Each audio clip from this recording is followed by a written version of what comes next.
They started their run in the lower bracket. They won their best of ones, and now it's on to the best of threes. And we know that these guys are fine with playing on the stage. They get powered by it. The same thing can be said for those opponents, though. It's time to bring on stage OG.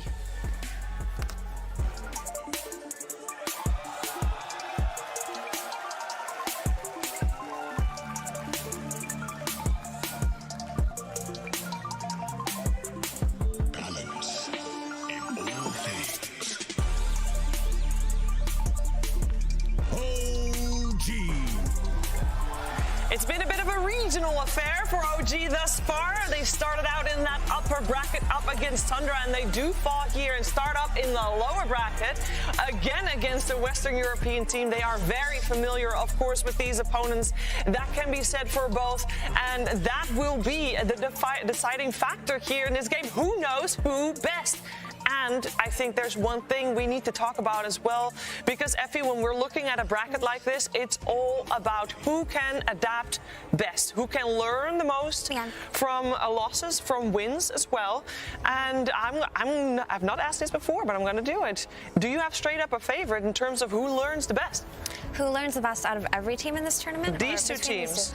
Honestly, I have faith in OG in terms of adaptation, just simply because they have excelled throughout the entire year, and they've proven to find their own way in the meta time and time again, whereas Gaming Gladiators started off the DPC year excellent in a really convincing fashion, but towards the end they started to fall off. It got to a point where people were actually calling them a one-patch team just because they were so disappointed in their Tour 3 performance. They didn't even qualify to Arlington, but I think that's a bit of a disservice to Gaming Gladiators as well. I don't think they're a one-patch team. I think they were a little bit shaky, but they are a team that is also capable of adapting. Yeah, it happens. I mean, I feel like this team is very similar to Tundra in the sense that even when they were losing, people were looking at them for innovations. Like, they just think differently about the game. Gaming Gladiators, pre-1 minute, they're the team that I've seen that does the most pre-horn. They just seem to think they have this idea that, like, people don't do enough pre-1 minute. Like, they do crazy stuff with passing the wards off, making it look like they're warding on supports and smoking and revealing the smokes of certain heroes. So, yeah, they're very innovative. But OG, also a team that has largely defined the meta, mostly because they just win and online and on LAN. But a big innovation from them was the tri-core farming style offlane, which basically everybody is doing now. That is essentially the meta. But OG was one of the first teams to popularize that. Gaming Gladiators are also inventors in their own sense. When they started the DPC Tour 1, they were running the tri-lane, aggressive tri-lane, something that other teams in other regions were also not doing. So they were meta setters. But in the end, as Effie said, they're kind of going downhill. But I think this W that they got after beating Fnatic could lift their spirits. But if you're looking at the results, things are looking slightly grim for Gaming Gladiators. Out of last 5 series, they did lose 4, and all 5 of those series were 2-0. So kind of expecting another 2-0 here. But not just that, with Gaming Gladiators, I always think about their coach, Immortal Faith. It seems like he is one of the thinkers in Dota. Yesterday, we touched up on the coaches and TI briefly, and we talked about the big role that they have in the team. But amongst all of the coaches, I would attribute potentially Immortal Faith as probably the coach with the most impact in terms of how he shapes his team's gameplay to what he envisions as good in Dota. And here's the results thus far between these two. Wow, these are pretty crazy stats. OG's winning a little bit more. That's quite a lot. It's quite a lot. It is quite a lot indeed. I will say, though, at the start of the DPC year, when Gladiators were feeling themselves, that's when they were beating That's GG. when they were beating GG.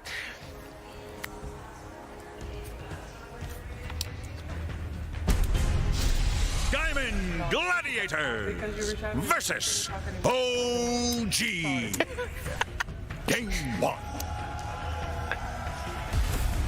That's right, it's time for game 1. We got ourselves some draft to talk about because these two teams, they know each other very well. We know they scrim together, and what did they learn? How much does momentum count? How much does it count that one team is coming off one hot win and one team is coming off 2 hot losses, I want to say that as well, because if you're Gaming Gladiators, you're going to look real hard at what Tundra did yesterday, Jenkins, and you're going to try to copy that, maybe.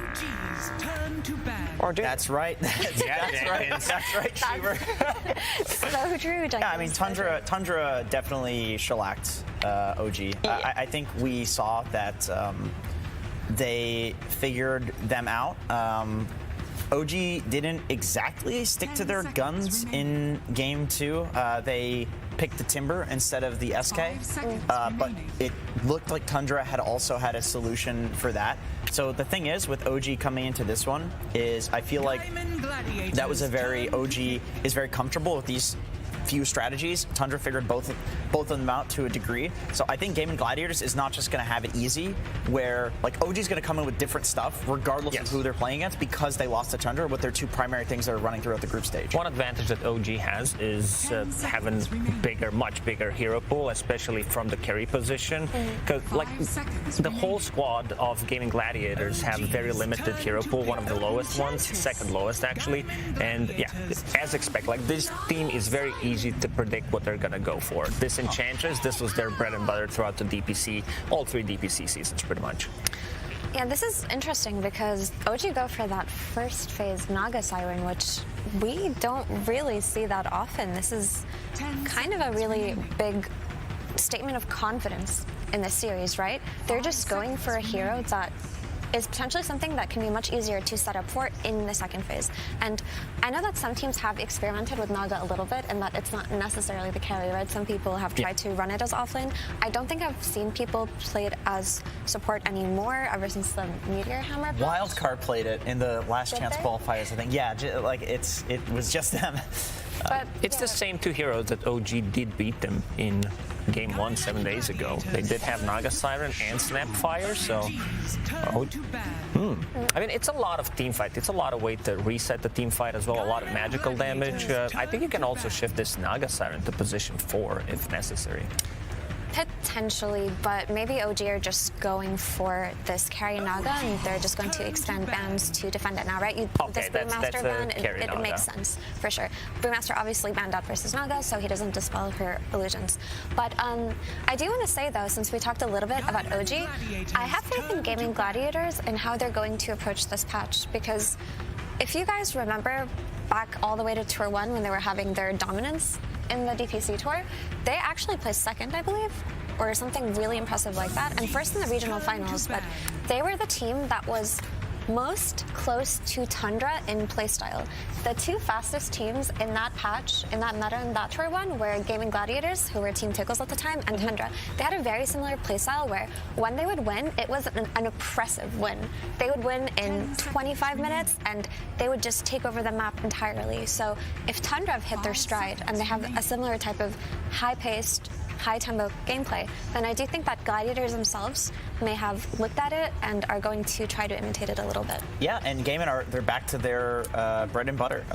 Speaking of Tour 1 that you were mentioning, Effie, they basically invented this carry SF thing, and so this coming back for this patch is very convenient for this team. I think Enchantress is quite solid, and they, like you said, they look at Tundra, they see they're picking Spirit Breaker, even though this is not a particularly strong hero, and they say, okay, what were we winning with this year? It was Celery playing Enchantress right in front of the enemy team's face. Yes, he ends the game 1-17, but guess what?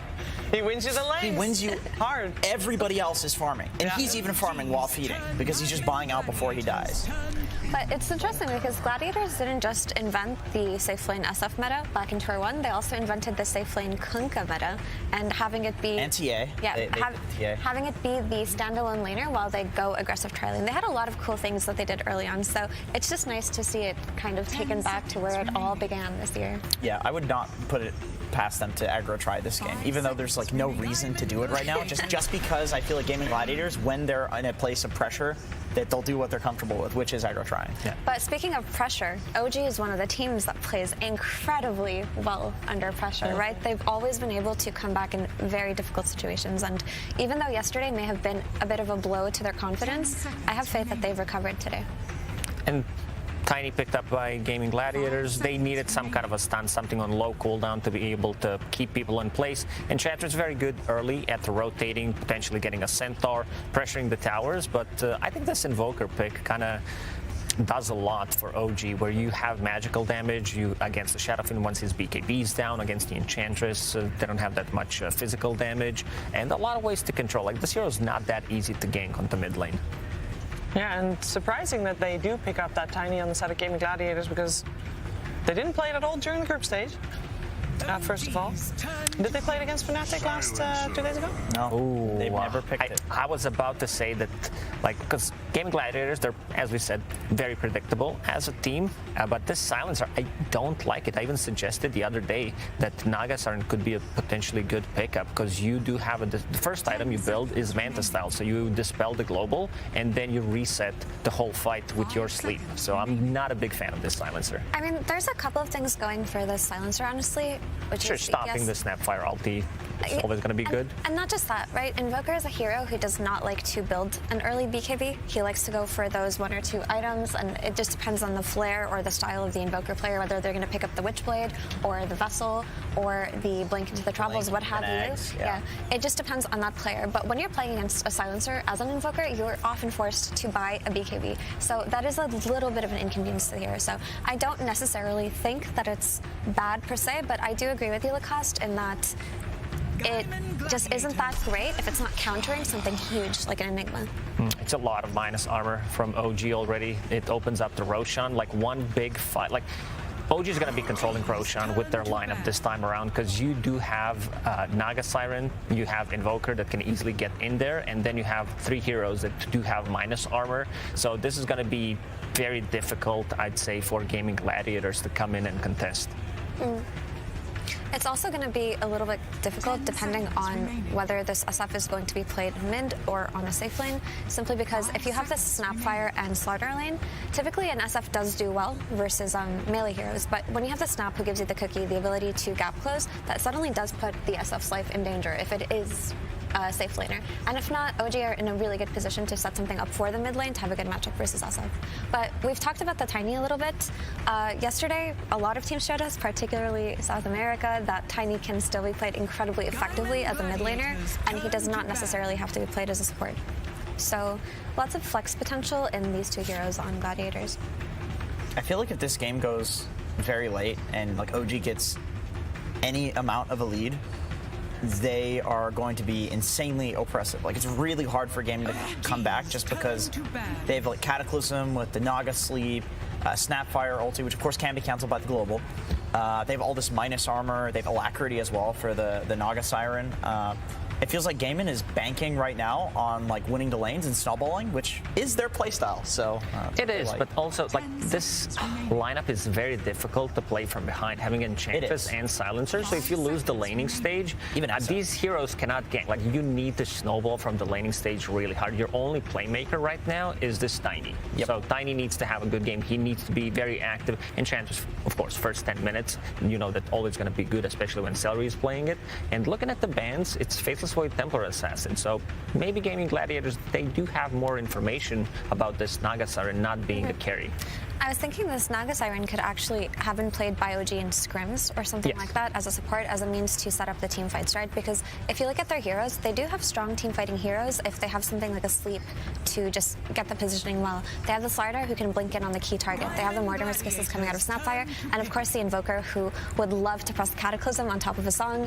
It's a really cool combination if you can pull it off. It does absurd amounts of damage, so that could be a nice play that they're looking to do here. But even if the Naga was played as a carry and the pivot does not happen, it still looks like a pretty solid Naga game. It does. I'm already looking forward to Celery stealing some of those Naga illusions, Forge Spirits as well. Definitely add some extra oomph to the Enchantress first pick.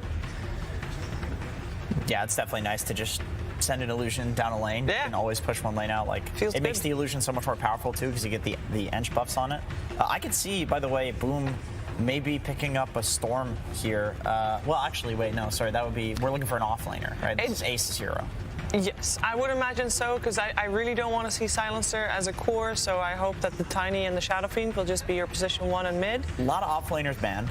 even banning out the Tidehunter, which is an ace specialty, which he's not played at the tournament so far. And there's some insider information going on here for sure. Also, Enigma is still in the pool. Am I seeing this right?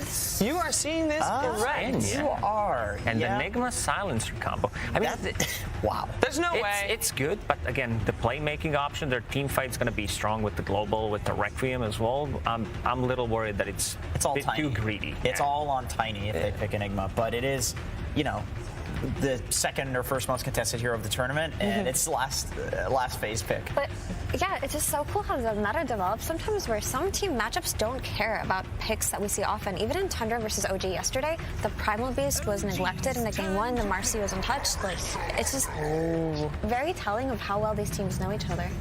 So they go for more of the illusion counter. Oh, they're gonna. That's Scary Monkey. That's gonna be Carry Monkey, and it's a support Naga. So they baited out the Underlord and then immediately pick the lane counter and the Monkey. They're very smart. Yeah, Taiga on the Naga. So the question is this an Ags Rush Invoker to play with this song, or is it just going to be played the normal BZM style? That's a good question. That's a good question. I feel like it is a little hard to hit the song into Cataclysm combo, especially when there's like the global to, you know, disengage and turn the fight. So I could see him going for like the BKB, like you mentioned, and playing like less greedy early game items, and then eventually building into the Aghanims once they have the global counter. Yeah, I really like this last pick, Monkey King by OG. It's going to have a great lane. The BKB timing is going to be incredibly powerful, and the Wukong's command is a really nice way to fight back against heroes like Enchantress, so and push towers early on. So it's also a great way to counter Global. You do buy an early BKB, pop that Wukong's command, you know that they're not going to be able to get in. Yeah, we're going to find out how it's going to play out, and I believe we get some extra insight with Slacks and Coach Immortal Faith for Gaming Gladiators. I'm here with Immortal Faith, the only reason any of you have any MMR. Thank you for the guides, Mr. Faith. Incredible draft there coming out. A lot of comfort heroes coming for you with the Shadow Fiend and the Enchantress, but a very negative armor-heavy lineup against you. Are you feeling confident with that last pick that you guys will be able to survive? Of course. Thank you for the in-depth analysis. Fantastic. Now, the panel did say a bit of a predictable draft coming out from you. They called a lot of your picks there. Any thoughts on them saying that it was a bit predictable? Maybe it was too good. Maybe it was to them. Yeah, but we knew what OG are going to play as well, right? All right, all right. Mr. Faith, give it to me straight. You going to win this? Yes. Hell yeah. All right. Thank you so much, Immortal Faith. Best of luck to you. And we will pass it over to the creator of the greatest custom game ever made. He gave me $100 to say it. Thank you so much. It's Suns fan and Synderen. Thank you. Slacks. A rare compliment. I'm actually thrown off here. Suns fan here with Synderen. OG versus GG. Should be a pretty hype match, my friend. My good friend that I don't have to pay to give compliments to me. Yeah, I will just say it straight up. It is terrible. But you should play it. It's actually a great game. So, yeah, we saw the stats, right, going into this. Gaming Gladiators kind of have their work cut out for them. So in the last 21 games, they're down 17-4, which is... I want to say among like teams of this caliber, one of the most lopsided scorelines that I've seen. At least, yeah, I can't really think of any other, to be honest, that's that lopsided. Probably so your career versus any other team would be comparable. But that's not at the high level anymore, Shannon. That's a long time ago. At one point it was. That is true, though. Yeah, you could look at the other side of the coin, though. That's a lot of learning opportunities. We've seen, of course, it's throughout the entire year, so that's a lot of games. But we've seen a lot of people, you know, lose a series and then come back in the lower bracket and then face them again, and actually it's like a reverse sweep, essentially. Yeah. They didn't face in the upper bracket this time. It was through group stage, so they've had a little extra time. I expect them to come out and give OG a good match at the very least. Yeah, for sure. I think, you know, here on the main stage, I believe we've only had 2-0s so far, if I'm not mistaken, right? I don't think a single series has gone 3 games. I think in this series, that is definitely a possibility that we go the distance, because between these two teams, as you said, I think, so first of all, there's been opportunities for Gaming Gladiators to learn how to adapt to OG during this tournament, but I think it's also probably fair to say that neither team has looked their best, right? That's true. OG has had a very dominant year in a lot of other tournaments, but here they kind of barely scraped by and got into the upper bracket, I believe in 4th place in their group, and Gaming Gladiators obviously starting in lowers and getting that win against Fnatic yesterday. I mean, that's what happens when you win every tournament. They nerf your heroes. Get nerfed. Yeah. I mean, we've been talking about how it's kind of funny to see how, because Amar isn't absolutely trashing, it feels like he's underperforming, because we're just used to seeing Amar just completely take over games. And a lot of the heroes that he has been doing it on, obviously because OG have been winning these tournaments and it's been meta defining, some of his strategies have been nerfed. We've seen the Razor, we've seen the Timber get nerfed quite a bit recently, but still, Gaming Gladiators banned them both. They just have so much respect for this guy and what he brings to the team that they'd rather play against some of the heavy meta stuff than Amar's specialty heroes. Speaking of which, he's playing the Slardar this game, so this is, in my opinion, one of his absolute best. I was looking at the stats last night for a number of heroes played in OG, and he easily has the fewest together with Chu, but he was a stand-in for one tournament. Sure. Oh, Dyrachyo might be in some trouble here. Getting blocked a bit by the illusions of Taiga.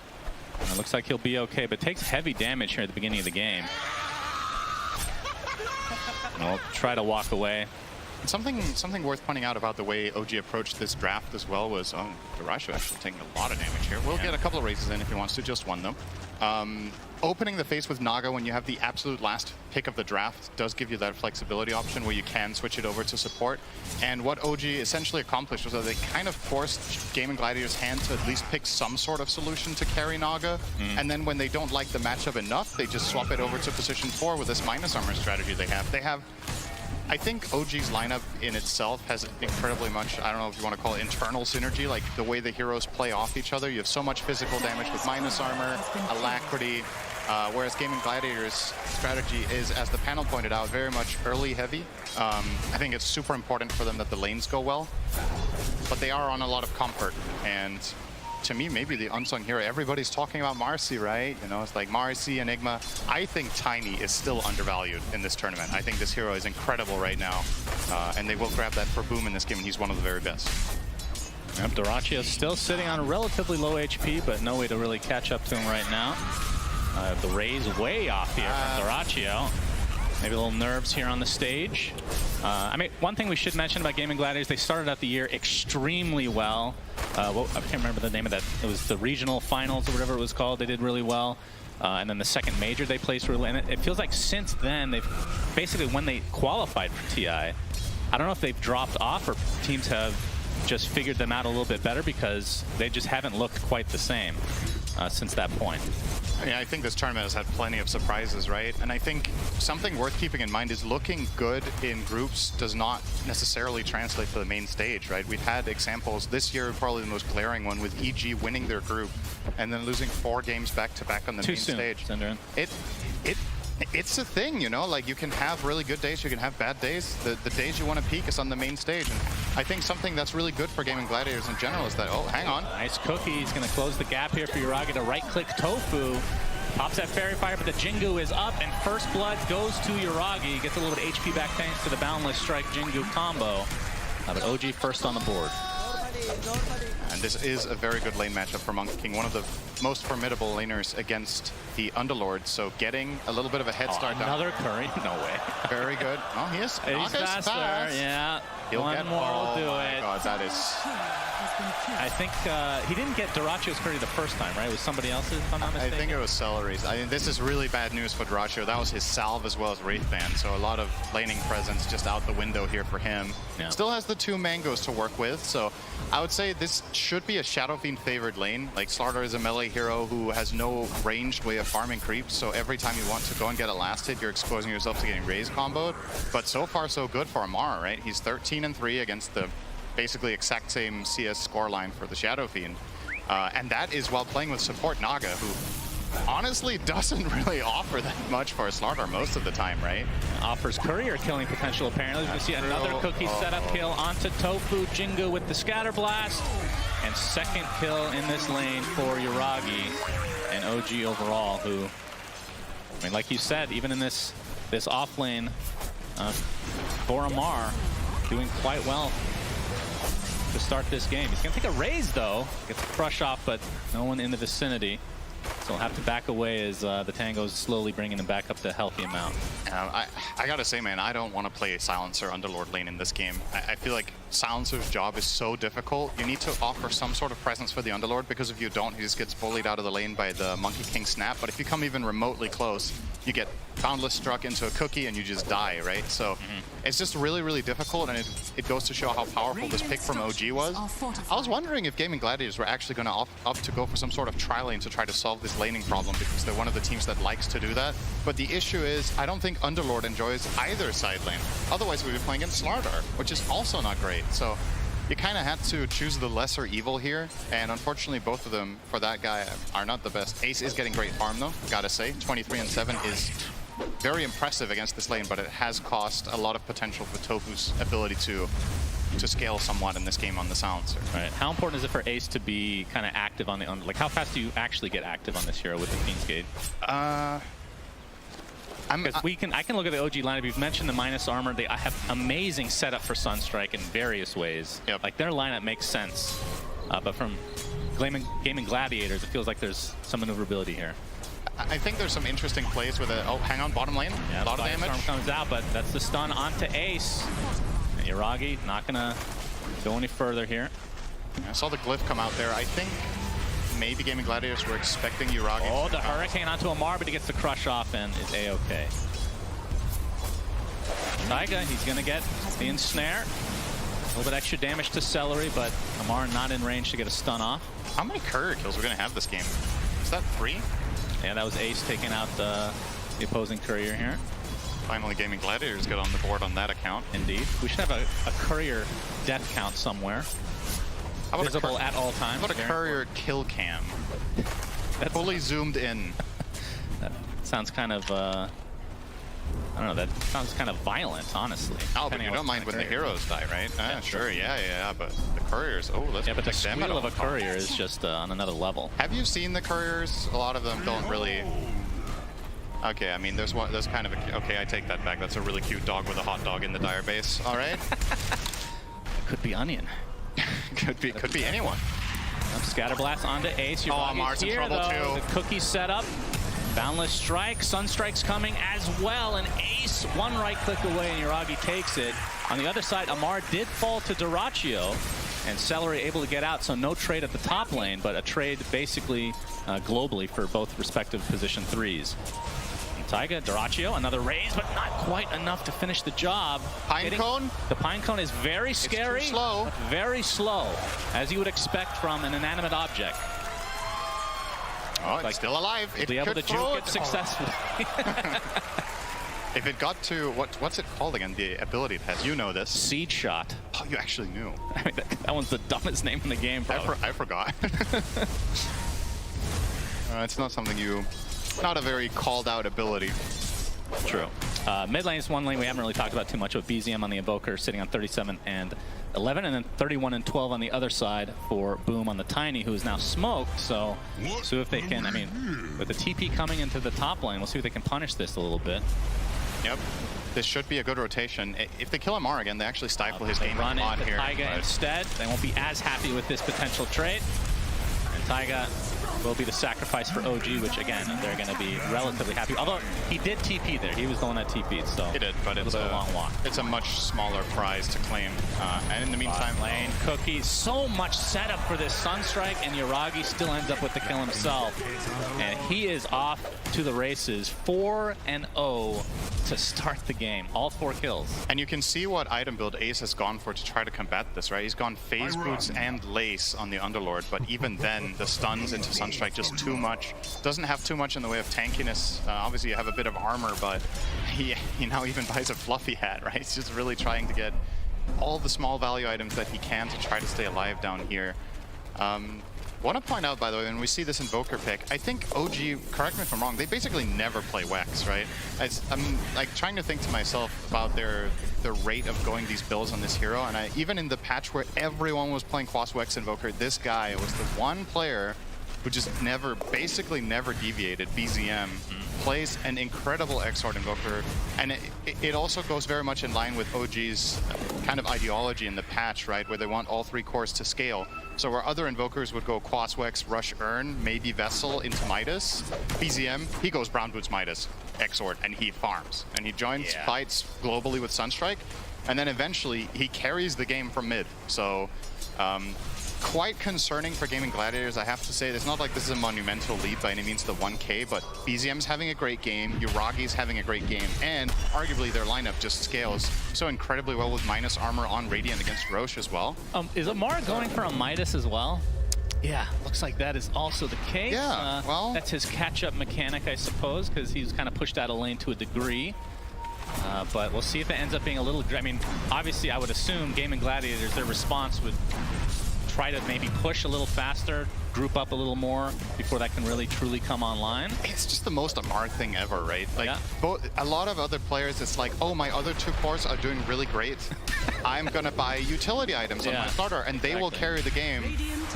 Amar is like, you guys are, oh, well, BZM, you are level 30 on Invoker, so that's okay, but Yuragi, you're only gold tier Monkey King. I don't trust you. I will get the farm. Oh, nice sidestep. Yeah, but he's going to take a full Wukong's command, trying to walk on the outskirts with the Boundless Strike into the Sunstrike again. Not even needed. Enough damage again for OG. And you talked about, I mean, again, not to harp on this more and more, but the Exort Invoker, I feel like it works every time. Every hero on your lineup has a stun or root. Yeah. It doesn't matter who's in the lane. You have a setup. It feels like we might later on in the tournament, if it goes well for OG, or even later in this series as well, we might see the Invoker Nyx combo, right? This is a classic. Nyx has been very popular this tournament. We saw Secret the other day win 2 games with Nyx Dawnbreaker, which also was that very nice global presence. You would get the stuns into the Dawn ult. Invoker Sunstrike, similar logic. And we know for a fact that Taiga likes Nyx, and he plays a really good one, so it could definitely be something OG could look for in their later games. OG. Prowse here in the top lane. Gonna force Gaming Gladiators out to be able to take the tier 1 tower.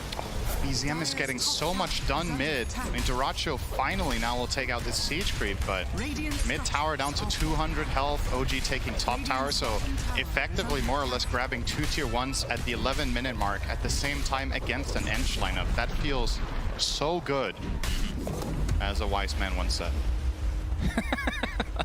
Yeah, I didn't even get that at first. It wasn't on purpose. Then when I said it, I was like, oh no, here we go again.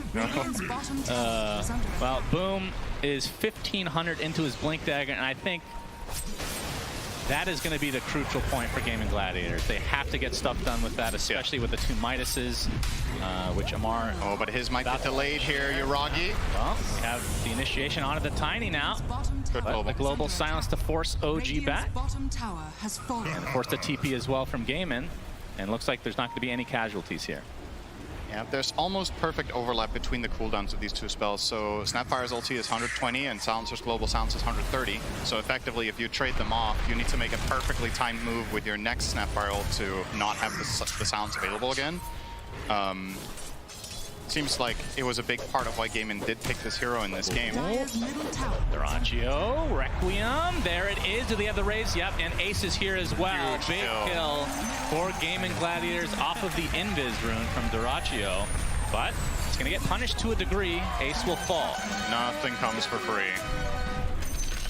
But for the first time in the game, now a minor gold lead for Gaming Gladiators, which... No, usually you would look at this with the perspective of, all right, that's good, let's keep it up. But we know this team, we know how they play. A lot of the games that they win, or at least this year that they've won with a lineup like this right now, the gold lead would be 2K, 3K. And you are playing against a lineup that's running multiple Midases, so you do need to keep that pressure going so that they don't just naturally find more gold on the map that you can't because it doesn't exist. Right. So, well, Boom has his Blink Dagger. See how fast they want to expose it, if you will. I'd love to see, if possible, for Gaming Gladiators to, once they have global silence, try to make a smoke rotation with this Tiny Dagger, kill the Invoker mid, and look to pressure that tower with any strong Enchantress creep.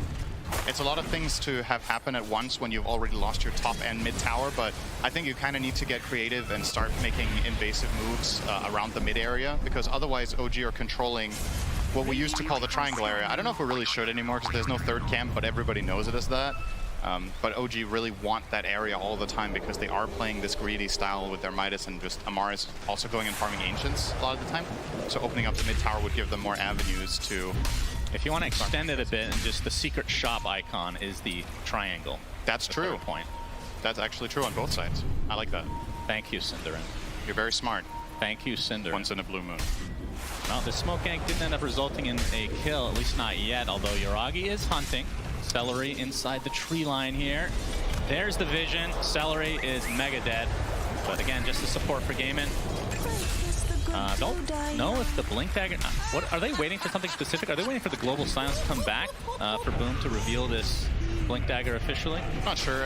It's possible that they were looking for a move, they didn't find the angle, and then OG were first to pounce, and they were like, all right, you know, the heroes that we were trying to gank, we didn't have time to catch, we're just back to farming. Like, you got to be efficient about it, right? If your move fails, make sure you get something done. But yeah, that was very unsuccessful here from Gaimin. Fortunately for them, they only lost Celery, of course. Rather unusual in a monkey diet, Celery, but he was hungry enough that he opted for that. Probably not. I can tell you from experience that if you have to be really hungry to eat celery, so he must have been starving after that death. Well said. Agreed. Vegetables. Nothing wrong with vegetables. Yep, vegetables. Just celery. Dyrachyo, what is he working on right now? He has the Mask of Madness and the Dragon Lance. Yep. See him farming the Ancients and is an Ogre Club into the BKB, so things have kind of slowed down, which we talked about against the Midas is maybe not the best of moves, but we'll see how it works out for Gaimin. Echo Saber there for Yuragi as he's working towards his BKB as well. And obviously, from Amar's perspective, the Midas has been online for a decent amount of time, which now he finishes treads. We will ensnare into Sunstrike into all my spells into Artyom coming, or Invoker. I have wards. We will ensnare into Sunstrike into all my spells into Artyom coming, or Invoker. Oh, quickly back to live as Ace is dead, so we didn't get to see that gank in its full juicy perspective, Synderen, but they did call what they were going to do, and they were successful. Yeah, spoiler, it was a Sunstrike kill. Well, Invoker didn't get the last hit, but he was involved as usual. I was about to say before we saw this, I mean, it still rings true, right? I think the most impressive thing about Gaming Gliders this game is how much farm Ace has. He has 141 CS, he's topping the charts, and that was after laning against Monkey King Snapfire. Ace does a really good job in general for this team at finding a lot of farm. I think, you know, I think that was part of the reason that Gaming Gliders were doing so well earlier in the year was when they were running these tri-lanes with Dyrachyo, they still, when they put Ace in the safe lane, he managed to just find a lot of last hits on the map in the jungle, just be very effective even with a bad start. And that's exactly the case here as well. He's 1-4, but his CS is very impressive. Boom. Oh, Boom goes in, gets the Avatos, but it's on a support Naga. He gets Hurricane, but there's the song. Taking some damage from the Arcane Curse. He's just going to TP out in the midst of the song as a tier 1 tower will drop in favor of Gaimin. It's still, this is what Gaimin needed, right? They need to open that mid tower. So they do finally make this move and are successful with it.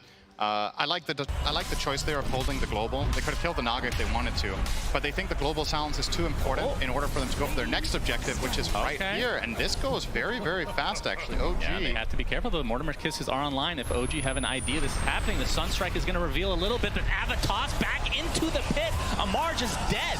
Just like that as the Mortimer's Kiss is coming out into Dyrachyo, but the global silence counter that the panel talked about. And this is looking like a potential free Roche for Gaimin now. Yeah, OG just giving it up. They're not interested. They don't have their Slarvar. They can't get in there.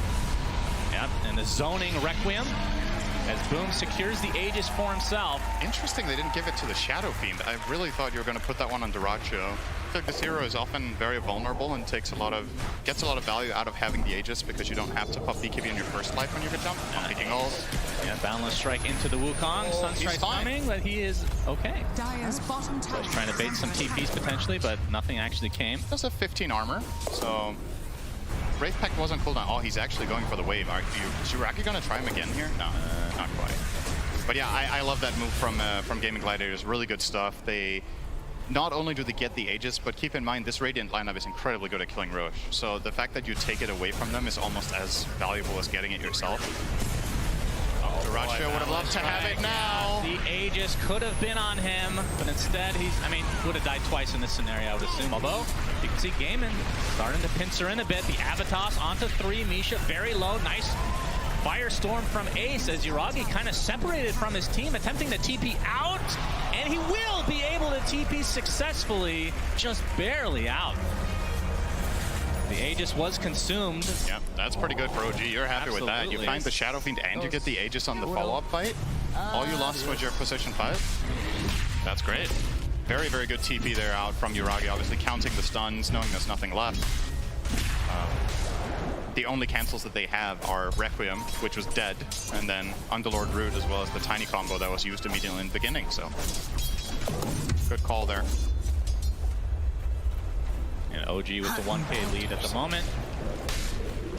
But it does, I don't, again, I know that OG are kind of the favorites going into this series, but with these Midas pickups, I feel like the fact that it slowed down a decent amount, they've kind of nullified the Roche that Gaimin was able to claim for themselves. It feels like it's OG's momentum right now to a degree, despite that Roche. This aggressive move from OG could actually fail horribly. They don't know that they're visible under the ward. And the toss, Requiem to follow. Yuragi is mega dead, and here comes Ace with the Fiend's Gate. Misha's going to be the second kill, so nice pickups for Gaimin. What a sick ward. Like, I totally understand OG don't expect there to be vision there minute 19 around their own triangle there, but that paid massive dividends. That's a huge kill on the Monkey King. They get a little bit of a bonus there. And obviously what OG were hoping for here was for the Shadow Fiend to go and farm the Ancients so that they could get that kill with Monkey Snap plus the Sunstrike. But Gaimin Gladiators one step ahead. They knew it was coming, and they set the trap. And that's going to result in a BKB now picked up on Duracho, and he's immediately eyeing up that Aghanim Shard. It feels like it's different how people progress from this point on SF. We've seen some people get the Shard, we've seen some people go straight Butterfly, we've seen people go Daedalus in this slot as well, Scotty, there's plenty of options for what you can do on SF. I think the Shard is nice though, for how the game is going right now. You want the extra, I mean, even just the extra little bit of fear is actually very helpful. Why are you laughing? Isn't that the best part? It's so good. I mean, it's half a second, right? He gets initiated on by Amar, who pops his newly picked up BKB, continuing to bash away as the Wraith Pact is placed. The Global Silence is not really going to dissuade OG from continuing any further. And Taiga, he's going to get the backup of the rest of his team now. And now the focus is entirely on Ace, and the Mortimer's Kisses are going to be enough. Double kill for BZM off the back foot of this. 3 dead for Gaimin as they are punished severely for entering OG's jungle. And Global Silence there was expended, which means Misha could finally get to play a big part of his hero, which is always fun when you get to use your ultimate ability. I have a mechanics question for you. Yes? For the Shadow Fiend, he has Specialist Array. How does that work if you get Shard and you're critting? Pretty sure it only works in your main attack. Okay. I think it follows the same rules. I believe when this item came out, it actually synergized with Psyblades, but I think that got changed pretty quickly because you were Psyblading on all 3 projectiles, and that was kind of insane, if I'm not mistaken. But yeah, I don't think any of the secondary attacks carry anything at all. No attack modifiers, no crits. Gotcha. You're right. I mean, it's still nice on SF because you hit really hard and you like its stats, so it is a good neutral item on him. I wonder if SFs, if they could choose, if they would prefer this over Grove Bow. I don't think they would. I think the SFs would rather have that still. The attack range and the magic damage increase is super nice on this hero. As he's actually opting not to go for the Shard this time, so it will be a Daedalus. Oh, he did change. Did he change his mind? He has the Shard, right? It's coming out. No, it's not. He went Crystallis. You're right. So he did change his mind. Yeah. I heard you laughing at the half-second fear. It's like, okay. You were the one laughing. I like that. That's the reason I think it's good. Last year we were actually dumping on this Shard. And they added the fear, and I think that makes a big difference. It is definitely better now. So we have a smoke now from OG as they enter the triangle of Gaimin Gladiators. They're not going to find anything. Still there, but this time around, obviously not visible. It's actually going to pop here, but they don't know that Boom is in the trees. So it looks like nothing will come of this other than potential wards here. Well, now they're heading towards the bottom lane. That Gaimin just showed. I think they showed on this Naga illusion. At least one of their heroes did. They see Ace. TP out. Ace might be the only one caught out, but the TPs are coming to the tier 2. It's caught inside the ice wall. And it's going to force some BKBs out of BZM, so not too bad from Gaimin. Yeah, there was no backup nearby, and Amar still doesn't have the dagger. So it's a nice setup from BZM. Landed the spells pretty much perfectly. Tornado, EMP, and Ice Wall and into the snap, but they didn't have any follow-up, and Ace is just way too tanky for him to deal with on his own. is the 4K lead mostly Midas related, would you say? How much? I don't even know how to equate that at this point. It's hard to say. I don't think it's mostly Midas. It's obviously starting to matter, but you also do have a 404 Invoker with 225 CS, right? So BZM is having an outstanding game here. I think that's, you know, that's a really large part of the net worth difference. It's actually his difference down to the Shadow Fiend, who is playing a different role, is the net worth lead. Tower is under attack. And yeah, speaking of the Invoker, relatively quiet game from Boom. I feel like when this guy plays Tiny, he has a tendency of really taking over games and popping off on these Tinies, Ember Spirits. You know, the spirits that are very kill hungry are his best. Hasn't really found many opportunities. Yeah, it felt like when he picked up the Blink Dagger, there was like a 6-minute period where they were just farming still. Yeah, they finally found those 2 kills in their own triangle, right? That he was involved in. If he didn't find those, he would have had 3 total kills to his name in at 25 on Tiny. It's very low for sure. And it feels like, so in this game state, I think OG are so comfortable, which is the biggest concern really for Gaming Gladiators, is that it's got to be in the back of your mind that OG want this.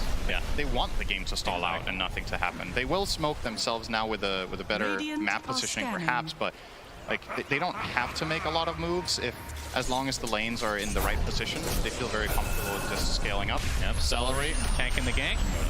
Deleted. Mar, Alacrity, and yeah, pretty much any hero would die there, so Gaimin would be happy that it is Celery. Yeah, with Alacrity, Treads, and Midas, you might almost have regular attack speed against Enchantress. Very good. Maybe that's part of the reason for going it. He has the damage from his buddy in the mid lane. I think you're going to see most Alacrities probably go in the Monkey King, right? But I mean, that's another nice thing about their lineup. Both heroes have the guaranteed procs from getting multiple attacks in, right? You combo that with an attack speed hero. Very nice synergy again. Yep, next Roche, 35 seconds away, and I think that's gonna Gaimin have to get that one again. Obviously, the first time they got it, like you said, it was kind of taking it away from OG more than anything, but felt like they didn't really use it in any like meaningful way. That's BZM. Not going to get gone on here by Boom, who is working on the Aghanim Scepter. This is actually really good timing for Dyrachyo, so we're only 10 away from Big Bad Stone Man. And they do have a DD on SF. Good vision here from OG, though. Mortimer's Kisses going to reveal Celery here. Taking heavy damage, has the heal going, though. You can tell Amar, oh, the blink is canceled thanks to the Arcane Curse. And Yuragi now resetting.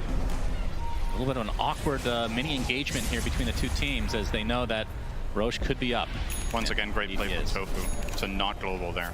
It's very important that you have the right read. I think Misha was maybe hoping to bait it out, because if he forces the global there, OG are very strong to contest Roche. But with that still in their arsenal, they have ways of solving the BKB Invoker going in, the BKB Monkey King. It's a really big part of OG's team fight that Monkey gets his ult off. And if they see him at any point and he has to pop BKB defensively before he ults, they just global him out when he starts channeling the ult. And it gives them a lot more space and time in the fight for SF and the Tiny to deliver. Yeah, gonna see this is a really, really important moment. OG had the vision in the pit there. The Naga illusion as well as a Forge Spirit. Roche are pushing out mid lane with raises. Yep, as Roche is already approaching the half HP mark. Let's see if Gaimin can try to contest this, because this could be a turning point for them in this game, no doubt about it. They're going to run right into Misha. As Roche is abandoned temporarily, but Ace is caught out. Yuragi gets off his ultimate, but he's taking heavy damage, has to pop the BKB, and now everybody tries to reset as the global silence comes in. Kind of resets his fight to a degree as Boom gets the Avatos onto Misha. It's going to be close on this kill. Finally finds it. That's just the first death in this engagement. As you can see, Amar going to town on the BKB SF through the song. And he's going to find that kill relatively easily, but he's going to be traded as a double kill for Celery of all heroes. And it turns into a 3-for-2. BZM has to ghost walk away. Yuragi's still fine and healthy, as the rest of Gaimin might have to reset a bit as 2 cores have died. And really the trade is for 2 supports as BZM nets the double kill thanks to that Sunstrike. And with that, Gaimin have to abandon this for the time being. You can see that Roche still pretty healthy, so it's not going to be an instant take for either team. I wonder this fight that we just had break out there, where Ace got effectively forced down to 20% before he got out of the Monkey King ult. I wonder what that fight would have looked like if they globaled the Monkey ult. So we see it here, right? Yuragi jumps in and channels the ult there. If you global, he's just gonna pop BKB and ult again, right? So I guess there was just no way out of this, but it is a really important thing for OG in this fight that Ace is that low. If Underlord has a little bit more presence, he can offer more protection here for the Shadow Fiend by playing more aggressively in the fight, but he had to back off, and that gave Ammar the angle to just go in straight away and just isolate Dyrachyo out of the fight. And Shadow Fiend is that big damage dealer for Gaimin. Oh, we're back to live here. Yep. We have mass TPs onto the outpost as the Mortimer's Kiss is coming, but not that much damage applied. As we can see, inside the pit, Roche still pretty healthy, but OG gonna try to start taking it now. Ace gets the Firestorm off, and here comes the tree volley from Boom, but not a whole lot of damage applied, mostly to Roche himself, as it looks like. Silence is gonna get initiated, but Tofu gets the 4-step off just in time as BZM has to re-engage, has to reset completely as BZM is taking huge physical damage from Dyrachyo. And both teams, neither have found a kill in this engagement, but Gaimin feeling pretty nice to go inside this pit, at least at the moment. Man, such a tense moment here, knowing that this could be deciding the game potentially in the second Roche. Yeah, Dyrachyo could get the shard for free. Bottom tower is under attack. Very important. Imagine that. Yeah, they're starting to poke Roche a bit. There is Song of the Siren. This is not safe. No Mortimer's Kisses at the moment, though. Here comes the Tornado. It's going to clip Dyrachyo, and of course they have the spam of the illusions to give the vision here as Roche just continually taking these tickles time and time again. Smoke out from OG. Requiem trying to buy some time to be able to take the second Roche, and they get it. Dyrachyo with the Aegis and the Shard. Did he just last out with Sunstrike? Looks like they actually want to try to fight this. Is OG able to get the beautiful meteor onto several heroes, but Tofu and company able to maneuver onto the other side of the pit. They haven't lost anybody here. Who?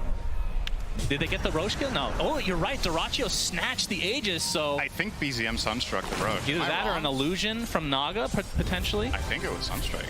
Wow. That's I mean, either way, the Aegis and Shard are far more important at this stage than the gold that you and get. they get the buyback on the snap, which is probably the least important out of all those four let's see things. here. All right, Requiem, yeah, Sunstrike, you're right. Oh my god, what are the chances? 50%. Okay, thanks. Quick robot math there. Yeah. 62.5% accuracy on the Sunstrikes, not too shabby. I mean, every hero has a stun, basically. Make it a little easier. Yeah, so depending on your perspective, maybe that's bad. Maybe that's horrible, yeah. Wow, you've missed 6 in this game? Did Dyrachyo eat the Shard himself? Yeah, I think so. Do you eat it? Of course, consume. That's the same as eating in my book. Yeah, okay. We'll take that. Okay.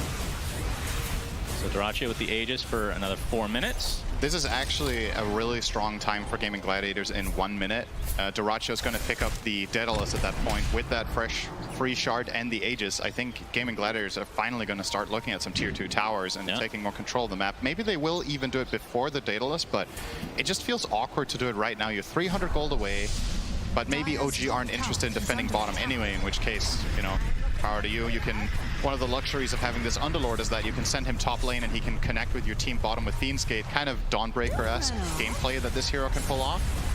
So they're not even too worried about ending up trading towers, but they should be worried about Ace's life potentially, trying to fade out a BKB here. Now he doesn't have the mana for it. Yeah, TPs aren't coming, but he's done. Ammar. TPs matter not. Wukong's command use from Yuragi, I guess that's going to be used to ward off the rest of Gaimin that were potentially coming, and they'll take the tier 2. It's a celebratory arena for the tower. Yeah, makes sense. Oh, that's not where he wanted to get forced by Celery, I think, but it's okay. I mean, OG have done a pretty damn good job of, I mean, they've been giving up the Aegises, but it feels like they're the ones with the Aegises in a lot of ways. This game haven't really been able to capitalize either time. They have 2 of them. Shut up. Okay. Oh, the Salt Cuirass now on Ammar. And the physical damage continues to be ridiculous from the side of OG.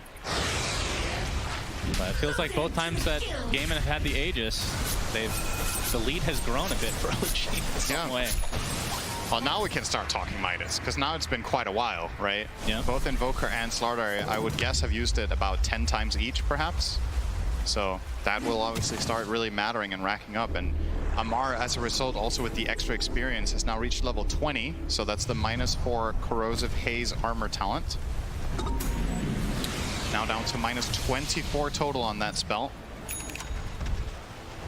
Do you ever buy a shard on this hero at this point? Like, it feels like a pretty good, valuable purchase, right? Yeah. Especially considering what heroes you're playing with. A lot of the time, Slaughter wants to get it for free from the Roche, but Ammar is prioritizing, for the time being at least, going for a Nullifier to prevent the Force Staffs, which is honestly the main thing keeping him from just flat out killing heroes on his own, right? Is that they're pushing them away with the Ench Force Staff, with the Shadow Fiend Pike. And a Force Staff and Silencer too, right? They have 3 of them. So that Nullifier will be very valuable. Well, Gaimin with the Aegis, grouping up top lane. They get the tier 1, looking for the tier 2 next, but it's going to be a trade again as OG, despite not having the Roche goodies, are A-okay with this trade. All right, it's forcing time. Indeed. Here we go. Less than a minute left on the Aegis, so see how OG want to try to approach this. Do they have any offensive Force Staffs? Balance strike, and look at the damage! The Aegis is just gone like that. Now the Wukong's command into the Meteor, and Dyrachyo dies a second time in the blink of an eye. Ace has to BKB Fiend's Gate away, and the rest of Gaimin have to ditch. Celery doesn't have that opportunity, and it looks like Tofu's TP gets canceled as well, so 3 dead as OG just on another level here. Now with a 12k lead. Yeah, I was looking if there was a potential offensive Force Staff play there onto the Shadow Fiend because he was just standing there hitting the tower. They don't have any Force Staffs. They don't need them. They literally just kill him instantly. Obviously, Gaming Gladiator, they have 1 save, which is Global Sounds, but doesn't really work for situations like that. Like, you're going to jump the SF, they pop Global, I think he still dies. And on the second life, they have literally no chance of saving him. He's getting permabashed by the Slardar when he comes back up, so that kill was instant. And you're going to see now they drop the Monkey King ult, and I think Ammar turns back on him as well. Like instant bash again. He didn't play. The fact that he had the presence of mind to go outside the Wukongs to hit a couple random enemies to get the bashes up again, to be able to get the literal permabash is insane. Yep. Man. Clean. So hard to play against that. As Tree Volley coming in. Boom. Oh, okay. Some damage gets the Avatos back into the pit, and they're going to get some form of revenge onto Ammar. But they're going to need a lot more of that to get back in this game. Well, they could at least claim a mid-tier 2. I don't think Ammar is interested in going back for that unless OG do get a very clean setup once again, but maybe they're going to just try to defend it the aggressive way. They're pushing top, and they initiated on. The Sheep Stick is there. And he is deleted. They can actually force them back here. They can defend their tier 2 tower mid by pushing top. The OG or Gaming Gladiators have to come back here. They're sending back the Underlord for now. Forge Spirits won't be able to finish it off, although boom, he's going to get ensnared, and you can see Gaimin have already TP'd a couple heroes, so they don't have that many in numbers. Boundless Strike connects as well. Dyrachyo has to Requiem to try to zone away the rest of OG, but there's the Sheep Stick and the Meteor with the Mortimer's Kiss. There's so much fire destroying the Stone Man as BZM able to get his BKB off, but you can see the song being used, and now they're just going to focus down the BKB targets for the time being. So 2 dead in favor of OG. With the Wukong's command, Boundless Strike onto 2, and Gaimin are getting destroyed. Oh, so clean. What an insane fight from OG. Everything landing perfectly. Man, great spellcasting synergy. The way they set up that kill on Tiny and take advantage of him not having BKB is just so clean, right? And Snare into the Scatter Blast damage so he can't blink, into the follow-up from the Monkey King. Just so clean. What's the worst that can happen? And everything from Invoker. That's a good line for that moment. Some positivity here as OG now going to the high ground. And obviously, we can see there are a couple buybacks, but they're not going to be that impactful right now. As the fortification is popped, and this is looking like minimum 2 lanes, if not more. And again, when Shadow Fiend's back, he's going to have half the souls, so won't be as powerful as he could be. Scotty now picked up by Yuragi. That's 2 lanes. And now trying to go for the Megas. Boom. He's going to get initiated on mid-tree volley, and look how fast he dies again. Scatter Blast finishes him off. He does have buyback this time, though. But at this point, it's going to be Mega Creeps. As Gaimin, they're just getting zoned out by BZM, who has a delicious meatball surprise with that refresher. In the global smashes there. Can't play. Like, he's literally He just dies on the outskirts as the rest of Gaimin are stuck in their freaking fountain right now. Good lord. OG, I think it's just a range racks on the top to be able to get those mega creeps as Yuragi pops the BKB. Boom, with a pretty good tree volley, but it's not enough damage at this stage of the game. As they're going to be able to finish off, and that's a dieback for Mr. Boom himself. And it looks like game one, as GG's come out, go to OG in extremely convincing fashion. And I know we came in thinking OG would be the favorites coming in, and they're showing why here. They're able to play greedy with double Midas, and it worked out. It did. Gaimin Gladiators went for one of their, tried and tested and true strategies, but they didn't get the lead that they needed. They're very used to, when playing these kind of tactics, to get that early advantage and snowball with it. And OG managed to weather the storm in their lanes, keep it close, get the Midases, get the farm up, and honestly, just a standout performance for me in this game by BZM on the Invoker. Not really too surprising, I guess you could say, from an XOR Invoker with a good laning stage, but just really clean across the board. They pulled out this first phase Naga Siren support, made it work. Kind of caught, it felt like it caught Gaimin Gladiators off guard in the drafting stage, that this Naga was just transitioned to a position 4, and yeah, just very clean stuff from OG, inspiring. Do you think that Gaimin, like, looking back on this, I mean, this is just my thoughts and it means nothing at this point, but I know when the two Midases come out, do you think that's the point they just need to get like ultra aggressive? Is that something they could have changed? I mean, it's easier said than done, right? Because for sure. the thing is, these Midases, it's not like OG are playing a lineup here where they're unable to fight because they have Midases, right? I think the hero that was suffering the most was the Slardar, but Monkey King had a great start, Invoker had a great start, and they were just setting up moves left, right, and center with Misha on the Snapfire and Taiga on the Naga, so they had time, and they got the job done. So game one goes to OG, and of course it is a best of 3, and this is an elimination series, of course, because we are in the lower bracket. Let's see what the panel has to say about the physical damage lineup of OG. Thank you very much indeed, Sunsfan and Synderen. We're going to prepare for that second game of the series and break down the first one. And it was a lot about this matchup. We got the carry matchup. I need to talk about mostly the guy at the very end over there, because Shadow Fiend, I think maybe we saw a little bit of panic pressure coming out from Gaimin Gladiators Lacoste, where at some point they got the Aegis, they're like, oh my God, we need to make this work. And then everything fell apart even more than it already did. I want to go back to even further.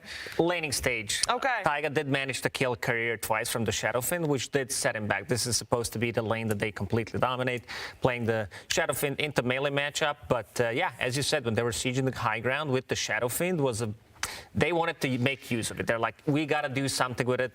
TI nerves at the stage, it's going to happen, but also this Monkey King, like, he had an extremely good laning stage coming up with Snapfire, Cookie to close the gap and being able to dominate the lane, also TPing to the top lane and managing to kill the Shadowfiend. This was one of the moves that kind of sets the tempo for the game, where you kill Shadowfiend and also you take the tower. But not just that, also Monkey King's really strong lane with the Snapfire set up for so many Sunstrikes coming out of Invoker, which gave BZM that extra boost that he needed in the early game to transition into that mid game, because they did get the Midases, the gameplay did slow down in OG, and Gladiators did capitalize on that, right? They got 2 Roshas, they took some really good fights, they took over OG's triangle, but you had BZM on this Invoker just playing the map impeccably well, right? He just never would. We're not going to let Jenkins talk have another point. Very good. Yeah, it was just so impressive. That was a masterclass of macro gameplay. He was just pushing out the lanes to the very end. And the most important thing that I want to highlight that BZM did on this Invoker is that the target that he bullied the most was the Underlord of Ace. He was constantly EMPing this hero who wanted to come play the map, right? He wanted to push out lanes, but he would walk to a lane, get completely drained of mana, because that was literally all BZM wanted to do was EMP him, and then he'd just have to walk base. He couldn't do anything. Different matchup, because Tiny needs to control the runes. He needs to move. He needs to be not under ward to be able to gank, while Invoker does have a Sunstrike. If Tiny leaves the lane, that means with the Forge Spirits, he's going to be able to push the tower. At 11 minutes in, they did manage to kill both safe off lane and the mid tower, which did open up the map quite a lot for OG. Yeah, I mean, BZM, like you guys said, was an absolute monster that game. I feel like he was the real carry. But I also feel like, going back to the original matchup, Gaming Gladiators, the carry SF, it seems like to a degree it's been figured out by some teams at this tournament. We've seen Bloodseeker go for Basher and just sit there and man up against the SF, and SF can't outtrade that. Slardar did the exact same thing. Monkey King did the same thing, especially with the minus armor and the alacrity. And Monkey King eventually gets a Basher, but it seems like these heroes that can just BKB, ignore everything else, and just straight run at the SF is the way to counter it. And it makes me think, like, maybe this is something that it's one of these heroes that's supposed to fall off after the first few days of the main stage, because that's happened every single year with some heroes. Yeah, it happens indeed. I also wanted to touch upon something that you guys saw during the draft that they weren't too happy with the silencer position 4. Who wants to take that one? Because it obviously didn't work, but when we saw the game, it did have quite a big impact still with the globals. He did, managing to stop the Snapfire ulti multiple times. Also, if they pop the BKBs, we've seen OGs disengaging multiple times. But this is the type of a draft from Gaming Gladiators where you have Silencer and Enchantress. You need to be heavily focused on the laning stage, get that advantage early on 3, 4, maybe even 5k to be able to get the ball going. But didn't happen. Like, at one point, you could feel that they actually have like 2 position 5 heroes. Enchantress kind of taking over because she scales better than the Silencer, trying to itemize for dealing more damage because it felt like they don't have it. Underlord very limited because, as Effie said, like, he was getting heavily focused by this Invoker. So kind of difficult. Like, it can work, but in the game when it's even, you can feel that, you know, you need that 4. But it's not even that, right? That is an excellent point, but I just feel like Gladiators draft, the heroes were so slow, right? That once the map started to get like picked apart by OG, they parked their Naga near the jungle where Gladiators was playing because it was a way for Naga to kind of scout people out with her illusions, but also cancel TPs of the song or potentially set up good situations for OG. So I thought that was like a neat little thing that they did with her. But like Lacoste mentioned, this Silencer, this Enchantress, this Tiny, they're just all very slow. The only hero who had a means to potentially open up the map and counterplay the movements was the Underlord, and like we mentioned, he wasn't able to do that. So while the Silencer did contribute a little bit, like by way of giving Roche, because you had the global to take 2 Roches, he canceled Mortimer's Kisses. He did some good stuff during the game, but just this slow-moving hero, his weaknesses just unraveled throughout the game. Yeah, it really does. So time to go back to the drawing board for Gaming Gladiators. We'll see what they got coming towards OG in game number 2. And while they're discussing that, we are going to check in with Casey and Slacks and see what they're up to. Woohoo! All right, so we came out to find some of the biggest fans from both teams. That's who we came out here to find. OG fans in the house? OG! Yeah, OG! Except, who is your favorite player? Seb. See?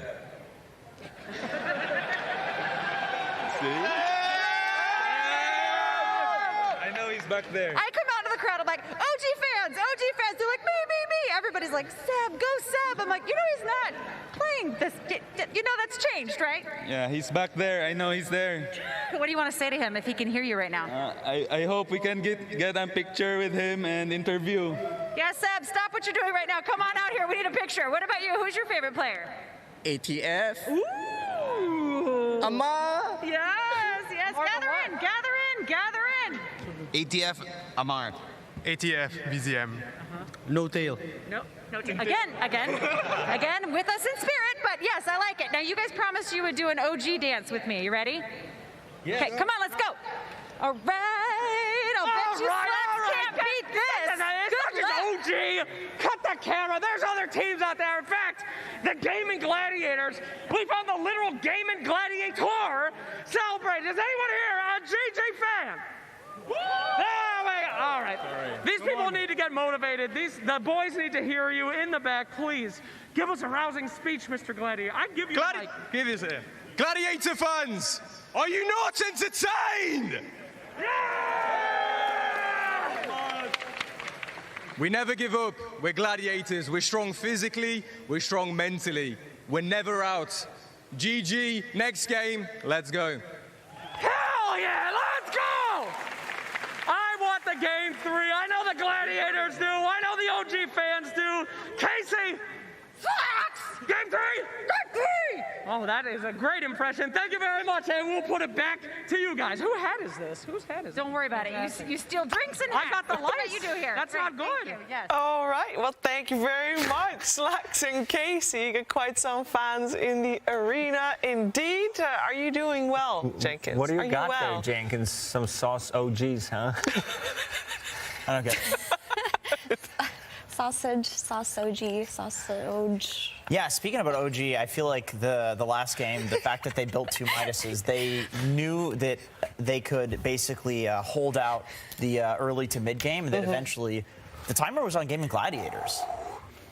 It really was? Yeah, yeah, that's it. That's Okay, well, with that said, let's focus our attention on what the teams are actually discussing right now, because we've only had 2-0s, and these teams, they're very well aware of it, and as we heard earlier today, momentum and confidence plays a big part in the current meta because of the extra duration of the games. Jenkins had a perfect explanation earlier today, but that means that there's extra pressure coming into the teams during these 10 minutes. Immortal Faith, the coach of Gaming Gladiators, got his work cut out for him, of course. Effie, what would your speech be? My speech? Yes. I would say, don't give up, guys. Woo. I'm not sure if that would do the trick. I'm motivated. I would take this gladiator guy from the audience and put him That in. guy. Like, do the speech for me. That's true. They should find that guy Do and the just put speech. him in the booth. Do the speech. Yeah. Yeah. No, but I think that Gladiators really are onto something, because that game didn't look bad. Like I said, the map just kind of got out of control for them, and their heroes were not equipped to play the same macro game that OG's heroes were. But those first 25 minutes, they really had the right idea, because as we see with OG, they're still not playing the Wraith Pact offlaners, and when a team like Gladiators does group up for the 5-man, they can exploit their Wraith Pact hero, their 5-man heroes, versus OG's really greedy cores still. Indeed they can, and we are having the teams coming back on the stage. So all those discussions have already taken place. There's only one focus now, and that focus is on the upcoming game. That focus is on the draft. And we could very, very much see that these teams are very used to each other, because when the Naga was first picked up by OG, Gaming Gladiators knew that this was going to be a support Naga. They ended up banning out some carries at the end, because they knew that Naga was not going to be in the hands of Yuragi there at the end. It's going to be interesting to find out what else they got up their sleeves. What else do they have up their sleeve, you think, Lacoste? I think Gaming Gladiators, they need to shift things up a little bit. Like their hero pool, as we said before, was one of the lowest ones, and these players, they can play different heroes. Also, like Boom did great. He did extremely well. We saw a game against Fnatic when he popped off completely on the Storm Spirit during the DPC. His Ember Spirit, his Storm Spirit were one of the best tools. Something that did lift this team up quite a bit. So maybe go that route, like give him constant pressure on the map. And maybe I also want to see Ace on something different. Like Jenkins did say that, Tidehunter, one of his best heroes, definitely wasn't picked so far in the international. But yeah, something that can run at people, something that, does stuff compared to the Underlord, who's very sluggish as a hero. He's been actually playing a lot of Brewmaster. Not run at you heroes. Yeah, I mean, I guess Brew kind of is, but he's pretty dependent on the ult. Brood kind of takes over an area. Broodmaster. Underlord, yeah, that's the new hero they're coming out with. Underlord is like, yeah, you take an area, but Enigma, same thing. Like, yeah, it would be cool to see him on his Beast or even Visage, yeah, Night Stalker, some of his signature heroes as well. Yeah, I mean, I don't think Ace's hero pool is an issue, right? Because this is how the meta is going right now for most of the teams, with the exception of OG, of course. They're always doing their own thing. Yeah, they are the exception. Yeah, because he's going for these Wraith Pact heroes. We see it all the time. We've seen it work for every other team, and it seems to be okay. I don't think the Underlord was that much of a problem. I kind of just think that, like Lacoste mentioned, Boom used to just play these explosive spirit-type heroes that had high mobility and were always setting up for kills. Tiny can be played the same, but it's a little bit slower. It needs that Blink Dagger. It needs a little bit of time, and often it will just need that BKB. So I would like to see Gladiators just go back to basics, go back to their comfort, right? They innovated so many things that we saw for so long. The Io and the Storm, the Ember versus Huskar, like willingly picking Ember into Huskar. That's how much confidence they had in their mid players. So let's see that again. Yeah, I mean, this is a team. We got some stats throughout the break that Tofu is the top 5 assists of all time for TI, right? Going into the game. And yeah, that's the finish. And Dyrachyo also has average GP is the highest average GPM in this TI.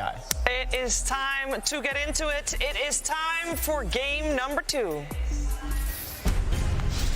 Diamond Gladiators versus OG. Game 2.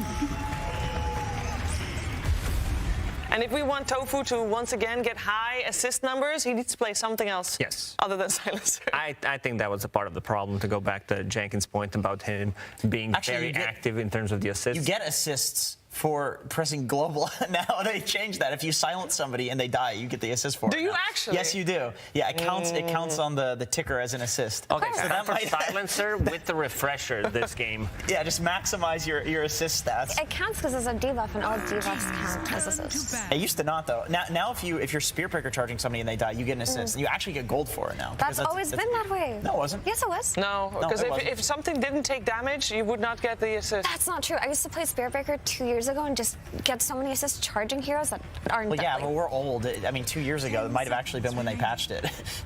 I'm talking about like 4 or 5 years ago. Just so you guys know, how you try to like make your stats better than they actually were in Dota games? I used to do that with Spear Breaker all the time. When I knew the hero was dead, I would just charge it anyways. Like, give me that assist to make me look good. I'm too old for that meta. I never thought about it that way because it never counted when I did it. It didn't count, no.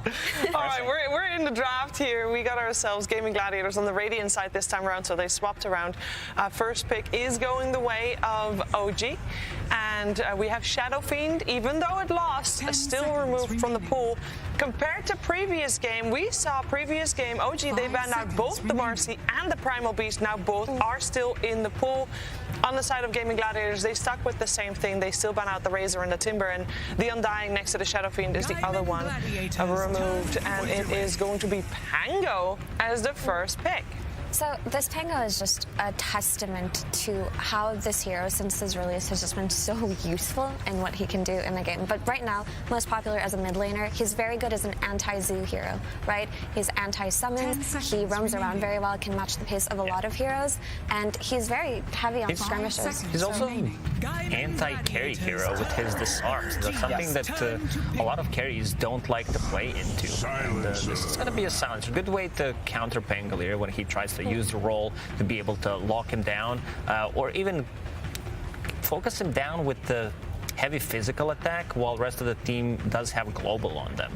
Yeah, but also Enigma still in the pool. So if OG had decided to pivot and just pick that Enigma in the second phase, the Silencer has already been picked up by Gladiators. We also saw what Silencer can do around the Roche Pit, right? He just secures these early Roche fights incredibly well. So outside of simply just countering a hero, he does a lot for early objectives. I'm fairly certain that one of the higher win rate heroes in the game versus Primal Beast is Viper.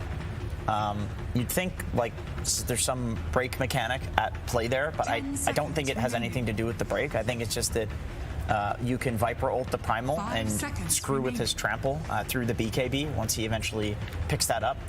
So Viper can always, kill him when he charges in, and also Primal Beast, like, he gets in your face, and you just get 5 stacks of poison on him and kill him through his ridiculous armor and high HP pool, because he's the highest strength gain hero in the game.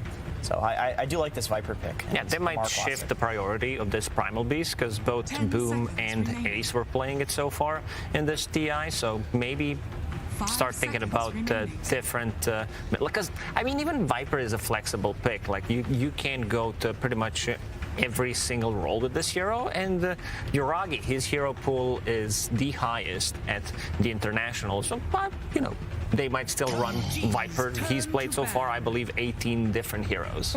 Crazy. All right, we're gonna Lich ban out coming from Gaming Gladiators, and now we see also the Marcy removed. Yeah, Lich is a hero that we have seen become a lot more popular simply as a response to the Marcy, because people have caught on to how strong Frost Armor can be, especially if you're not playing versus any Dispels or Purges. And a lot of heroes like Primal Beast love to combo this hero. We've also seen it comboed with Lesh, and just that early boost of being able to go in the enemy team, just go in the center like a bulldozer and live out for as long as possible is really annoying to play into, even if you're not directly countering anything. And just removing a couple of the strong heroes for OG here with the Broodmother as well. Templar, Assassin removed inside of Game of Gladiators, also potentially avoiding some extra minus armor strat from the carry side of things. Now that there's no Slardar at play. It's insane that Enigma is just ignored. Even by the teams that get the silencer. And Marcy just made it all the way to the second phase. Okay, there it is. Thank goodness. There it is. But I just feel as though the heroes that are incredibly popular during groups always fall off during main stage somehow.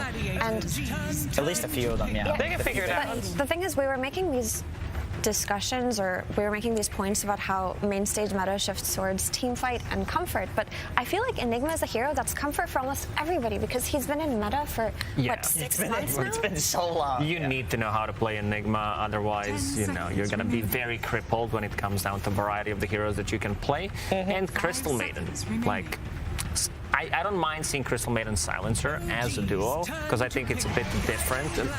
Crystal Maiden does scale quite a lot in the mid and late game, but this is a good counter. Having Clockwork against both of these supports and also blocking the Primal Beast.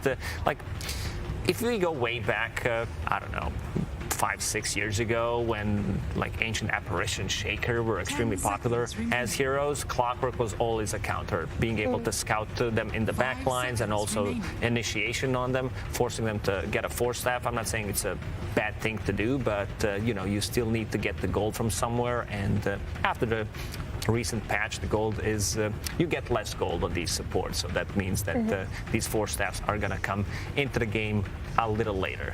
Yeah, and I have to say, that's actually a really great point. Supports got super nerfed versus Clock when they don't even get gold anymore. And yeah, the flag bearer creep kind of equalizes that and gives it to the carry, but often supports aren't even on the lane. They're not even there. Yeah, they're running like bounties and doing like other support things. Honestly, maybe you'll get 1 to 2 flag bearer creeps in the first 10 minutes, but you have so many other things to do that you can't play the greedy route and just try to stick around for every second wave. It doesn't work that way. So supports really have lost a lot of gold this time around, which interestingly enough, I thought maybe Bounty Hunter would become more popular simply because of that, but yeah, that hero still sucks. He was very popular in pubs just before TI. Like I was thinking, like, oh man, all the pros are playing this. That's because people have fun stealing gold from people. That's what I meant. It is pretty fun to go goblin mode. But as far as drafts go, I think OG's draft is pretty scary right now. This last Lifestealer pick from Gladiators does a lot for them because he counters a lot. He can fight through the Rolling Thunder, he can fight the Viper, he can fight the Clockwork and the Jakiro. So this is a great hero, but taking that away, they just have so much to counter the Primal Beast. They've got this Clockwork, they've got the slow from Jakiro, they've got the combination of Macropyre plus Power Cogs, they've got the Viper Strike on the Primal Beast. And all of these things that I mentioned, who else hates them? 2 slow-moving support heroes. I think Ursa's still in the pool for OG. They might be a little limited on tower damage, but just looking at the carry-to-carry matchup, like it's great against the Primal Beast who wants to get in multiple times in and out, and just the matchup against the Lifestealer is really good for Ursa. And you'll 2-shot these supports, dude. There's no way a Crystal Maiden can deal with an Ursa. It's also just not bad for Monkey King again if that's the route they want to go. The Monkey King was an excellent pick. Last game, the BKB timing was nice, and it's really good here too. Especially when you have a Pangolier who can do so much for you. The Monkey King was super capitalized on because of the Invoker Sunstrikes and him having a stun, being able to set that up. It won't necessarily be the same effectiveness in the first 15 minutes of the game, but as the game progresses, also still great pick here. Even Terrorblade is a good solution because these heroes can get on top of you, but their damage is extremely limited when he has a BKB. I like the idea of a melee carry more, simply just to pair up the Clock with the Viper and the Jakiro with the melee carry. Faceless Void. it's a great Void game. I was actually looking at Dota Buff, and Void has one of the top win rates versus Primal Beast. It's great against these like spellcasting supports who are very spammy, and you can time dilate them for a lot of damage and chase them down. It's great against Lifestealer. I think if you go late game Lifestealer versus Void and you don't have some sort of other like semi carry, it's basically a loss. Like it's very difficult for Lifestealer in this matchup. But it just kind of counters what Lifestealer wants to do with his Rage versus the rest of OG's heroes. Worst comes to worst, you just chrono that guy and then you try to kill the rest of his team, right? And then by the time his Rage is over, your team can handle it. So I like it a lot. But I remember when Primal Beast was the scourge of pub Dota when he was first released, it kind of felt like the only way to beat that hero was to pick Void on the safe lane, just because he jumps away from him, right? He tramples you, you get away. He had no inherent means to kill you after he already used his charge. So even though Primal Beast has a lot of bad lane matchups now because he got nerfed, Void is still tried and tested, works really well against the hero on lane, in the game, and with the BKB timing. Is it time to shift this Primal Beast to the off lane and get something? That's what I was thinking. A semi carry like Storm would be amazing. Yeah, because they have they do have lockdown with the Pangolier ulti, Ice Bat, like Chrono, but I think you need to get hero to boom. Yeah, I'm thinking about Storm, but especially because there is Crystal Maiden in the team, just to be able to enable him even more. It's a hero that can jump the Void and kill the Void as well, like catch him out when he's on a lane. Dude, this is such a nice clock game, actually. I'm looking at it. And you also have the Cogs into Rolling Thunder combo. And just the combo in his lane is nice. And with both, I mean, he just enables everybody on this team. Also, the Rocket Flare vision to set up the Chronospheres. He actually does everything for every single hero on his team. That's one of the best clock picks I've seen. Well, we do see this Storm in the end coming out, and that means we're going to have a Primal Beast played by Ace. That will be his first Primal Beast play of the International. But does this mean, this Storm pick, does this mean that you guys are a little bit more on board on the potential of a Game 3? Because I've been thinking about like what options do they have, and this seems like a good option, something that doesn't rely on any cooldown. You can play very aggressive. We did say that they need carries this. The game as well. Yes, exactly, and feels much better. I would say I'm still a little worried for their damage output once Faceless Void gets to his like 3-4 item timings. Yeah, we're gonna find out. I was loving hearing you guys' thoughts, but I think people also are gonna love hearing the thoughts of Seb, who's standing by with Slacks. 5 seconds remaining. Absolutely, my friends. I'm here with the choo-choo train Chubak. How you doing?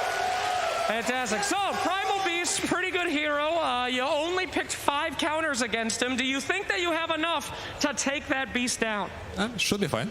All right, should be fine, should be fine. Now, how much did you guys prepare for this match against Gaming Gladiators? I know that you guys are the favorites always to win TI, so they're very prepared for you. Did you do a lot of research against them? I mean, it's like 4 or 5 hours straight preparation. So, oh God, he's not lying! Shut up in the crowd. All right, thank you very much. All right. Are you gonna win this game? Give it to me straight, Choo-Choo Train. I guess. I guess! All right! Well, ladies and gentlemen, let me pass it over to the most successful podcasters in all of Dota 2. They paid me $100 to say that. Sunsfan, that's Endrin. Thank you very much, Sir Action Slacks. Another very good interview. Hopefully an Emmy Award-winning interview, just that specific one.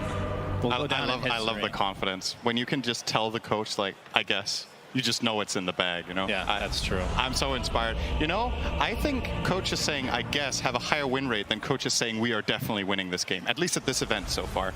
I would love to see the statistics on that. Yeah. One-word answers, if that equates to more wins, or if they're eloquent, perhaps they lose more.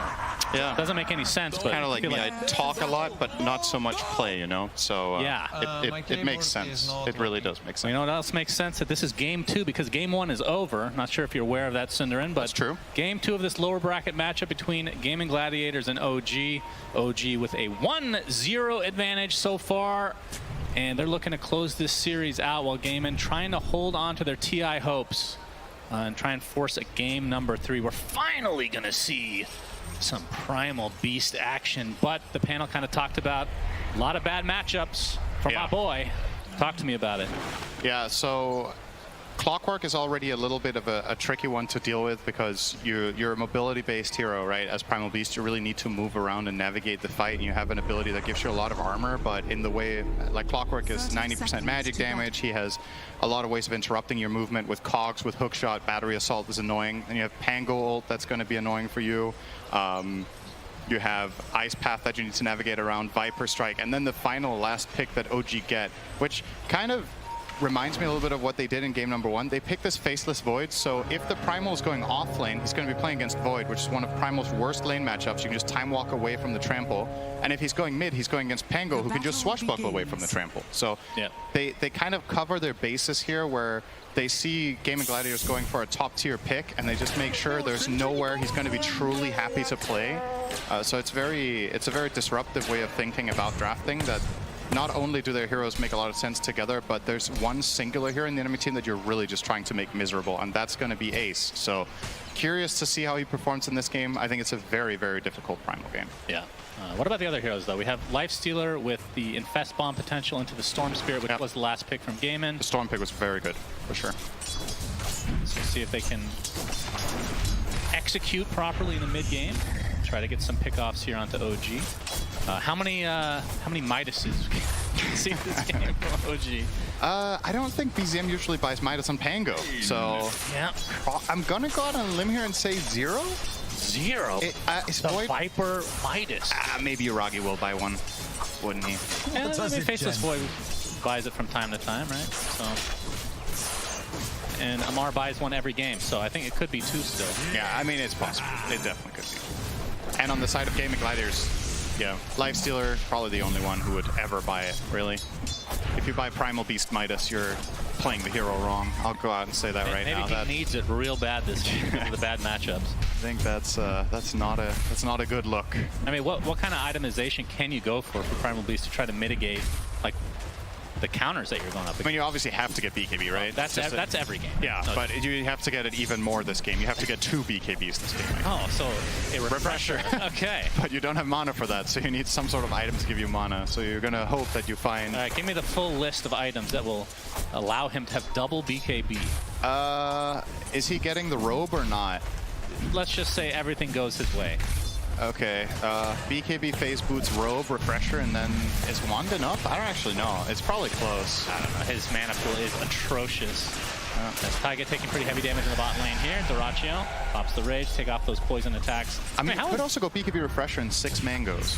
Okay, sure, that sounds a little less than ideal. He has 3 of them already. He's halfway there. So he just needs to not use them. He almost has his first major item, 6 mangoes. Maybe if you could get the mango tree, then it would be possible. Oh. Right, then you don't have to buy it. Missed that so much, Misha. Onslaught with the trample, lots of damage. I mean, you talked about how Uragi can deal with this, but what about Jakiro? Yeah, Jakiro is not particularly good against Primal in lane, so Misha definitely has to be careful about positioning. One of the upsides to Jakiro over certain other supports is it has pretty high base HP, so getting the full kill is difficult, but you put a lot of pressure and you do economic damage. Jakiro's probably going to have to buy salves here if it keeps getting pressured. But yeah, it could be better, it could be worse. There are certain other supports that absolutely get bodied by Primal, and Jakiro is not really in that category, but it's also not the greatest. We are many minutes away from this happening, so I don't know why I'm bringing it up now. Tier 5 neutral items? No, actually, for once you're incorrect. I can't believe it. Well, I'm bringing this up because I know you're such a big fan of Clockwork, but I am. seeing the Aghanim Scepter at this tournament, it hasn't been picked up as much because it's a lot of it is support and you have to get the gold, but when it's picked up, it feels impossible to play against a lot of the time. Yeah, I think the biggest upside to it is just the vision, right? If you're playing support Clock and you just spam out the rockets in key moments, you get a lot of information, which is very powerful. I do think in this game, Taiga is more likely to go Force Staff, though. I just think it's too good to not buy. You're playing against Lifestealer, you're playing against Primal Beast. Oh, Taiga, by the way, taking some hefty damage down here. We'll be fine, though. Yeah, has to be careful with that Ghoul Frenzy, of course, level 1. Very important spell for Lifestealer. I mean, unless they see incredible value in getting the multiple rockets, I think the best Clockwork build in this game is probably Force Staff Lotus. Get the Lotus against the Global Silence for any teammate of your choosing so you can save them. It's a great way of countering Storm Spirit because he can't really Vortex unless he BKBs. And the Force Staff just amazing, right? Primal, Lifestealer, even Storm. If the hero at least turns around before they get pulled by Vortex, you can reset their position pretty well. Taiga going to trade again. It could be very annoying as Dyrachyo has to pop the old rage and just walk out. I mean, from BZM's perspective on the Pango, when you're going up against the likes of, like you said, the Global Silence, which can be really annoying. What's the Ziragi? Oh, the Trample. He has time lock again. Though. But what kind of itemization for BZM? Are you having to go BKB at some point? We used to see Lotus Orbs back in the day, but that hasn't really been as much of a thing for the mid Pango. Or you're relying on your team to get I kind of like Diffusal here still, right? Well, you're going to go for that regardless, right? But like, yeah, after Diffusal, I don't know, is BKB enough? Accelerate. Yep. That's going to be first blood for Amar. And Dyrachyo has to be careful. He's going to pop the rage, though. This bottom lane got basically twice as strong when Taiga hit level 3. It is such a huge turning point for Clockwork's ability to play offensively. Like, heroes that can usually somewhat trade with you just get absolutely destroyed all of a sudden because you more than double the damage of Battery Assault. Goes from 20 to 45 from that level 1 to 2. One of the biggest spell upgrades in the entire game, in my opinion. All right, good setup. Mid with the Frostbite, a lot of damage to BZM, but he gets off the swatch. Oh, the miss from Boom. Oh, he still got low ground, but he still finds the kill in the end. Very close. That was very close to being extremely unfortunate for Boom. If Taiga had enough mana for Cogs, he might have actually survived there. They find the Jakiro. They get trampled down, and Yuragi gets off the time dilation. He's not going to be able to likely find a kill unless he gets a timely bash here on Any bash? Any bash? No. No bash. This reminds me of when I play Faceless Void.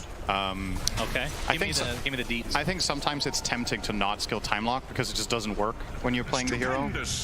I understand why other players skill it though, because it's really good on them. So. Yeah, so it seems. Yeah. But BZM in the mid lane, 36-5 versus the 28-6. Despite that death, was ahead of the CS. But we can see on the net worth essentially even, all things considered, as he is now level 6, so the Rolling Thunder available. I mean, from the Storm Spirit's perspective, hearing an onslaught, total miss there. Yeah, he does take down a lot of trees, though. That's true. Is that one of the predictions for this game? No, it is not. Those are my favorite, yeah. I missed the community challenge to kill trees. Dyrachyo needs to be careful here. Has the phase boots, which is very, very useful against the Clockwork. Yeah, Tofu gets up the last war, but BZM with the Rolling Thunder. Oh, nice juking from Tofu. Fancy footwork on, though. I don't know if he's going to hit him a second time. No. Tofu definitely has his dancing shoes on as he's able to only get hit once. I believe this is what some people refer to as NA driver. That's what that made. Sure. Celery. He's going to get soloed down. Amar actually gets credit for that kill. And now the Viper Strike onto Dyrachyo. Attempting to TP out. Oh, he dies in the fountain. Oh, dear. Very unfortunate sequence of events for Gaming Gladiators in this bot lane. That feels awful. So he's going to have to make the walk of shame. And, I mean, do you have to go to the jungle? Because obviously Viper Strike, now that that's online, very low cooldown. It's not only that. Amar's going to be level 7, and you just cracked level 5. This bottom lane is over. The problem is, Lifesteal jungle is pretty slow, and you can at least still somewhat sustain yourself down here. And I think if you leave Maiden down here, she's just going to get dove non-stop, right? Yeah. So you probably kind of have to just go there and pick up the pieces and get what you can. But yeah, Amar with a complete dumpstring in this lane now. 1,400 net worth ahead of Dyrachyo 8 minutes in. Effectively 300 more GPM if you think about it that way. That is, that's scary if you're Gaming Gladiators. This bottom lane, definitely they could not afford it to go this poorly from the get-go. I can see that it started as a smoke and now an Invis Rune topped for Boom, who's now in the OG triangle, but Taiga. Getting the Viper here would be a really, really good play to try to bring back Dyrachyo. I think this is the right idea with this Invis Rune, and it looks like Amar has no idea.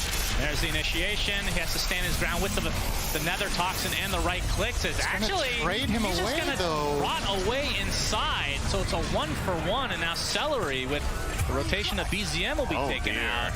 So it looked like it was going to be a clean pickoff for Gaming Gladiators not to be, and it might be even more as Boom has to expend a lot of mana, but Taiga, not Jeez, quite okay. level 6 yet. Maybe not, actually. He's catching up.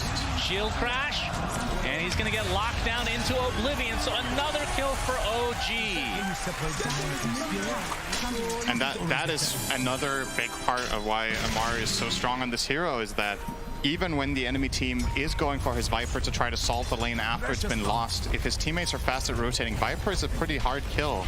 You can see Amar going for the traditional item build of Chronosphere, and Amar is on the other side as well. That's a goner. And uses the Viper Strike just to ensure another kill on a core hero for Gaimin. What do you think about Amar's item build? I don't think I've ever seen this. What do we got here today? Dragon Lance? Wraithband, Null Talisman. Oh, I didn't. And 2 branches, no stick.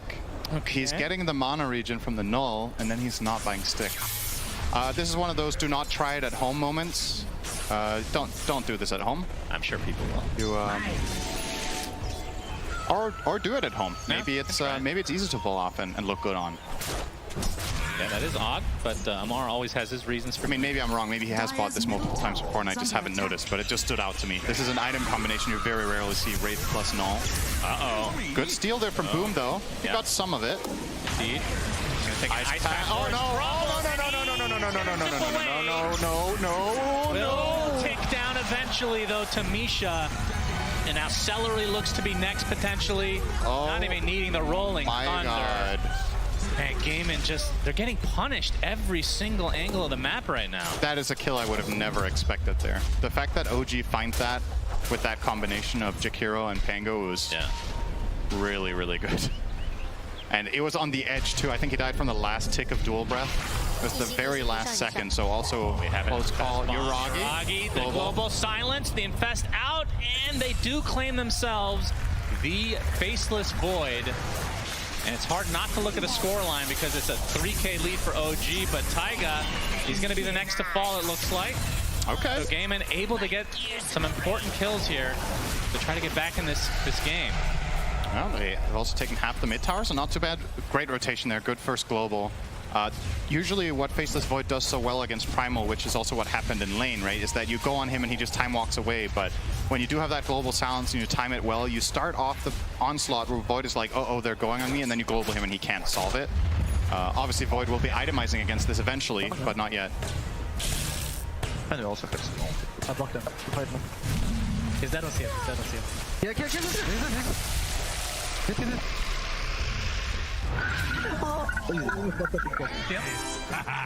All right, some laughing, some gibberish a little bit here and there, but worked out. I like Amar's advanced call of kill. Kill. Good strategy there. I do believe that is a winning strategy most of the time. Yeah, Tofu, he's dead. Kill. That's definitely a throwback to Eternal Envy days, right? Just repeat the same word. He would still be saying kill now. It's just like an endless loop. Recursive loop if you're a programmer. Why has anyone ever made an Eternal Envy remix? It's like I'm sure they have that as like it'd be a pretty, I was going to say a pretty good beat, but maybe not. But it would be a beat. I've actually seen one for sure. You have? Yeah, you can just Google it later. Yeah. But OG I will definitely do that. Ace and company in the driver's seat right now. I mean, what does Gaimin need to do? The Infest Bomb was great, but obviously the global silence was needed for that kill. Yeah. Very long cooldown. They have global again in 10. I think you make another move like that.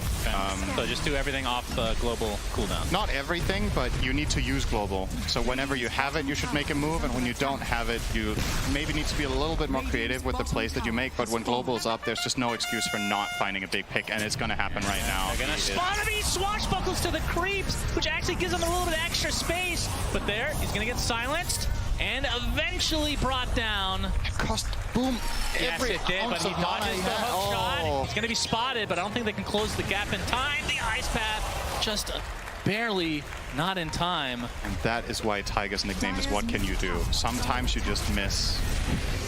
And Dyrachyo focusing on the tier 1 tower will have to rage away as the rest of OGF come in. And they've brought this back for sure. That was a very fortunate swash, to be honest. Like yes. That play got so much harder than it had any business doing because the perfect timing of the swashbuckle as Storm was jumping, and he had no way of knowing that. So just pretty fortunate there. But also, again, Boom at least getting away from that is really great news for him. He's closing in on the Witchblade. Maybe he can solo Void with that plus global. I think because Void treads Midas, right? Like Yuragi is very far away from any defensive item that's going to solve the global. He's probably going to go Manta after the Maelstrom, I would imagine, or BKB, one or the other. But until that point, I think Storm has his number. And they could even kill him with an Infest Bomb, I think, without global. As long as they have that Witchblade. Should be enough. Taiga is going to find Celery.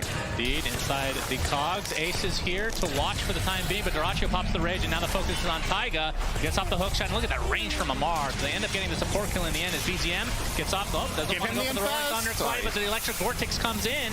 But you have to be careful to that Storm Spirit. The Infest into Ace with the Trample. Not enough to finish off Taiga in the end as the Uproar procs.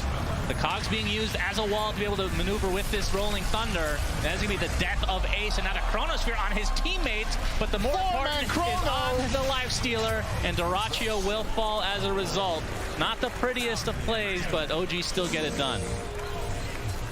I don't really know if OG could have done much more there. What I'm wondering is if there was a way for Ace to set that up better on the Primal, if they could have been quicker about it and gone on top of the Pango and then get the Pulverize off, but as we talked about pre-game, it is a hard Primal game. You really need to hedge your bets about how you go. We're going to see the replay here. So this is obviously one of the best matchups for Clockwork against the support. Crystal Maiden, super slow, can't really break your cogs very easily once she's in there. You kill her off. Now the Viper Strike going to go into Dyrachyo, forcing the Infest here. And this is where, so when this Storm Jump comes in, if Ace uses his spell combo onto the Pango, I think they actually could potentially kill him there. I hear the onslaught, okay, and that is a lot of damage. Taiga is dead. That'll do. Closing in on BKB now, Ace. We'll give him some more freedom, but it's not a guaranteed connection. You still, when you're pulverizing, you get countered by the Chrono, and you can get countered by hookshot. So it's not one of those Primal games where it's just like, all right, BKB unlocked, I'm going to start crushing fools left and right. It's not that straightforward. Is that a voice line? I'm crushing fools? Is it? I don't think he speaks any actual words, just roars. Yeah, maybe one of them means that, though. That's true. We don't have a translator on hand quite yet. I do believe he speaks the same language as Slacks. Man, we are on the same page. We are on the same page. We finish each other's horses. As Yuragi. No, we don't. Yeah, just move on. That was a good joke, Ace. Yeah. Inside the Cogs, which gets broken right away by Taiga. He is dead again. Yep. So they're able to find him pretty consistently, which, like you said, is a pretty important hero to take out before any of these engagements, because it does disrupt a lot of what Ace wants to do. Oh, that's a long Big jump. Zip in, BZM. Going to be found, but the Swashbuckle out. Ice Path does connect onto Boom, but I'm not sure who wants to fight here. Both sides kind of happy to walk away, it looks like. I think OG are a little bit timid. They don't have their Clockwork, and Global Sounds is up, so that is a pretty difficult fight to take. And they also have the read that there's obviously Gaming Gladiator's vision there, because Pango got jumped in Fog. So I really like the call to not force that as Dire. I think the risk reward was just not good enough for you. So they're gonna chill. Wait for Chrono as well, worth keeping in mind. They didn't have that for that either, so probably even less eager to get anything done. But now that it is online and he has Maelstrom, perhaps OG are considering a move. Radiant are scanning. Hearing that the Infest Bomb ready to come, but the action's gonna start onto Celery, who's just dead right off the bat. The Global Silence comes though, Rolling Thunder already activated. As Dyrachyo able to claim himself the first kill. They're gonna find another on top as Amar falls. The buyback was used on the Celery. As you can see, the BKB already activated from Ace. And Taiga at the root keeps him in place, and Celery's buyback ends up being worth it. So double kill for Boom as Gaimin taking a big fight for themselves, although BZM able to claim Tofu. Yeah, pretty good from Gaimin. They're really getting value out of this Infest Bomb right now on that Storm. Getting that Viper kill, just negating Amar in that fight. He will have BKB probably in the next big fight though, so then I think this play will not be successful next time around unless Lifestealer gets a Desolator so they have enough in the tank to just bring him down right away when they jump in. But yeah, good stuff for Gaming Gladiators. I think in a pretty good position here to proceed in the game, and obviously the BKB on Primal Beast, huge reveal there. Ace was able to create a ton of space in the fight, never got chronoed because Yuragi wasn't really there in the beginning and Clockwork was on the other side of the fight, so got completely free movement. Players here. Yep, and for the rest of the item progressions, we can see that Dyrachyo is essentially halfway to his Desolator, which is going to be a huge power spike. What do you think of Ace working on, we've been seeing a decent amount of this, the Aghanim Scepter from Primal Beast. I mean, the first thing I think of is breaking, but it feels like it's been picked up consistently even without that in mind. Yeah, just a lot of damage. I have to say, I don't have the best read on the, like, when and why this exactly is good in a specific game, but I will say one of the major upsides to buying is that it gives you the mana for Refresher, right? So when you do take this path, instead of like certain other heroes, in order to get Refresh will buy Skadi, you're definitely not doing that. So it's kind of between the Axe and Shiva, and I think in this game, maybe he feels like the armor from Shiva is actually not going to do that much because the enemy team has so much magic damage that maybe he's better off getting some more utility this way and then transitioning to Refresher. I think that's probably the line of reasoning. But I'm not certain when I would say the Scepter is better than Shiva, because I think Shiva is really good on this hero in general too. So, but anyway, are those the 3 mangoes he started the game with? That would be hilarious. It might be. I mean, maybe it's just kept. I mean, they get region, right? Yeah, of course, just a little bit. I'm sure it's really helped out a lot as Smoke. Does break here. Yuragi doesn't know what direction. It is daytime. And Bonsai on the wrong side. Tofu, you have the zip coming in from Boom. Electric Vortex is there. And he's going to easily be taken out. So a big pickoff for GG. Close to a time walk, but not quite. But that was global expended in half of Storm's mana pool. So maybe OG will look for something here. Yep, they're going to start out onto Ace. Already at half HP. Pops that BKB. Viper Strike as well, attempting to TP out. Not enough. Will be fine. But Celery, not so much. Again, the sacrifice, I think Gaimin is A-okay with that. That was, I want to say, about a 1/10 of a second away from a Primal Beast kill, because Taiga just barely couldn't get on the other side of him to cog him for the knockback stun. So he did just get the BKB off on Primal there. With a level 2 hookshot, that's a kill 100%. Maybe if Taiga hits the angle a little bit better, he kind of got blocked by the creep on the left, so he couldn't find the angle there. And those things matter a lot. Like, that would have been a huge kill. It's the richest hero on the side of Gaming Gladiators that OG just narrowly miss. They do get the CM, as you mentioned, though, and that was a dieback from Celery, so he's on the sidelines for a very long time. That aura is going to be very missed right now. Yeah, level 1 aura. Ace cares about that. He has his mangoes. Wait, where are his mangoes? Oh. Did he eat them all? I guess. So really hungry all of a sudden. Do you ever like shotgun mangoes, just like 3 back to back? No. I'm surprised that's in the diet of a Primal Beast, if I'm being honest. As the Tier 1 tower is done. 3K lead now for OG. When it comes to the old Roche, Synderen, who would you say has the advantage? Probably... Neither of them are like super Roche killers. What about like the team fight in the Roche as well? Yeah, when Dyrachyo gets a Deso, it definitely gets easier for the Radiant to do it overall, but I don't know, I feel like probably OG, if you put me on the spot, like you have Battery Assault, you have the Disarm from Pango, it all adds up, poison attack, lots of damage over time. The fight itself, I think it's completely down to Global Silence. Gaming Gladiators lineup can absolutely fight in any area of the map if they have vision and they get the initiation. If they don't, or Global is on cooldown, I think things get a lot trickier. So Taiga opting to go Shard, I think pretty rare, I would say, that Clockwork buys this first item. That's true. But really valuing that vision that you get out of that jetpack. I generally consider Force Staff to just be a better item than this, because essentially a lot of the times that you use Jetpack to escape, you could do it with Force Staff too. But what Force Staff also offers is it gives you more mana, and you can use it on allies. But obviously the thing that it doesn't give is the flying movement. It's the flying movement. You don't get a Jetpack. And it doesn't give style points, right? And style points are pretty important on the TI main stage. Yeah, absolutely. Generally, the less you care, the better. So Amar's the kind of player you want. Yeah, that's pretty accurate, actually. I mean, there was a lot of questions when they were at their first LAN this year. How would they react? Because they're very good online. It's literally the same thing, right? But then they had an interview with the coach, and he was like, I guess we'll win. And everybody was so inspired, they won the whole event. So can't blame him. This Rocket Flare will show that the Roche is being taken right now from Gaimin. You can see OG not that close right now. They're going to smoke up and try to contest, but this Roche is going down. It seems like the purpose of this from Gaming Gladiators is to bait a fight. I think they know that they're not going to get it in time. Yeah, they back out for now. That's what they already used. As the hook shot comes, it will connect, but there's the global silence into the pulverize, so it looks like Taiga will be the first to fall. Gets off the cogs. Oh no, BZM stuck inside the cliff essentially. Again, after the shield crack, finally finds his way to the high ground, and Celery will be the first kill on the side of OG, but the buyback now onto the Jakiro. But there we see Yuragi with the Chronosphere, all on the lifesteal, and he is dead. 50 seconds of no Duraccio, and that might mean OG gets Roche, but we'll see. It is only a couple kills, but again, the lifesteal is the big one. The fact that OG come out of that after the with first that Rolling result, Thunder. like double, he went from stuck to stuck with Rolling Thunder. Like it happens. They're gonna see the replay here of it. So good global, in my opinion. I think they have to kind of combo break here and get the Clockwork out of the picture immediately, so they get a numbers advantage. But that Pango roll, and then this hero has some of the funniest moments in the game, but they were still okay. It is painful at times. Yeah, Roche, very low. It is low, but the hook shot onto Ace, and it looks like Yuragi is going to get the Aegis, no problem. Ace now cannot get out of the cogs easily, and as a result, OG pick him up.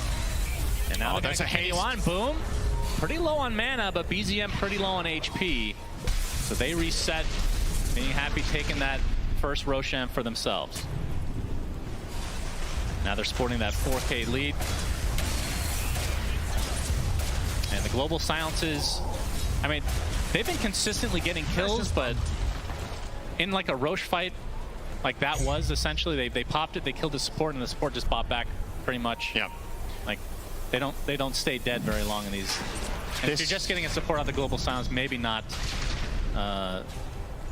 This has been one of the biggest downsides of the hero for a long time, right? Is that when you play it as support, global is such a huge part of what your hero offers that if you don't get a big payoff, yeah, it's not the greatest. So I think, I mean, given the circumstances there, if he doesn't global, I think that hook shot just leads to a really problematic fight for Gaming Gladiators. So he probably feels forced to use it, but it's like, I think that was a good global, but it was just because he had to. He doesn't want to use it like that. So you want to, in this game, you want a global to kill Faceless. You want a global to kill Pango when you get that jump off, but you kind of have to kill them in the Storm Stun because Pango has the Yules into Blink and Void has the BKB. We should mention Tofu does have 4 staff, and Celery's working on 1 for himself now as well. Yep. So just having these options for the cogs. Yep, you need that for sure. As I hear best. Celery, but here comes the initiation from Boom. Look at the burst damage. Global Silence is there for the Yuragi. Pops the BKB and the Chronosphere. Trying to focus down Celery to start things out. They'll get him relatively easily. And now Duraccio gets destroyed. Misha gets credit for that, and Boom able to zip away. And Taiga, no hook shot here. So Boom is fine, but the initiation from Gaimin looked good initially. Not able to find themselves a kill, though. And that was still either way on an Aegis holding Yuragi. Yeah. They didn't have Ace as a part of the play either, right? So they were lacking that bit of damage and teamfight control that Primal Beast offers. But sometimes it is like this, that Primal Beast either, I'm not sure if that exact moment, if he was pushing out bottom, because if you're all 5 heroes missing all the time, your plays get really telegraphed. Sometimes you have to show a core to give the enemy team the chance of getting out of position or feeling safe when they're not. So it's understandable that Ace is maybe showing here bottom, but it's just a tricky situation when their lanes are this pushed in bottom and mid. Like you gotta take care of that when you're making the play as well. It's hard. And OG's counterplay just again proving to be too strong. Yeah, Yuragi, he might use the Aegis here. Nope, time loss, he's fine. And now a lot of mana missing from Boom. BZM. Are they actually going that Rolling Thunder? Celery, he's going to be spotted and easily brought down from OG as Ace gets 4-staff action. Now the zip in from Boom. This is going to be an Infest Bomb. They're going to try to focus down Yuragi. They get him. That's life number 1. But the Storm is already dead. You can see the Uproar Aghanim Scepter from Ace doing massive damage as he secures himself a double kill. But now all onto Duraccio. Gets bashed up, gets brought down, and it looks like Ace is next on the list. Pops the uproar one more time. Oh, he actually gets a nice pulverize. Triple kill for him. And oh my god! Ultra kill, and then eventually brought down to Yuragi's hand. How the hell did he get an ultra out of that? Man, I love that Aghanim Scepter. I have to say, it's kind of winning me over right now that I I mean, in Aghanim's Labyrinth, that's the hardest parts. And that was a pretty strong fight. He did more damage than his entire team combined in that fight. Absolutely. That, I mean, that is an issue, right? Because you're losing the lifesteal and the storm pretty early in these fights. You see the replay here. Yeah, so Maiden dead straight off the bat. And that's a very nice use there from Misha of the Psychic Headband to push the Primal Beast away a little bit and buy some time. This'll come in handy. This connection is super good, though. Really isolating, killing Viper. I think he had 1 second cooldown on BKB there, by the way, Amar. So could have been a very, very different outcome if that had happened 3 seconds later. Oh, here we go. The uproar is going to feel real good. Oh, yeah. Into the pulverize. A hook shot into live. Taiga.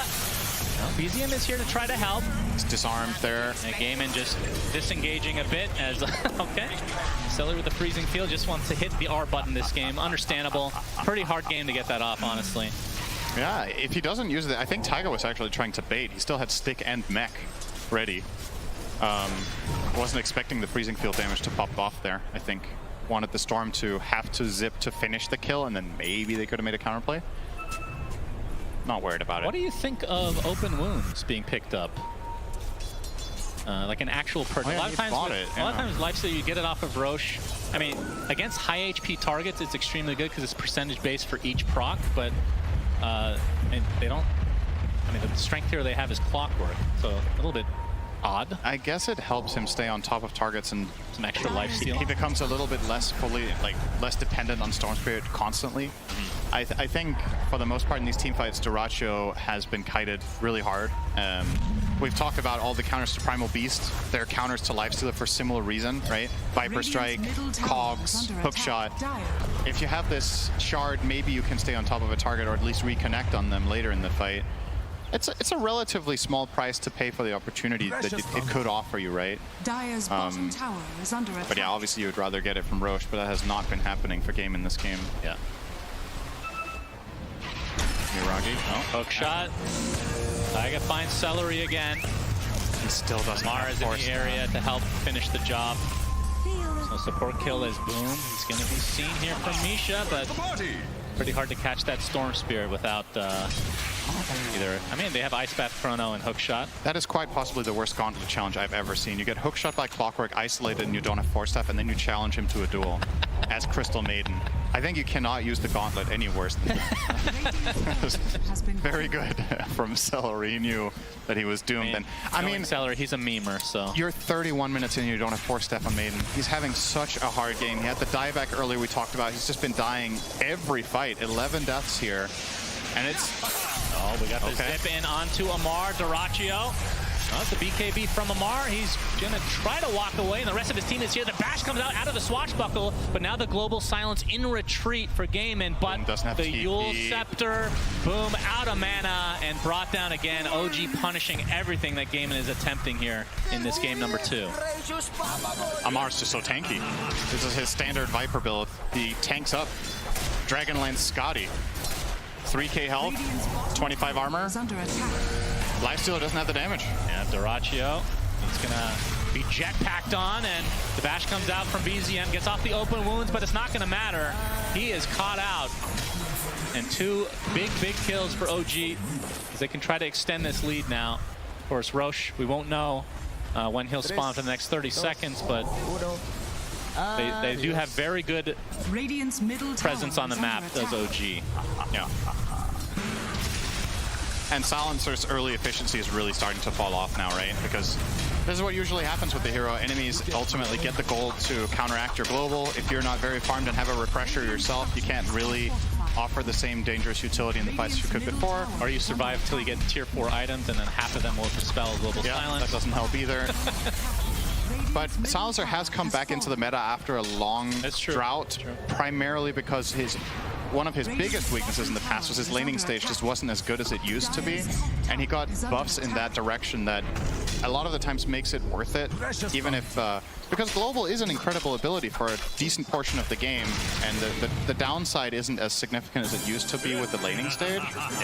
But now we're reaching that traditional state of silencer that happens pretty often in this kind of game, where you feel like you're one button more or less, and you need to use it perfectly.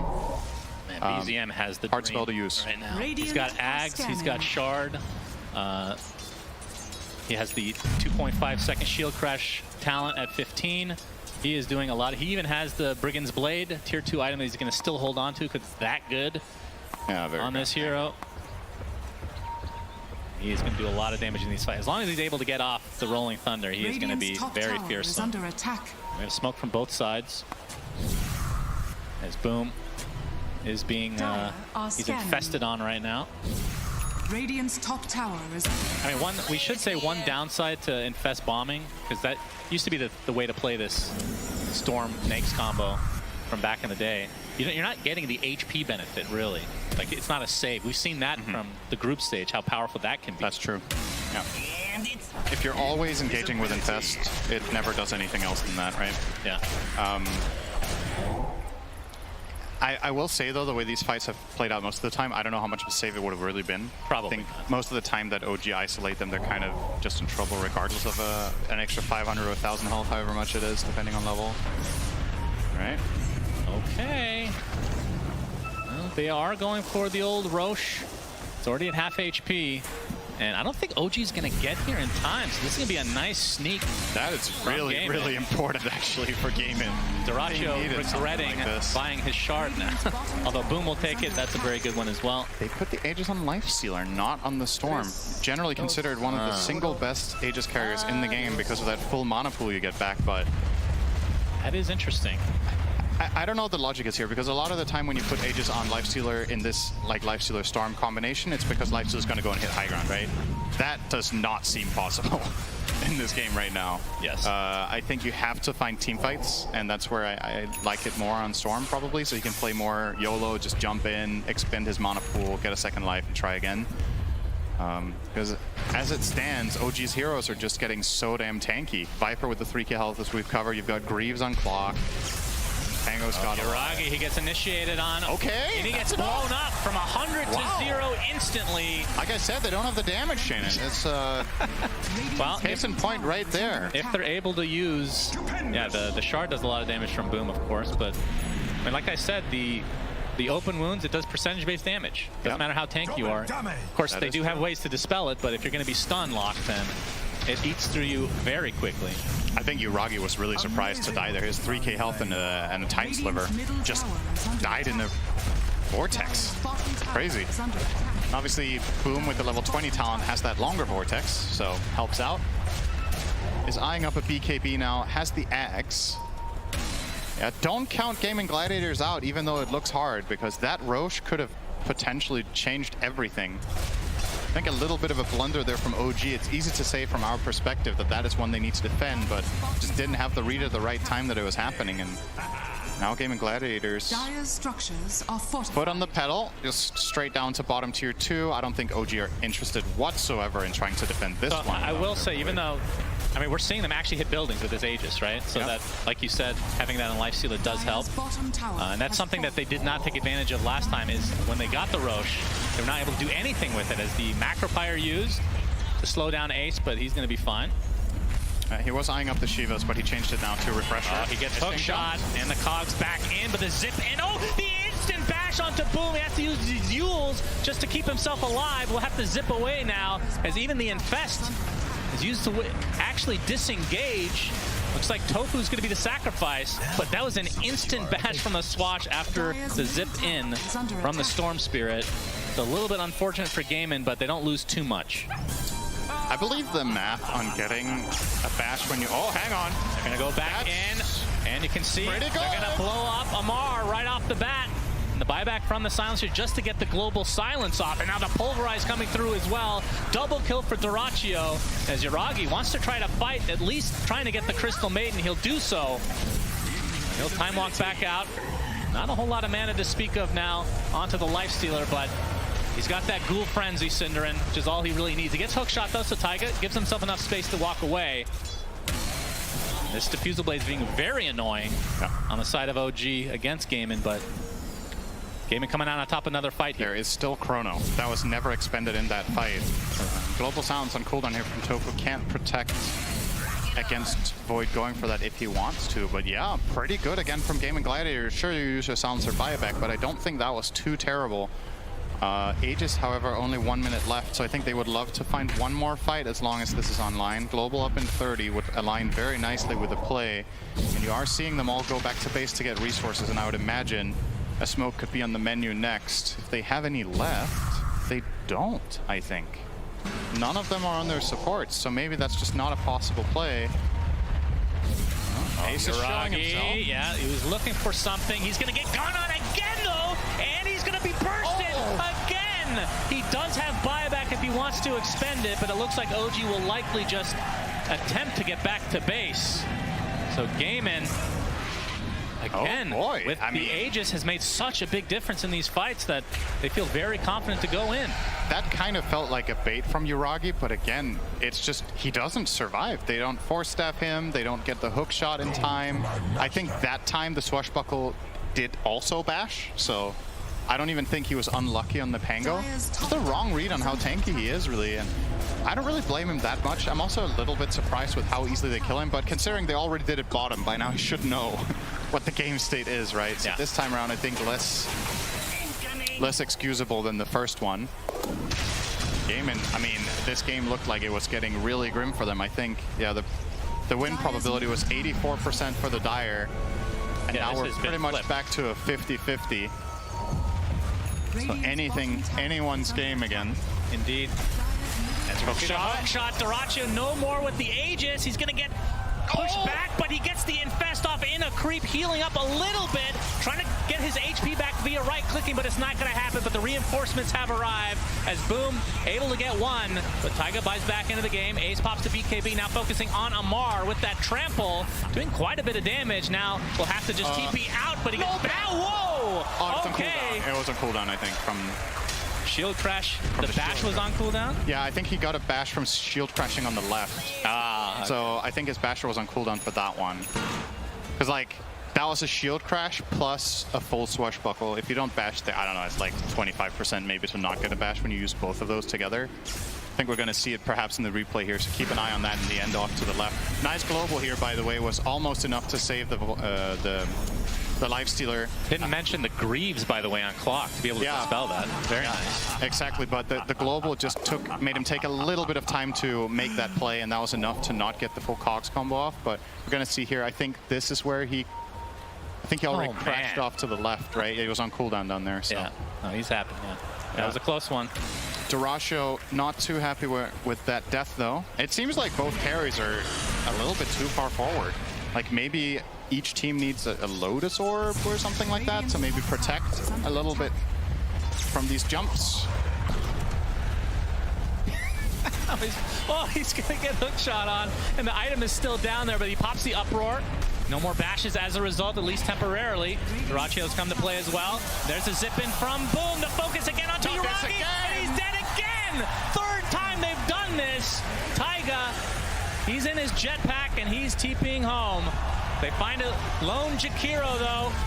So Misha drops to the deck, and Gaimin seem to have turned this game around completely. They've been winning every little engagement since that Aegis was taken.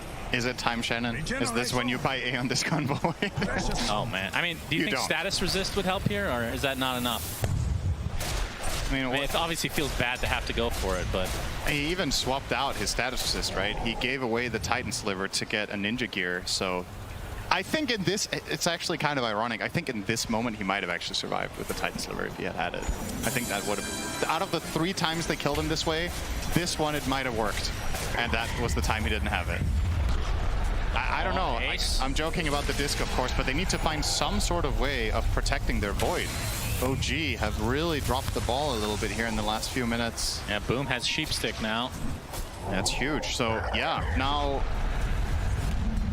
I don't know, I do think you have to play tighter around the Void. And keep in mind, OG have one Force Staff and it's on the Viper. He has the pipe. Boom actually initiates onto BZM, but there's the Aeon Disc proccing for him. Dyrachyo trying to re-engage, but he's going to get the Infest off onto Boom. He's just getting bashed into Oblivion, into the Rolling Thunder. They take out the Storm Spirit. Beautiful coordination from OG as Ace kind of left all alone right now, but he's a big, juicy boy, so might not want to touch him here, Synderen.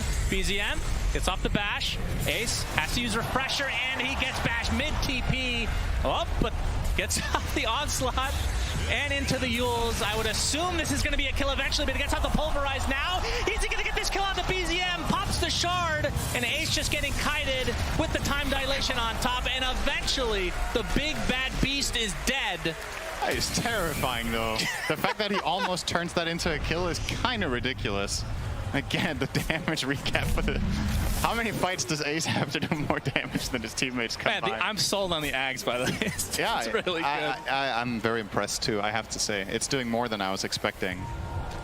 But the result of this fight means that third Rosh with Aghanim Scepter on OG. Yuragi's going to take the Ags, so now he will bash via the Time Walk. Yep. Of course, that won't help him survive. It will be a very reliable way for him of stopping the Primal Beast from doing his thing, though. And now they're attempting to go high ground. No Storm for 15 seconds. You can see Ace does have buyback, despite being dead for 50 right now. Hook shot. And Tofu, he is donezo. No buyback on him. Yeah, 90 seconds of no silencer. That is big. Now they're focusing down onto Celery. He does have buyback himself, but Amar and company really want to go deep. The Chronosphere completely whipped other than Amar, and that is going to likely be the death of him. We'll see if he gets the tips or not, but either way, technically speaking, Gaimin does defend, and now the zip from Boom, finding the Jakiro. Double kill for him now. So they defend, and they got, no, the Aegis is still there, and it's still 4 minutes on the Aegis. And full buybacks here for OG as well, but that did require 2 buybacks on Gaimin, so it was costly, Synderen. And a helpful Chrono. Yeah. That's unfortunate. I mean, you can totally understand why he's going for that Chrono. If it lands, we're going to have the replay here. So I really like this engage first off from Taiga. There's a 1 minute cooldown in Silencer's buyback. I think OG have track of this here, so they know it's a high impact kill. They find the Maiden here. And if this Chrono connects on the Storm there, they kill them both. We're talking 0.3 seconds, so it's like easy to be like, well, what are you doing, Yuragi? Oh, we got a double buyback from OG as they've lost their mid-set Arax. And that means Gaimin resetting. You can see Amar not too happy with being chronoed by his teammate. Understandable. The Ace is infested on. You can see Gaimin. If they can get the nice little cheeky kill on the BZM, that'll be a dieback. Okay. Zip. Okay, that's the Aghanim Scepter. Electric Vortex onto the both supports, and they're both dead just like that. And now Pulverized, but the Aeon Disc procs is BZM trying to find some distance. Dyrachyo and company trying to focus down Yuragi again. There's the onside. There's the first death. Do they have more stuns? We'll see. Spawns back in. Frostbite is dispelled instantly. Celery getting it. Okay. Boom goes in with another big stun.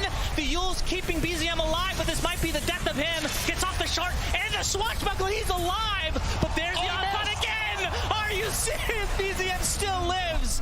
That would have been an enormous kill just based on not having buyback anymore. Oh my god, I can't believe OG dodging a bullet. That. My goodness. Such a great initiation from Gaimin Gladiators, all set up by that offensive observer ward that they had in the base, seeing both supports. And they get a great jump with the AoE Vortex into follow-up Primal Beast Onslaught. But still, in the end, I don't know if the backtrack gods were helping out the Void there as well to delay this maybe a little bit further. But look at that beautiful engage there. Easy double kill there. And now, keep in mind, Ace, we haven't, I don't know if you mentioned this, he has the Pulverized talent. Did you mention that? The 25 talent? So the Primal Beast has 2 amazing choices to make. At 25, you either double the duration of Pulverize, or you make it Pierce BKB. BZM gonna use his shard, but they're gonna try to focus down Amar. The open wounds is ripping him a new one, but there's the Chronosphere. Oh, he gets popped outside. Boom will live. Unbelievable. And we'll see if they're able to turn this around as Yuragi. Oh my god, he time walks everything off. But BZM is taking the brunt of the damage, uses the shield crash, trying to get back to his base, but the onslaught finally finished finishes off the Pangolier. Dyrachyo barely alive as the Uproar doing a good amount of damage, but Ace will finally fall. So technically a 1-for-1 exchange. Tofu able to TP out. Everything is so close. Everything is literally like 1 millimeter getting bounced out of the chrono, 1 millisecond on the TP, everything just tooth and nail. I thought OG might have lost the game there, honestly. Yeah. Like, when he gets bumped out of that chrono, I think Void was on 5% health and got time walk off. Like, so close to both sides. You're going to see everything here. So that Rolling Thunder is now going to be on top of Boom. There's the chrono. So now he gets bounced out, gets force staffed, and now Yuragi is going to drop super low, backtracking some of the damage. Yeah, just some. In and out. Oh, meanwhile, Amar, he's dead. 115 seconds of no Viper. Big kill for Gaimin. Was he just out solo pushing mid? Yes. His teammates were too far away to help him. He does not have buyback. That might be it. And Pango's dead as... I mean, I guess the reason he feels somewhat comfortable doing that is Primal Beast is dead. You're not safe if your teammates aren't there. They're playing it safe. They're not going to go for Throne despite being in a 4v5 advantage or 4v3 advantage. So we'll take the top set of racks and then can waddle their way back down to bottom to get Megas. But still so much time without these heroes. But here's the initiation. Global silence, but the instant BKB. But now the bash applied to Yuragi. Now trying to focus down Dyrachyo. He's going to have to time walk out. And instead, they're going to lose Taiga. Does have buyback, though. Yeah. That's 2 sets. Now to the bottom lane they go. Still 30 seconds until their Primal Beast is back. I actually think OG had to try for that. If they don't do it, they lose the lane for free and the play just happens bottom instead. Now they have a buyback play, potentially, with a 10-second cooldown on Chrono. This is defendable because Ace is dead and Pango is spawning. Gaimin actually needs to be a little bit cautious here, but they don't know necessarily what could be coming their way right now. Nice rage reaction on the Ice Path, though. Bash. Gets bashed inside, though. Chrono is available. Yuragi. Not gonna try it. Yeah, reverse time walk back out. And you can see Amar obviously dead for 30 seconds. He's the one holding cheese as well, so that's an important item potentially that's still sidelined. But now it's a 5v4 until Amar is back. But they were not able to secure Megas. And OG still have everything at their disposal once Amar is back online. Man, what? This is not at all how I imagined this game playing out 30 minutes ago. Like, no way would I have imagined that we were getting this. What a treat, though. It feels like every team fight has some sort of detail that means everything. Yeah, and it's always something very small, technically speaking, right? Like one key backtrack, or one hero getting pushed a little, or one perfect force stab. All right, the initiation onto Yuragi. He's going to get pulverized. Is this enough? It is, but he does have buyback available. The bash, not enough to keep Boom in place. Big rolling thunder from BZM as the Viper strike now to Dyrachyo. He's going to get chronoed as well, and he's going to be brought down. He also has buyback, though, but that's the bigger kill on Ace, who does not. And he used Refresher, too, before he died, which I guess actually doesn't matter because he doesn't have buyback. So thank you, Shane. Great analysis, as always, from Synderen. As now OG, I don't know who's in the driver's seat. I don't even know. I feel like have they kept track of this buyback timing on Primal? Like, it's a minute away. Sometimes you don't have the exact timing, and it's like on a hunch, right?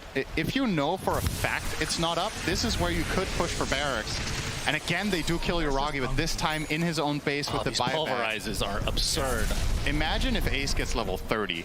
Yeah, so he has the other talent too, because that is just absolutely dirty. 100% pulverized duration that pierces magic immunity, makes it effectively a 6-second single target stun. Yeah. That does AoE damage. Not too bad. And it lines up perfectly with your BKB duration, right? You pop BKB blink in, 6-seconder into a 6-second pulverize. Couldn't be better. Wind Waker. OG are not going to capitalize on this at all. Yeah. They can't. But they will have their eyes on potentially Roche, which we know it's going to be a while. The potential spawn time is already up, so it could spawn at any second, and neither team is scouting it right now. Obviously, OG will buy a Rockets there as soon as Taiga is up. They don't know yet. And I do think the crucial thing there is, sure, OG defend their base, and it is a pretty good teamfight win, but I think Void's buyback is worth more than 5k net worth.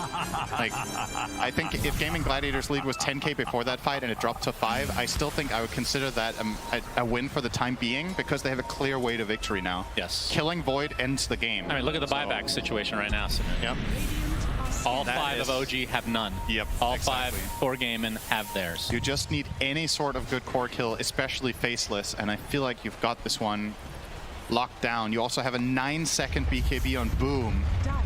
He finally buys it and has buyback. A very late game BKB. He got it minute 53. Okay, Taiga. Is that going to be the kill onto support? But there's a global silence. Boom comes in with a beautiful electric vortex onto 2. The support is already dead, and Amar extremely low on top. But he pops the cheese. Now he's taking the right clicks from Dyrachyo. But there's the Chronosphere with the Macro Pyre on top. Is it enough to take out Dyrachyo? It's going to be close. He gets silenced, so cannot rage, cannot use open wounds. But he dies and buys back. 3 dead for OG. No buybacks available, and that might do it. Gaimin will have a free path to this next Roche.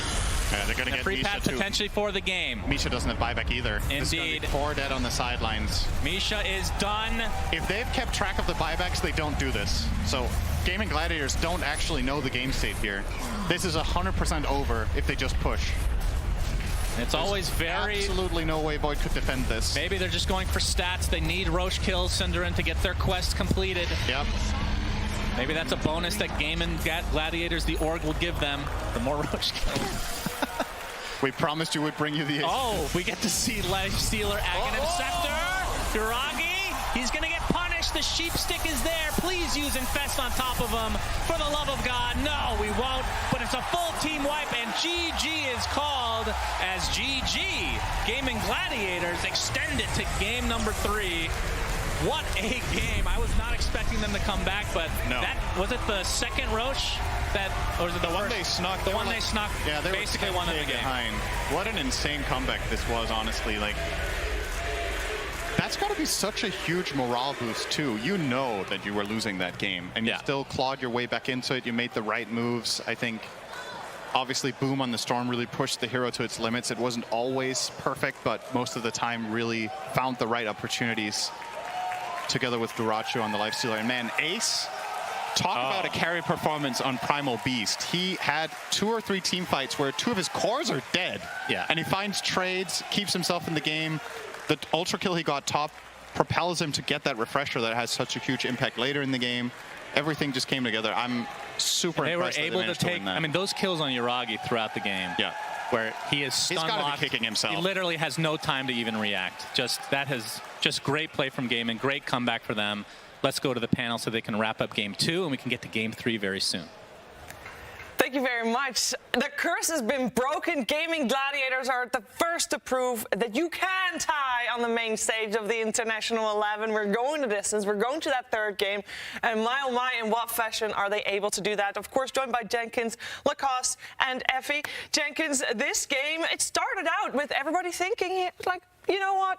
2-0. It's another 2-0 on the main stage. It did look that way. The Viper lane, Amar did very well versus Lifestealer. We were talking about it backstage. The fact that with the nerfs to Rage, it feels like you can't really just, rage off the Viper debuffs. But Gaming Gladiators, they won through sheer outplay in the team fights in the late game.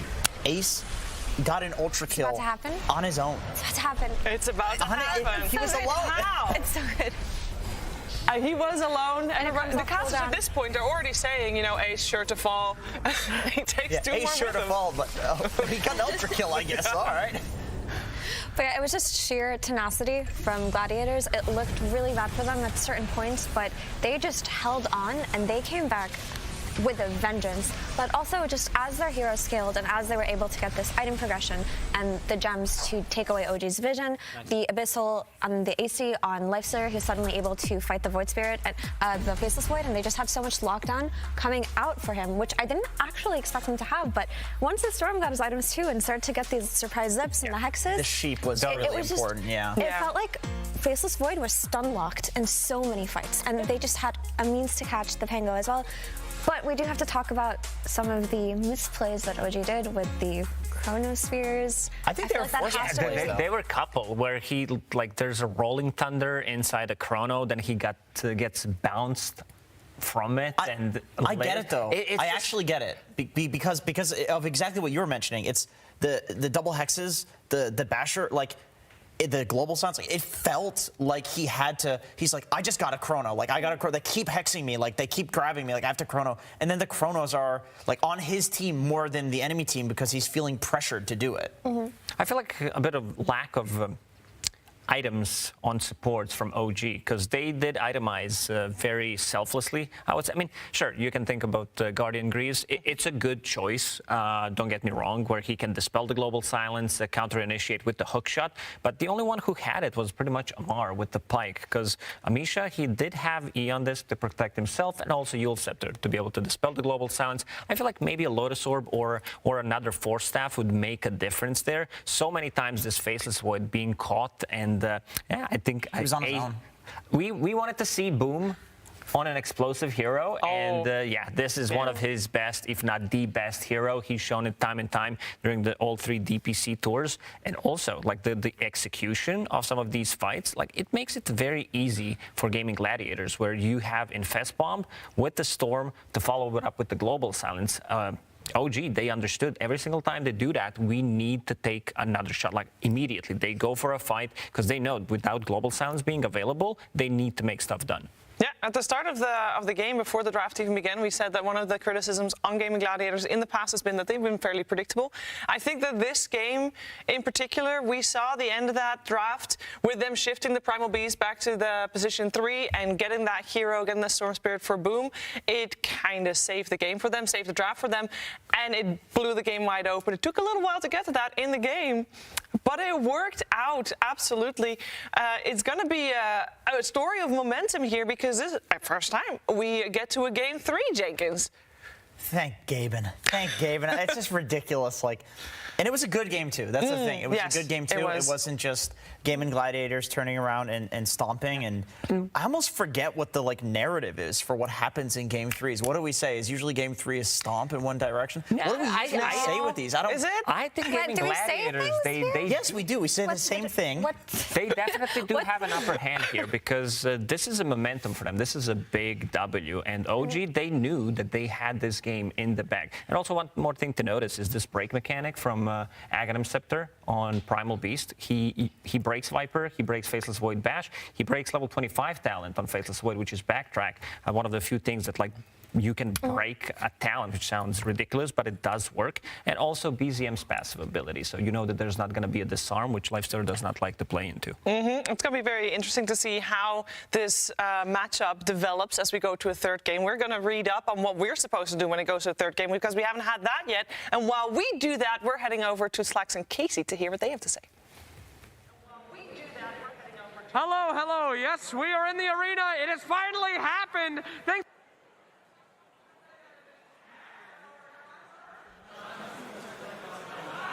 Really happen, but thank you. You got global silence. You got global silence real hard there. That's what the silencer does to you. I mean, there was also Mask of Madness, I believe, sitting next to him. Ace Nightstalker too, and I think he might have Dark it. Ascension. That's also activating a silence, so then everything just falls apart. So here we are. But we did actually, quickly check what we're supposed to do when it goes to a game 3. These are very tense moments for these teams. They got such a small amount of time to think about this, to adjust, and of course, while the game is going on, the coach already has a big job, and okay, what am I going to say? What am I going to say? What's important? I think the most important thing is very simple. Try to reset, Effie. Try to get back to not feeling like you just lost, not feeling like you just win. Just go back from the start. The most important thing that a player can have in a LAN environment is the ability to recuperate and to recover after losses, because some of them can feel so brutal, right? Especially in games where you did something wrong. Some people can... I mean, if I were a carry player and I chronoed a teammate and they died, I would feel horrible about it. And these things happen. The game was difficult. You were most likely going to lose anyway, and that play in particular did not lose you the game, right? So you have to be able to identify that and just move on. So just take a couple of deep breaths. Don't talk about the game anymore. Maybe talk about it later if you do win, but for now, just talk about what you're going to do next. You need to be able to reset stop thinking about game 1, game 2. For now, it's just a best of 1 elimination game. Yep. Okay, we're going to see you once again if the global silence has ended on the side of Slax and Casey. Let's head over to them. Hello, can you hear me, ladies and gentlemen? We are here for the first game 3 of the International here. Are we hyped? Things are crazy. Some would say things are mad, right? Pun? I'm losing my mind. There you go. Perfect pun, my friend. What did you think about that series? Are you hyped up? It's about time we got a game 3, I think. Yeah. Primal Beast, Ags. I think that's my favorite spell in the entire game. Yeah. That was good to see then, yes. Any recommendations from the Mask of Madness himself about what they should do in this final game? I think they should pick Drow and build Mask of Madness. Wow, very creative. Thank you so much. Casey, do you have anybody? What do you got over there? How's the crowd feeling over there for you, Casey? Well, right now they look a little sleepy, so could you wake up? Thank you. So it's kind of convenient, don't you think, that OG and GG sound so similar when you cheer? Because backstage we're like, wait, are they? Oh, now they're chanting for GG. So I decided to find some fans from each side to prove their worth. Sir, how many TIs have you been to now? Oh, it must be 6 or 7. If you count, it depends if you count the last one. Yeah. And you're here. You think who is going to take it all the way here in this game 3? I think OG's going to get there. Yeah. Yeah. Why? Oh, these guys are pros. They were ahead there. We've all been there where we lose a game where we're ahead. I think they're going to reset and come back like in a fresh game 3. You're amazing. I love that you said we've all been there, like, on the TI stage. No biggie, no big whoop. Thank you so much, and thanks for coming to so many. Thank you, Casey. Yeah, okay, and then I know, sir, are you pretending to be a GG fan? Because you promised me you were, and then I turned around and you're wearing this hat. I think I'm a GG fan now. GG is so good now. What do you mean so good now? I mean, their group stage is so... Okay, you've been a fan of GG for how many minutes? 1 hour. 1 hour. You know what? I'll take it. Who else is thinking GG? By the way, very confusing because GG and GG sound very similar. So somebody's gonna GG. It might be GG or OG. All right, you with me? Wow, 1 woo. What is wrong with you guys? Get back in here, Slax. We got to get this crowd all fired up. Don't worry about it. It's going to be a GG easy for OG, maybe GG, but either way, we're going to go to a little video. So goodbye, crowd. Enjoy this wonderful video content. Video content. This is pre-recorded. Jenkins. Hello, everybody. Welcome to this video where we're going to be a panel. Sorry. What is he talking about? What are they doing? I don't even want to know. But what I do think is really cool, there's somebody who counts into 6 TIs. That's impressive, yeah, right get this guy on the panel. Get Jenkins out. We want to see this guy on the panel right now. He definitely has more info. Talking about Bulba? No, the guy. The guy that wins the 6 Oh, that guy. Yeah. Oh, yeah, that guy. He went to the last one. That's cool. And that is cool. This guy went to the last one as well. Yeah, he did. Misha. He was a coach for a different OG at that point, and now he's the position 5. Still a very important role to be able to get that team back to the 0 line and start from scratch here with the game and the third and deciding game here in the lower bracket. Extra important, extra pressure, but you got to focus on one thing only. It all starts with that draft. Should be upon us fairly soon. And when talking about that, when thinking about that, where do we start? Where do you go? Because Primal Beast, I think, is the first thing that I look at. Is like, okay, OG let it through once, let's ban it again. If they have first pick, I think they don't need to ban it. If they don't, I think this is how GG won the game. Like, it was Primal Beast plus the Storm Spirit. The rest of the team also played well, but Ace on this hero really made a difference. Yeah. I think that Gladiators maybe have identified that the way to beat OG is to probably just beat them at their own game, in that they're not going to play for this heavy 5-man group up, buying this Wraith Pact and this pipe. No, they're going to try to outscale them, not lose too much on their lanes, and just take it late. Because OG are a team that like to farm up, right? They have this tri-core thing that they haven't changed since TI. Sometimes they will slow down after their lane dominance and just farm it up, buy some Midases. So if GG are going to play that game and try to outscale them, they honestly might have a shot to just make it to the next round. Like, they could actually win here. Yeah, I mean, if you think you can beat OG in team fights late game and you go, relatively even. There were points where either team was ahead, but in the grand scheme of things, fairly even. Why not just go late and outplay them? I do think the Primal Beast was a big factor there. There's a reason that teams are, first phase banning this hero. It is a little overpowered, and I think Ace played it phenomenally. Like, just the fact that, we saw in that game, like, the charge goes through Cogs, and the charge in another game we saw goes through Spirit Breaker charge.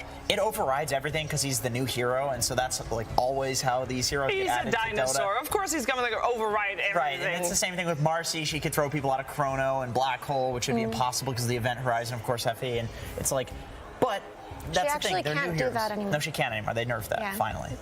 There's some things, but yeah, I think so. It's the hero's overtuned. I think that's something the coach can say, okay, we just made a mistake leaving that in. Let's just reset, ban that hero, play normal Dota, because that's not normal Dota with that hero. There also might be a re-emergence of Enigma in this game 3. I mean, it's the deciding game. This is a hero that both teams have won with before. It's one of the best heroes in the patch right now, and it's just been ignored for 2 whole games. So this could be the one where we see it come out in the first phase. Yeah, game 3 is definitely the time for that. That's like a clutch hero. You know what I want to see? I think this is the hero that I expected it to be picked way more, especially coming out from OG, Arc Warden. I've been really impressed the way Yuragi has been playing it. They did try it out one time. They lost the game. Maybe they lost the confidence. Maybe we don't have all the info. Maybe in the scrims they were also losing with the hero. But the way he played it, like during the majors and DPC, big fan. Like there's something to this hero that can hold the high ground for a very long time. It's also a hero that plays very aggressive with the advantage. And once he hits his timing with the Octarine Aghanims, it's just extremely difficult to play. All right, it is time to find out what the teams have in store for each other, and if we're going to have that Arc Warden, yes or no. It's over to the draft for Game 3. Diamond Gladiators versus OG. Game 3. Gladiators turn to battle. Now, before the series starts, you can, of course, theorycraft a lot of openings in that draft, and you can, like, spar, basically, with your coach and your captain to see how things are going to go down. But once you get to that third game of a best-of-3, there's mind games at play. You've got 2 extra games of information. You got to process them real fast. And it is all about what you identified as the threat from the previous game. So far, it has not yet been Primal Beast. We got actually also a little bit of a difference coming out from Gaming Gladiators. The previous 2 games, they banned out Razor and Timbersaw. Now letting Timbersaw in and banning out the Snapfire instead. And on the other side, OG actually thinking quite a little bit about who they are going to ban next to Marcy. Previous game, they, of course, banned Undying and Shadow Fiend, and the game before that, it was both Marcy and Primal Beast, but so far, not yet set on that there it is. Okay, so moved. Get it out. I got another prediction. Okay. This is going to be on the Arc Warden level. Tinker. BZM Tinker. I could see that coming out. I feel like that hero is getting picked a lot in pubs with the recent buffs prior to TI. People were feeling it. It's just a specialist hero, and you need the right game for it, but I do think it's really overpowered in the right game for it. And Game 3, elimination match, 10 seconds. OG might pull it out. I also think just BZM Invoker did so much for them that they could run it again here. It really did look effective, and it's going to fix any kind of scaling issues that they may have had in Game 2, because Pangolier does not scale nearly as well as you would like him to for games that go to minute 45 onwards. Oh, this is some old school combo. Jakiro plus Naga Siren being able to execute. Yeah, it's easy to execute, but we still don't see something that happened in game number 1 where they picked this Naga Siren early on. Taiga played it in the end, but also did a bit of a confusion, even I would say, because Underlord was last pick for Gladiators, and then OG counterpicked with the Monkey King. So they still got to be careful. It's a hero that was also played by Yuragi before. he did extremely well. I think he might have also broken some records on the hero. But yeah, looking at the bans this time around, you did say that Timbersaw still in the pool, and now this Snapfire ban makes sense because they were aiming for this Undying. Snapfire really good with Little Shredder to be able to take down Tombstone immediately. So they end up going for the Shadow Fiend again on Gladiators. It didn't work out well for them in the game one. They lost to a Naga Siren support, they lost to a Monkey King and an Invoker. So I wonder if OG are just going to run back a potential draft. Yes, there is a key difference here in the Undying, but I do feel at this point of TI, at this point of the meta, teams have figured out the best way to play against Undying. It's not a hero that catches anyone off guard. Yeah, and something that Janken said, it feels like teams did figure out how to play against Shadow Fiend. Because you did mention the Bloodseeker, there was also Monkey King that builds into Basher. Heroes Slardar. that, like, yeah, Slardar was extremely, because he doesn't buy Basher, but he's the one buying a BKB, so not affected by Requiem and then getting on top of him, so that's a good solution. Even the snipers looked good against it, which Gaimin took out. It's like a different approach rather than like sitting on the SF and making it so that he can't just sit there and trade and right-click you by permabashing. You're standing at a distance, SF can't hit you, and then you're also headshotting him, so he can't just sit there and trade with you without a BKB, even if he does get on top of you. It did look pretty good, and it's really cool. I think, or I hope at least, we're going to see a lot more of the Sniper and Sven combination, because it looked like the better version of the SF plus Sven combination. But Sniper as a standalone hero with potentially a Naga support and a Jakiro support to back him up isn't as strong as the Sniper we did see beat a Shadow Fiend. Yeah, it's a bit weird. But the nice thing about Naga Jakiro is the flexibility of the two and the fact that it just makes team fights so easy. Like, I feel like between these two heroes, you have tower push, you have magic damage, you have heroes that can stack camps, like lane shove. It makes the rest of your draft, you can just kind of respond to whatever Gaimin Gladiators picks. And they do go back for the Invoker. I like that they did this, honestly. It worked out so well in game one. What they have to do to give this Invoker the best game possible, though, would be to pick a kill-heavy side lane, whether it be the safe lane with Monkey King again with the Jakiro, or have it be an offlaner that has some kind of stun or disable that can set up for these Sunstrikes. That is a condition that I do believe they have to meet, because that was the reason why Invoker was able to kind of outlive and outsustain this Gladiator's 5-man. And speaking of 5-man, they go for the Beastmaster and the Undying and the SF. You know they're going to play for these early rushes. You know they're going to play for these early pushes. Yeah, they need a hero on the mid lane that can deal with the Invoker. I wouldn't mind seeing something like Leshrac that will give them like strong mid-game momentum with the Undying Shadow Fiend with his level 15 talent, and also Beastmaster with his aura. Disruptor. Ooh. Okay, they're saving their pick for last, the mid one. Man, they really like running this position 5 as a 4 thing. Like every game it's been hey, it's something that Tundra did as well, because they're running position 5 Mirana. But they are running 4s as 5. I feel like Gaimin Gladiators is running 5s as 4. No, you're right. The support roles have just homogenized. Yeah, they have. They really have. In this tournament. Disruptor kind of owns here, in my opinion. I was wondering if they were just going to go back for the Silencer a la their last 2 games, but I like the idea of Disruptor with a Vision hero, right? You have the Hawks from Beastmaster, so it already sets up for the Glimpse. You have the AoE silence and damage on the Naga Legions. It stops her from casting songs, so if she is going to be played as a carry here, her effectiveness is reduced. Also, if this Naga is split pushing or scouting with her illusions, Glimpse insta-kills them. So if they send an illusion uphill into Gladiator's triangle, Disruptor can just get rid of it just like that. Yeah. This Disruptor pick, why they decided to go with position 4/5 is they did not want to reveal anything, because they want to still have an option to put this Shadow Fiend on a mid lane. They do not want to reveal the matchups. And also Vision game from Gaimin Gladiators. It's going to be through the roof this time around. You're going to have Tombstone for the Glimpses back, Hawk as well, summons from the Beastmaster. All this attack speed will increase the damage output from the Shadow Fiend as well, and you're going to be able to set things up with the Glimpse. Okay, thank God. I was going to say that OG needs some Blink Stun hero, because this SF is still unaddressed and it was in the first phase, right? Yeah. And so you have this Blink Stun hero in Sand King that can get on top of this SF early on. Sand King has a very early blink timing that his teammates can play around. But also the Sandstorm is going to be really nice later on with the Blind versus Shadow Fiend if the game does go very late. And of course, you have the setup for Sunstrikes, which we talked about. It's really important that you have that if you're going to run this Exort Invoker, because that's the assumption that I'm going to make.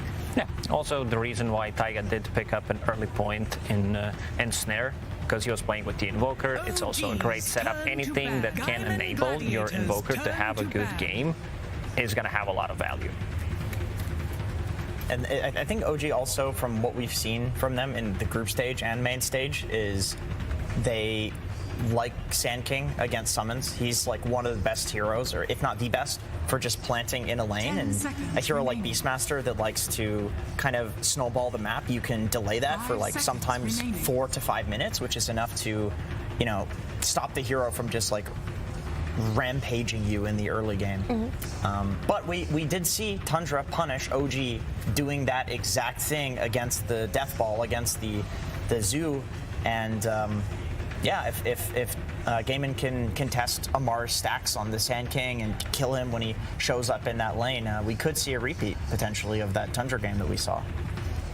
But I feel like it would take a while for Gladiators to contest the OG stacks, because their heroes aren't necessarily the ones who are most quick to move into the triangle, right? They need a mid, yeah. Yeah, Beastmaster parks himself on the offlane for a while and tries to just, you know, get his creep, farm up, try to get his timings and take a tower, maybe pressure the second before he wants to shift to another side of the map. So I do feel, as far as stacks are concerned, Sand King should be relatively safe this game in stacking and taking them. And a hero that could do that would be Storm, but it doesn't look so good this game because they have the instant stun cold snap, instant stun from Sand King, and then with lots of follow-up. Like in the previous game where we liked the Storm because all the stuns were kind of projected. Like, yeah, they did have Disable, but there's nothing to instantly get him. That's different here. They can go for maybe...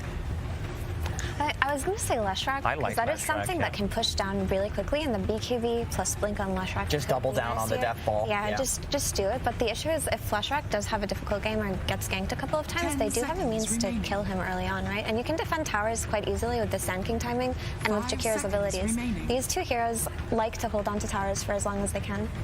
Another thing they could be looking at is potentially the Ember, but there is a lot of lockdown.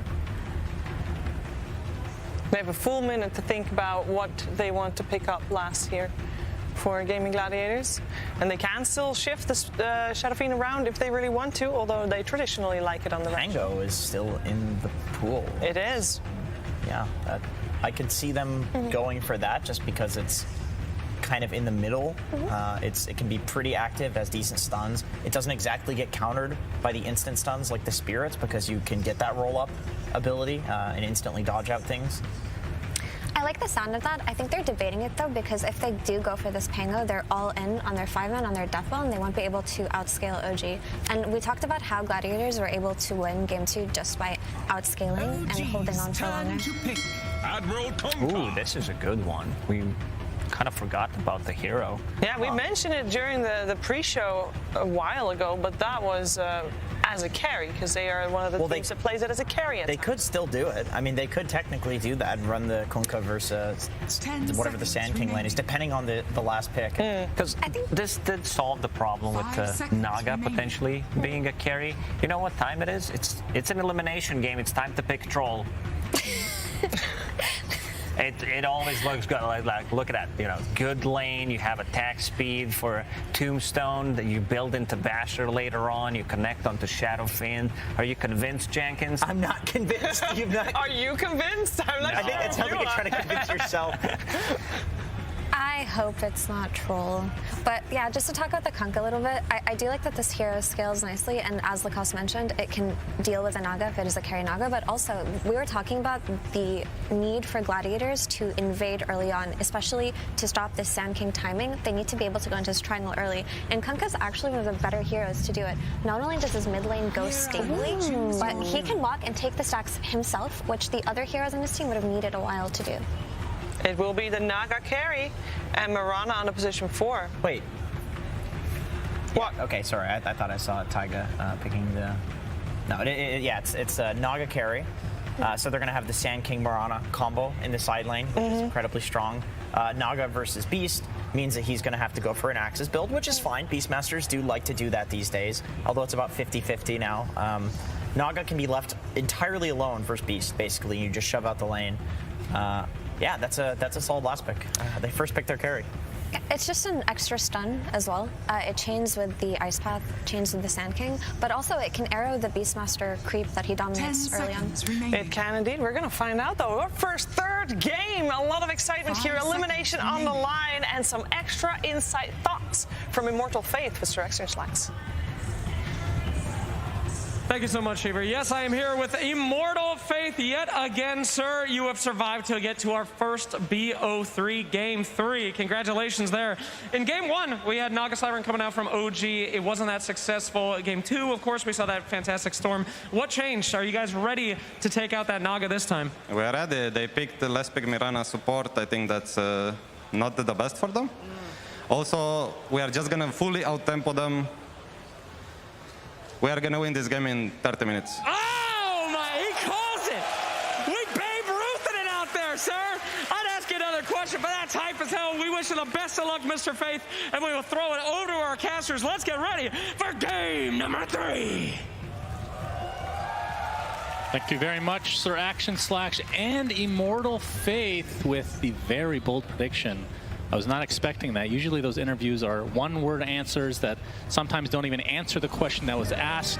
I don't know if that's a common thing these days, but it seems to be the case at this TI at the very least. But very bold, under 30 minutes, Synderen. Do you believe? I mean, that's about half my interactions with Slax, though. He asks me a question, and I don't really answer it because the question was bad. But that was actually a pretty good question. So I'm proud of him. I think he's improved a lot. 30 minutes? Yeah. I like the confidence, obviously. I think if they'd interviewed Chu, he would have been like, yeah, we'll probably find a way to win, I suppose. But Immortal Faith is a little bit more animated, and a little more, you know, he makes more maybe radical predictions. I would be very impressed if Gaming Gladiators win this game in 30 minutes, but the thing I really like about hearing it is that I think that is what they should be setting out to do with this strategy, because I kind of agree with him when he says that they're going to outpace OG. I think there's portions of this game that should be happening, and then it's about whether OG can weather the storm and buy themselves enough time. Also worth noting, Ammar playing, in this tournament he's been playing Sand King a couple of times. This is not a traditional Ammar hero in the sense that it's not a lane dominator. It's not a hero that scales particularly well with farm compared to a lot of other picks he has. So maybe this time around, if things do slow down a little bit, it's not as much in the bag for OG later either. Because I think carry Naga in this game is not automatically going to win this late against a mid Kunkka and a safe lane Shadow Fiend. There's plenty of AoE damage, have solutions. So it's going to be really interesting to see. And obviously, or not obviously, but honestly, more important than the strategies, how do OG bounce back from that last game? Like, we can't overlook the fact that that was a game they feel like they should have won. Do they have that mental reset backstage? We already have a level 1 battle here. Dyrachyo gets off a couple nice raises, but won't result in a kill. As in terms of the actual bounty distribution, I believe it's going to be split here. It's worth still to come. Yep. But yeah, we're going to see the Invoker again come out from OG, which was obviously extremely successful in that game number 1. But and they have the Naga again, but this time it is in the carry role. So, looking at their lineup, like, what is their goal other than to win the game? Don't make that joke. Like, what kind of a pace are they trying to set? Like, they just want to stem the bleeding, which is the laning stage for them, or? I mean, there's plenty of combination plays for OG, right? You have Sand King Mirana, as was pointed out. You have the Sunstrike. If they can make a couple of successful early skirmishes like they did in game number 1, I definitely think their mid game can be really strong. But I would say their lineup is more dependent on being able to do that. Like, let's say nothing happens for 10 or 15 minutes. I think Gaming Gladiators have this really, really strong potential push with Tombstone, with Beastmaster, with the Shadow Fiend, and Kunkka hitting this like really strong mid-game peak. And it's their bread and butter as a team, right? This is what they were so good at earlier in the year, so you would imagine that they have the confidence to pull it off, playing this faster pace. Yep, and once Ace gets a couple items, Helm of the Overlord, I would assume. That's kind of a, it feels like a bit of a death ball. where they try to get these towers relatively early, but we'll see what the pace ends up being for them. Mid lane is Boom on the Kunkka this time around versus, as we talked about, BZM's Invoker. What do you think of the Kunkka pick this game? Because a lot of these heroes have been kind of recycled throughout the series to some degree, other than Sand King, I guess, Mirana, and this Kunkka. Yeah, it's a hero that generally does very well against Invoker, but I think Quasixort has a much stronger laning phase against it than Quaswex does, so I would imagine this lane probably pretty much breaks even. That was one of the parts where they picked it. I think the other one was to cover their bases in case Naga goes carry, right? We had the same situations in game number 1 where OG have the ultimate last pick, so you want to make sure you don't expose yourself to having Shadow Fiend have to deal with Naga on his own in case it goes late, right? So it felt like a little bit of a very nice solution to finding a hero. They were probably like, okay, what hero can we choose that lanes well against Invoker and can help us against the potential carry Naga? And I think they made a good choice.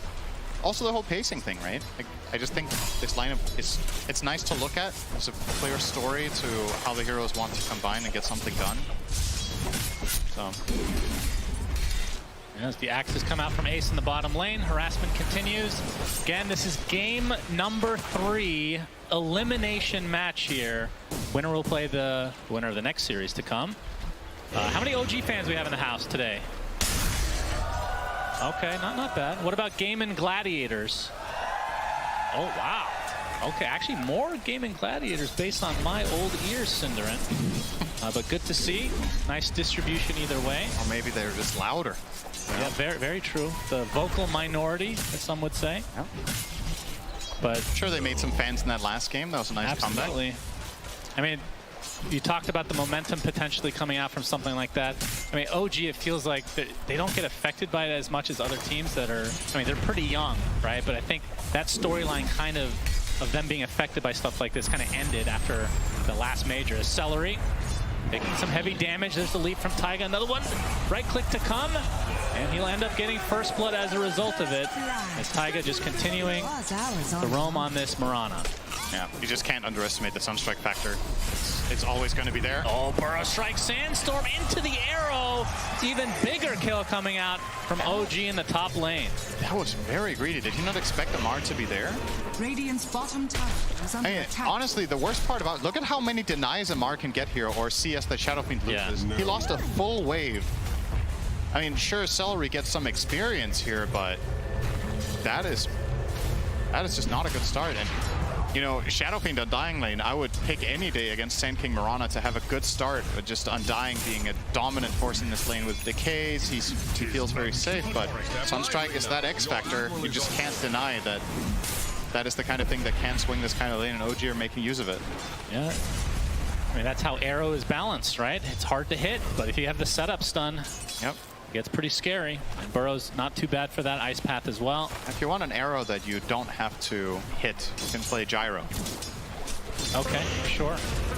It's a lot weaker than a perfect arrow, though. That's right. It's not as exciting, some would say. Oh, again, top. Yeah, Racho. Oh, they didn't coming out. Sunstrike not going to connect there. Or I think Taiga didn't see the line for the arrow, so he didn't go for it. He went for the leap Starstorm because he felt like he was going to hit a creep. Racho counting his lucky stars there. If there's an arrow connection, he's dead again. Glimpse. Yep, Ace save. Trying to get rid of these pesky illusions via the axes. Yep. And look at their inventories bottom as well. Ace with the triple mango Basilius and Tofu with the triple mango. So just really, I mean, Ace non-stop spamming. He does. Even last game. They're just spamming. Yuragi running low on that region. There's a couple of tangos left for Misha to pull. But he has to be careful himself that he doesn't get too exposed here. He would almost die to this Thunder Strike. He has Stick and Fairy. He will have to use both, I think. Now the Fairy will be saved with the Tango running. Tofu successfully dealing tons of damage as this support disruptor. Look at Ace's CS line here. 13 denies. Got the ensnare. Sunstrike to come, and that's enough. BZM. That's going to help him in the mid lane. Yeah, it's going to give Yuragi a bit of breathing room. He's getting crushed. He's 19-0 against Beastmaster's 34-13. So 13 denies on that Beast. Definitely has a big laning or level advantage until that Sunstrike kill comes in. And mid lane before that point, I mean, basically even on the CS between BZM and Boom. And we'll see if BZM kind of changes the build at all, or if he's just going to go the exact same thing. I mean, obviously the Midas not too big of a surprise. And then after that, we'll see. I think he'll do the same again, yeah. This does not feel like a Midas Sand King game, though. I will make that prediction ahead of time. Yeah, pretty good call. That would be one of the worst heroes maybe to get that. Especially, he actually farms relatively fast once you get the Sandstorms up, but... Yeah. I mean, this yeah, don't you worry. Amar's going to max Sandstorm, okay? There's a limit. He's not maxing Burrow Strike. Understand. No way. In terms of CS, or net worth overall, kind of averaging out right now, but like you said, Ace is kind of tipping the balance a bit in Gaming Gladiator's favor between the two offlaners right now. And with a very fast Helm of the Dawn, this bottom lane actually becomes a lot scarier for OG. I don't think they can really afford to send their Mirana down here to do cleanup duty. Like, if you swap Mirana and Jakiro, I think your top lane is very susceptible all of a sudden. Jakiro does not perform nearly as well as Mirana against Undying Shadow Fiend, so that lane swap wouldn't really be too good, I think. And Snare bottom, there's the Sunstrike coming, but it's going to be shared, it looks like, between Tofu and Ace. But still, these axes glimpse now onto Yuragi. He's getting very low. Has to pop the wand. The Ice Path used to dissuade GG from continuing on, but Taiga has TP'd in. Leap into the Starstorm.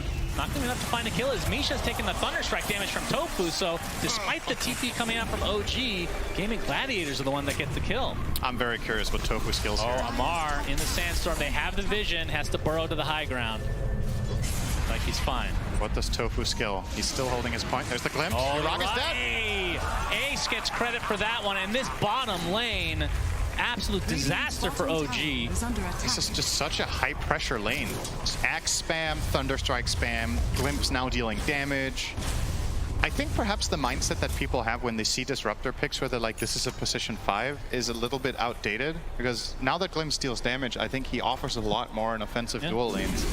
Just really, it's not insignificant. If you're ahead in the lane and you force enemies away and you get that extra 150, 200 damage that you didn't used to.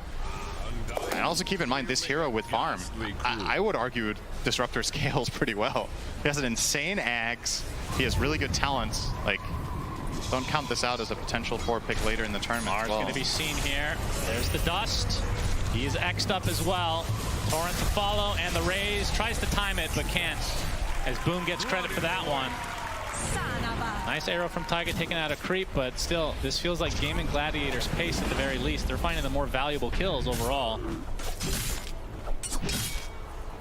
We'll see in terms of the mid lane. Obviously, we've seen the Kunkka kind of participate already. BZM with the Midas now in tow. Once he gets the boost of travels, I assume that's his go time to get a little bit more involved with the team. Wow, that was a lot of neutrals instantly. That sound was quite aggressive. Okay, Yuragi is gonna find Ace here. Could ensnare Sunstrike this. Yep, they're gonna attempt to. Oh, nice block on the arrow. With the port. Not gonna connect, but they still have so much damage to work with, and Ace drops to BZM. It's the second time this game. Yeah, this is gonna come at the cost of Amar being in Struggle City up top. Like, Shadow Fiend has a firm control of this lane. He's completely alone on that Sand King, and even Boom was still fishing for an extra kill, but Amar with a good defensive ward had that vision and information. Just get caught. Arrow coming in, but the creep wave arrived. But the Ice Path connects. Boom. Getting cold snapped into the Meteor, but we see the Static Storm plays to zone them out, and it's going to be enough. All right, so I think get Boom away. Spell accuracy there was not the highest percentage.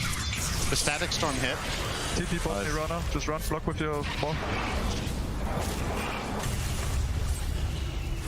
Sentry coming. Good shit, bro. Good shit. I heard Celery say something towards the end. I think Tofu said good shit, bro. Good shit, didn't he? I thought that was Celery. Oh. Very positive team, though, I will say. I like listening on their comms. Game pretty even, though. Let's talk about the eventual Roche to come, Syndra. You know, I love these conversations. Yep. There's two aspects to it. One is killing Roche and how fast, and the other is team fighting in that area. Yeah, the fastest kill will go to Gaming Gladiators, I think, unless Naga is very farmed. Even with Alacrity Invoker factored in, you have Shadow Fiend and Beastmaster, just two of the really good heroes at killing the Roche. together with obviously Flesh Golem, Tombstone, everything. But the team fight around it is more tricky to call, right? Both teams have so much to work with. There's the Naga song into destroying Tombstone. That's an option for OG. You have tons of combinations if enemy heroes stack up between Sand King and Invoker. But then you also have something we haven't really talked about in general, and don't talk about that much with Kunkka. I think Ghost Ship is really important in this game. I think damage mitigation, whenever you're playing against a lineup that has this much like one-shot burst, the Ghost Ship can really make a difference. They're gonna find Yuragi. No song skills. Ghost he Ship is coming. done. Gets hit. Dyrachyo even priming his ult. Not even needing it though, because the Static Storm is placed with the raises in addition. More than enough damage to take out Yuragi.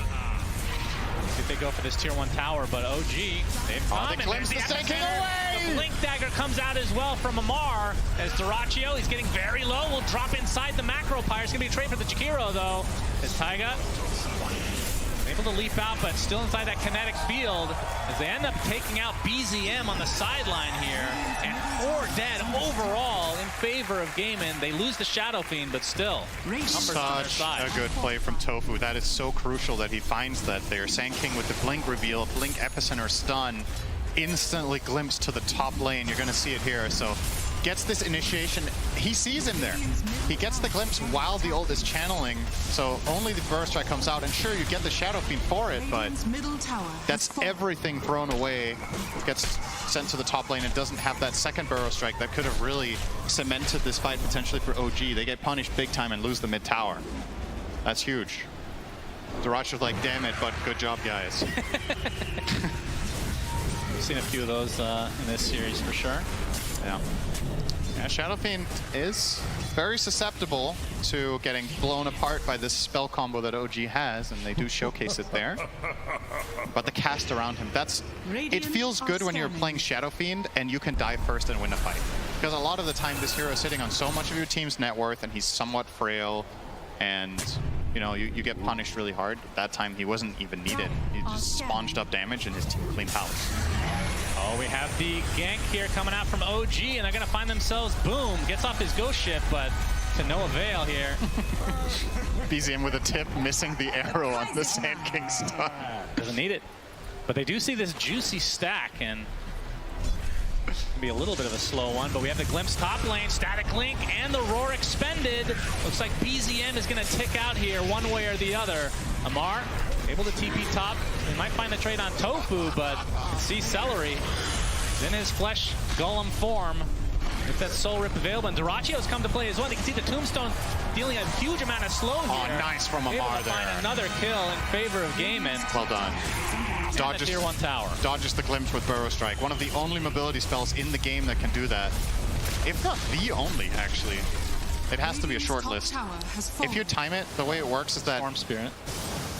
Yeah, Ball Lightning. No? I don't think you can with Ball Lightning either. Really? So Burrow Strike is really special because like you actually technically do get glimpsed back, but then it takes your end point of the Sand King stun. So you want to cast it so that you begin the animation as you're getting glimpsed back, but you finish the animation after you have returned to the glimpse position, if that makes sense. So it's a pretty narrow window. Nicely done from Amar. And they're going for the kill onto Boom again. The arrow Sunstrike combo as well. Tofu, he has to walk away knowing that Boom will likely fall again in the same area. They almost didn't have enough in the tank there, but just enough. Another 100 health on Kunkka could have made a huge difference there. Glimpse. Really, they're still guarding the enemy Ancients, and finally they will attempt it. Amar, they have the vision here, obviously, as Gaimin Gladiators. We'll see if they try to contest. I mean, Gaimin they don't really see that much here. Yep, the axes come out. Got a couple of those, but a lot of these are going the way of Amar. Oh, he steals the dragon. Taiga's going to run it. And the Roar coming into effect as well. And Taiga inside that fireball. I can tell you with 100% confidence, I would have done the exact same thing there and died. That was a Black Dragon with 100 health that Ace took over. He leaps to try to arrow and kill it. It gets soul ripped by Undying, who's randomly there in the fog. And no way out. A Roshan. Tombstone is down as Gaimin. They're feeling it right now. this is where their lineup really comes online. And you gotta say, Immortal Faith, you have 14 minutes left. So you gotta start pushing it here. BZM would be a very big kill. Thunderstrike giving them some vision. Glimpse back into the Static Storm, attempting to TP out, but Boom is here, boat and all. They get the Aegis, they get a high value kill. Gaming Gladiators looking extremely good now in this game number 3. Yeah, they also defend their mid tower still. Remember, this tower did get to half health quite a while ago, I believe, and just haven't been able to finish it off. And this is when things can get really scary for our lineup like the Radiant. Naga needs time. She's not ready yet. She has a Manta only. The enemy team has Helm of the Overlord, Tombstone, level 2 only for now, but well, oh, Taiga, leave. That's not a good glimpse, but it's good enough. It's dealing damage now. It doesn't matter anymore. That's true. He just wants to get an assist. Wait, did you get an assist back in the day when it didn't do damage? I think so, yeah. I think it still counts. Well, Ammar has been in the enemy ancient area for seemingly the last 10 minutes, it feels like. Yep. Very comfortable here. Tower is under attack. You're just going to have to give up these towers. I think, realistically speaking, OG might just lose their entire tier 2 line here, because Shadow Fiend has 4 minutes on the Aegis. The team fight is extremely terrifying to take into Tombstone, Hawk Vision, Helm of the Overlord, Dragon. It's just too much, right? I don't think they can really solve it. The question is, they're gonna force the fortification. What do you do about this one? Yeah. Immortal Faith. Immortal Faith. He gave them maybe too much of a buffer. Maybe should have said 20 minutes. That's right. There's the X. Tier 3 already at half HP. Torrent connects, but they're just doing the damage to the tower right now. 2/3 of it down. Absolutely. And he didn't use Tombstone yet. They still have that for the next wave. They could honestly consider this. The stakes are really high, though. Assuming that a bunch of TPs maybe came in the fog, but yeah, but you play it safe here. There's honestly the possibility that you can choose not to care there. There's a pretty big difference between OG's lineup in this game and the previous in game 1 when they had the Monkey King. The Moonlight Shadow coming out. Boat is coming though. Looks like Taiga's gonna be the recipient of that again, and 2 supports likely to fall right off the bat for OG. 5v3 advantage. Tofu, never mind. He's the support to fall for Gaimin now. Yuragi's gonna be found out though. This will be a huge kill. Song ends up resetting for OG. This should open up Gaming Gladiators' way to just push down the mid lane potentially, but Ammar is thinking the same thing. Takes out the next wave. Yep. Managed to cut that. This is pretty crucial for him, buying that time. I think if he doesn't do that, that tower's gone. So, good job there. Effectively delaying the game so BZM can close in on a BKB, and Yuragi surviving there also very important. But you're seeing the pace that Gaming Gladiators can put with this lineup. It's very, very quick. And are they actually going now? All right. That's good enough for them. No Song. Yep, that's a big spell down for sure. 2 minutes on the Aegis still. Macropyre's there. Arrow connects. Can they get the first life from Dyrachyo? He's going to get Soul Rip back to a respectable amount of HP. And looks like they might just be setting their sights on the tier 2 mid instead here. Yep. And in the meantime, BZM solos the bot tier 2 tower as Invoker, opening up outpost possibilities. Oh, that arrow. Could not go anywhere. Doesn't matter though. Radiant's middle tower has fallen. Remember, coming into this series, I believe the stat was in the last year or so, was it 17-4 yes. in OG's favor? Yeah. Is that series or games? Games. That is absurd. And now we're on game number 3, brink of elimination for each team. This would be the right time for Gaming Gladiators to finally get a win again. I mean, we talked about it before game 1. That's a lot of learning opportunities. Yeah, every loss is a learning opportunity for sure. And with only a minute left on the Aegis, not sure if they can go for the last tier 2. We'll see how Gaimin can play this. Might want to burn it top. Like, I think you really... To get that tier 3? Yeah, I think you take the risk here. Okay, maybe not mid. Oh, the initiation on Ace. He's dead right off the bat.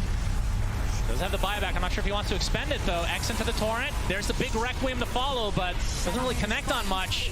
Taiga does go down to the right click, but that's still a support for your off lane. Epicenter from Ammar. Sunstrike to follow. Trying to take out the support on the Disruptor. They're going to get the Undying first, though. Static Storm not on a whole lot as Dyrachyo pops the BKB, trying to stand his ground. He gets a double kill for himself now, but the BKB has run out. The Song connects along with the Ice Path. That's life number 1. Torrent to try to slow this down, but Dyrachyo looks to be completely surrounded, and he's going to be brought down by OG. Tofu somehow lives, despite basically being the one initiated on his boom. He's going to get tornadoed. Now blocked up by BZM. Doesn't look like they have much more catch to follow, though.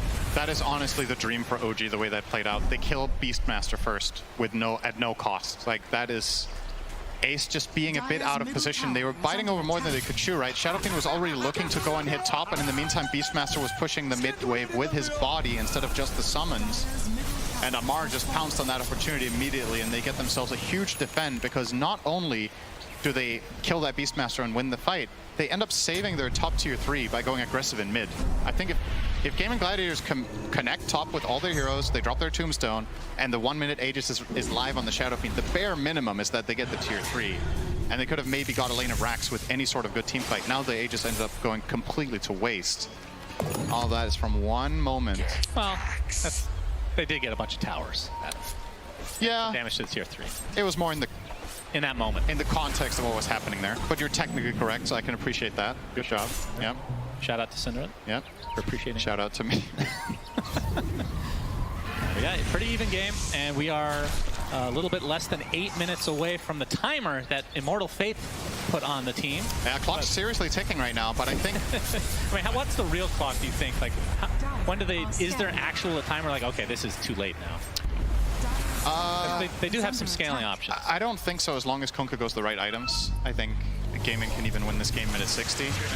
But I do think it gets trickier and trickier, to be honest. So this second Aegis, I would say, if that goes the way of OG, I have them all the way. If it goes the way of Gaming Gladiators, they have another good moment of opportunity. Gonna find Celery here. Yeah, Burrow, and all the setup in the world for the old Sunstrike. I don't think it gets much hotter than that in the Dota universe. You got Macropyre and Sunstruck at the same time. That's a lot of Fahrenheit. A little bit later is Dyrachyo, Requiem coming. Not able to dodge it with the mirror image, but looks like the Naga will get away anyway. Well, at half HP is the Moonlight Shadow, keeping cover. Nice Burrow Strike on the 2 from Amar. Epicenter to follow. Sunstrike as well, and Ace is dead again. And only Dyrachyo and Boom left. The Ensnare keeps the Shadowfiend in place, and it's looking like the death of him as well. The meatball surprise brings him to his knees. Double kill for BZM, and OG now back in the driver's seat. Really, really good spell casting and killer instinct there from Amar. Finds both setups just perfectly done. Recognizes what he can do, and again, Ace on the Beastmaster gets nothing off. He has BKB. He's actually really farmed on the Beast. He's highest net worth in his team, as usual, almost. With Helm of the Overlord, BKB doesn't matter if you get Burrow Struck and full-on burst comboed. So this right here, when this fails, you have to hard disengage. But they're sticking around. You see they're kind of like going back and forth. They're uncertain what to do, and that Burrow Strike right there just seals the deal. Ace gets blown up, full-on spell comboed, and they even have that ensnare from the side to boot. Just beautiful Dota from OG, just finding the angles and the right picks when they're given the opportunity. And all of a sudden, now this looks pretty damn grim for Gaming Gladiators. This move, I dare say this move has to work. If this works and they get Roche, they can kind of stabilize. If it fails again, Naga is starting to reach critical mass soon.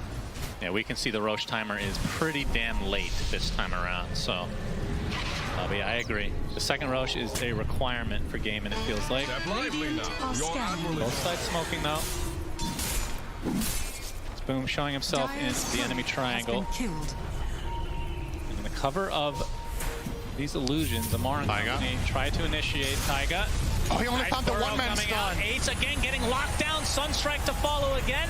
Pops his BKB finally. There's the Primal Roar now on top of Amar. Still with the BKB, but gonna see Requiem from the sideline. Not quite enough to take out Amar here. But the axe out, he gets out of that as well. Amar, slippery man. They still have vision on him for They Clem. do. Finally Clem's back. Double kill for Tofu. That's a gem. Heroes. That's true. Gem drops. Unfortunately for Gaiman, Roche not up anytime soon. Dude, that... If I'm honest with you, the game could have almost... I'm not going to say the game could have ended there, but Amar did not find the stun of his dreams there. He actually had a 3-man lineup, but he only hit the first guy. I think didn't manage to click on the back hero in that stun and just ends up getting only one here. Right here. Wow. Look at that potential stun combo into Ice Path.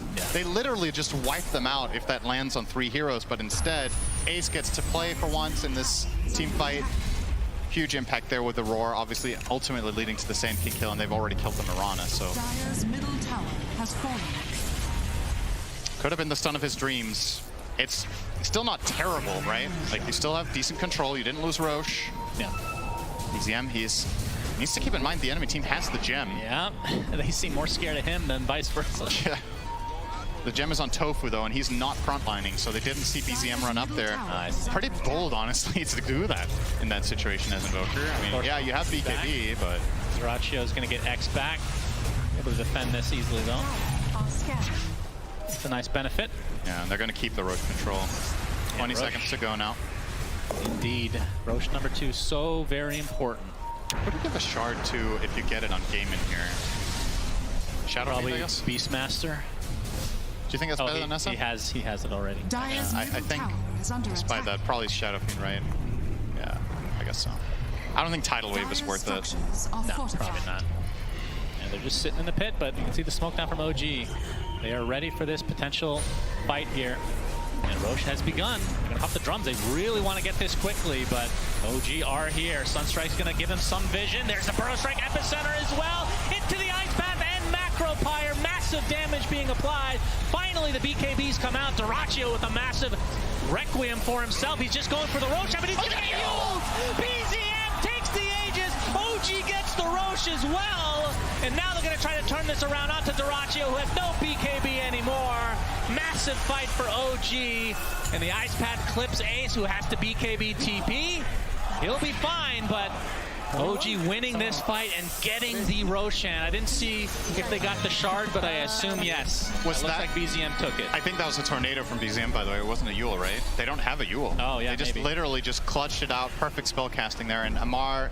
Oh, Amar has a Yule. It might have been his. Never mind. But crazy. And now they're going high ground. Sunstrike was so key there. They really needed that Sunstrike vision. Look at that damage. Celery dying in his own base. This is going really fast all of a sudden. Yep, tier 3 is down, and now they're focused onto the mid-racks. Gaming Gladiators are in a hurry. They have 1 minute, 15 seconds left to win the game. Immortal Faith. Immortal Faith! You got to rally the troops here, straight down mid. For your prediction to come true. Now with a 9K lead for OG. It's crazy. Good for them. Like, honestly, that pit fight, if they don't have Sunstrike, I don't think OG win that fight. I think they absolutely needed this vision. It gives Amar the certainty that he can Epi Burrow these 2 heroes before they BKB. I think, I mean, this is so hard to decide in the moment. I think... I don't even know what you do. You have no idea when the pounce is coming. It's Gaming Gladiators, right? You just don't know when to pop BKBs. Man.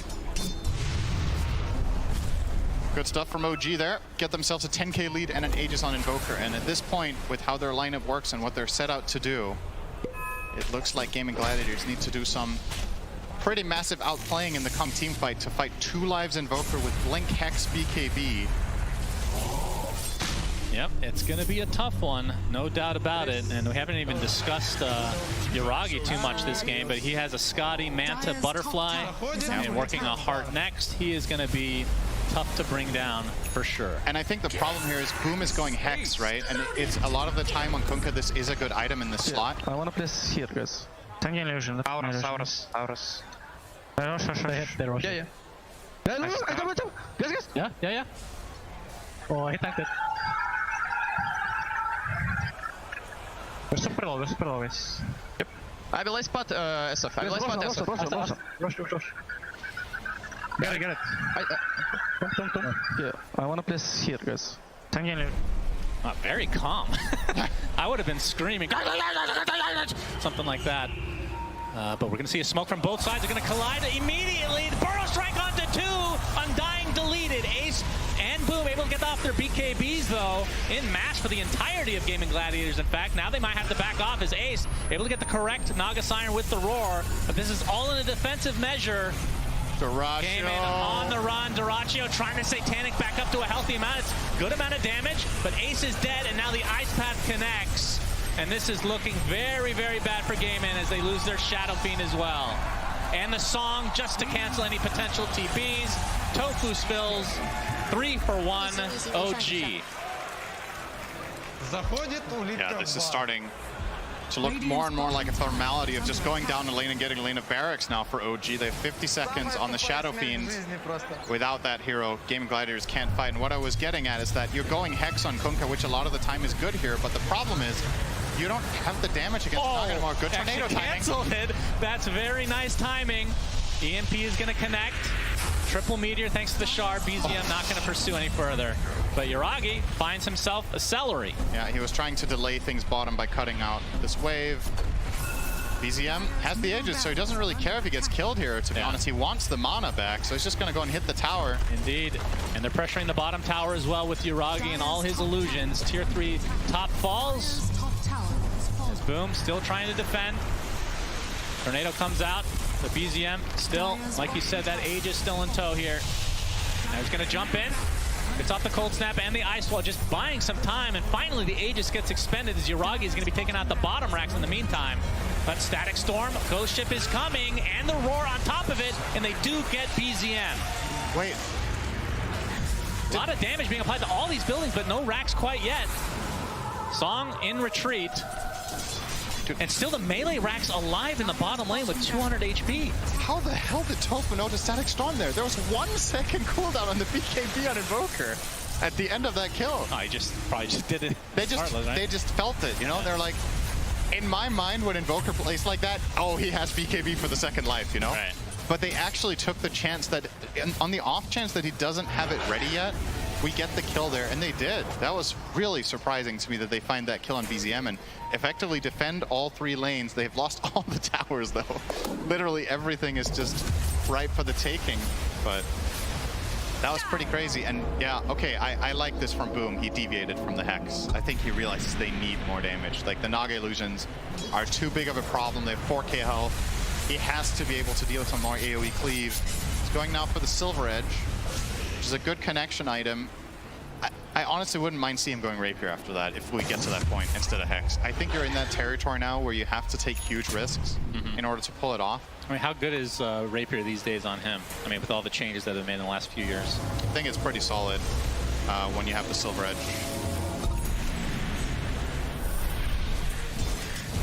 No, BZM. He's going to pick up Hex very soon. Needs another few hundred gold. Yeah, he's getting close to Lincoln's. Did I say Hex? I meant Lincoln's. Yeah, that's fine. We're on the same page, Cinder. Yeah, we agree. He's buying item. You can speak gibberish and I'll translate for everybody. Double damage. Almost on KB on Duracho. Yuragi. Radiant are scanning. That was a joke I'm just going to ignore. Oh, the leap out. No connection quite yet, but the glimpse finally comes in. Able to get the vision at the last moment as Taiga gets dropped.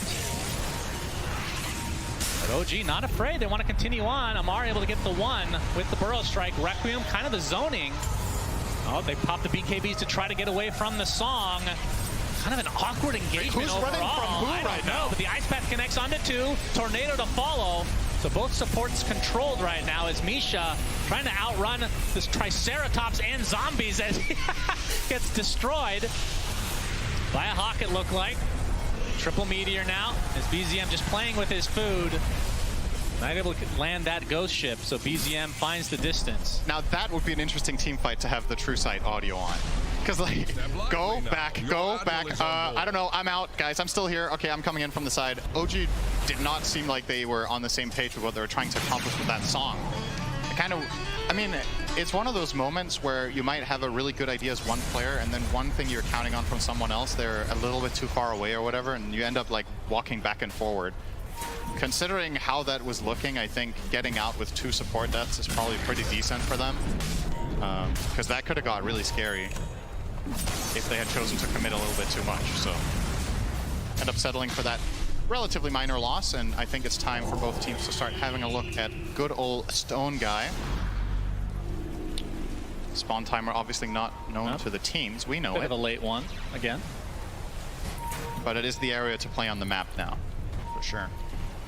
I actually think the biggest concern for Gaming Gladiators right now is how do they deal with BZMs and Invoker now he has Linken's. I actually think it's really, really tough for them to solve this hero with the heroes that they have available right now. He's creating insane amounts of space. He's forcing them to use BKBs, and they can't really go on him first unless they get some sort of really clean way to break the Linken's. Like, you can X-Mark or Glimpse into Roar, but it's just very, very hard. He's so fast. You need to have vision. Not easy at all. And he keeps pushing in this bottom lane. He's constantly forcing rotation. That time it was Kunkka with the X-Mark. He can't do that again. And BKB now up for Yuragi. And of course, he's had the heart for a little bit now, and at this point, he is running out of room in his inventory. I guess the treads can go, potentially. I don't know about the old Aghanim Scepter this game, but we'll see. Moonlight Shadow. Sentries immediately placed. Boars have died, thanks to the Aghanim Scepter via the arrow. Very tense here. This could be the final fight for Gaimin if it goes poorly for them. They decide to send it their Thunderhide. Yeah, Triceratops gets the ward successfully. Getting Soul Rip now. The fight between Triceratops and Demon going the way of Demon with Alacrity. Yeah, but now they have a Wolf. Yeah, the Wolf is very powerful. It's from another dimension. As Evolution has shown, the stronger pet. Okay. Oh, nice sidestep by the Wolf. Yeah. Gaining intelligence via Evolution.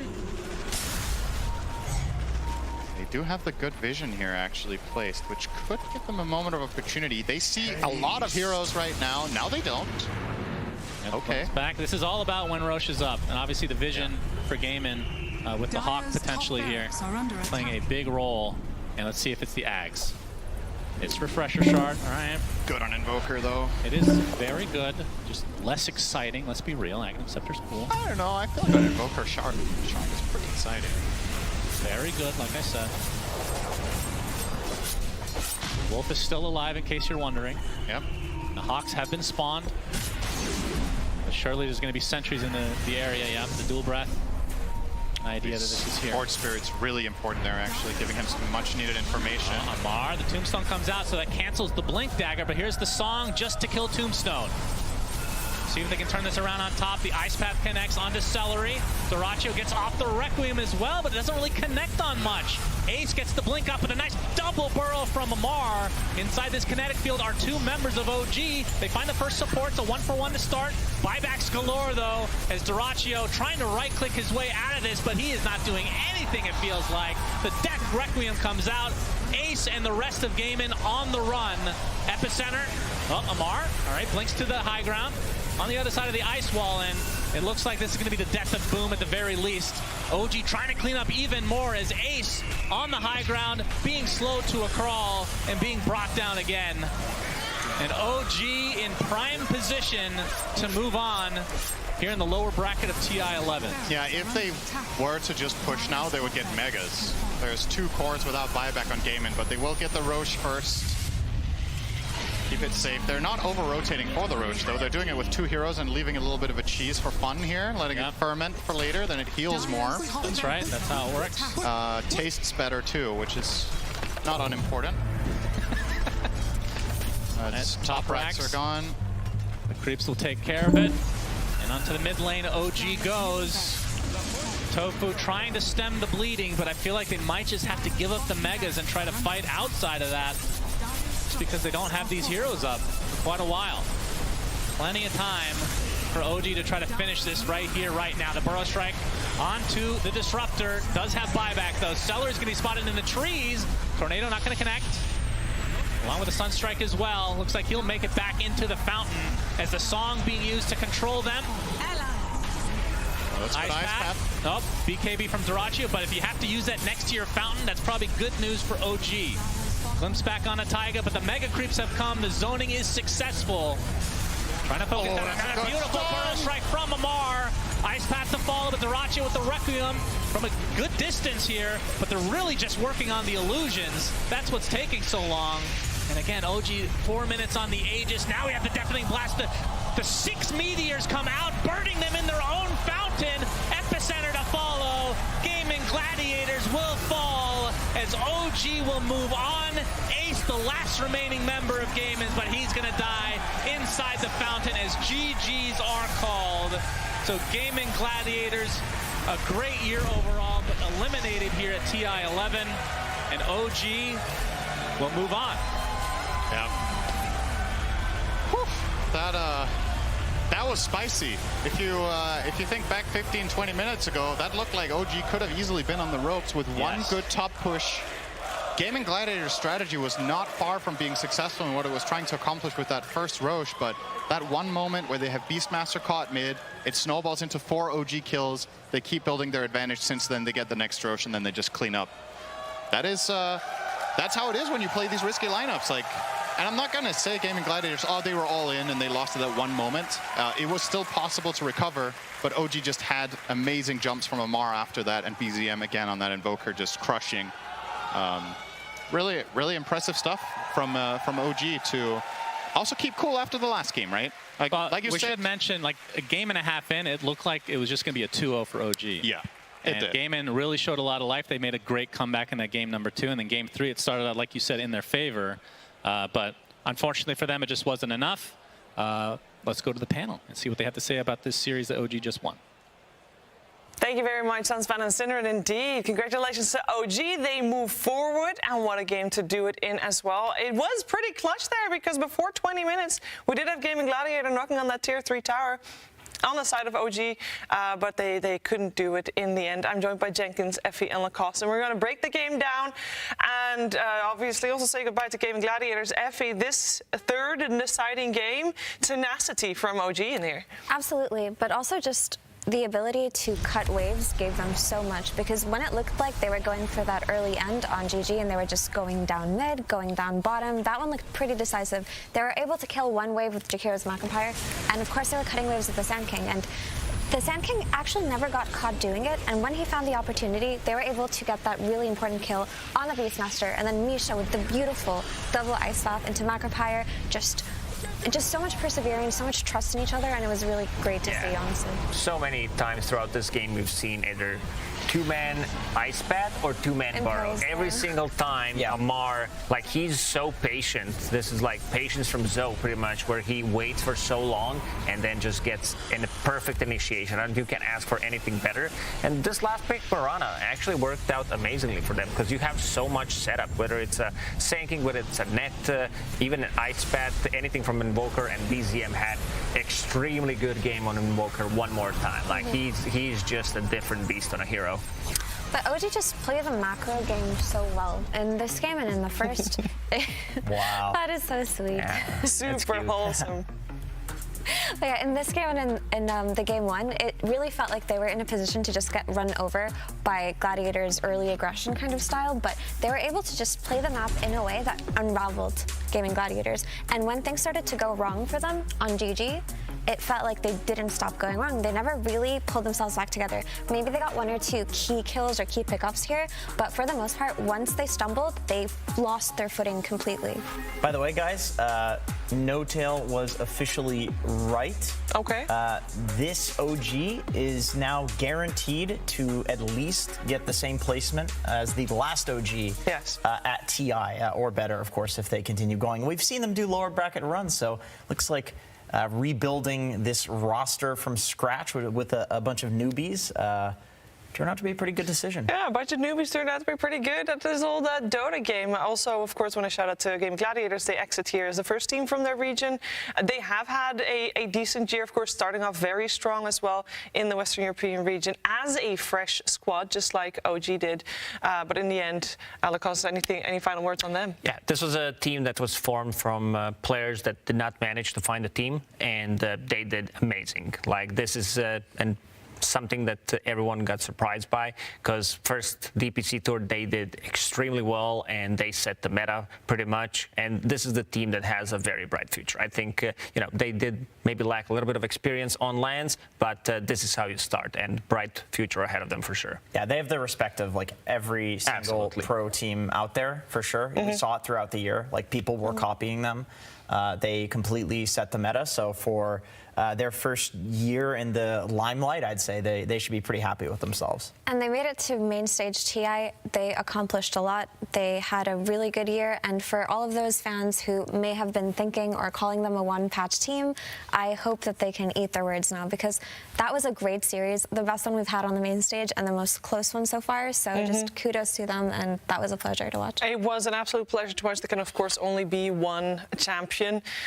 In a match like this, OG, they do move forward, and they also are a fresh team. And, you know, we're talking about them as if they are more veteran than Gaming Gladiators, but I do want to point out that there are 2 players on the team that are the youngest 2 players playing at this international. So I'm familiar, by the way, of a lower bracket run with the youngest player on the team in it. EG.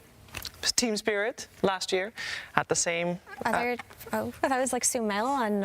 Oh yeah, well, okay, that was a very long time ago, and I think they went through the upper bracket in that time actually. But yeah, youngest players on tournaments traditionally, they have had some success, because Sumail, indeed, youngest of all time, and of course last year as well with Team Spirit. But OG looking very hot here, and they move forward. They also came back from a loss, and I think that, Jenkins, is something that is very difficult to experience and come out on top of. Who came back from a loss? I was thinking OG. OG. Okay, I was thinking of a stat that I was like, did OG start in the upper bracket? Okay, they did, because no starting in lower bracket team has ever won TI before, but plenty of teams have started upper, get knocked down to the lower, and then make it all the way to the top. So it does look like the trajectory for that storyline is there. And I totally forgot your question. It's all good. It is set. We have, of course, Yuragi had a rough second game, and we talked about, did you just have to be able to reset and go forward? And he definitely did. He did in game number 3 as well. And Yuragi is also the person that is standing by with Casey for a winner's interview. Yuragi, congratulations. How are you feeling after coming back in game 3? That was great feeling. We had a really great reset after game 2. Some things went wrong, but we were able to reset ourselves and come back.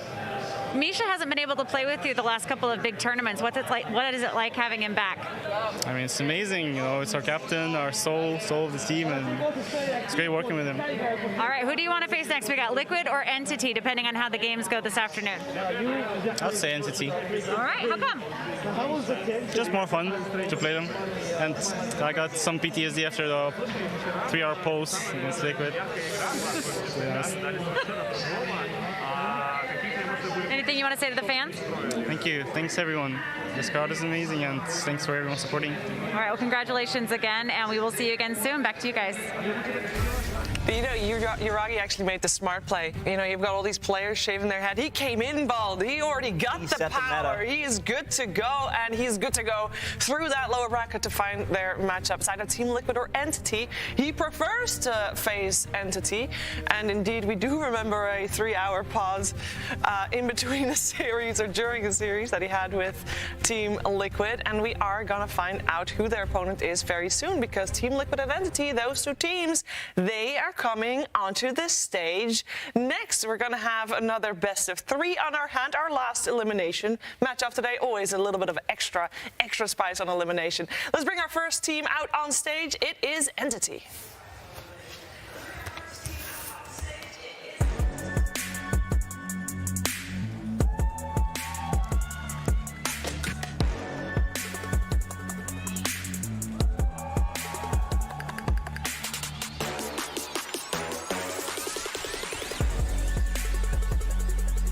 Entity.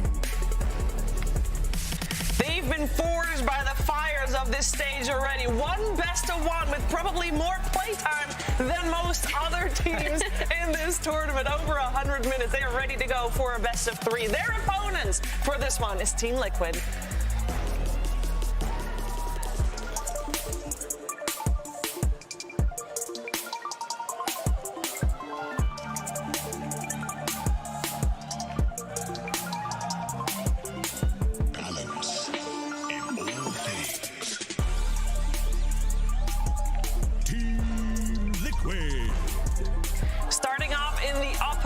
They too got dropped down here to that lower bracket, and we're going to find out if they can continue their run or if they're going to fall short, it is a lot on the line. One best of 3 between continuing not just the tournament, but also, in the case of Matuaman, continuing your career in Dota 2.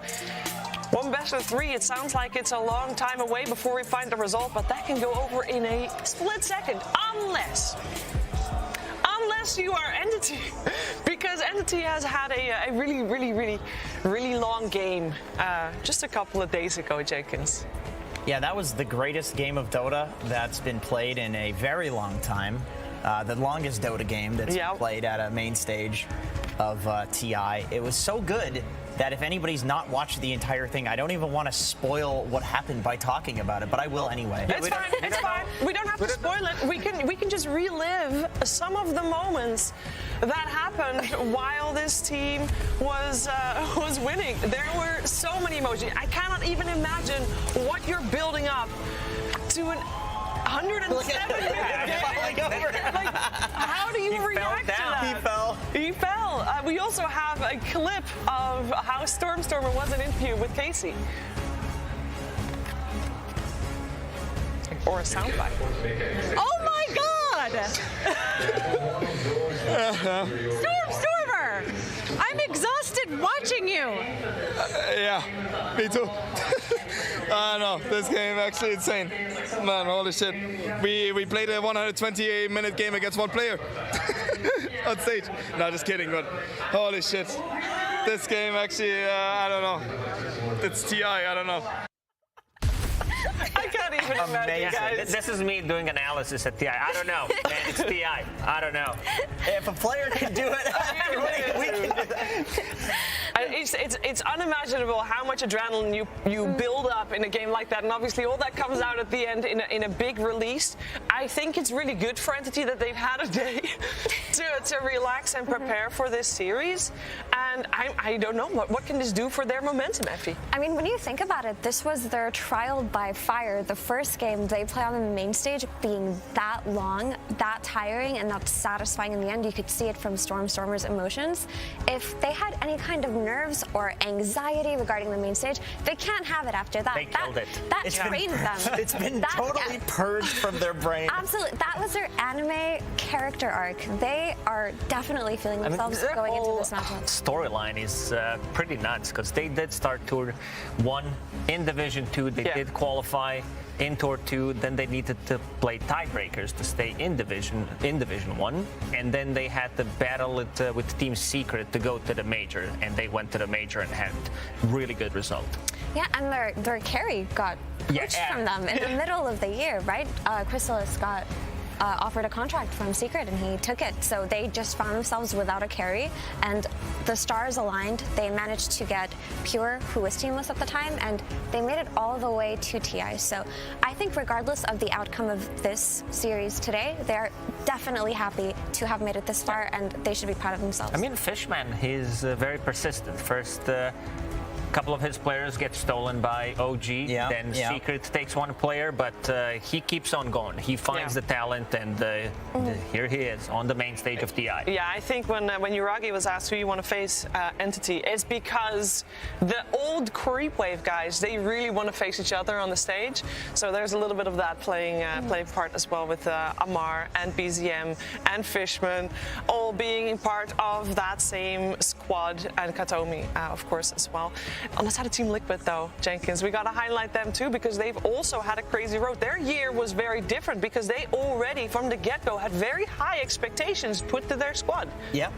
And going back a little bit, I will say, anytime the Creep Wave squad are playing against each other, there's a lot of shit talk that goes on. Liquid as well during the pause, and a lot of shit talk. To see that this game. Well, we're going to find out what we're going to see this game because it's drafting time. That's right. Get ready for game 1. I don't know. Entity versus Team Liquid. Game 1. All right, right, I want to talk more about Team Liquid, Jenkins, because you're making... Take a minute. What did you ask again? I don't. Team Liquid. Okay, let's talk to me about Team Liquid. But you wanted to go further back than just this year. Yeah. The pause. There was a lot of shenanigans. I mean, these Liquid guys, they have insane personality. There's a lot of Zai stream viewers out there spamming out the Zai Jays. It's Matumba's last year, you know, so everybody wants to see that go well. And then on top of that, you got Insania, who accidentally picked Gyro at the only other TI that he's been at, and so he just wants to. Hey, he's already doing better than what he did that time. Yeah, he's already exactly. in the tournament. It's because Gyro's not in the meta. Sure. Because he didn't misclick anything yet. Right. I hope one day Insania can live that down, because it's brought up every time. Insania is brought up. Listen. He brings it. He's my boy. He's in the bubbies. He's a bubby. He brings it up.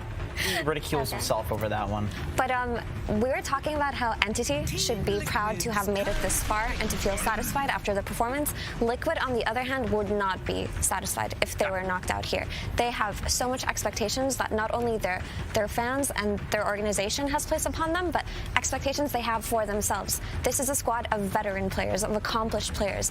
People look to this team and they think, wait, this team must make it far. This team must win. So they are feeling the pressure in a way that Entity isn't right now.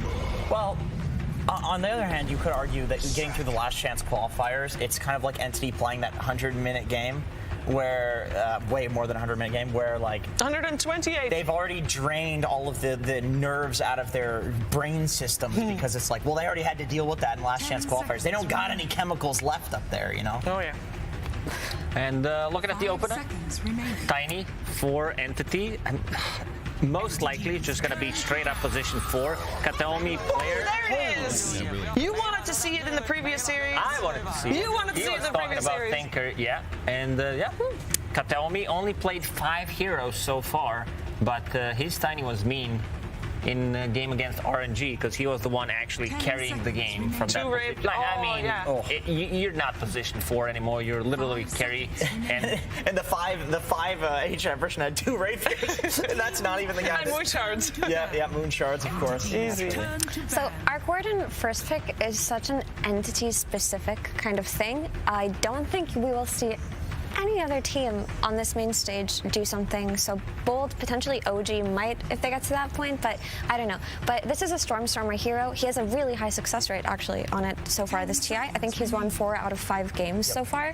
So it's definitely something that they have developed. It's unique to them and it works for them. So why are they the only team that can get away with that? They understand. They've always been different. Like the way they played at the Arlington Major was also with 2 offlaners. They did have Saberlight as a stand-in, but their understanding of the game is just completely different. Other teams try to copy them, but not to the full extent. And Arc Warden, from the mid lane. Usually we see this hero from the safe lane most of the time when it's picked, but they already see the matchup.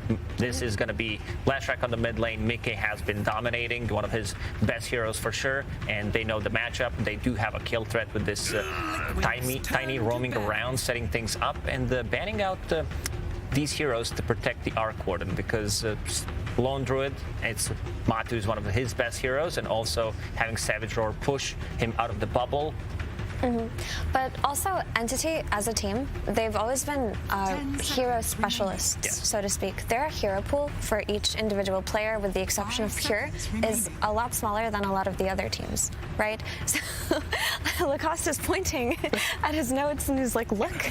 Yeah, look, 5 heroes on Kataomi, 6 heroes on Fishman. But yeah, so they kind of develop things that they really like and they do really well and they don't stray from it. Instead of trying to adapt to the meta, they just try to create their own and hone it to the best of their abilities. And I think this Arc Warden is enabled by the fact that Pure doesn't necessarily have to play heavy farming carries. He plays offlaners, He can do what Saberlight does, but then also he can do what the hard farming carries do. That's the most impressive thing about this because he was one of the, I'm not going to say the first one, because other players did play position 1 Doom before, but Pure was the one, really spamming it out. And looking at the ban, Ancient Apparition, if we want to go back to RNG, to double Divine Rapier. He didn't buy it for himself, but I was thinking, like, because Leshrac is such a popular pick right now, Spirit Vessel position 4s, like, no one buys it from the mid lane anyway. The item got nerfed. You need to get much closer to be able to use it. I think it was reduced by 200 or 150. Yeah, it's rough. And Ancient Apparition, like, Leshrac's first item, whether from offlane or the mid lane, is going to be Bloodstone. So you need to be able to have something to stop that healing, and that's why this Ancient Apparition ban makes a lot of sense. And often when Entity go for this Arc Warden, they have tended to pair it with the Lone Druid, but because it's Liquid, you're playing against Liquid, you have to ban out the Lone Druid because you're probably not going to get it for yourselves. So I wonder what kind of position 1 won't really be a 1 in this case, but what kind of carry hero they're going to choose for Pure to accommodate or enable this Arc Warden. Yeah, we're going to have to wait and see. The second ban phase is done. And it is Team Liquid that probably wants to secure some supports for themselves because Enigma, yes, is flexible. We have seen both Boxy and Zai play it in the past. But other than that, I'm assuming we're still needing some supports. Oh, that's going to be our Boxy. Actually, did you know in the first series that Team Liquid played with Zai? He played 1 game as Pudge offlane and 1 game as Spirit Breaker offlane. So there's some potential as that Spirit Breaker for him as well. So a little bit of flex. I think they got Jakiro, right? Oh, sorry, Jenkins. I was just going to say, I think like Enigma and Leshrac, Leshrac to a lesser degree once he gets the Bloodstone, but these heroes want somebody to run in and just cause chaos so that way they can get their spells off, so that way Leshrac can do the most amount of damage possible, so that way Enigma can get off the black hole. So I like the Spirit Breaker. Also, it's like a global hero, so if Leshrac is sitting in some jungle farming, you can kill somebody in a side lane. Even globally, it's like, oh, I'm here, like the jungle camps are dead, let's go kill this guy. And also, catching Arc Warden is going to be so much easier with the Spirit Breaker, because these two heroes, like, yeah, Leshrac does get in your face when he gets to like 4 items, but yeah, Enigma, Leshrac, as you said, you need someone to soak up some kind of a damage, and which better hero than Spirit Breaker with his status resistance. And planar pocket as well. Oh yeah, the best ability in the game. Yep. Have we seen that? No. No, I've never seen it before. I've never seen it. I've tried it a couple of times in my pods, and it really just feels so bad. I thought you were going to say good. No. That's too bad. After you use it, you're like, oh, I spent 1,400 gold on that? Okay. I want to sell it. Like, you don't even need to give me 50%. Just give me something. Give me 400. I'll take it. Yeah, so this is a kind of a pivot from Entity. I thought they would go for one of their signature Jakiro picks just because the Ice Path gives them the ability to potentially stop the Spirit Breaker to cancel the Black Hole, but instead they go for the ever-popular Crystal Maiden. She's just a very strong laning hero, and her aura is going to enable the Tiny and the Arc Warden, so I can understand prioritizing the sustain over something like the Jakiro's utility. I find the Naga to be a bit greedy with the Arc Warden. I feel like there's not much playmaking from these 2 cores. If this is a core, it could be a support. Also potentially a Toby's hero, because they played it on the offlane. Yeah, I'm assuming for now that it will be indeed. Also, I see something familiar on the side of Team Liquid. They got themselves a Spirit Breaker Lifestealer. Where did we see that yesterday? Tundra played it, and they played it really well. Question. You had to answer that one. Sorry. But it was a great game, honestly. They made it look really good. And I mean, what if Liquid just play this core Spirit Breaker? That would be cool. I really wouldn't mind seeing that, especially if they're playing against this Arc Warden, because see how value would be if Spirit Breaker actually gets some items. Get them the items, so we can actually It's catch greedy, what it looks like to be offlane Naga Siren here, because they did play that against Team Secret, and the way he itemized was Raid Pack and Pipe, just utility pretty much. But they don't really win with their offlane Naga, though. It's about stalling the game, using these illusions plus Arc Warden until Arc Warden hits the critical mass, and then the game just becomes, like, it's so difficult once Arc Warden has like 5-6 items, and with these heroes, they can cut the waves for as long as possible. Like, this game might be, we've seen Entity play a 107-minute game, but this one might go on even. Understandable. So I'm just concerned. Obviously, Entity are confident in their ideas. I just haven't seen their offlane Naga be that successful. 25% win. It hasn't been great for them, but if they are potentially doubling down on it, then I'm really happy to see where it's going to take them. But kind of backpedaling a little bit to talk about this Lifestealer, I quite like Lifestealer in the Lifestealer versus Naga matchup. He can't really sit and fight her if it's a one-on-one situation, but he can build Mjolnir, right? He can rage through the song. And he can kill her supports. Like, he can create situations for his team where Naga doesn't have the most advantageous matchup. Okay, so they're going to shift things around, it seems. I believe it's still going to be a pure Slardar. Yeah, I think it's a carry Slardar. I think it's a carry Slardar, but they will play it against the Lifestealer just to have that lane matchup. Yeah. Yep, they could go CM Slardar. Sounds like a pretty strong lane, depending, of course, what this pick is. And also against this Arc Warden, you have Spirit Breaker plus Infest to be able to get on top of him. But there's a ways to reset. With Naga Siren, Lifestealer doesn't like to play at Slardar at any stage of the game, lowering his minus armor and also have an ability to control him, can't TP out with the bash. I think what Entity has is a bit greedy, but with the heroes that they have, they can stall the game.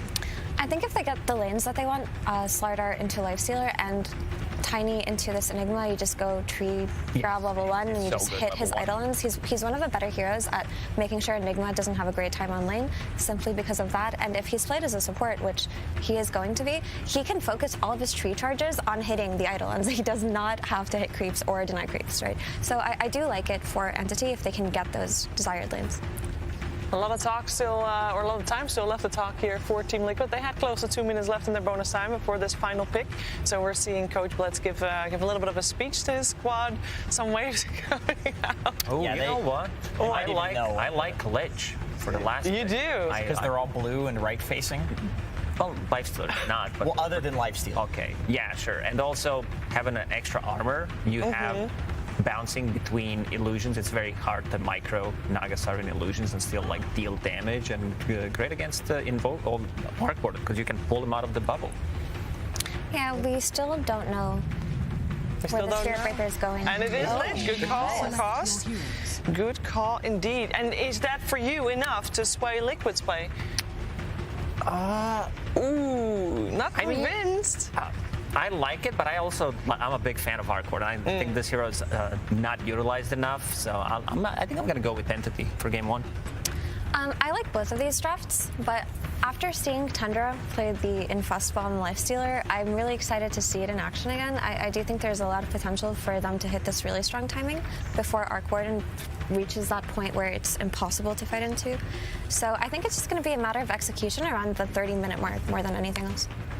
Yeah, we're going to find out. It's game 1 of elimination series here between 2 Western European squads. Let's get some more insight from the coach from Team Liquid. It's Blitz with Slacks. Hello, everybody. Thank you so much. I'm joined here by Blitz Dota, coach for Team Liquid. They're pretty, some would say greedy draft coming out from Entity with a lot of guys that need some farming. They need some time to come online, potentially. Do you feel like you have the momentum necessary in order to counter that? Or would you even call it greedy? I mean, I think if it's their playstyle, and everybody here, if you're going to get eliminated, you kind of just want to do your own thing and not worry too much about what the opponent is doing. So, I mean, I think we match up well, but really just comes down to how we play rather than the draft. What is the Team Liquid play style? I don't know. It's kind of all over the place. Sometimes fast, sometimes slow, but hopefully fast this game. All right, well, hopefully that quickness will lead to a win. Thank you so much, Blitz. It's going to be an exciting series, and we hope to see if you guys can make it. But for now, let's throw over to our wonderful casters for game 1 of Entity versus Liquid. Oh, thank you so much, Slacks. We do get into it. Game number 1 here between Liquid and Entity. A best of 3 lower elimination bracket here. We've got John X5, we've got Gunnar, Dota. Gunnar, you're looking very handsome as always, but how are you feeling? 70-minute game, 80-minute game, Arc Warden, Naga. One side, there's Enigma, you have to be scared. We're breaking records, Gunnar. We're breaking records here today. Yeah, we definitely are. It's going to be maybe the longest series, maybe if all the games kind of go the same way, would be really interesting to see. Of course, as we heard from Blitz, Liquid not looking to really play that long con. They want to come out fast here. They want to get out aggressive. Do you feel like they have enough to be aggressive here, Gunnar? On the side of Liquid? Yeah. Yeah, I think most teams like playing a little slow with the Lusher in the early game. You get the Bloodstone, and that's kind of your go time. So in terms of laning stage, no, I think they're going to be very stable in the lanes. No one's going to make many moves. Enigma wants to sit in his lane as well, but once they get this probably level level 8 timing on Lesh. He goes to farm a lot. Maybe the Lifestealer will rotate to the Enigma. It's mostly probably on the Lifestealer, honestly, to do a lot of the early moves. What do you feel like the timing is for that Lifestealer then? Well, any specific itemization? Maybe you kind of go away from the armlet here, you go for maybe a quicker Maelstrom or something? We've been seeing a lot of like Mjolnirs and BKBs on the Lifestealer, especially versus Naga. I think it happened yesterday. I don't remember what happened with the player was, but it's a lot of BKBs, which is pretty interesting because you would always think of this hero as having a built-in BKB, so you don't need it. But it's just the ability to fight and constantly have a BKB for almost like 20 seconds with the Rage. It's just so much space that gets given out. Of course, taking a look at the mid coming out here for Stormstormer up against Mike. Leshrac up against the Arc Warden. And, you know, me and Mike, we've seen a lot of Arc Warden in Southeast Asia. Yes, we have. Arc Warden, Mike, your favorite hero? My favorite hero, indeed. I mean, I hate this hero so damn much. I mean, it just drags out the game so much. And I mean, you were saying it was a decent pick here, Gunnar. I know you were kind of scared we might have another very, very, very long game. Well, what are you thinking about the mid lane, though? Against Mike on the Leshrac, who should have that inherent advantage?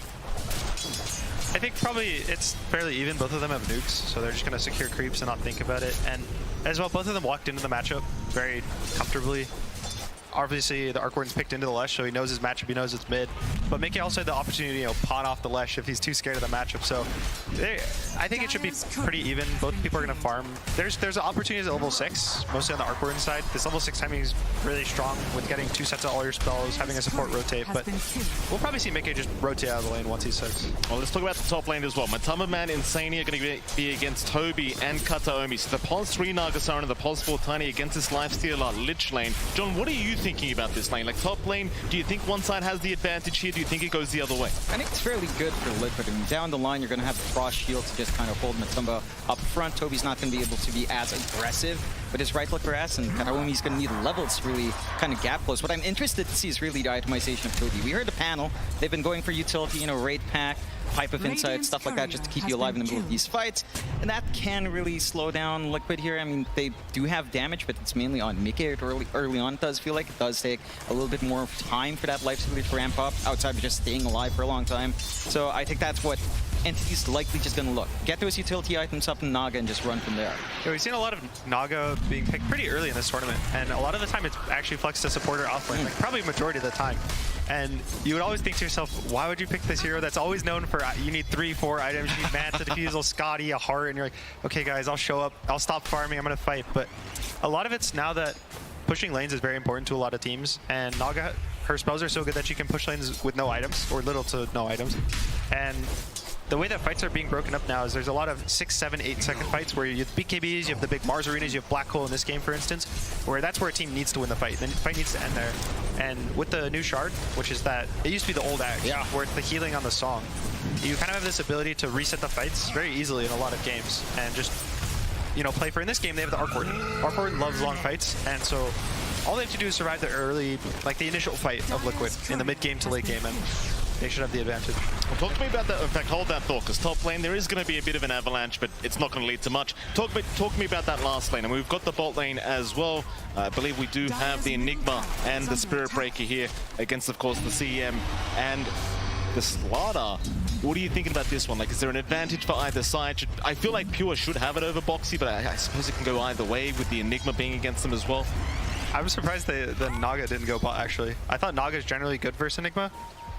But they probably think the Crystal Maiden, now with the nerfs to the Eidolons where they have less magic resistance, can probably help deal with them earlier better. And I think it's just kind of how they wanted to play their heroes in the game, and they don't care the lane as much. Enigma also just generally wins the lane, so you can't be too sad if you lose the lane or it's a little rough. But even now, he's up 400 gold, so the early lane is going in Entity's favor. Is it worth the trade-off, though, of not having the Slardar up against the Lifestealer early on, just to be a little bit more aggressive up top? That's honestly, that's probably the bigger difference into the lanes. I thought the Slardar was picked just to lane or as a Lifestealer. But again, they probably also just are comfortable playing the heroes in this style. They're comfortable playing their lanes. So there's not much reason, unless you think that it's, you know, a massive difference. I think both of the lanes are just comfortable playing, and it'll fix what they want for the mid game. better. Radiant's bottom tower. Deep vision being placed here in the mid lane. Boxy with a cheeky little rotation, just trying to keep tabs on Stormstormer. I suppose against the Arc Warden as well, this is, you want to try and take this man down early on if you can, right? Because as you get into the mid and the late game, obviously with the Tempest Stubble, it becomes very hard to catch him. So it seems like Boxy's already kind of setting up his bot lane. There's going to be a bit of harassment out on the Fishman. In fact, a charge as well, but how lucky can you get? He does get one bash, but that's going to be about it. Zai, he will rotate onto Boxy, they go, or rather Pure they go, but Pure, he's just going to just run away very easily with the sprint. Yeah, Arc Warden's one of the heroes. It's similar to a Tinker, where he's very slow and you want to run it in mid and kind of stop his timings. Even now you see he has a Midas queued up before boots. So anytime you see that, you always are like, okay, kill him, don't give him Midas, don't give him the Midas timing. And Leshrac one of the best heroes to rotate mid towards. He's very fast, he does a lot of damage. So we'll probably see some early rotations, I'd say in the next minute or two, where Boxy's going to try to kill the Arc Warden at least once in the early game. It does feel like you need that, right? Like we talked about the timings again, and we heard Blitz. They do want to play faster here on Liquid. They've got the foundations to get that done. For Entity's end, I mean, how fast do you really want to take this game? You don't want to take this game. Whenever you pick Arc Warden, honestly, the biggest timing on Arc Warden is a level 25 talent. As sad as it sounds, maybe exciting as it sounds for the arena. Excuse you. You want to play for this cooldown reduction talent at level 25. That's your big timing. That's when the game gets very hard. So, bit of a charge mid lane. He was getting ganked, to be fair, so he might not complete the charge. Though I say that he's still going for this. Stormstormer could be in a bit of danger. They do land the follow-up stun. Mickey, does he have the damage? Stormstormer? No, he's the one to get the kill. Fishman with a great rotation out. Mickey, he's going to feed his own life away as well. Complete disaster here in the mid lane for the side of Liquid. Yeah, the instant TP's in, they managed to share that damage coming out, and Stormstormer manages to just run away in the nick of time. 2 kills for their trouble, and we talked about Liquid going fast. They tried to dodge that gank and transition to a kill. Doesn't quite shape up that way. He also has really low mana on the Lesh, so his ult, I think, stopped because of mana. So they lost that little bit of damage. I think one more tick of the ult, the Arc dies, even if he has more mana to do the toggle. But just unfortunate. A really nice rotation. Entity just... Go again. I think this team plays fast. Pure, he's in danger now. Maybe Liquid trying to return the favor as Boxy getting very lucky with the bashes. Can he find another? Not quite yet. Pure gonna go for a run. Boxy, he'll try to chase, but with the sprint, it's a little bit too hard to keep up. So they are gonna back off. I suppose at the very least, you are forcing Pure to have maybe a little bit of a slower game here in this slot. Yeah, he's gonna have a slow game, but again, he's not really the win condition in this game at all. It's all in the Arc. They pick the starter as a hero that will just run in, stun, and give vision for the Arc. And if he dies, it sucks. Pure? He's dying right now. He certainly is. A couple lucky bashes out, but Pure again going to be able to run. I believe that was 2 bashes in a row. Meanwhile, top lane, Toby now going to be in danger. He's got a lot of armor on that Naga Siren, but they are still chopping through. Matamba not giving up. Toby, he'll try to keep juking around that tier 1 tower, but there is no help coming. Matamba able to secure his first kill of the game. Yeah, it's a nice kill to pick up, right? It's a lane that already feels pretty free from Tumbaman. 48 to 11, not really being contested. I think the one thing for Liquid as well, focusing so much on Pure down bot, is that those rotations meant that we saw them attempt at least once a while ago. They're not trying again anytime soon. So you're giving a lot more room for that Arc Warden, as you're seeing here, Gunnar. And Stormstormer, he's going to have a good path towards that Midas. Yeah, the biggest entity right now, I don't think the side lane cores really matter to the overall game plan. They can do their role with low farm, bad games. They just have to, create vision, create space, push lanes. Arc Warden will do everything. He'll kill everyone who do all the damage. Mid lane, Kataomi, he's the first target, and they do find it, but now Mickey could be in danger. He does back his way out. They are not going to pursue. Seems like Kataomi going to be the only casualty, and of course it's the mid laner in this TriCast saying that the side lanes don't matter, Gunnar. I wouldn't have expected any less from you. The mids are going to be the star. I think even on Liquid, the Mickey, his Bloodstone timing really big. Also, he picks up a casual cloak. We've seen that a lot as the tournament's developed, where there's so much magic damage people are picking in the early game. This game it's the Arc, Tiny, and Crystal Maiden, where just having this casual cloak, there's so many plays I've seen where they have 50 health left, 100 health left, and it's purely because of this cloak. And it's so cheap. It's just a really nice value item. He's rotated up top. They are at least going to find the Lich here, so it's a decent pickup onto Insania. Question is, can they find the big one? Can they get Matamba Man? Not quite. He'll go for an Impest, quick stun away, and he'll just run his way back perhaps into the jungle, while Boxy is going for a charge up top, but naturally is going to have to cancel. There's 4 heroes up there. There's absolutely no point going up. Yeah, and I like seeing this kind of movement out from Entity. They're trying to go a little bit quicker. At the same time, this is so much space for Stormstormer mid. I mean, Liquid have not been able to focus down this Arc Warden. Oh, Midas fully up. Maelstrom coming up next. You've got the Tempest double. The farm will rack up here. Yeah, it's one of the things where both those safe lane carries want to sit in their lanes as long as possible. That happens every game, and it's generally, it's kind of a test of chicken. It's whether you're going to be the carry to rotate first, and you have to make sure the move's successful. A lot of the time it is, but those times where you leave your lane too early and it's bad, it gets really bad. So you're always going to wait for trying to bet the perfect opportunity. Pure makes the right call. He goes top, gets the Lich. He loses his entire bot, but now he kind of has space to farm. Just go straight to that jungle and try to build up and still give Toby a little bit room. I mean, this is the one thing with Nog as well. You mentioned here, Gunnar, right? You just send out the illusions, you can scout out, you can clear out camps, clear out waves without too much commitment. Although you're not doing too much to stop the lifesteal there. Nice little cancel from Kataomi. Boxy trying for a charge, but really just wanted to zone him out for Mickey to be able to pick up the power rune. As now Mickey being slowed up quite a lot. They're going to move back in. This could be very dangerous for Liquid. Boxy, he's trying to help out, and he does take the toss away from Mickey as they keep going. Kataomi, he's the one to drop, and Mickey, look at this Giga Chat. He'll just keep going in against 4 heroes. He just doesn't care, but it may cost him his life, and eventually it will. But here comes Zai with the black hole. He wants Pure at the very least. Chain Frost out as well. It will be enough. Who won that team fight? It's Entity, right? Arc Warden doesn't die. Everything on Entity is on the Arc Warden right now, and every time you don't kill him in the fight, he gets a kill or two, he survives the fight, you're just building up, getting XP. That's all that matters. It's all the XP. So every time he lives, it doesn't matter if he gets gold, doesn't matter about anything, he just needs the levels on this hero. That, and you mentioned as well, right? Battle of the mid laners, you managed to find Mika on that Leshrac, stalling out that Bloodstone timing, so you're getting a ton. And again, all the movement out from Entity has just been forcing Liquid into this really weird position. They're having to respond to these side lanes, but the mid, it just feels like Stormstormer is getting way too much at this point. At the same time, Liquid is playing for their timings with both their 1 and 2 are top of the net worth right now. So Liquid, they're up 3K gold. We're talking about this, disaster right now. The Entity getting all of their timings, but Liquid's having a good game. It's just that there's always this looming fear when you pick Arc Warden of, is it too late? Have we ended the game? We heard in the last series it was, we're gonna win in 30 minutes, and as we saw after 30 minutes, they didn't win, so the game got hard. And in this game, again, it's just the 25. That's the big timing. So what you're telling me is we should delete Arc Warden from the game? I never said those words out of my mouth.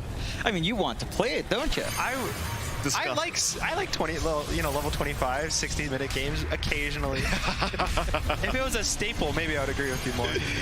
Here we go again, charge up. They've got the Infest Bomb this time at Tumba. They're going to find Pure on that pos 1 Slider. Pure surely has no way out. He'll pop the sprint, but still slowed up here by Matumba. Will go down. Fishman, he was also spotted, but they aren't going to bother trying to chase that deep. They'll be happy with the Slider. Yeah, and it's really good to see Liquid recognize that time. Early Armlet already up on Matumba. #1 in effort that you pointed out there, Gunnar, and just play with that combination. Infest in, charge forward, give Mika some space, and start to get some action on the map.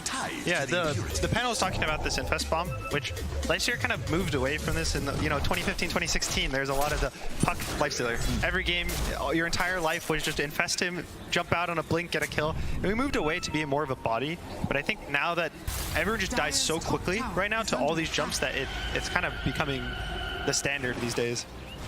Yeah, I think that's the one thing we're going to have to keep seeing out from Liquid. How often can they get that done? How often can they force Entity to play this game even slower? And they probably want to. The big thing right now is, again, you are seeing that build up for Liquid. 4K up, despite that back and forth on the mid. Mika still on a good path towards that Bloodstone here. It's all about the kind of item timings for Liquid. On the side of Entity, it's XP. On the side of Liquid, it's gold. They want to get the probably Maelstrom, even maybe Mjolnir on the Lifestealer and a BKB. They want to get the Wraith Pact on the Enigma. They want to get the Bloodstone on the Lesh. Whereas Entity, again, their only big hero that really, really matters that's going to win the game is the Arc Warden. Right. So Liquid has these 3 heroes that all going to give and take. What they get a timing, they help the others get timings. But the Slider and the Naga, all they do is just try to make space, help team fight, and just everything's for the Arc Warden. Well, this is where things start to really escalate, I feel like. You talked about the Midas, but now the Maelstrom up as well on the Arc, so he's just going to really scale out of control. Now, you talked about, that panic of, is it too late? Not quite yet for Liquid, but It seems like the pace of the game needs to speed up maybe just a little bit here from Liquid to try and slow this man down. So as you said, it's a full protect one. You don't care. It's all about the arc. Just make sure he stays alive, gets the XP, hits that level 25 mark, and then, well, then you're not playing Dota anymore. No, playing the arc warden game. Yeah, it just changes completely. I think the one thing for Liquid right now is they're also starting to go into some good utility coming out from Zai. Great pack pretty much done, fully assembled up, so they can try to go for these fights, try to prolong them a bit more, survive through. They've got some good durability coming out, and that could be one of the times. I mean, you're also almost done with Mika. At least you have the soul booster up, so gonna be a lot more durable as well if he does get jumped on. Oh, full bloodstone. So they're gonna smoke up. They're gonna, again, Liquid just uses timings. They get the item, they go, they smoke up, they fight. So they're gonna look for try to get a kill. Again, they want the arc. That's the goal. And he's been in this mid lane area, so you'll see them wrap around mid or the tower. At the least, they want this tower. A good read from the Storm, from the Arc Warden. He does back off at the right moment as Fishman is the one to tank the gank. You'd argue that's good positioning, right? Like, just, in fact, hold that thought, because Kataomi, he might be in danger as well. They may just find a second as the Nether Strike. Massive range up from Boxy, finding a second target, and they should take him down. No problem. Matumba, he'll be the one to take both kills. They'll even find a mid-tier 1 tower out of this, perhaps. This tower is really important just for the amount of map it gives. Because Arc Warden wants to sit, he wants to farm waves, and he wants to farm these safe camps, and every time you take the tower, he kind of gets less and less map, so he requires more and more lanes, which he takes away from his team.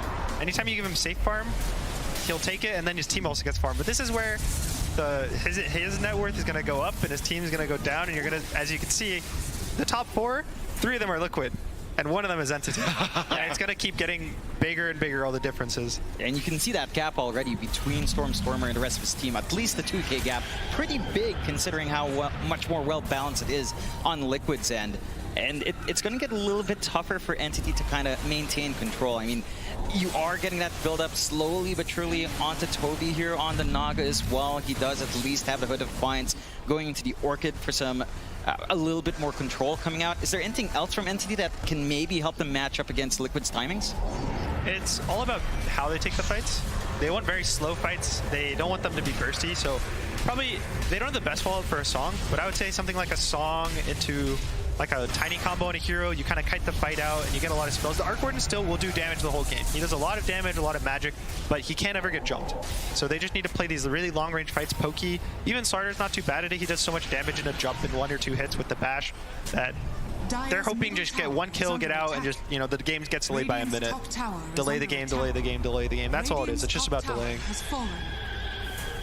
Smoke up from Entity. I mean, they're going to rotate down towards the bottom side here with their starter CM. Boxy's actually going to charge in with the SPS bomb once again. Kataomi is around. That's the big target, though. They found Stormer, and they're going to take the kill. But can they get their way out? Matumba, he'll also get caught here by Pure and does get shredded by the Slaughter. It's Boxy. He'll go for a run, but the Courier's following him. The Courier's just giving the information they need. Boxy, though, he is too fast. Or is he? They try to find him, but Pure's off the mark with the blink. A little unfortunate he had the clarity on the Courier, so it had the slow from consumables. So I wasn't able to perfectly follow him, but it was a nice play. Yeah, and I think that's also the blink reveal coming out from Pure right there in that instant smoke. They managed to get the good angle. They lose their Arc Warden, but they at least find a punishment onto the life steal, kind of slowing him down just a tad bit. Although I say slowing down, Matumba is still massive here. Yeah, and he's going for the Shard next. I've been really liking the new Shard, how it works. It's so much cast range, it's so much lifesteal that you give to all your teammates. Even the Lesh, I like it so much with Leshrac lifestealer, because you put it on a target, it'll keep bouncing with all the AoE damage, he'll keep lifestealing, and he just gets an extra 2 or 3 Bloodstone effectively in the fight. Roshan is going down the way of Liquid. No contest quite yet from Entity. Doesn't seem like they're quite well aware it is happening. Roshan, I mean, it's getting way too low now. They haven't got the time anymore to try and contest this one. So first Roshan of the game, going to go the side of Liquid. They'll be very happy with that. Looks like it was Mike who takes the Aegis. Naturally, the Leshrac really enjoys that reset. Happy days for Liquid. Now with this Aegis, you'd assume you can keep this pace going. Yeah, it's the first Aegis of the game is generally just about pacing and gold. So Liquid's goal of this is they're 6k gold right now. They're going to go maybe like 8, 9k, depending on. And Entities just survive the Aegis, don't give up too much. don't worry about towers because the first Aegis doesn't matter too much. It's about the second Aegis that both teams are looking at as this is our go time, we have to go. So Entity is probably mentally, even though it's first right now, they're mentally prepping, all right, what are we doing in 10 minutes? When the next one spawns, what are we going to do? How are we going to fight this? He's not going to be 25, he's level 13. So what are they doing at this 20-30 minute mark where Liquid is prepping to end the game with the second Aegis? And at that point, you're going to be seeing a lot of items coming out from Liquid. Like Zai's probably going to have his blink in less time than that. You're just going to be finishing up that full shard, and Matumba getting that additional life steal off. And the BKB is going to be up for Mika soon. And it doesn't feel like they have any good answers for that prolonged spell immunity, especially as you talk about down the line. Once Matumba has his own BKB, I mean, that massive duration for him, it's all down to just pure on the Slardar. I think Liquid right now just feels very comfortable with how the pace of the game is going. And Entity, you know, in the back of their head, they're still thinking that it's fine, it's fine, it's fine, but you're always worried if you're not the Arc Warden, because you're always like, you have to make sure that they have the tough job. He's the one who's just like, all right, don't worry guys, just trust me, I got this game. And everyone else has to be like, all right, what do we need to do to make sure that it's all going according to plan right now? And I think the way they use the Slardar right now is really nice. Kataomi, nice avalanche away. Still Nether Strike, massive range once again from Boxy. Though Kataomi with a nice toss back, but Matumba, he's going to be there with the slows. You've got Fishman around to try and help out, but in the end, he really just can't do much through the rage of Matumba. Is this a bot T2 tower to go down? It does seem like. Yeah, they're going to use the glyph, but I don't think Liquid has anything to fear. Entity doesn't want to force this fight, and they actually don't glyph it. Oh, interesting. The first tier 2 would have gotten a reset, maybe just stall out a bit. Not the biggest thing in the world. It's not too big of a deal. The worst is when you don't get a reset the glyph and you glyph the tier 2, and that's when it leads into maybe your tier 3s get a hit, maybe you lose all of your outer tower. So at least now they still, it's pretty much the same, it's just the game is 6 seconds faster, which, yeah, not the worst. Not the worst, although it does feel like for Entity every second does count, right? You're still trying to build up for Stormer. He is at the point where he has the blink and the Maelstrom, but still miles off from that 25 talent where it does get ridiculous. If you're an Entity now, I mean, you mentioned it, right? You're looking for what you're going to do by the next Aegis. You're looking how to enable Stormer to hit those spikes. What are we looking for from them? They're going to have this blink on Kataomi soon, and it is up, but that's timed with Mika's own BKB. They're hitting a lot of timings on Entity soon. The Orchid's going to come out for Toby, BKB's going to come out for Pure, the Blink just finished, as you said, on the Tiny, so the others are hitting timings, and Art can play with his own team timings. He has so much range and damage that they're going to kind of hit this maybe ball where they will force a fight into the Aegis and be confident, but on the side of Liquid, they're actually hitting their own timings as well.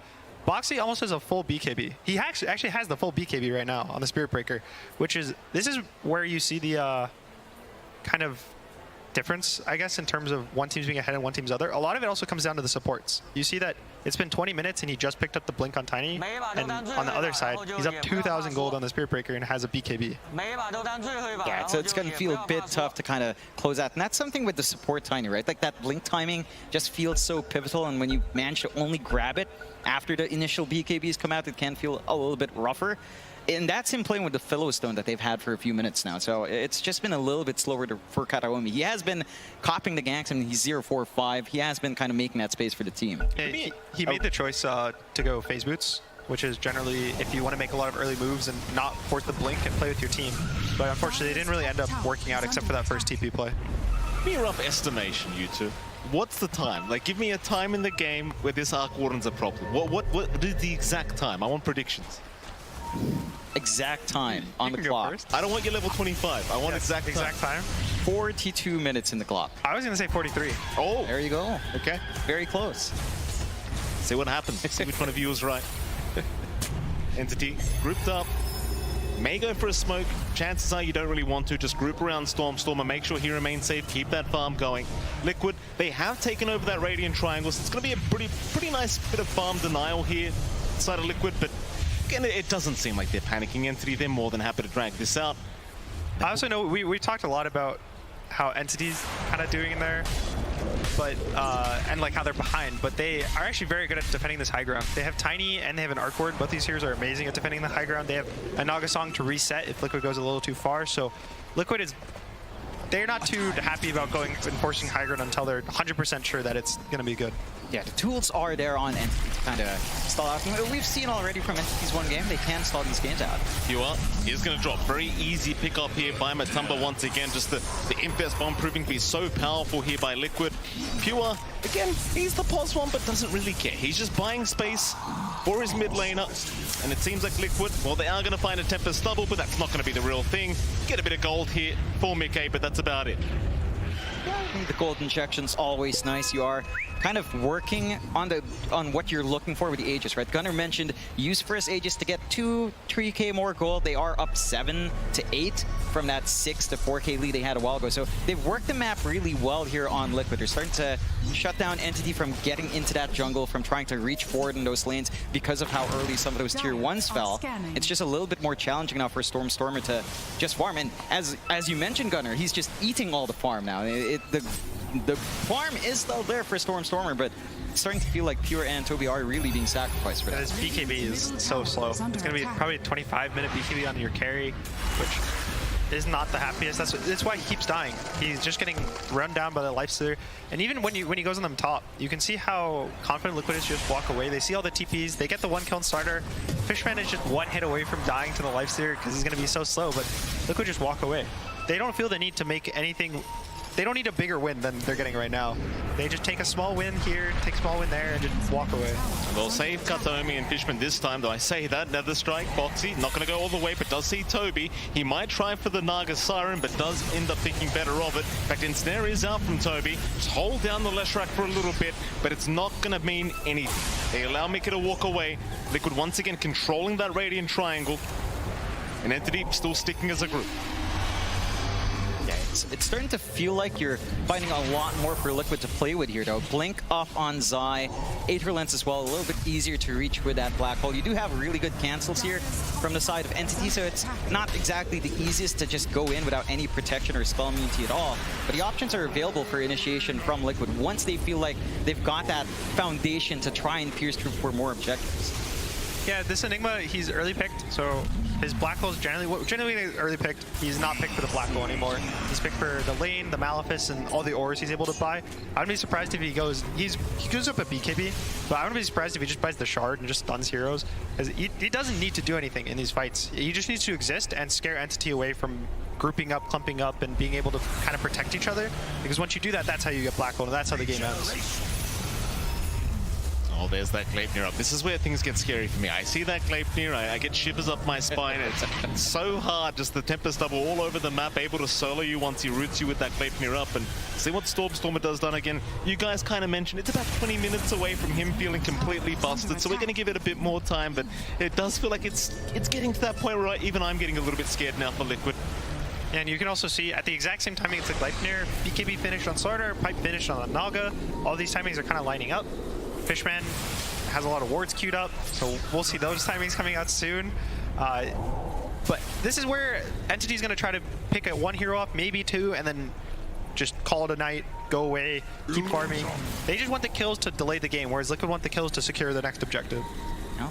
With the smoke up, Matumba does read it well, backing off. I am curious, Gunnar, we had a little bit of conversation in the back room about this, but Toby's queuing up the Ags here. Now, how do you feel about that Ensnare and that reel in this kind of game?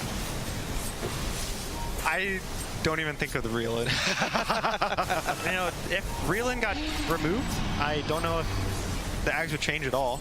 Oh, this is dangerous.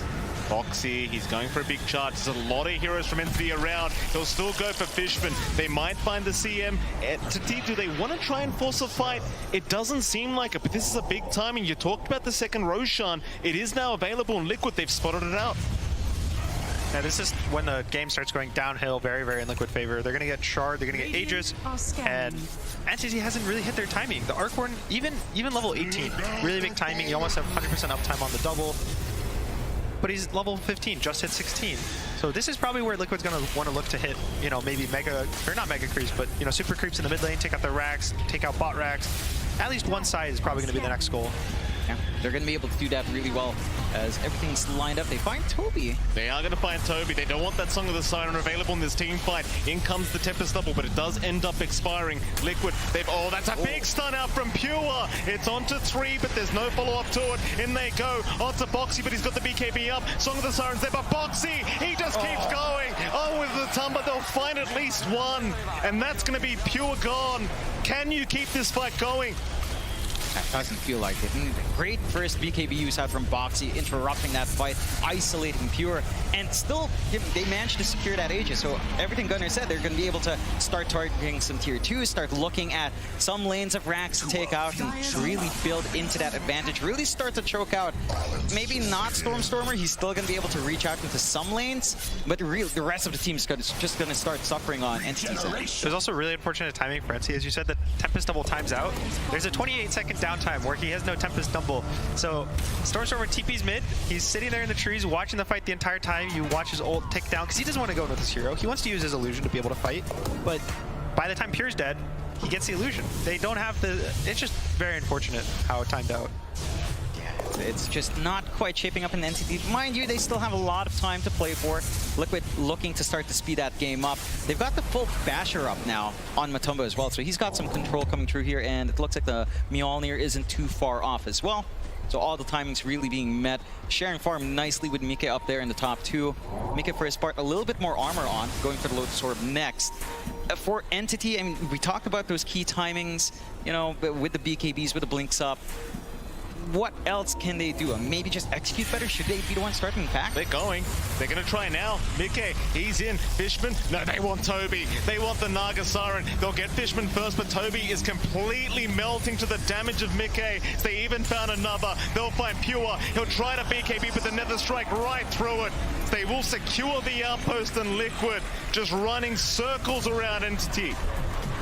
Pure tries to catch the backline. He knows he needs to kill the supports because those are the ones without armor, but he just gets Black Hole very the back. They hold him the entire time. He goes down.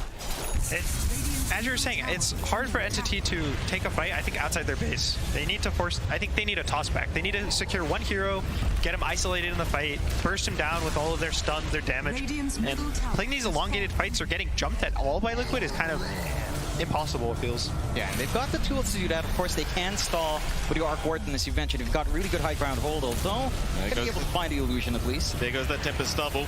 Charges out. They see Stormstormer. It's just a matter of whether they want to try and make the jump in. Seems like it was just Boxy trying to give the vision over to the T3 tower. It was clipped up. Seems like Liquid, they're in no rush. They've still got 2.5 minutes on that Aegis. They'll retreat, they'll reset, and maybe come back another day. Tome bought up by the Arc Warden, trying to get this level 18. This is the first small timing. The level 20 timing, not that big. It's a lot of damage, but he's fairly the same hero. It's all about the 18 and the 25. Those are the big timings. And whenever you're behind, you get so much XP winning a fight. You get so many levels, they're on kill streaks, they're so much higher level than you. But do they win the fight to get there? Yeah, it's tough to see that from Entity. Maybe, as you mentioned, just getting tossed back. Although, oh, that's the real hero. Stormstormer looking like he may have found an opening. They're going to try and some Matumba. It'll be a big pickoff, a nice avalanche, a nice toss. Kataomi trying to set up. They will at least find the Aegis or Matumba, but they're going to try and focus down Boxy, but through the BKB they can't do too much. Song of the Siren out. It's still only 2 heroes, but Liquid, they're coming in. They're trying to make something happen, but it seems like Entity, they are well and truly out. They'll find the Aegis. That's going to be enough for them. That was pretty nice. They didn't even use the BKB on the Slardar. And again, this Aegis, maybe he gets tossed back to do a Slardar stun. Maybe he just gets killed instantly when he goes high ground. So maybe the game's delayed, but now the BKB is forced. Oh, Mickey, has he gone too far? BKB is there. Stormstormer is being chased down. It's just the Tempest double, though. So Mickey, very confident with the BKB, is not going to drop, not in too much danger. Can they really go for this T3 tower, though, like without the Aegis up? No, it feels so risky. Like that, just all the jump from Entity makes it feel like you don't want that without protection. You kind of want that next Roche. And for Entity, that's good. They get more time to try to build up. They get more time to try and hit that level 25, 18, 20 talent timings for Stormstormer, and just kind of play the Arc Warden game going forward. We also get to hit our 42 to 43 minute timing. Yes. Casters. Very important. Very important indeed. I'm kind of wondering, like, Xayah's been very quiet this game as well, right? Like, we haven't seen one black hole. We did see one. There was one solo black hole early in the game. Apparently there was another, we just didn't quite catch it. What are you thinking with Xayah? Like, is it an easy game for these black holes to come out? Is it important? Hold that thought, because mid lane, we might see one soon. Pure, he's in danger. Nice toss back from Kataomi. Saves the day, but will drop himself. Very nice sacrifice. Yeah, I don't know. Xayah, he just has nothing on his shoulders. He doesn't have to do anything. He just has to exist, and it's enough. It's scary. The hero's scary just existing. He always feels like oh, guys, we're going to get Black Hold. We're going to get Black Hold. Careful, careful. You always are talking about it. It's always the threat. I don't think he has to click it. Yeah. He can just wait for this Pure to walk forward, go to the back line, go a little too far. Black Hole one hero, and it's going to be enough for them. Yeah, and just going back to that pickoff, without the Tiny, that threat of the toss back is gone, so high ground completely opens up, even though you have some setup with the Song here. Try to chase a little bit, but it doesn't seem like they can keep up. In fact, hold that thought. Kataomi with a nice toss back has found Matamba Man. This could be the big one. There's your Black Hole out from the low ground. Zai. It will get cancelled though by the Song of the Siren. They have at least got Fishman down. Liquid, can they keep going? It seems like they're going to try. Toby, he's the target. He'll get forced off the way, but it may not be enough. They'll just close the gap. Onto Kataomi. They want more. Toss in Matamba, but that's going to help Liquid. Matamba's happy to fight. They've even found the Arc Warden. Oh my god. An ultra kill out for Mickey. And GG has called Liquid. They make this game one look very easy. Just such a dominant performance from this dire end. Oh yeah, they never hit that 42, 43 minute mark we talked about. I mean, and we heard Blitz, right? They wanted to play a faster game on Liquid. Went a little bit slower in lanes, but they hit this point where they just start getting that build up. They hit these initial timings, and with all of those tools on hand, they just managed to run it down. From that first Roche where they increased their lead, just went from there. I think the standout was the Matu Boxy combo. They had so many infest kills. They keep killing. They killed Slardar 3 times on the side lanes. They pressured Stormstormer mid. Obviously didn't work out, but just the constant pressuring and forcing it so that they only have really one hero that is able to farm. That's what speeds the game up for you. That's what makes it Liquid up 4K, 5K, 6K so early, and they just keep growing the lead over and over. Tell me, boys, before we do get into Game 2's draft, is there anything you guys would like to see changed up? Maybe you just don't go for the arc. Right. Liquid's playing fast today, it seems, and you might just want to match the tempo, get one of their standard, just quick, fast-paced lineups. You just kind of play. You want to play to the style of being able to play the game and not feeling like you have to hit your timings and you have to play later and just a slower game. Yeah, I think that's the one thing for Entity, right? The last time we saw them up against RNG, that did go a long time. They tried to take it slower here as well. We got to see them go a little bit speedier, and we'll see if they adjust for Game 2. Well, I love the advice you guys are giving. Just don't pick Arc Warden. That's my favorite kind of advice. I hope my teammates in my pubs are listening too. We're gonna head over to the panel, see what they thought about this game number 1.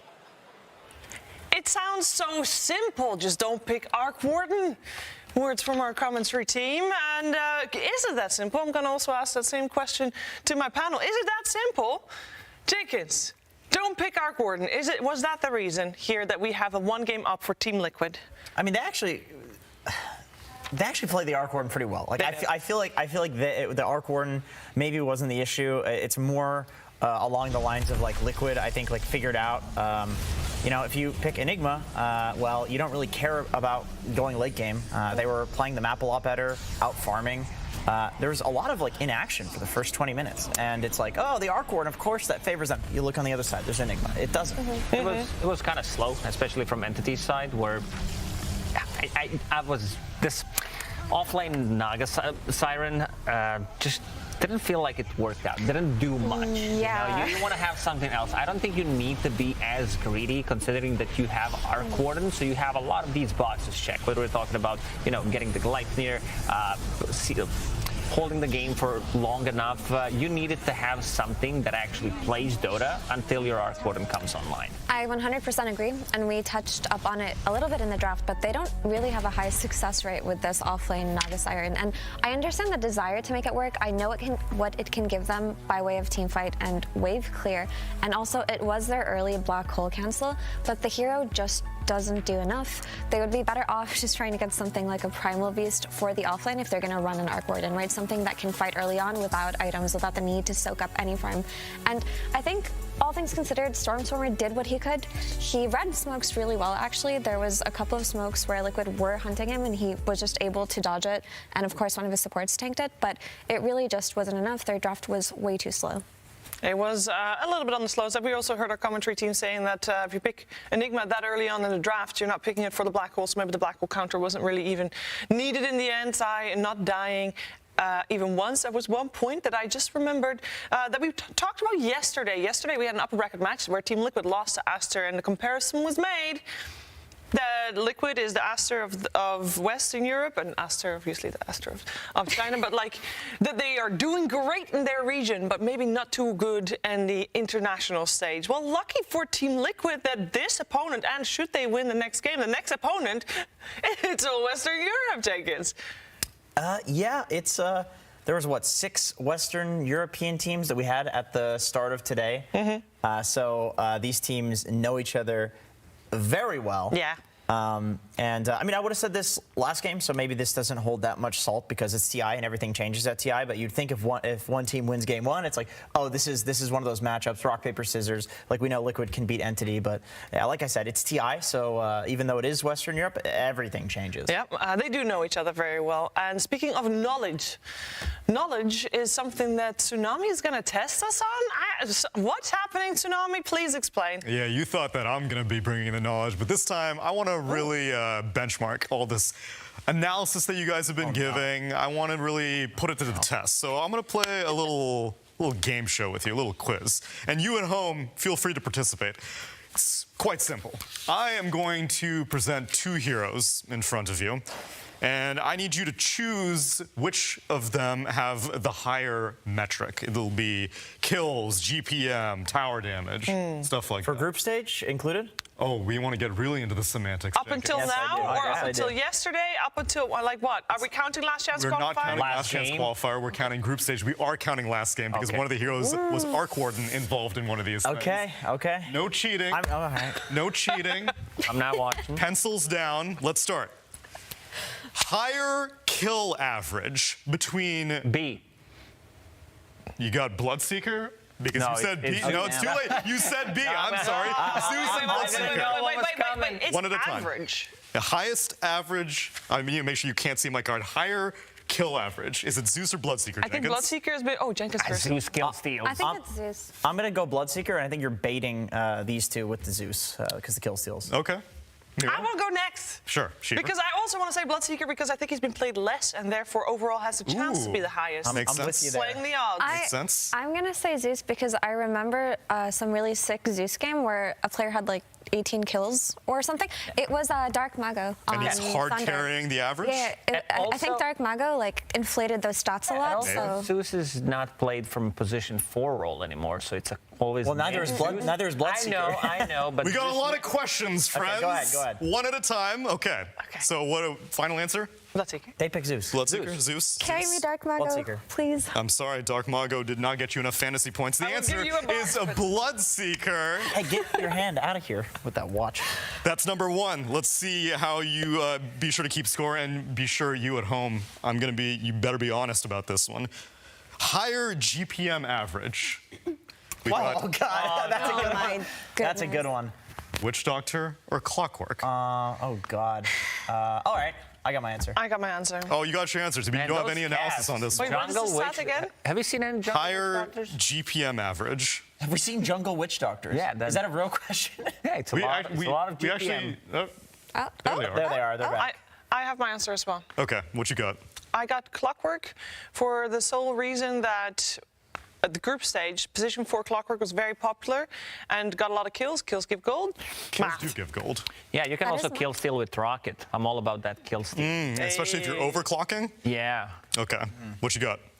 Gonna have to say Clockwork as well because of the battery assault buffs where they do more damage to creeps. Jungle Clockwork. Yeah. I want to go Witch Doctor. This is another bait Tsunami. Witch Doctor's not been played enough, so his GPM's higher. Okay, the heroes have vanished, but I do believe that it was Clockwork. So I'm winning. This is a farce. This is a farce. It's a simple answer, Jenkins. Joke. These guys are cool also, though. They are. This one was higher... No, wait, never mind. We need to go to the Gyro's next one. higher because he's flying. Can we go to the last one by any chance? The higher stun average. Computer. Oh, that'd be Gyro for Higher this one. stun average? Computer.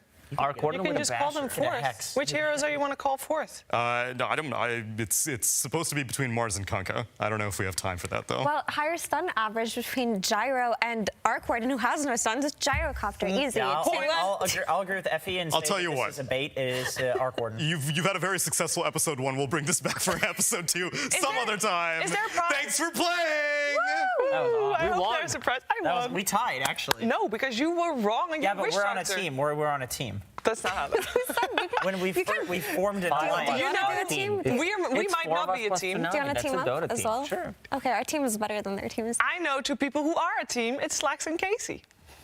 Team is better than their team is. I know two people who are a team. It's Slacks and Casey. Woohoo! We're a team. We are a team, buddy. Yeah. Oh, I was gonna go for a hug, but sure. No, don't do. What are you doing? Nope, no problem. Hi, everybody. Welcome back to the crowd, my friend. We are here live in Singapore with a fantastic crowd. This guy's eating the sandwich. Woo! My God, how is that sandwich?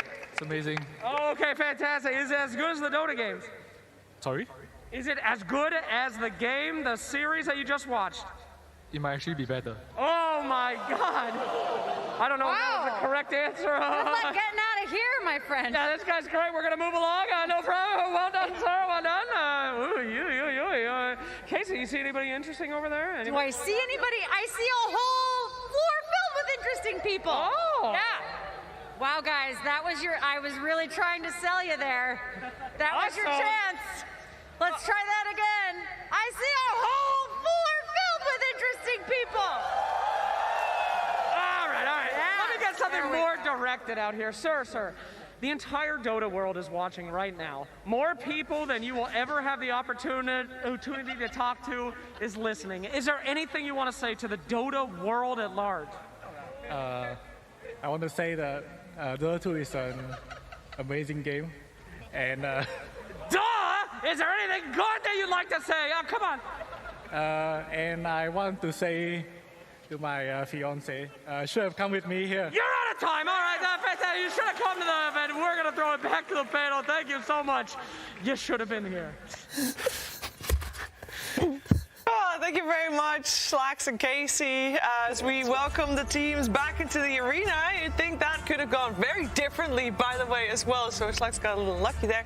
But I think we're getting lucky here as well, because we get treated to another game between these two Western European squads. We got Entity and Team Liquid taking the stage once again. Of course, Team Liquid one game up now. And it is, I believe, as far as coming back from a game, I feel like this was a fairly easy one for Entity to just shrug off. It's like, okay, guys, we had a plan. This plan didn't work. But I feel they definitely have other plans as well. We know that. We do know that, but I am pretty much feeling that Liquid's going to carry this momentum, just because I don't want to write off Entity. They are definitely an excellent team, but I do feel as the group stages have progressed and everything's kind of slowed down, people have had more time to figure out the Z strats, the Wraith Pact strats, which basically are what catapulted Entity into such success, right? They were the first team to do it in such a convincing fashion, and at this point, it feels like a lot of these heroes and a lot of these playstyles have already been dismantled 3 days into TI. So while I do think that Entity have a lot up their sleeve, I feel like Liquid are ready to win this one. Yeah, Liquid, having 3-4 coaches, they are able to pretty good set up everything for success, and also being able to find out how Entity has been playing. This is the team with the lowest hero pool at the TI. So in terms of hero pickings, you know what's gonna come. Like, it's relatively easy to predict, especially if you have these big brainers behind you. But in terms of how Entity plays, like, their style is pretty, I would say, unique compared to some other teams. And yeah, seems like, at least in game one, Team Liquid did find a good solution to it. You know what I want to see? Actually, I want to see the pure sniper. I feel like he is so good on that hero. And that hero has been underutilized, surprisingly. Yeah, even though we've seen it win, I agree, it's still underutilized. I do think that they just give him something like that and try to channel that energy of when they first formed their team, and they looked on top of everything. I agree, even though we are talking about how the fact that this Wraith Pact group up, 5-man zoo meta has maybe been figured out. He's the one that kills Wraith Pact from a distance. He's the one. But I do think, like, what do you do in a best of 3? Like, you have to go back to the basics, right? When you've been stomped in game 1. You do go back to the basics. That is what traditionally happens on the main stage of the International. Now, of course, we have a chance of still having 2 games to this series, but that all depends on if we are going to be able to get a third game out of it if Entity can win. Can they do it? That's a question that will be answered largely in the draft with MLP, Jonix Fire, and Gunnar. Entity versus Team Liquid. Game 2.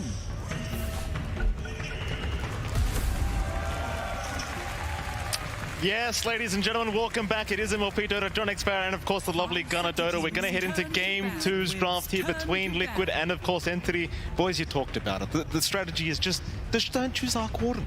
Just statements, the best thing ever, you know. Just win the game, just stun the heroes, just get your items. That's all you need. Yeah, it's simple. Just don't have it on, and then we'll see if they dress that way. Of course, they did try to make that Arc Warden work out, and it didn't quite work the way they wanted to. They tried to stall as best as possible, but we saw that aggression out from Liquid. Gunnar, what kind of adjustments should we see from Entity? Like, anything else to replace that Arc Warden for that pace? In fact, they go for the Lesh themselves. The Lesh it's been having really good success, I think, more so even on the main stage than groups. Groups, I was seeing it have mixed bags, but I think teams started to kind of prioritize the hero a little more in terms of that it's their win condition. Even in the last game, Matu, top of the net worth, he's owning the game, he's destroying, but he's constantly looking for ganks. He's constantly infesting, and they're playing around that the Lesh is going to be the one to win you the game. They're playing, he's going to get Bloodstone, he's going to win the game, so... Here we go again. I mean, you talked about that. It's almost like the fear of God, right? With the Enigma in the game, you don't need to press R, you don't need a black hole. You just need to be hiding somewhere in the fog. Entity, they will respond with an Undying, but that Enigma, it scares me. It's been banned out so often throughout TI11. Liquid, they keep getting away with it. I think we saw Zai is 5-0 at the event right now with Enigma. So 100% win rate right now. Can we call the draft? It's over.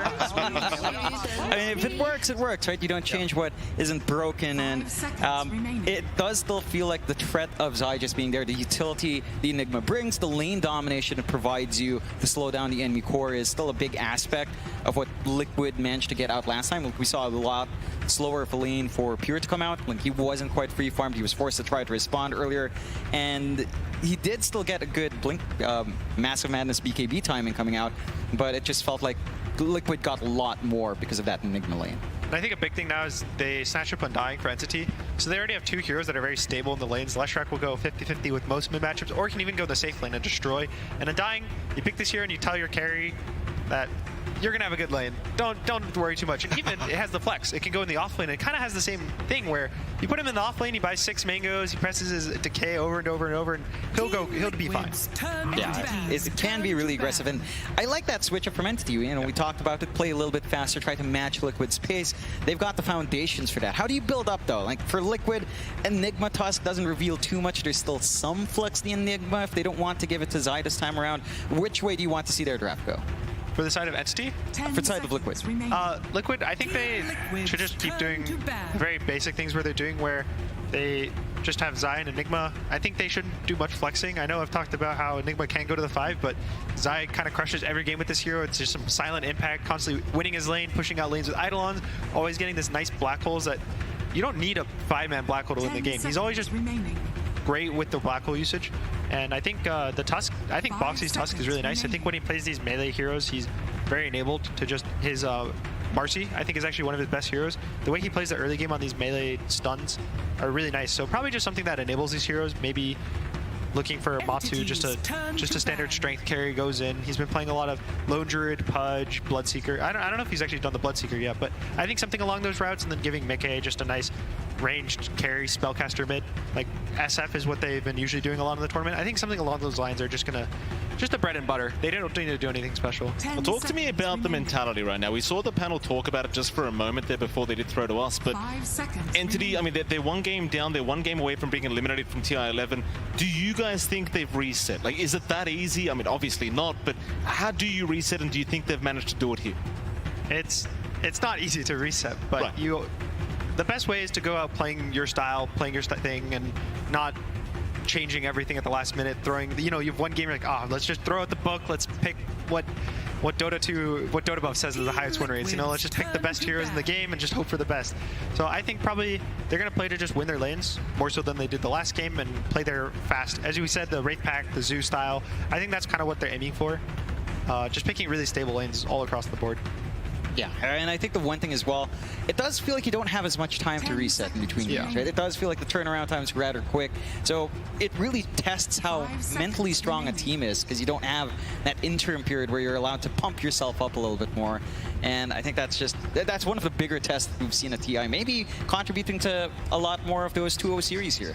You can also see on the side of Liquid, I think they have a similar read. They're banning up the Visage Beast. They take the Enigma. So a lot of these Zeus, Wraithpact buyers are kind of getting banned or snatched up. So it's kind of limiting Entity's pool right now for how they want to progress the draft in their way, in their style. Which is, it's pretty interesting. Even the Brood was banned in the first phase. So all these Zeus are kind of out of the pool. Speaking of Zoo, while we have you, Gunnar, do you miss Necrobook? I like Necro 1.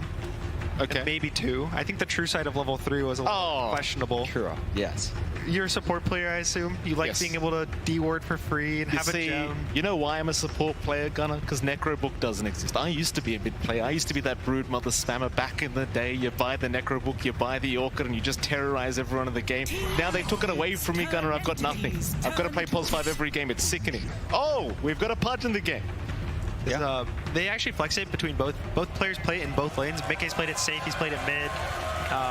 Batu also, I don't know if he's played it in mid, but he's played it in the safe lane a lot. So a lot of options right now, which is pretty much Entity has to make the call of, do we think this Pudge is a mid or a carry? And, you know, if it's mid, do you want the Flesh versus it? The Fleshy, the numbers of the Lesh add up very similar to Fleshy for Edict. So there's 6-7 seconds in the fight where the Pudge is actually invincible for fighting the Lesh. And so, do you want this Lesh to be your mid versus the Pudge and have some weird timings? Do you want it to be your safe lane? This is kind of the 16-17, you make the choice in how the draft is playing out, and then after that, it's just filling in the holes. Oh, here we go. Yeah, there's a response sniper coming out instantly, along with the timing once more. So just going back to that, how do you feel about the sniper here? Like, it does feel like you're going to have some good distance here. Your best jump in is probably the Tusk with a snowball. Is it well protected enough to just have that standard sniper game? Yeah, I think there's actually 3 factors of heroes that make it really cool for the sniper pick. One is it can go safe lane, and it lanes really well versus the Enigma. Shrapnel destroys. He also in the game, he is so far back that it's hard to black hole him, and anytime you black hole your team, you kind of just kill the Enigma. 2, it's that Pudge, he just kind of destroys. Pudge wants to always walk in the fight, and you just kill him. And 3 is that when people pick Pudge, they want to pick a ranged mid that carries the game, such as Shadow Fiend and Lina. And Sniper kind of outranges them and beats them. And Liquid still ends up wanting the Lina. They know that that's what they want for the draft. But Entity's also happy with how this is playing out for them. Yeah, I like that. I like seeing that Lina come out. Do you think with Lina now, are we kind of secured in just saying this is the Pudge for Matumbaman, the safe lane now? Okay. I think so. I think the only flex that they could do right now is seeing the Sniper and the Pudges being a stable laner. They can put the Enigma in the safe lane with the Pudge and pick a new off lane, but that's where it gets a little scary, because when you do a lot of flexes, you're kind of giving them the opportunity that they pick strong heroes, and now your strongest heroes that you're picking really early are going to weaker positions and not being able to get everything that they want out of the game. PSA to any new players, new viewers thinking about playing the game as well. If you do end up playing Dota, pick Sniper and just go the 6 Perseverance build. That's what everyone does when you first start. If you want the authentic Dota experience, that's what you've got to do. That was years ago, man. That was years ago. That was a long. It's still, guys, don't show my age, right? We're on the main stage. That was back when it gave you 10 damage. Yeah. That's some time ago. Good old now. days. And that's when, you know, we were all just spam building on those 6 slots anyway. Like, what, 4 Wraith Bands? 6 Wraith Bands? 4 Wraith Bands is even better now. 25 minutes? Yeah, it's could be nice. There you go. You should have said Wraith Bands, Mike. No. Perseverance. No, I shouldn't have said Wraith Bands. Yeah, but it's still old school. What do you mean? We just spammed Sanj and Yasha on every hero. That was the old days. Yeah, I'm saying first game, Perseverance. It's so much value. You get the HP, you get the... You know what? Don't worry. Just go back into the draft. We see another Zoo. I was considering the Lycan as well for Entity, but I think that's what 4 Zoo heroes banned, 1 pick for them. That's 5 out of the pool. Is there even any left? I can't think of any. Only on like the support positions, right? Like Chen and Ench. But yeah, and that's doesn't feel great when you already have Undying Tiny. Brew's probably the closest. They just everything that has a summon, everything that buys a Wraithback has been banned out. Maybe Entity finds one. Doesn't look like one. I think this might be an Undying offlane based off of this Clockwork pick. Yeah, I think that works out pretty well if you're expecting to push safe lane as well. You can kind of just soften him up, take away a lot of his damage, and punish him when he does come in for the rod. Like, he's not going to have that HP to really play around with, although Flesh Heap's still going to be annoying, but Undying doesn't care too much, and you just sap away strength. Entity with a Clockwork does give them reach into the backline as well, so not only do you have to worry about the snipers you mentioned for the Enigma here, even the hook shot's going to be an issue with the BKB on Enigma, not going to matter as much. Lina going to be easier to catch out as well. It does feel like Entity, they've really worked in a really fast draft here. Yeah, even the Sniper is a very fast hero. They have so much tower push between the Lesh, the Sniper, team fight from Undying. They have a bunch of strength heroes, which anytime you want to be fast, you need 1 to 2 or more because they have health. They don't need the items to buff them up. They just walk at the enemy and are strong. Snapfire is the final pickup here. Both drafts completed. Boys, I love asking this question. It's the hard question for both of you. We'll start off with you, Jonathan, because you're used to answering the hard question. Who do you think came out with the better draft between these two teams? I honestly really like Entity's draft. I feel like they've fixed issues from game one. They've got a very solid way of playing really quick. And if they just play with that aggression this time with just having Stormer contribute a lot more, it does feel like their push potential and their just their early team fights and how active that is going to be maybe overwhelming for Liquid if they're not careful. On the side of Liquid, I think statistically, they should win. 100% winner in stats never lie, but my only concern with Entity, I like their draft a lot, is the Lesh Sniper. The interaction where both of them kind of want to be slower and farm. He wants to get the Bloodstone on Lesh before really big moves, but Sniper's just a slow hero movement-wise, so he has to walk and waddle away around the map, and everyone knows where he's doing and what's up. And we saw Aster. They had a great run, but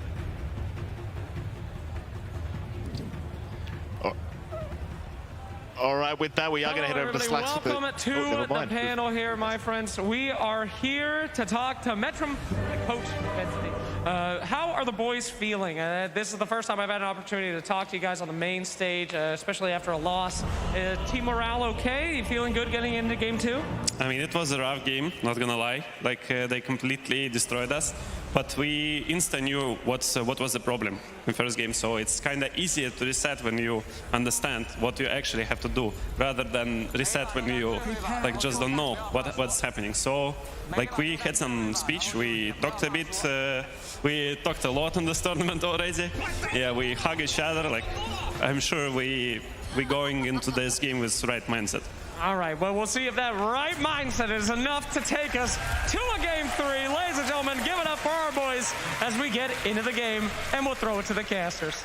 Thank you so much, Lex. We do get into it. Game number 2 here between Liquid and Entity. A hell of a draft from both sides. Can't wait to see how this one pans out. Seems like both of you guys were leaning towards Liquid just because of the 100% win rate. You'd like to say stats don't lie. Seems like the safe answer to me. Personally, I love the Entity draft, and I'm going to go against both of you here.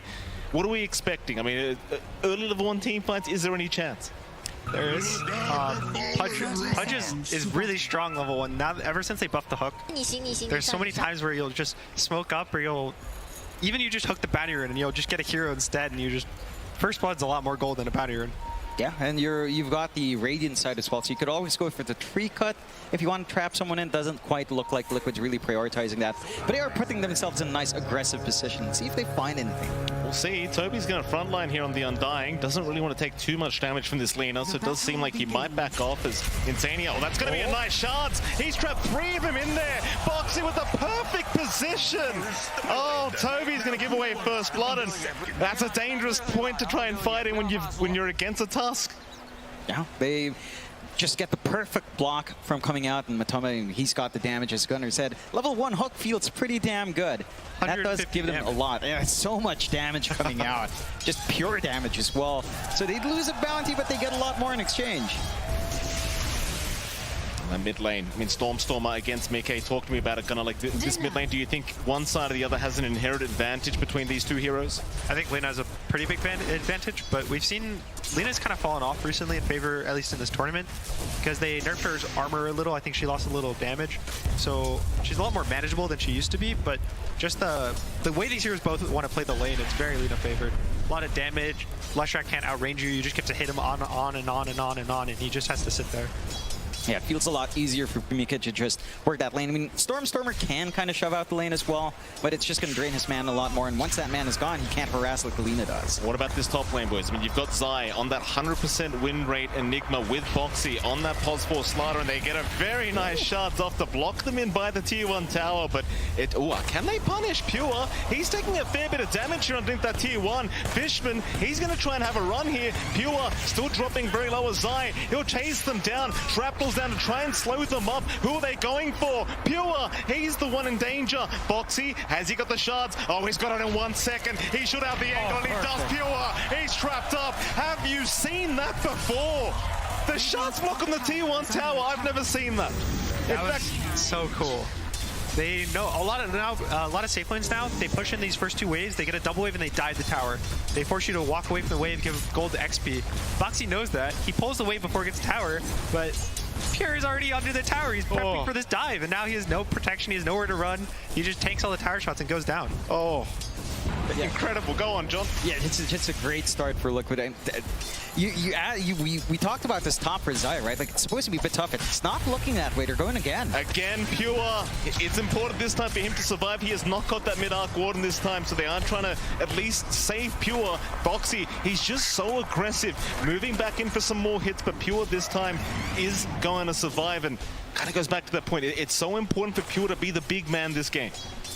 Yeah, and even going on him constantly, he has no shrapnel charges. Oh, no. Oh, another nice shards with the snowball setup. Boxy trying to go for the body blocks into the Maleficus. Pure is going to be able to walk away for now. He'll turn around for some Eidolons, but the way this top lane's going, it just seems like as long as they've got mana Liquid, they just don't need to slow down. Yeah, they just force themselves forward. They are making this a bit of a slower lane for Pure. He is still finding his CS, but every single time you see Boxy come in, it's always a kill threat. And this is the Tusk without even the tag team up. Once you've got that, much easier to run them down. Yeah, they're going again. Again and again. Let's do it. Pure, sharded up, has nowhere to go. We'll try to man fight through this one, but the Maleficus is there and Pure is gone. Fishman, he will try to punish, but with the tag team, he's slowed up. He might feed another kill away to the side of Liquid. Look at this. This is disgusting. Boxy, this is filthy from Boxy. Oh, man. I mean, from first blood to this bloodbath in top lane, Boxy's just had so much impact. And this is the lane we expected the sniper to kind of do well in. You know, you just melt the Eidolons, you stand back. They've got the gap close with the Tusk.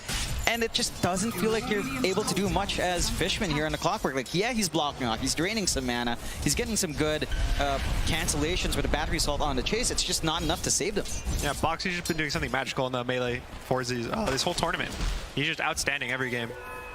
We should talk about the bot lane, I suppose. We haven't really looked at that whatsoever. You're going to have that pos 1 punch there against Toby and, of course, Kataomi. So the position 3 Undying. Matamba, he's been farming okay, but Toby, he's been farming a little bit better with that CS sitting at 19 and 6. And with the strength still, it seems kind of hard for Matamba to stick around. In fact, they're going to try and pincer him in this tree line. Toby, he doesn't know where he's gone. And Matamba, very nice juke out with the fog. They cannot catch him. Problem is, though, he's not finding any farm on this push. It's going to be a good lane for Undying. Again, this hero, his strongest suit right now is the lane. He just has a strong lane. He builds into the game. And on the side of Liquid, Matu is going to be a little sad, but he's not really the game winner. It's similar to Stormstormer last game. It's all on Mickey. He's not going to go for this magic build lane, I believe. He's just going to go probably for Boots of Travel or an Arcane Boots to do a BKB, maybe a Silver Edge. He's going to be the tower. He's going to do everything for you. So Matu just needs to survive and find his way in the game. Boxy, this time around in a bit of danger. Fishman going to try and punish this Tusk as the battery assault doing so much damage. It is going to wear off. Boxy, he does have the brown boots up, so he will be able to outrun the Clockwork back towards the Roshan. He'll salve up. He's going to be just fine. Yeah, just bails out, wastes a little bit of time from Fishman. Or is he? Snowball is there. He's going to try and buy a little bit of time for himself as Pure was going for a creep wall. In fact, now he's going to try and fight this one out. Zai trying to come in and help out. Boxy still going. Tag team is there. Pure, he's the one in danger.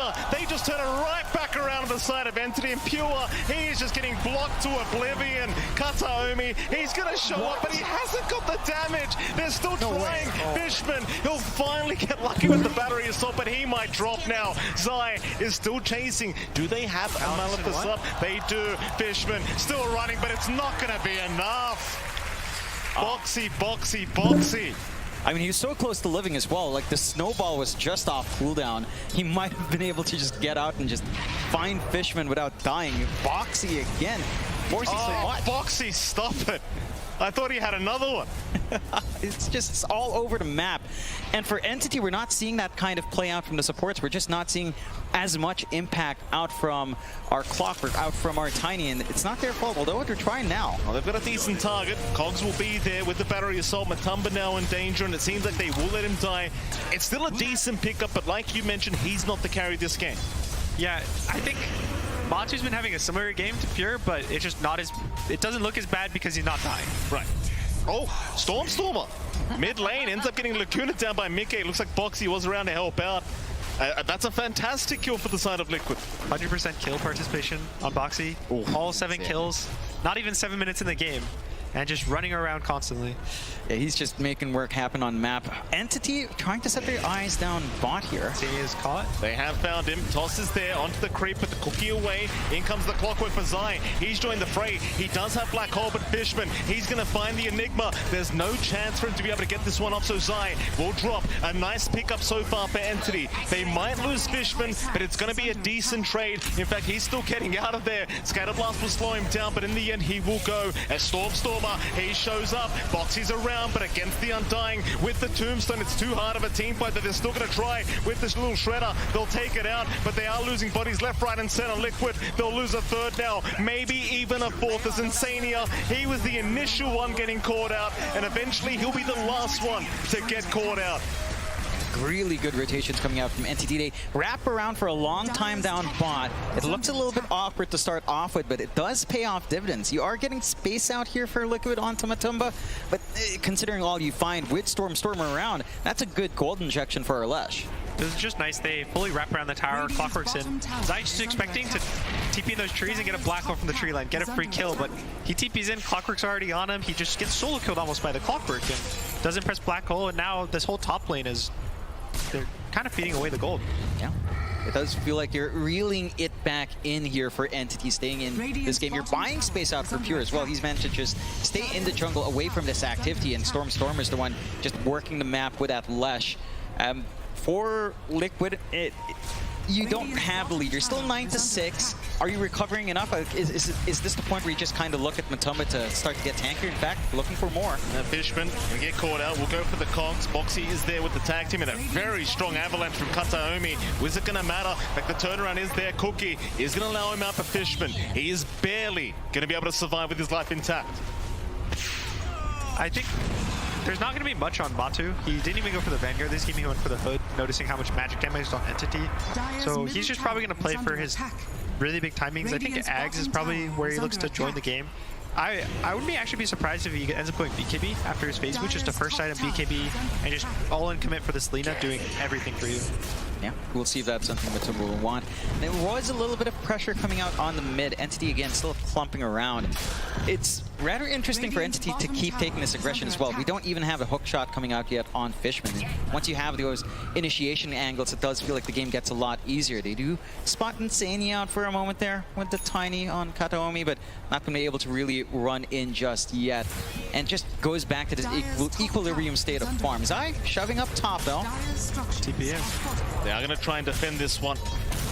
TPs are coming. Stormstorm and he'll come from the backside, looking at Matumba. Dismember, going to help him out a bit. Back to Snowball in. They're going to try and force the fight. Stormstormer, he might be the one to get caught out and may drop it. No, he will not. They'll take Matumba. They'll find Boxy. It'll be a double kill for Toby. And it just seems like every fight with the Undying in it is a fight that Liquid just can't take. Yeah, the tower's so low, at some point you start to expect, oh, they're giving up the tower for free. We don't have to worry about it, but TP in just the last second, get the catch. Lesher, I thought Stormstormer was dead, but a nice toss back gives him that little reset in the fight. He doesn't die to the rot. Yeah, and I saw the confidence in Matumba. You know, he pops open that Hood of Defiance. Level 1 Flesh Heap, not the biggest damage block, but he figures we could go for this kill. Doesn't quite shape up. And Entity starting to, again, find that punishment. They take these fights so far away from the sniper. They get that build-up they want on Stormstormer with his activity. And for the moment, it doesn't feel like Liquid's able to really match up just yet. Smoke out from Mike and from Boxy, though. They've got that Aether Lance up on Mike. A little bit more reach out from the Lina, but might just be Boxy scouting out here alone. It looks like Mickey's going to go for the magic build. I thought he was going to go for the physical to be a carry, but I think their logic right now is you can one-shot the sniper at some point in the game if you go magic build, or even the Lesh. And probably if you kill the sniper, everyone else will die at some point to the Enigma and the Pudge. And so he doesn't really need to be this right-clicker. He can just play to kill one hero, good enough. That's just make it a 4v5 off the bat, just survive, maybe stun once or twice, and play off the fight. Yeah, and I think that's a big one for Mickey, switching out for that magic. We'll see if it does pay dividends. You still have to worry about the magic damage coming out from Entity as well. You see Zai just kind of farming around in that jungle, being scouted out by Fishman. They're still managing to hold Liquid off from really getting too much more done in the invasions here. And they are still buying that space out. At what point do you feel like, for Liquid, that they've kind of allowed Pure to farm too much and it starts to become a threat in that sniper? Maybe once he gets his item after Dragonlance. So I think he just finishes his Maelstrom now. Once he gets the Dragonlance, he does damage, but it's after that. Fishman getting caught out. Mid lane, Laguna, not going to be enough yet. Eventually he does drop a box. He had to stick around so long, but they will trade quite effectively here for Entity. Again, Toby shows up at that right moment with the Tombstone. It just doesn't allow them to fight back. Liquid, I'm not sure, are these fights in their favor? It's hard to say. Entity has the range in the fights. They have the sniper and the Lesh, and they have the burst, but they're going to constantly make these aggressive moves, like on Matu the bot. Yeah, this one's definitely in their favor, or is a Dismember. Is going to be them at Tumba. He'll try to fight back. A very nice cookie out from Insania. Now the turnaround with the Mortimer's Kisses. Stormer, he could try to run, but there's no escaping. Just rains fire on the Leshrac. And it seems like Entity, they had no other response to it. That's just sick from Insania. Coming in at the right time, cookies at the right time, and the kisses on point. Very close for Matu. Gets at least a second off the Dismember, so gets a little bit of healing, just enough to get out of there. You also see how strong the Flesh Heap is now versus Lesh. Every tick of the Lesh Roll only does 20 damage when the Flesh Heap's active, so really tanky versus the hero. Sounds very, very balanced indeed. It's fun. Yeah, I imagine it is. Fun is balance. Yeah, absolutely, and Dota is supposed to be a fun game, so that's how we balance around here. Of course, for Entity, I mean, it's not all gloom and doom. They're still having these massive stacks being taken here by Stormer. His Bloodstone doesn't feel like it's going to be too long, although the timing isn't maybe as fast as what we saw from Mika in Game 1. It's still going to be there. And once you do have that frontline sustain, all that damage coming out from Stormer, you can make some work happen. You do have the full raid pack up on Zydo. So again, we're reaching that point where the Enigma is just going to be holding back a lot of what Entity will want to do up front there. Yeah, the big difference is Pure is top net worth now after that rough lane. 3 deaths in the 1 lane, and he's also very good versus Wraith Pack. One of the things the sniper is he can just kill the Wraith Pack very quickly, not much to worry, and he's hard to jump. It's going to be on the back of probably Boxy, who ends up going for a Force Staff. I think Force Staff's really nice versus the Clock, versus the Lina versus the Tiny, but no Blink. They're not really going to have any of these Blink daggers to catch the sniper in the early game, so it's a lot of just maybe wrapping around on the sniper, catching him first, or just trying to fight away from him where you see him on the map. The smoke up behind Mickey, they're going to rotate into that dire triangle. Oh, they'd love to find Stormer, but he's quite low. He's going to go for a reset back at the fountain. Got a nice timing here for Stormer, just clearing out the triangle while he could. Instead, maybe into the mid lane they go. They'd love to find a pickoff and perhaps move into that tier 1 mid tower. Thing is, Toby is the one they'd have to aim. He's hiding in that tree line for now. It's just not going to be that easy to try and burst down this Undying. Unless Matumba, he could try. Ashant will give the vision. Mortimer's Kisses are out. Snowball is there as well from Boxy, trying to buy a bit of time as they do go back into Fishman. The Clockwork still surviving. Meanwhile, in comes the cavalry. Stormer, he finds Insania. Everyone's getting tossed left, right, and center. In goes Toby. He wants a little bit more, just taking so much strength away. And it seems like this time for Liquid, they just can't force the fight, but they do find Fishman. Toby, he'll keep going, but they don't have the lockdown for any more. Yeah, you can just see the response out from Entity. Instant TPs in the moment they see these heroes break out from the smoke, and they just commit to hold up. They know how important that mid-tier 1 is. They just toss all their bodies in Liquid. They just don't have enough to really get it done. They also kind of fragment themselves inside. Like we saw Insane just trying to target out the Tombstone, couldn't really do much. It's also just how strong Undying is when you dive. you go past, your team kind of gets stretched out, the tombstone gets dropped, you can't kill it because not everyone's around it. And then you just keep slowing, the tiny TP's in, you get shrapnel, and just so much slows for when Liquid has to chase, just walking in. Dire's middle tower. See what they can do now. Liquid falling a little bit further behind. 2K net worth now, the way of entering. You already talked about this, but Pure just escalating out of control now with that net worth, and just a struggle to find what kind of answer you have for this sniper. The Toby just doing such a fantastic job on the Undying, second in net worth right now, and just so tanky, so hard to deal with, and it's just not the target you want to try and burst down first, but Toby's just giving them no options whatsoever. So Liquid maybe feel like they're a little bit trapped at the moment, maybe need to slow down the pace of the game, get a few more items up, but it's kind of hard to know exactly what they need at the moment. The only item they can really wait for is his Pudge Axe. Everything else is, even the Lina Axe 3,000 gold away, the Enigma Blink is 1,000 gold away. You don't want to wait for so many different timings that probably once they get the Ags, they're going to smoke up and look for a fight. Yeah, they've got to build off the back of Matu, and that nice timing you do get with a Pudge, the damage output he does have on hand. It does feel really tough. I think, talking about Toby again, he does have the look sort of up. They do get a good hook here. Yeah, Insania. Let's get caught out. He'll try to run towards the north and try to juke out Fisherman, but it's just so hard with the battery assault. Even the tombstone being dropped just in case they needed the vision. And Toby, he'll take his 5th kill of the game. Got it. It's just getting way too much in this Undying. Again, he's got the Lotus Orb up. He's already got a casual cloak up, going to the Hood of Defiance. And with all the strength he's stealing, with the way he has to save his teammates from the snowball potentially, it's gonna feel really hard for Liquid to kind of come in. All their control, most of it, is single target outside of Snowball, not the most reliable to catch a group, or the LSA. So you're always gonna have some value from just that Dispel coming out, and Toby's just been really, really massive in the front line. Yeah, and on the side of Liquid, they don't really have the front line right now. Matu hasn't had the opportunity to group up with his team and be this body. He just... The one time they did it, they won the fight. In the jungle, he jumped and they turned it on Stormstormer. But outside of that, he's kind of had a... He's had to struggle trying to find the front line. Entity still grouped up.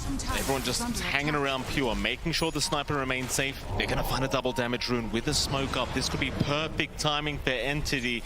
Liquid are hanging around though on the high ground, just waiting to see if somebody does take the rune away. In fact, never mind, they don't have the vision. Boxy did not see it. In fact, now Mickey, he's the one to get spotted out, but they can't hold him down. Stormstormer, he will move in, but again, just doesn't see the angle.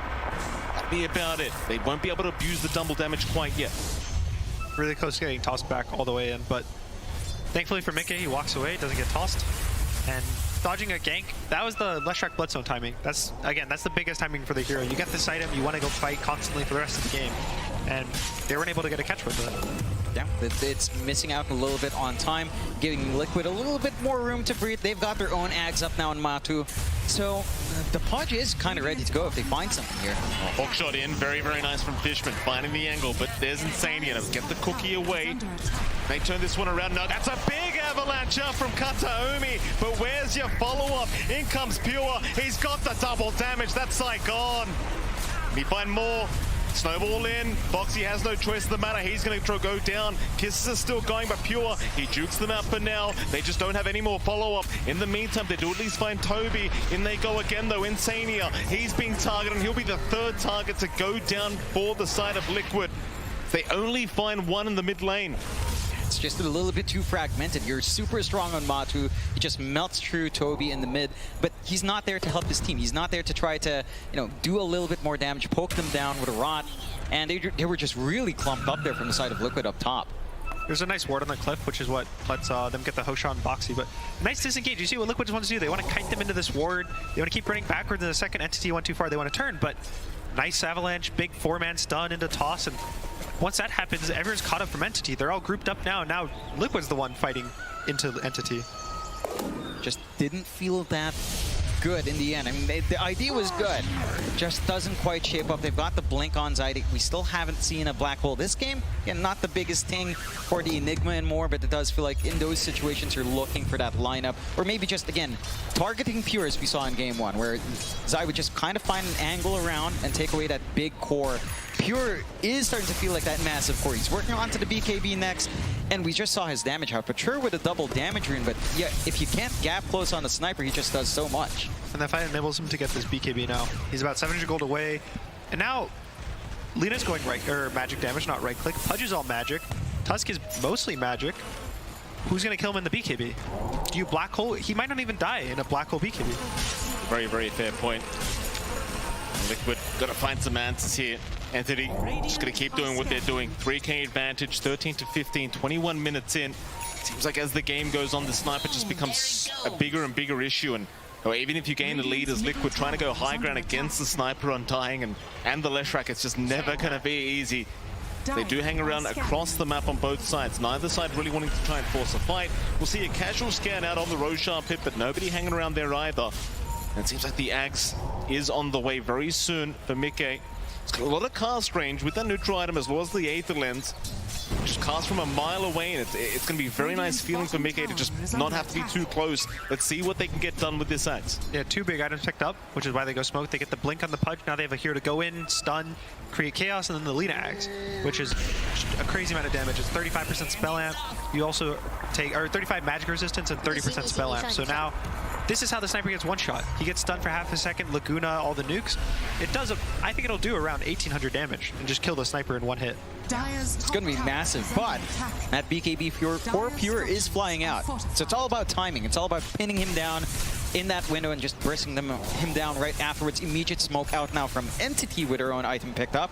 And it's going to be an interesting position for Liquid right around that ramp area once more. Oh, in we go. 4-man smoke up. Entity running right towards Liquid, but Boxy, he's around with the vision. They'll see the Undying. So Liquid know they need to back off, but Entity, they are still trying to rush forward. Have they got the advantage? They've got the high ground, and they'll move into Matumba Man, but a Cookie is going to be there. Tombstone immediately being targeted, but it's not going to be enough from Insania. They're still trying. It looks like the Snapfire does get caught out, but that's only the pos 5 of Liquid. You'd like a little bit more for your trouble if you are Entity, but it seems like that's all they're going to be able to afford to get.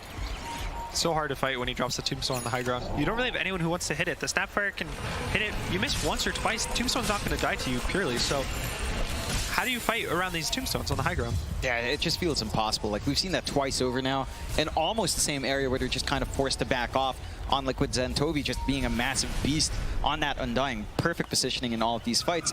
Entity's still not done though. The double smoke out here, Stormstormer and Kataomi want to find more, but no one hanging around down bot. Liquid just kind of playing it safe, getting their farm up elsewhere. What other items can we see? Like, you are going for the BKB on Matu, as you called out there, so just going to look to try to be active. It is after the Axe, though. Yeah, at some point, they just need a hero that, once they know that Entity's running at them, the hero doesn't turn and run and wait for anything. They need Pudge, they need Matu to see 4 heroes running at them, press S, stand there and stare at them, and walk at them. And so far it hasn't happened. That's why they're constantly walking backwards. Even when they have full vision, they have to keep walking backwards. Mickey doesn't want to do it. Sayu doesn't want to do it. Boxy doesn't really want to be the one. He wants to save the one with the snowball. And so a lot of it's going to be on whether Matu feels strong enough to be that frontliner. Right now, he certainly doesn't feel like he does. Maybe a bit more time with the BKB to come out. Zai narrowly avoiding any kind of hookshot attempt there from Fishman. Breaking back towards the south. More defensive itemization from Liquid, as you do see Insania now with the 4-staff up. Looking at Pure, just going for the full damage build as well. Scary stuff, just going right into the Daedalus, and that's going to be very, very concerning. Like, if you can't find this guy, he's just going to delete your whole team. Also going for the stats over Assassinate. Oh, yeah. Pure damage. Yeah. All about the right clicks. Nice pun, Gunnar. We've seen that a couple times, you know. If you don't need the Assassinate, if you don't need that longer reach, it really doesn't feel like Entity has to, because no one's really highly mobile on the side of Liquid. You just go in the stats, you fatten up, you get a little bit more durable for Pure, and you just get so much more out of it as well. Liquid, for their part, again, waiting for those items to come in. They're working towards a blink now for Mike. So just going to have a little bit more follow-through to jump in when needed or jump out when needed and just kind of dance around. They're also, they are saving up for the blink on Boxy. So again, that blink save from the Tusk or blink initiation is also going to be up there. With this stall out in time though, does it feel better for Entity? It does feel like they're getting a lot more from this time. I think it feels better because Matu isn't really getting health with the BKB. He's getting the ability to not get comboed by all the stuns and spells. But Pure's buying damage. So now that Matu's not really buying the health, the matchup of being able to survive the damage is kind of going Entity's favor until the plate mail. But that's, you know, you're asking Matu to get 5,000 gold when they're already 5,000 gold back. It's a lot easy ask. it's a huge gap to kind of clear out. And, you know, Pudge does farm fairly fast, but it's still going to take some time. And he's still sharing that space with Zai and with Mike. Both of them are kind of occupying the jungle as well. Anything else that kind of helps Liquid out here? Entity does feel like they've got almost everything lined up. But what maybe is there like a fast, quick fix item timing that we're looking for on Liquid's end? I don't know if it's so much an item timing rather than getting the proper jump and vision. Because again, you need the frontliner for vision. They don't have any heroes that provide vision besides the Pudge bodying up. So if they catch the sniper, he will die to the Lina. He will die to, you know, Tusk Lina combo, just the two of them. And it's just hard to see him. You'll never see him. He'll always be in the back. He has so much vision and range on the sniper. Even at night, he has 1800 vision. So just the inability to catch him is the issue. He's still grouped up, pretty much as 4, just not splitting up, just really just frontlining and making sure Pure can farm. That's literally all they're doing is staying in front of Pure, just making sure that nobody can gank him up. Stormstormer will take care of the side lanes. Liquid, they're doing a very, very similar thing across the map, just sticking as a team, not trying to give any openings away to Entity. It's clear they have some timing they're looking for, maybe even the blink to come out on both Boxy and Mike very, very soon, but you are giving Pure that time to get that Daedalus up. And, well, like you said, if you catch the sniper, it's not, who cares if he has Daedalus, he's not going to be able to use the damage anyway, but for now, they are going to smoke up as 4, towards the top side they go. Who do they find? Zai, link away immediately. Matumba, he might be a bigger target here for Entity as they do try to make their way through to the right-hand triangle, but Matumba, great read on the movement, and now the hook, it's not going to be on target. Entity, they'll try to force Roshan instead. Yeah, they've got the time to do that, but there is a lot of AoE out from Liquid with the BKBs here and Blinks. Oh, hookshot wasted just on an illusion, so at least, you know, one spell's down for Fishman, at least for the next minute. Roshan is still being targeted. They're trying to abuse that Tombstone and Flesh Golem timing here on the Undying. Liquid, can they fight this one out? Insania, he's going to make his way in, but does Cookie away. It seems like they have so much trouble getting close. Roshan, though, is still relatively healthy. They've still got time. Half HP here for the Roshan as Liquid. Still hanging around. Shards are there. Smoke is out. Liquid, can they make it in time? They're going to rush for it. There's the kiss. Matumba, he's in, but Pure, he's the one to pick the Aegis up. They will not get away with it. Kataomi, he is going to drop as Matumba. He's trying to tank for the team. By bit more time, and now the black hole. Zai, he's only got 2 of them, but it's set up perfectly. They cannot save a Pure. He's trying to man up through it. He does take down one. Aegis is gone onto the Leshrac. They've got Mickey on the Lina. He is going to drop. Pure, he'll just keep going for more now as Zai does get caught as well. A full team wipe for Entity. They play it so clean. Liquid, they try to find a flank. They might find a full team wipe here. This is a dieback on Boxy if he is caught. He'll go for a snowball out, and he is gone. That'll be a dieback immediately for Boxy. That hurts. That's his blink dagger. That's what you need the blink to catch the sniper. Even in that fight, you see Matu has the blink to the hit. If he gets that Aegis, maybe the whole fight's different. But now you've committed so much into the Roche pit that Mickey gets a kill, the support buys back. They kill the clock, he buys back too. The supports don't really matter. It's just so hard for them to keep constantly fighting into the Undying. Yeah, it's just so tough, and they did find a good angle. You did see Zai try to be really patient in that black hole, but doesn't really manage to catch enough for that massive impact you'd want, and Pure managed to reposition himself further into pit, so he had more usage out of that Aegis, and it takes way too long for Liquid to kind of get on top, and Entity just punished so nicely. We're going to find Insania on that Snapfire. Full staff away, not going to be enough. Entity really feeling themselves now. They just want to keep this aggression up. They understand how much more powerful they are. Even without the Aegis, they might just go for these tier 2 towers. Seems like they are setting up for the mid-tier 2 now. Don't really have a creep wave to go off, but seems like they are just going to stick around and control this map. Make sure Liquid can't catch up in this net worth. When you go magic on Lina, a lot of your damage is based on your cooldowns. You're not constantly sitting there right-clicking every single time, so your damage isn't consistent. It's very high in bursts, but you have to wait 4 or 5 seconds and you do it again. And in the fight, Zai black holes and Mickey wasn't there. He wasn't able to nuke, he wasn't able to burst the Leshrac. Leshrac survives the whole black hole. Pure doesn't even die in the beginning of the fight either. He gets to hit for 10, 15 seconds, and then he just respawns with Aegis anyway. So it's mostly about just connecting Mickey to the fights at the right time. He was struggling to deal with Kataomi on the Tiny for the beginning of the fight, and him and Matu have to just connect. Every single time in the fights, they have to connect. We go again. Matumba, he does get spotted, forced to BKB up, but can't really utilize that BKB whatsoever apart from escaping. What a great item Ogre Seal Totem is. It's just Tumbler Totem, but even better. You'll always see the hero and they pause for like that half second where they're cast pointing it and then a little bounce into bounce. It's an amazing animation to always watch. That blink you mentioned on Boxy is up and running. We got a wave coming in, although. They've got him again. This time, no BKB available. Matumba, can he survive through? He'll pop the Flesh Golem, but it's just so much damage flying in from Pure. He is going to melt. The tier 2 bot is completely open now for Entity. It's getting a little bit tough for Liquid. It just goes back to maybe Mika going for that magic buildup and the earlier BKB use from Matu. Now high ground's opened up. They can try to death. They don't have the threat of Black Hole in the defense just yet. It will be up.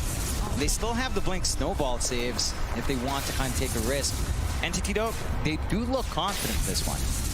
Yeah, this game there's no Tiny on the side of Liquid to kind of delay these high ground pushes. Every time the Entity wants to walk up and just hits the tower, if Lina's not there, there's not much to force you away besides the Pudge, and Pudge is dead. So free damage, free tower, they force the glyph out. Really big glyph now because there's not going to be a glyph for a long time. Unless they take this tier 3 tower in any lane, no glyph for the next 5 minutes. And that just allows them on Entity to really take control of the map. Start to shut down that bot jungle, prevent Liquid from dipping outside and trying to get any additional build-up. 16 to 24, 12k lead out for Entity. They've bounced back really well. Looks like they have managed to reset, change their game plan, and just put up a much bigger fight up against Liquid. If you're Liquid right now, you know, you go back to that Magic Lina, you go back to this Pudge core. What else is there? Is it still down to just trying to catch the back line? It's still all just about catching the sniper. They have the 2 blinks online, I guess 3 with the Pudge. 4. They have 4 blinks. You know, NA math, it's hard to count sometimes. And it is all about catching the sniper. He has a Linken's now to block the Laguna Blade. It's pretty hard to pop the Linken through BKB. So, is it even possible to catch him? If you catch him now, he has so many defensive tools. The Tiny can toss him away, he can force him away. And once you have to commit so far to just catch the sniper, that's where all the slows come out, all the stuns, all the AoE that... Even if you kill the sniper, maybe you just get cleaned up. Yeah, it just gets really difficult in stopping Pure from just doing what he wants in this game. And in that point, Entity, they're just going for the tier 2s. Nothing to stop them from Liquid's end. Liquid trying to get a bit of a shove out themselves up top, but the Fortify is still there to stall. Entity do manage to, again, shrink that map down even further and just really have a great game. For Liquid, that jump angle onto Pure, it just doesn't feel great. Maybe down the line, if Boxy, say, picks up an Axe, you could have options, but that doesn't feel like it's going to be coming out anytime soon, if at all. There's a nice scan out there. No, they're in the Radiant Triangle right now, so Liquid immediately dissipating and just trying to get back towards the fountain. Just avoid a Stormstormer. He's going to rush forward, but won't be able to find Boxy. He'll be just fine to TP away, back towards his team. And they'll just try and get another part of the map. It's all you can do right now. Just play the avoid game as we see Mike. He's got even more Magic Amp now on the Lina. I mean, you kind of already said it. He can already one-shot them as it is. It's the ability to do it, right? Yeah. It's not the damage. Damage is not the issue for Liquid. It's just doing the damage. Boxy, he's in. Kataomi, he'll be the one snowballed out. Boxy, he's going all across the bot. And he will end up going down. Liquid, is this really the fight? It doesn't seem like it. They're going to try and back out. Entity, they're the ones that try to force it. Once again, Liquid, it seemed that they were trying to go for some kind of initiation, but nobody was really ready for it. They don't manage to hook up in time, or maybe just kind of stalling tactic out from Boxy. You know, just try to buy its time for his team to make that executive call to group up or back off. And just going back to Mika, right? Like, he has so much damage. I think the one thing with the E-Blade, at least you've got Linken's Popper. If you do feel that need to jump onto Pure, bait the BKB out, and just waste the Linken's, provide an opening perhaps for Matu to come in with his BKB Dismember. I think the one thing with that is that it doesn't feel like Matu's that tanky. I mean, he's got the plate mail up. He doesn't have the highest HP in the world. Mind you, if you do manage to dismember the sniper, you don't really need to worry about any other source of big physical damage anyway. It's really just the Leshrac kind of twacking away at you. So there could be value there, but in the execution, Entity, I think it's more about Entity just being able to play this way, where Pure is just so far out that Liquid just never finds the angle. Yeah, it is honestly all about this angle, and it feels like it keeps getting smaller and smaller as the game goes. Sniper is this kind of hero where the later the game goes, the harder it is to catch him, because it's not that he gets weaker, it's that everyone else just gets stronger. Everyone else has more tools to save him or to stun you or to kind of disable and catch him. It's only when it gets to the very, very late where now on the other side, Liquid now has 6 items on every single hero. They have the Ags and the Tusk. That's when it kind of flips back to their favor, but Boxy's having a rough game. He hasn't been able to get much farm. He's had a lot on his shoulders after this amazing early game he had. It hasn't really kind of transferred into this mid lane game. I remember speaking to some of the boys from Liquid as well just before the series started, and I did ask them, is this going to be an action-packed game? And they said, well, ask Entity. We're the ones that want to fight. And right now, it's kind of the opposite way. Liquid, they're the ones that just want to try and stay away from this Dire side. And I suppose that plays into the hand of Entity, because they are a team that enjoys playing a slower-paced game. They're not afraid of going into the later stages. And Liquid, they're in a position where they're forced to try and play that game that Entity already enjoys playing. It's kind of like you're in their arena and they've got the buff. Here is Entity. I mean, to be fair to them, they are the ones chasing right now as they do draw out some lines down to the bottom side. Liquid, they are going to go for a 4-man smoke. Let's see if this one pays off. Kataomi, he's ready on the high ground to break the smoke, and they've got some decent vision in that triangle, at least for the Entity side. Nice scout by the Eidolon. He's going to see them all. It is Matumba. He's going to jump in. They see Toby first. They'll try to blow up with the Lagoon. That's a lot of damage. They've got Toby and they've got Fishman. Now the Black Hole is out. They've got the Leshrac. It's only one, but it's a big target. Boxy in the meantime, he has gone down. He's going to try and burst down this Tiny. Matumba still taking through all the damage to the Cookie. It's not going to land with the hook shot. It is Kataomi trying to run away with the Seal Totem. He's going to make it out. Matumba, he is going to go down. Meanwhile, towards the north side, still trying to run with the battery assault. Oh, Fishman barely in time. Is gonna make it. Who wins out the team fight? It does seem like it's Entity once again. Yeah, again, they have to buy back on both supports. Every fight, it seems Entity wins. 2 supports have to buy back, but it doesn't really matter. The cores keep getting bigger and bigger, and there's how do they black hole the Leshrac's black hole for free for 4 seconds. They no stops, and he takes 200 damage total during the whole black hole. They have nothing for the BKBs. It just goes back to that. Going for the Magic Lina, going for the Core Pudge. Once the BKBs are up, you just don't have a way of piercing. And if that happens to the Lesh, you can expect that same thing to happen if Pure was around as well. Like the Sniper has the same defensiveness once the BKB is up.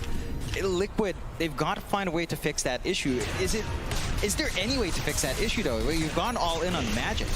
There is a 25 talent for Lina. It makes it Pure and Pierce BKB. And that's maybe 1 kill, but the counter to 1 kill is an Aegis. So for the side of Entity, they're going to pick up this Aegis. They're going to get the Shard. Toby's going to take it. This is the second Roche, guys. That's the big one. That's where games are ended. And goes Entity now. See if they want to try and force the end. There's still a T2 tower at this top lane, but they can easily get through it with the damage of Pure. Even a Scythe device now up and available for Stormstormer. So much more control from this Leshrac. He isn't with his team yet, but he's got those BOTs up, so he can join at any time. Do they want to continue? It's just so much time on the Aegis, they may as well just kind of get themselves together, maybe go for a bit of a fight before they try for the high ground. You look back at Mickey, he's still trying to maximize the magic field, looking to go into the Octarine core now. Like you said, I mean, somehow you've got to clean out the BKBs throughout the fight. That's the only way for Liquid to take them. Entity, they just don't seem concerned whatsoever. They've had full control over this game for pretty much the last 20-25 minutes, and Liquid still looking for an answer here. I suppose this is a bit of a silly question. There's no way Mickey can kind of transition now to a right-click build anyway. It's way too late for that. It's a little too late. At this point, it's just playing for the 25. I could even see him, instead of going for the Octarine, going for a Refresher, and just hoping for the ability to just press Laguna twice, do like 2,000 something magic damage, pure damage, and just kill a hero. But it's a hard ask. They're asking for a lot. Yeah, it's really risky as well if you don't manage to get that burst down, because you have to keep that refresh in your inventory. Not the worst thing for the Lina, it's also not quite the ideal, as you're going to be very squishy when you do get jumped. Entity, again, they're playing a very patient game here. Pure is working onto his own Swift Blink Up, gets another double damage rune on that Sniper. So that could enable the high ground for them. Just kind of need to keep the lanes further shoved out, as Liquid at least has some room up top to kind of farm at least 1 lane out. Yeah, generally with Aegis, you don't want to use the very first minute of Aegis is the farming part, because you have 4 minutes, you have 5 minutes total. So you want to use the first minute, maybe 2, group up, push all the lanes in, get the map in a nice, pretty position where everything's pushing in, and then when there's 2 minutes left, that's where it feels awkward. Killing the Aegis doesn't feel that good because they only had a minute or two left, but if you don't kill him, now you're just taking your whole base. That they are. They're going right after that tier 3. Laguna is already out. Hook is there as well. They've got the Undying, but Toby, he's going to survive. Force Staff is out. Maybe until they get Kataomi, but the Force Staff's away with the Seal Totem. He's still running. Pure with the double damage. Just rips Zai a new one. Look at this, Mika. He's trying to run. The Hook's going to save the day, but the Assassinate. Oh, it's in the fountain. Look at Pure go. He's not done yet. He wants more. What are we aiming, Pure? In fact, they're going to go in. Hook is there. Boxy, has he set up? Pure, no, the Force Staffs. He's going to be able to get out once again. They just can't catch him. Triple kill now for Pure as he's onto the tier 4 towers. It's not looking good for Entity, or rather Liquid. They're going to 3-man smoke up. Try one more time to save this game too. But Entity, they'll just keep going for the tier 4 towers. Only one left. How do you try and defend this? There's a side device out on Mike. Pure right to it. They just can't catch up. They can't even get close to him. BKB Black Hole in 5 seconds. That's kind of the last hope for Liquid right now. And we go, Matamba, he's going to try and bait for this one. Mike, he'll join in as well. Toby still taking through it. Is going to go down. That's one down, but Matamba in trouble. Zai, he's also been spotted. Pure's just not letting him get anywhere near the sniper. Don't forget, you've still got that secondary life. They still hold on to that final tier 4. They do jump in again, Matamba. He wants the first life with the Force Staff, so there the Hawk is going to land. He's got the first one. Zai, he's still in range. He's got the Black Hole. It's going to connect on 2 of them. Pure is distracted right now. Have they done it? Can Liquid keep defending? Kataomi is going to drop it. They've got the Michaelina. It's all over. There's only one left. It's only Zai. And without the Black Hole, there's no way they defend this entity. Or do they? Boxy, he's back up, but it's basically 2 supports against the sniper. Pure, he's got the hand up. High fives all around. They'll kick away the Leshrac. Stormstormer, he might drop, but it's not gonna matter. GG's called. We are going to a game number 3. Oh yeah, I mean, it was a valiant effort coming out there for Liquid towards the end, but it just doesn't line up. Pure is just way too big. They had no catch for the back line. Gunnar, where do you think it kind of went down? Because it felt like they had such an amazing start for Boxy, but it just didn't pan out. I think the bot tower defense, this tier 1 bot actually mattered a lot for how their momentum was going in the early game. They did great in their lanes. Boxy was in 7 kills early. Again, crushing the early game, but they make a choice. They defend this bot tower and it doesn't really work out. They lose 4 heroes, I think, and that's where they started. Pure didn't even show up. He gets all his farm, he gets all these items, and just the game snowballs from there. What do you think Liquid can do different in game 3? Like, if you're going to change anything, at least in this draft, what do you think they need to change up, at least to win out this game 3?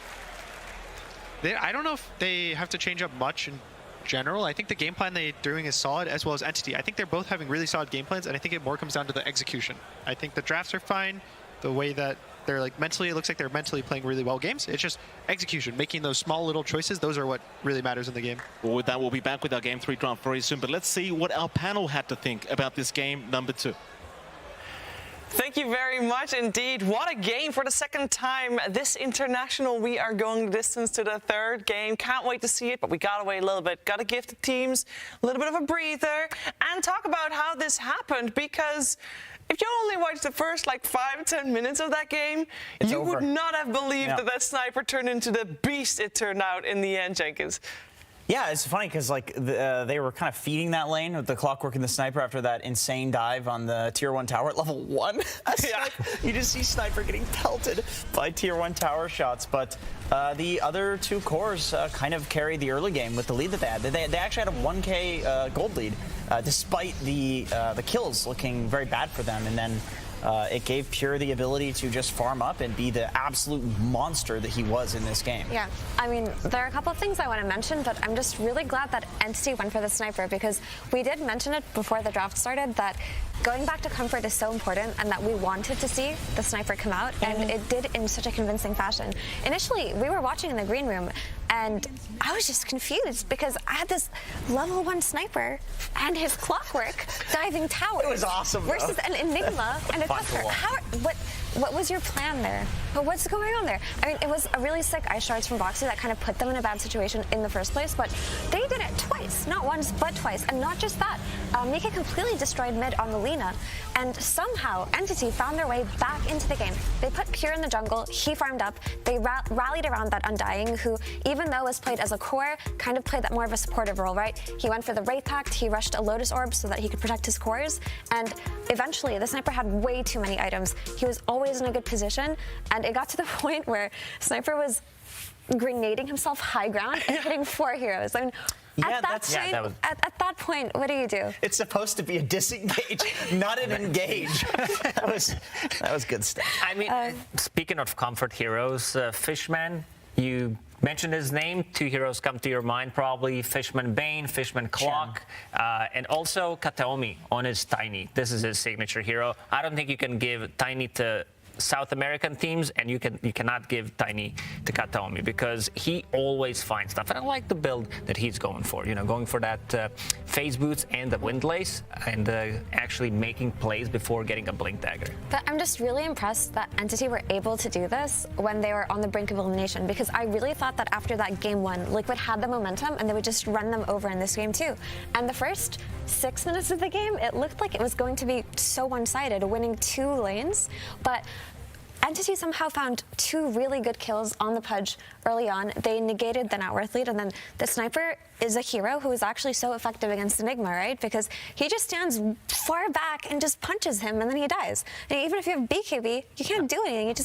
You're dying to a dwarf right-clicking you, critting you for 1,000 damage. Yeah. Having vision from Tombstone and also from Shrapnel does make things a lot difficult for Enigma to engage. Once he picks up the Blink Dagger, it's still very, very hard. And as you said, Sniper staying away from everything. I feel like maybe Matu needed to join these earlier fights. One of those, he was farming his Aghanim Scepter against the Bloodstone Lash. You need to have some kind of regeneration reduction, but I felt maybe things would be slightly different if he was there to potentially hook the Sniper, get him inside when he was not at his peak. Once just blink on him. Yeah, once that hero gets 5-6 item, gets very difficult. I mean, we talked about comfort and about how we like seeing Entity on their comfort. You can look at the draft of Team Liquid and say, wait a second, but Liquid was also playing on comfort heroes. Jenkins, why didn't it work better for them? Well, number one, I think Entity, it's not just Pure that plays really well on the Sniper. I think they play around the Sniper very well. There were so many 4-staffs and just disengages coming from his team that were making it so that he looked like the god that he was in that game. And as Effie mentioned, Toby, even though his game was incredible, he still built the support items, trusting that even though the top lane was going quite horribly, that Pure on the Sniper eventually would get to the point where he was going to carry the game and be worth protecting like that. And it was a good call. It worked out. And also, the Tombstone placements were really on point. We saw time and time Insania trying to go for it, kill it with Low Shredder. He immediately uses Soul Reap, heals it, and there was not that second hero that's going to go in and try to kill a Tombstone with Insania. Normally, it's supposed to be Lina, right? Yeah, but this is Spellcaster Lina, and BKB came in a bit later, and she didn't feel... And Sniper already hit his critical mass, and if she gets close, she's just going to get peeped. Oh, yeah. Yeah, she did get peeped. Everybody got peeped, actually, in that game. And, Insania, no, he also got peeped that game. This was a rough game because from a draft perspective, if you look at it on paper, it was fairly even. And then I kind of feel like Liquid got outplayed in this match. So when we're talking about comeback, we knew that for Entity coming into game number 2, it was going to be fairly doable for them to reset and just go for a different plan. How is Liquid going to fare with that, Effie, you think? I mean, I would hope that a team as seasoned and experienced as Liquid would be able to reset in the same way. And like we mentioned earlier, if you're losing this game 2 and you're going to the game 3, don't spend too long talking about the game 2. It's over. It happened. If you win, talk about it later. But for the most part, what's your game plan going in next, right? Are you going to have the Sniper in mind? Are you still going for your Enigma? Are you potentially going for something more active on Mike? Are you going to go back to the SF? This is something they're going to be discussing right now in this downtime. Or builds, like Lacoste was mentioning. I think in retrospect, you look at the Pudge and it's like, okay, we have Alina, we have an Enigma. These are 2 late game heroes. Pudge doesn't necessarily need to farm. Let's go for an early Blink Dagger, kind of play like a mid Pudge. But like defining 1 or 2 things that they could have done differently. Okay, reset, we'll do that this game. We're going to beat them next time. Yeah, and we know, of course, Team Liquid does have a lot of experience facing Entity. And I do want to point out, it's not, the last couple times did not look good. Lacoste. Yeah, in the TI qualifier, they did lose 2-0 to Entity. Yeah. They did beat them in Tour 3, and they did beat them in Tour 2 as well. Yeah. So, I mean, Liquid does have tendency to play like slightly below what you expect at them when they're at LAN. Like, you always have high hopes, but yeah, I think they need to reset and they need to come up with something really good. Metrum, coach from Team Entity, did say, game 1. Doesn't matter. Yeah. We have a good draft for game number 2, and yeah, the confidence speaks. They knew exactly what the mistakes were. They didn't make those same mistakes, and Liquid also needs to make an adjustment. Yeah, I'm gonna imagine though. Metrum is a great coach. Yes. Liquid's got 3 great coaches. Someone's gonna be able to give the speech that is needed. I'm sure in terms of support system, they are not lacking at all.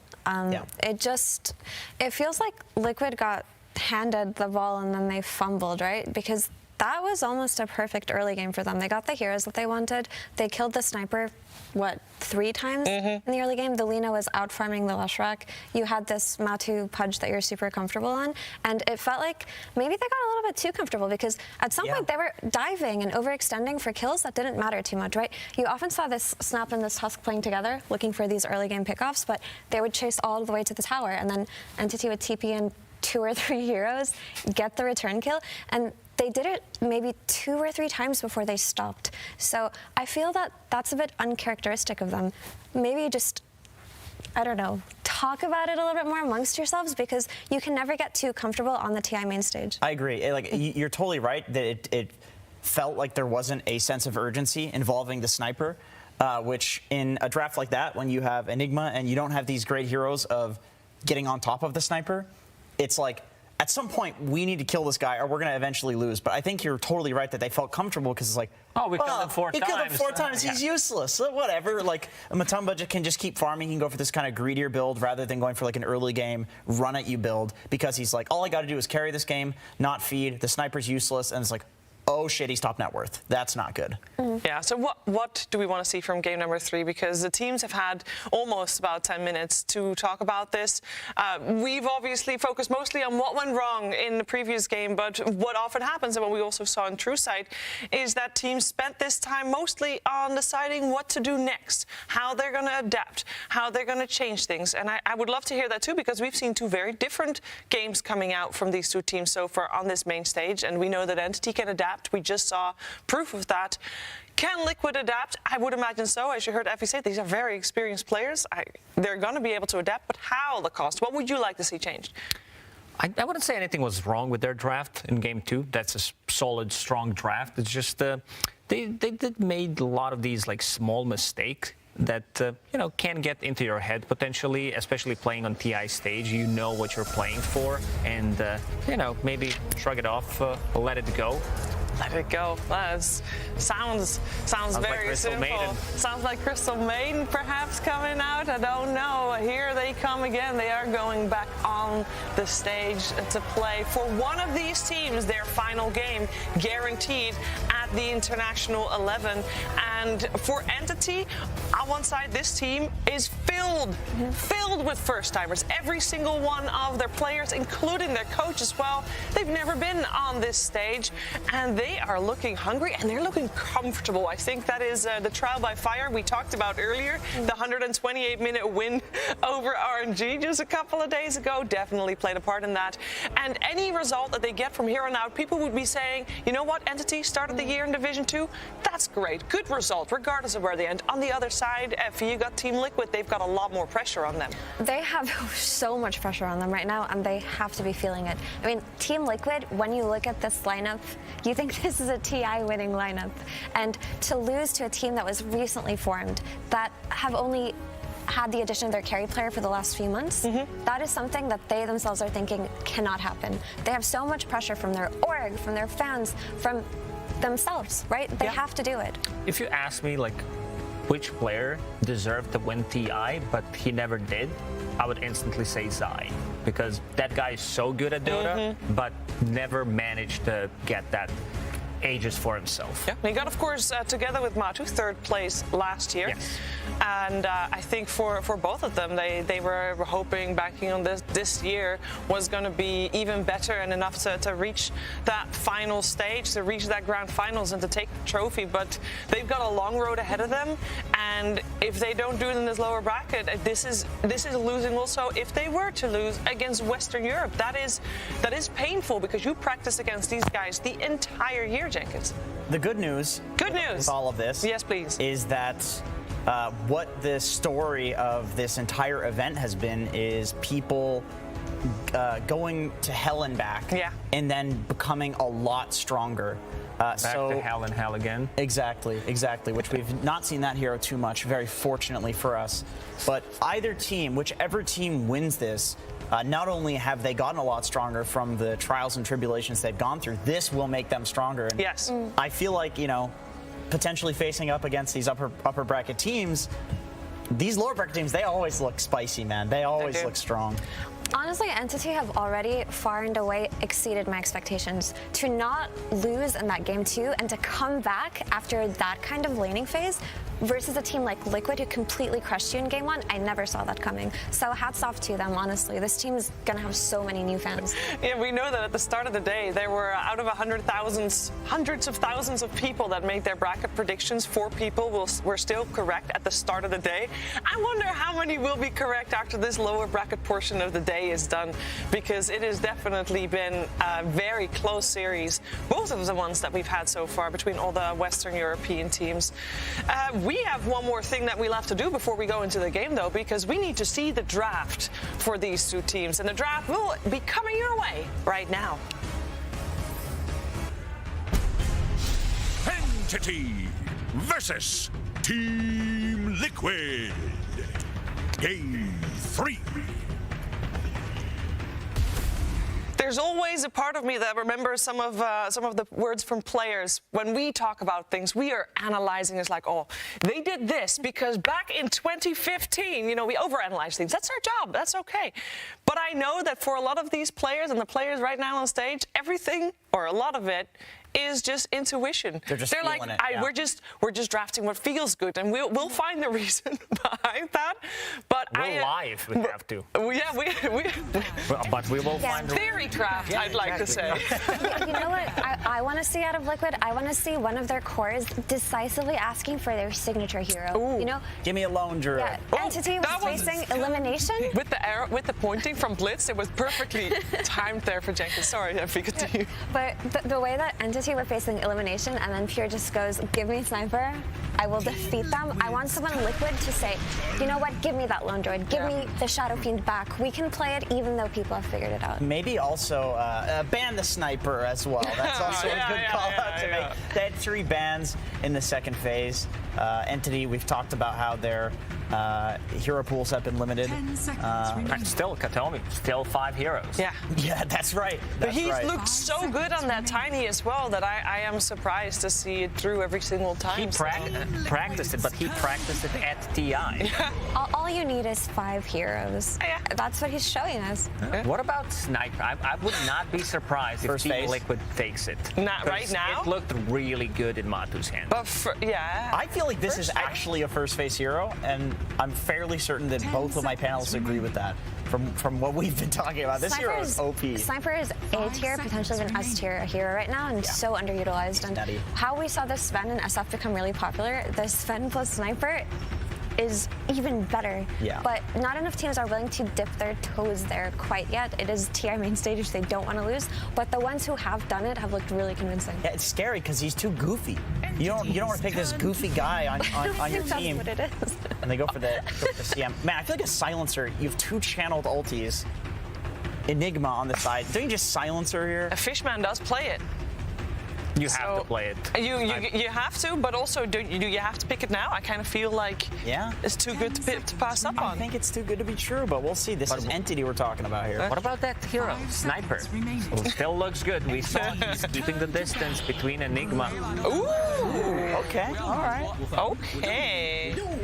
So they decided to go for more of something that, I mean, Toby did in the previous game. He went for these, like, Wraith Pact, Lotus Orb, and Broodmother is a hero that builds, again, Wraith Pact, potentially pipe, because there is a lot of magical damage coming out from these two heroes.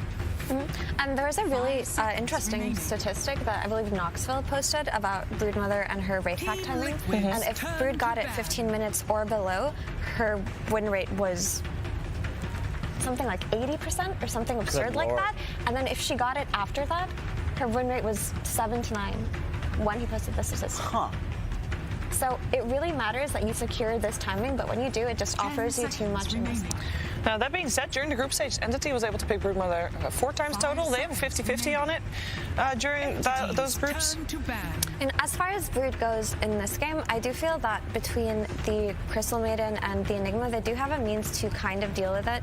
Enigma isn't the best at playing versus Brood in terms of outpush, but you do have a way to just get on top of this hero and catch it later. She doesn't really do much to stop the black hole. All she gives you is the map control in the team fight, right? But Crystal Maiden, everyone's favorite blonde girl, here she is, right? Her Nova is super good on lane. She can catch her with her Frostbite early on, and she gives her team utility. You usually pick like spammy heroes like Pangolier or something like that need mana in order to kill her Spiderlings, and Crystal Maiden just enables that so well. Yeah, it's true, and I feel like this current version of Brood as well is not like the old Brood where you're playing around the spiders a lot and like keeping your distance and spamming the Spiderlings. It's more like you do actually get in there with Wraith Pact to defend it in a pipe, and you're kind of like a tank. So I feel like Enigma can catch you with Hole, and you can get Frostbitten, and you can get CM ulted. However, both of these heroes will feed to a Broodmother, and I do think, like Effie was saying, you need something more. You need something. And they banned the Sniper, by the way. That's a good call. It's a good call. Yeah, because in the previous game, they did have a lot of bodies to throw in front of the Sniper. Pretty much everyone was in their faces, while Sniper can just casually sit in the back and kill people. And even with these two heroes, you do have like Broodmother that tanks up. And the thing about the Wraith Pact, it's an item that reduces enemy damage, and it also gives damage to your own team, especially carries who do have like lifesteal. So just you get something and the enemy team loses something. So it's quite a lot of a difference, especially it's good value. Yeah, I mean in this game it's Enigma against Broodmother, so both teams are gonna have Wraith Pact. Ursa ban coming out as well. Is there anything in particular we can read from Entity's bans with the Naga, Pango, and Ursa here in the second phase? I mean, Pango against the Broodmother, you just one-shot those Spiderlings, makes Brood game very difficult, especially when paired up with Crystal Maiden. You do have a lot of mana. Pango does consume a lot of it, and yeah, they don't have heroes that can't stop the Rolling Thunder, at least for now, so Also, looked like a good Pango game. Yeah, and they just don't have the best heroes to deal with the Naga right now. She also just gives them a way to reset or set things up for Enigma, right? Song into Black Hole. And Ursa is a Matthew specialty hero, but also a way to punish the Broodmother early on, right? Crystal Maiden plus Ursa together online can kill the Brood over and over. So they're just making sure to give this Brood a comfy start here. Considering that they banned Ursa, it could also mean that this Tiny is going to be a core, something that Stormstormer does play quite a lot. I mean, it's Kataomi also just spams this hero. There's a Spirit Breaker again. Are they going back for the Lifestealer after the Spirit Breaker? It looked really good in that game one. Is it good against Tiny/Brood? Yeah. I think, yeah, like Effie was saying, this new Brood, or I guess it's not that new, but with the Spiderlings coming at the ulti level rather than being just a basic ability, she does play like a pretty typical melee hero during the laning stage. So these Ursas, Lifestealers that would normally destroy just like a normal melee offlaner, they do actually deal with Brood quite well, especially when paired with the CM who has the stuns and slows. The thing is, if you do pick this Lifestealer to combo with the Spirit Breaker and punish Brood on lane, you have to pick some kind of wave clear mid laner that that can deal with the spiderlings Yeah, because there's nothing right now. Yeah, so that would be the only downside to this lifestealer right now. But also the thing about Broodmother is Unsatiable Hunger forces carries into early BKBs, and Lifestealer has one for free. That's a pure signature right there with the Pudge, and they also pick up the Jakiro that we've seen be very impactful earlier Very today. snowballed lineup coming up from Entity with this Pudge and Jakiro gives them a lot of tower damage on top of Broodmother, and in the end they will go with the Lifestealer because against Pudge, it's great. It's good. It's really against good, Tiny, which still can be core, so looks really nice. It's not that great in the laning stage against the Broodmother because he doesn't provide you much. And also, once Broodmother hits level 6, things do get, like he might be pushed out of the lane, but it's good for the game. It is very telegraphed, though. This is something that Entity has also seen coming from quite a ways away. But, you know, I was thinking that it would be really cool if Entity picked up the Pudge for themselves after Liquid just lost with it, because it is one of the pure specialty carries that he has played a lot and feels comfortable on, but it's kind of just a mental blow to adding insult to injury, so to speak. So, and it is a good Pudge game, right? Because you can hook out of Black Hole. Once you get a BKB, you can punish this Crystal Maiden. It's hard for the Spirit Breaker to fight you once you're 6-slotted or even 3-slotted.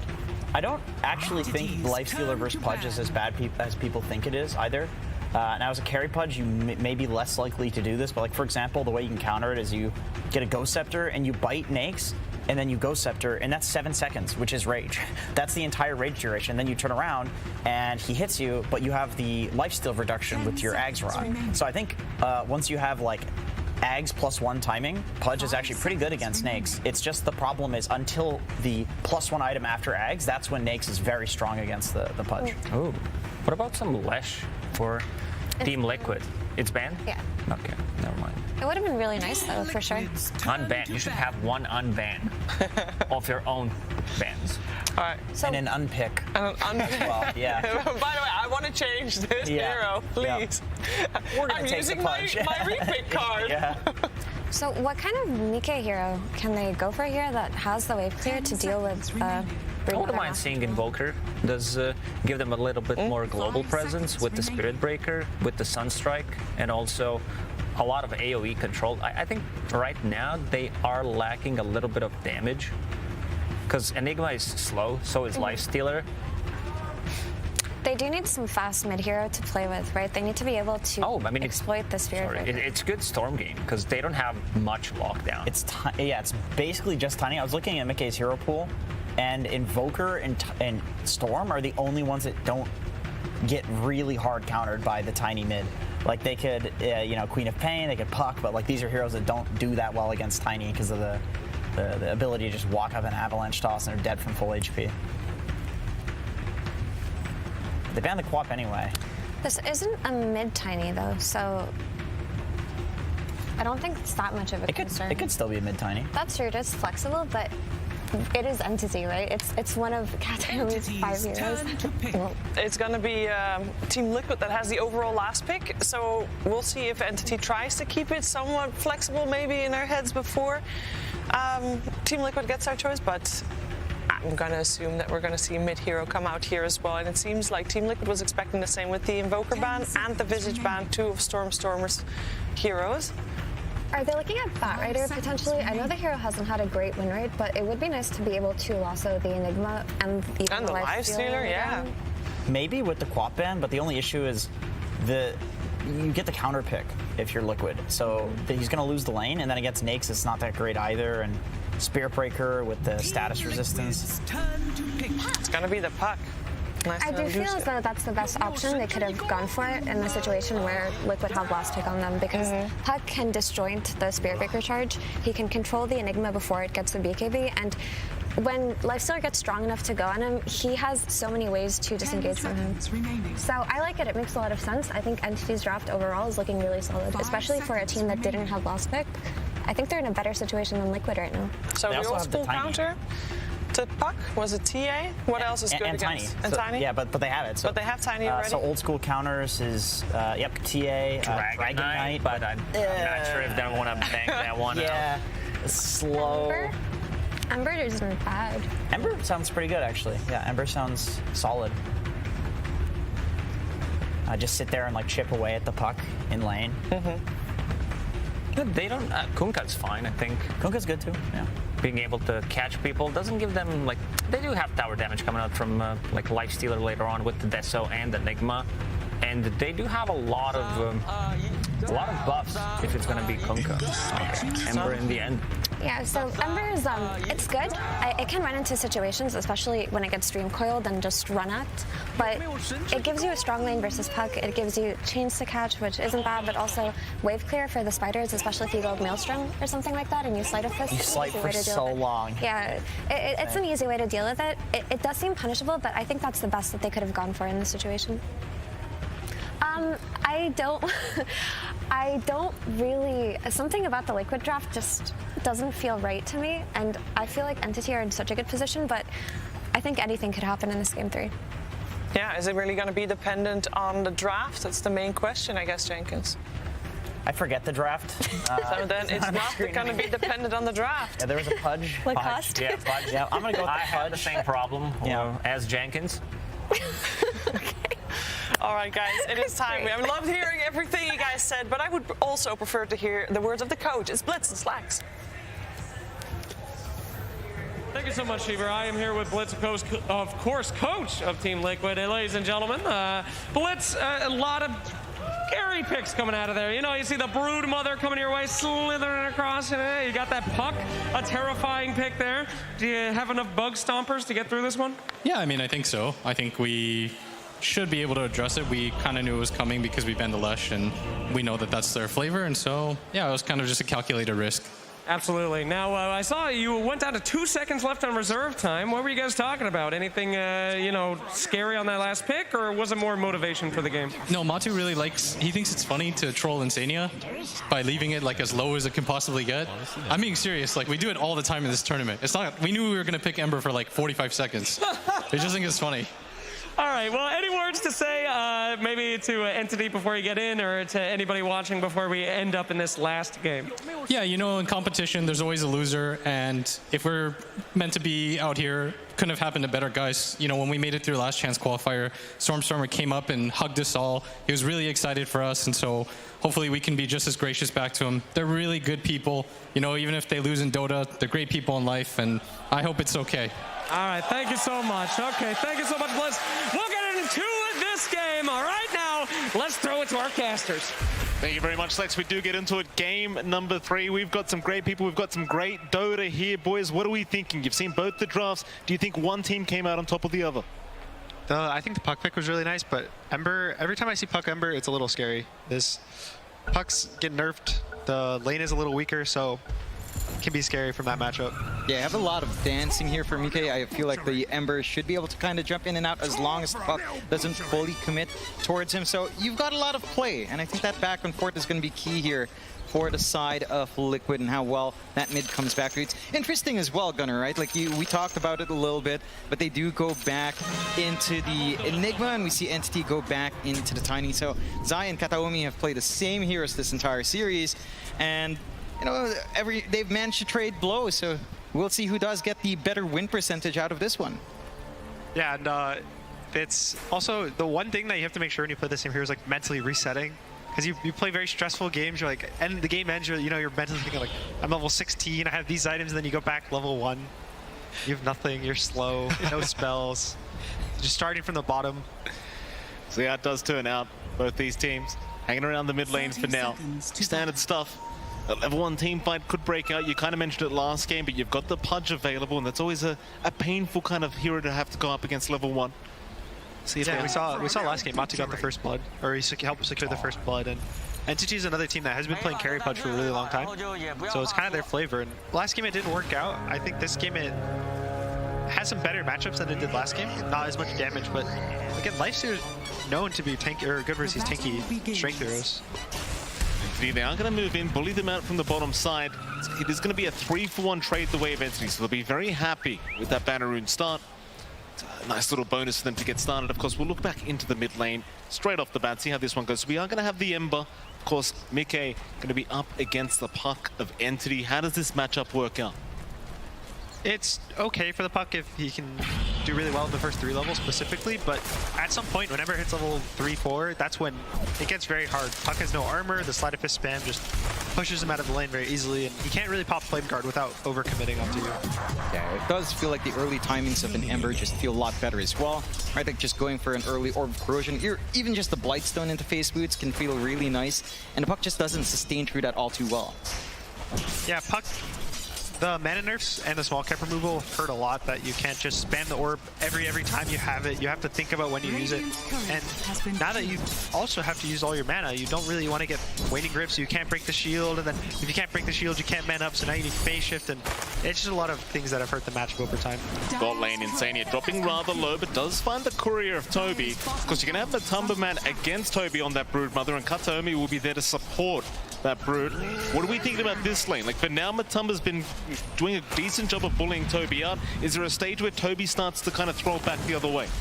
Probably not until level 6, and even then, it's not the greatest. I think right now, Matsu's going to completely free farm, and Toby is going to get maybe similar, but not the same. It's a lot of just slightly in the favor of Liquid. They're going to be completely fine, and Entity's the one who are going to try to make moves to make, get the creeps themselves.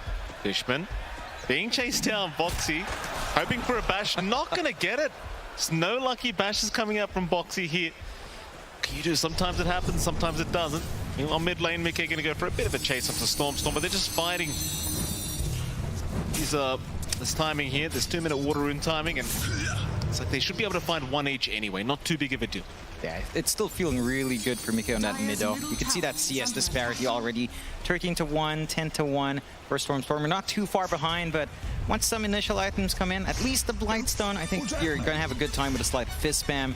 Stormstormer, he does have good support to come in mid if they see that opportunity, but if they do want to go for that, they have to go before Mika hits 6. Once the Ember has the remnants, I think getting a gank onto him, it's going to require the Dream Coil, and you're going to have to coordinate onto that one really fast. Yeah, again, as you said, one of the big things with Puck that makes you feel good about your Puck game or bad is whether you can kill them when you coil them. And again, that's why one reason that Ember's very good versus Puck is because Flame Guard kind of prevents all of this magic damage early, and it makes it so he survives the coil, and then you have nothing versus him. So the fact that they have Tiny who can break the coil with Toss, they have a Jakiro with a lot of nukes, that if they can group these hero up and kill the Ember during the coil, then the matchup will be fine. Still 0-0, not first blood being drawn yet. And it's in, a lot of damage being dealt here by Matumba and Insania as they go on to Kataomi, but it's not going to be quite enough. Matumba just happy to keep dominating the lane, not too interested in securing first blood as top lane. Maybe that's where we see it. Zai is chased down, but the bash is there from Boxy.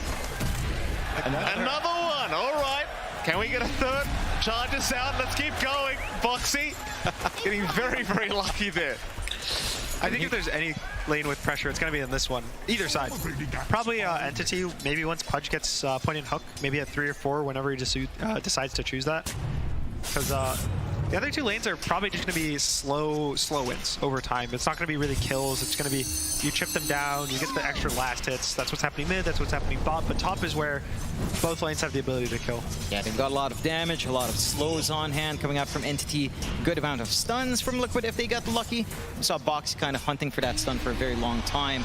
Very disruptive right now on that Spirit Breaker. I won't find it this time. Boxy trying to be very, very cheeky on this Spirit Breaker, but not so lucky. Pure join in there with Fishman trying to get this pull off. Denied at least from Zai. Malphus will be there. They've got the Eidolon. It's going to be a fair bit of damage. Boxy going to move in. There's a charge up. Pure. Is he going to get bashed here? Not quite. It looks like instead onto Fishman. There's your bash out. Boxy still getting very lucky. Fishman trying to run. Fishman surely has no way out though. He's just trapped between a rock and a hard place as Boxy. He'll keep going with Zai. One more would do it. There's your Malphus. Fishman, he will hand over first blood. Zai able to pick it up as now Pure. Oh, Pure. He's been caught out by Boxy. Can we get lucky? Maybe one more. He doesn't get it yet. Pure, he's going to try to run Boxy, not getting lucky. 17% is what he needs right now as Pure still running, not getting lucky, but the Malphus will do the job. Oh my God. 2 kills out for Zai as in comes Fishman once again. Boxy, this time he'll back off. No crowd favorite bashes to secure the kills. Getting them nonetheless. They've just got to shout bash louder. That's all they need. Yeah, just need louder yells. And Boxy, he's being impactful again. We saw this in game 2 where he gets really aggressive. It's not the same sort of aggression as we were seeing out from his Tusk, much more focused up top. But they have made this lane pretty hard for Pure to just sit back and farm. He's going to take a little bit more time to get going as they go on to mid a bit. Boxy does play it safe. No man on the puck. He has to go base. This is where it starts to feel bad. Mickey's level 6. He's going to start pressuring the tower, and having to walk back to base is mid this late means you're probably going to miss the 6-minute rune. You're not going to have TPs to, you know, counter gank in the side lanes if there's any rotation. So he's going to kind of lock his game up for the next couple minute or so. Yeah, it's going to be a little bit tough for Stormer to kind of contribute to the sides if he does decide to head mid, and he will. Already have the supports here to kind of help out. Fight almost breaks out there. Fishman unable to land the nicest ice path. Stormer unable to find the regen room, and as Mickey was able to take it on the Ember. Stay ward out as well from Liquid as they are very grouped up in the mid lane. Just kind of wonder what they can do against the puck. They'll force out a phase shift, but it seems like they're going to have to leave Stormer be.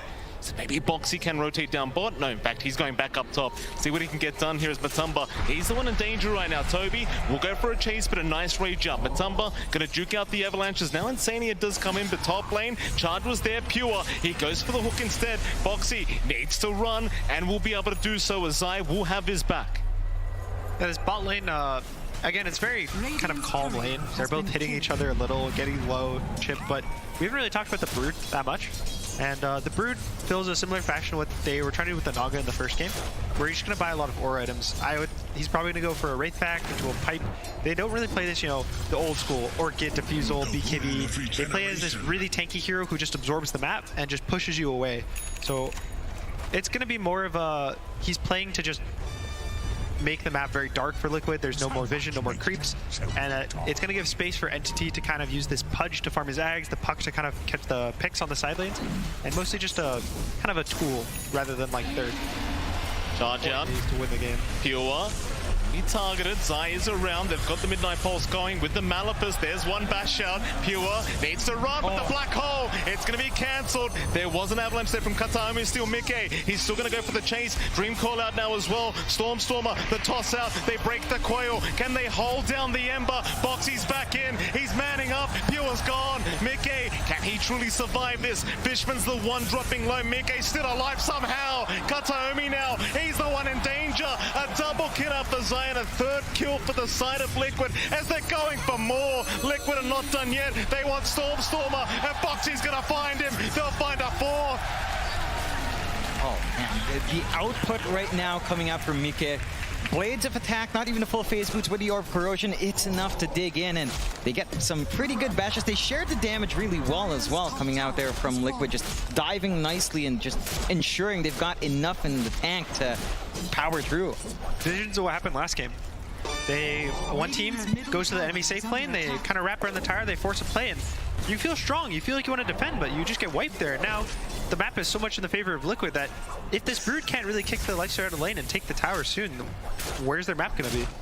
Yeah, and it feels like that the timing of that Brood is just contingent on shutting down the map early on in the bot lane, you know, and just preventing the Lifestealer from trying to get that build up, equalize, provide some space for the Pudge. Isn't quite shaping up yet here from Toby. He has been left alone to push in a bit, but it does feel like, as you mentioned, Gunnar, Liquid has found enough to kind of compensate for that possibility. We do see the support duo of Entity kind of walk towards bot. It looks like they're going to try to force the tower now that Matu's off the lane. Boxy, bot lane, Avalanche will be there. They'll try and secure at least the Spirit Breaker kill. They'll go for a bit of a run, but it's not going to be enough. Entity able to pick up something. It's now Matumba going to be spotted here by Storm in the Invis rune. Will show himself eventually, just trying to steal away the creep as the Hurricane is going to push back Matumba, but he's going to be okay. What a creep. Bias creep. It's so scary. Every time you get pushed, I think it only does it when an enemy hero is near you. Uh-oh, Pure. Mid lane, he's a big target. Charge is going to be there. They've got the Dismember onto the Ember, but Pure, he's in such big danger. They'll toss up, try to get him out. Maybe he does make it. The Ice Path locking down a couple. Insania will drop as well. Here comes Boxy though, onto Pure. Bashes out as well. He'll get lucky. Can he do it again? Pure, it won't be enough. Zai will get him, but Zai's going to drop as well. 3 for 2. Traders Kataomi. The toss is up. Boxy, he's got some vision on that high ground, but can he get a charge? It's on cooldown for now. He's going to go for it. He barely gets it off. Kataomi is going to get dived underneath the tier 2 tower. They'll find another.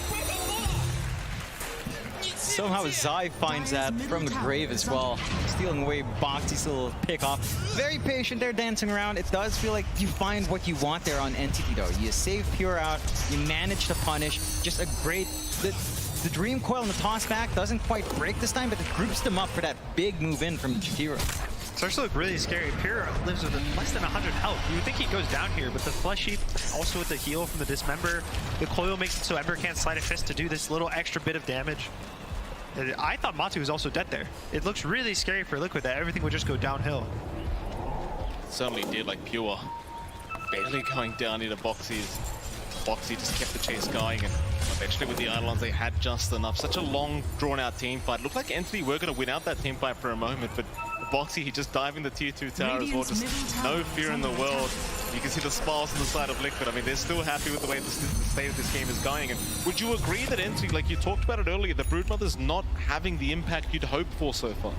I think the laning stage is honestly okay because of how early picked the Brood was. And you can see that he just walked over. There's a nice line of webs leading from bot to mid. He goes mid, he kills Zai. So now this bottom half of the map is kind of his. He's doing his job right now.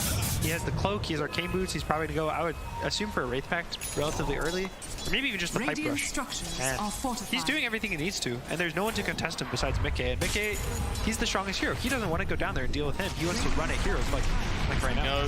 They're under Boxy, the Spirit Breaker, toss up, they should have it, but here comes Mickey. That's a lot of damage with the Sleight of Fist, but nowhere near enough to keep the fight going. He was all alone.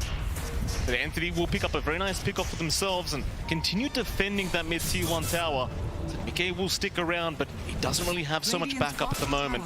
Pure is going to run into Matumba. Carry on carry matchup. They are all alone as well. Nobody had to help out as Mickey, mid lane, going to get tossed back, but the coil's not going to break, but the Ice Path going to lock him down, but now the Black Hole! Zai, he found 2 of them and should have enough damage. Though Pure, he's going to try to man up, but eventually will drop to Matumba.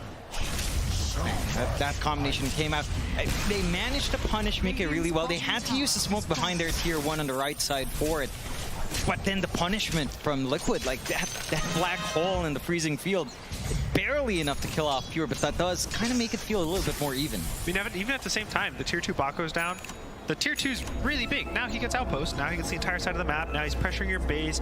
You feel it kind of creeping in. And Toby's doing everything he needs to right now for Entity. The map is just going to get smaller and smaller. And while Liquid don't really need a large map, they need something to get their items. Mickey chose to go BKB first item. He's still really far away. And before that, Stormer. Bit of danger here. Fishman trying to slow them down with an Ice Path. The charge is still going to give the vision, but in comes Kataomi to try and break them off the Stormer.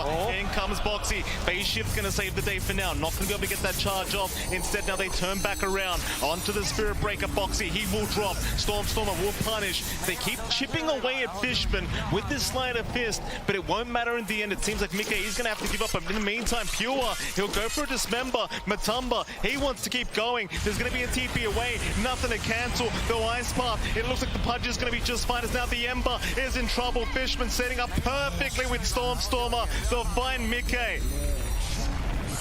like we said, if you have to be happy with Puck, you have to kill them in the coil. Every time the Ember gets coiled, he goes down. It's so hard for him to survive. The Brood walks over multiple times. The Pudge will keep showing up.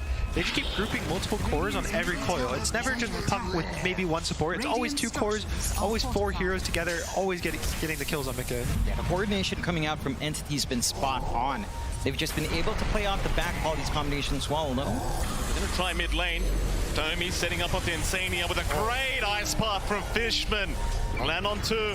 Still seems like Liquid want to try and force this fight, but can they really get it done?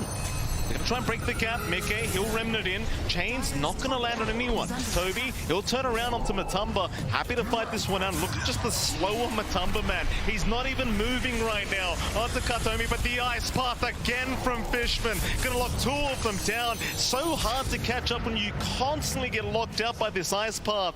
And eventually they will be forced to retreat. It's also just a level 2 Ice Path. The game, their amount of slows on Entity, the Kite, they have a lot. Every hero has a slow, stun, or silence. And it's just so hard for Liquid to keep walking into the fights very slowly. They probably need to get this BKB on Ember online. This Slicer needs this Deso so that when he gets the jumps, the hero just dies instantly. They don't have to chase. And even Zai, he just probably needs a blink so he's actually able to get in there in the fight. Yeah, it's going to take a little bit of time for them to get that build up. They are going in that exact order as well in the items, of course, but it doesn't feel like Entity's giving them room. We talked about that bot a little bit. Toby's just camping there the entire time. You're not able to farm there. But Matu, Mike again is eating up the mid, eating up the triangle where he can, trying to go towards that BKB. And it's still a rather even game, 11-10, but it just feels like Entity's management of the map just feels so much more suppressive in comparison to Liquid. Dire are scanning. Yeah, I think the gold's not crazy right now for Entity. I think right now the game feels so much more in Entity's favor than the gold is actually showing. It's only a part of the story. It's a lot about how much the map feels really small for Liquid and really big for Entity. They kind of can walk wherever they want, and they'll get a kill, they'll get a tower, they'll get anything. And Liquid is just constantly feeling pressure to walk away. Mid-tier 1 tower now under siege. Entity, well, there'll be a charge up from Boxy trying to clear out the Spiderlings. They do a decent job of it, but Stormstormer just continues onto the tier 1 and seems like there's going to be no protecting it for Liquid. Entity taking even more of the map now.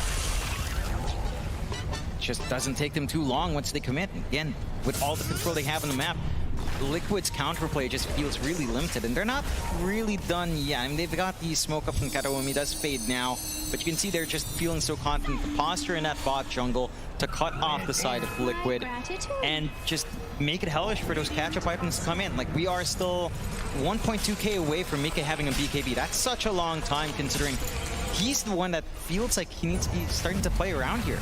It's also very first item. No Maelstrom, his damage is going to be low.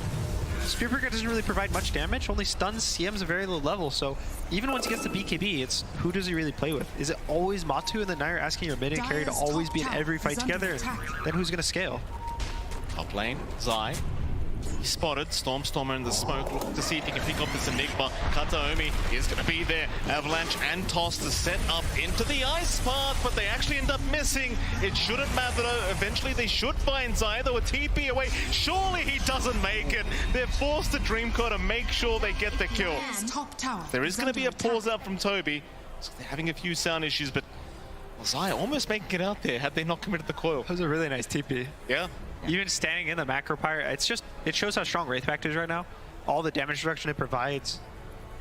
Versus all these nukers, it kind of just shuts them down early game. Yeah, and you know, just getting that coil out provides you that window to maybe look for a play out. Maybe Mika starts to feel a little bit better without the BKB, hunt down some of the softer support. So Liquid could kind of play off the back foot. It's not that much time, to be fair. A very limited window to kind of get that done. But you can kind of rest easy knowing that it's going to be a little bit of time until Stormstormer is going to be able to join in for the bigger fights again. On the side of Entity, all their timings are lining up. Ags finished on the Pudge. Blink finished on the Puck. Pipe is also finished on the Brood. Going for that Vlad's into probably Wraithpact soon. So they're really tanky now. They have their initiation from Puck. They have all the damage from Pudge. This is their timing. They're going to look for maybe just running around the map, running directly at heroes, killing heroes, and just having no fear on the map. Big knob, they are going to find Insania. Boxy going to try and charge in the ulti out as well. Insania! He is not going down. Hawk, though, is going to find him. Oh, but the Infest! Matumba trying to save the day. It's not going to be enough. Pure, he'll keep going. Matumba between a rock and a hard place now, but does get away. Zai, he'll show up. The Fear of God with that black hole available. They don't want to fight into it.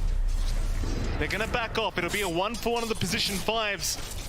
Entity, it seems like they're happy with that. Yeah, you really have to appreciate just how confident we were seeing Liquid in some of these plays, just standing their ground, knowing they've got that opportunity, knowing that the stuns aren't there, and just getting the full dance off with a freezing field. Not the biggest kill in the world, but it does feel nice. Oh, nice coil. He finds him in the tree line, but can they get the damage off? It seems like the Ember, Thunder drop low, Avalanche toss out, they've got enough. Mickey is going to drop. Stormstormer does pick up the kill, now unstoppable on the puck, and now a hook out from Pure. Mid-charge up into the top lane. Boxy's going to try and TP away, but he's not going to make it. More strength away of the Pudge. That's a beautiful hook.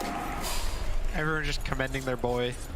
And it's looking scary for Liquid. The BKB is slowing down again and again, and they're just not really getting the connections they need. Even on mid, it was, thankfully for them, Coil was still cooldown for 20 seconds, or Matu also goes down there. Yeah, I think the one thing we're seeing different from that game 1 combo of the Spirit Breaker and Lifestealer is that we're not seeing them be aggressive, right? Like they're much more satisfied with Matu having to build up. He does have the full Deso up, going for the Shard next, so not too different from that game's item progression. It's just they're not able to play around it. And without that tool, just relying solely on Mike, it just doesn't feel like the Ember does enough. Like, as you mentioned, no damage with its kind of build-up. You're rushing the BKB not even up yet. Entity has such a massive power spike in comparison. Yeah, they're 5,000 gold now, and all Liquid needs is the BKB and maybe an infest kill, and they can maybe change the fight. You know, maybe they get 1 kill, maybe they kill the Puck instantly, and that's it. But Entity, they don't really have a... They don't have a, you know, they don't have a rule set, they don't have a bulletin that they need to follow the bullet points, like do this, and we'll win the fight. They just kind of can walk at Liquid, I think, and click their buttons and they'll win the fight. It's an infest out for Boxy. They are smoked up. They're ready to try and force a fight with the Desolator up now on the Lifestealer. They want to try and get this timing going. They'll see Fishman. It's just the Jakiro, but they'll take what they can get. That'll be the Desolator reveal from Matumba. They would have probably liked a bit more of a team fight, but they won't be able to find anything. So you do have another timing now. Blink and BKB up on Mickey and Zai. Yeah, and again, this game there's no black hole cancel through BKB. So once Zai gets towards his BKB timing, it'll be a lot better. But even now, it's really hard to black hole. Every single hero can cancel besides the Broodmother, so has to just be very careful at what his choices are in the fight. And at least now Mickey can kind of cause disruption in the fight and not to worry about his life too much. So kind of have a little bit more impact coming out. Do find it interesting. He is going for a little bit just more durability. Sanj and Haya coming out next. And maybe a little bit more damage, but really just the stat resist, not being caught out for too long and just zipping around the back line is going to be feeling great. We're at the point in the game, 21.5 minutes in, where you are pretty geared up now on the Broodmother as well. Full pipe, the Wraith pack of Entity not too far off, and they're going for a smoke play here. They are. With that Radiant jungle, who do they find? Maybe in the mid lane. You see one. Oh, that's a big one. Mickey, nice juke away.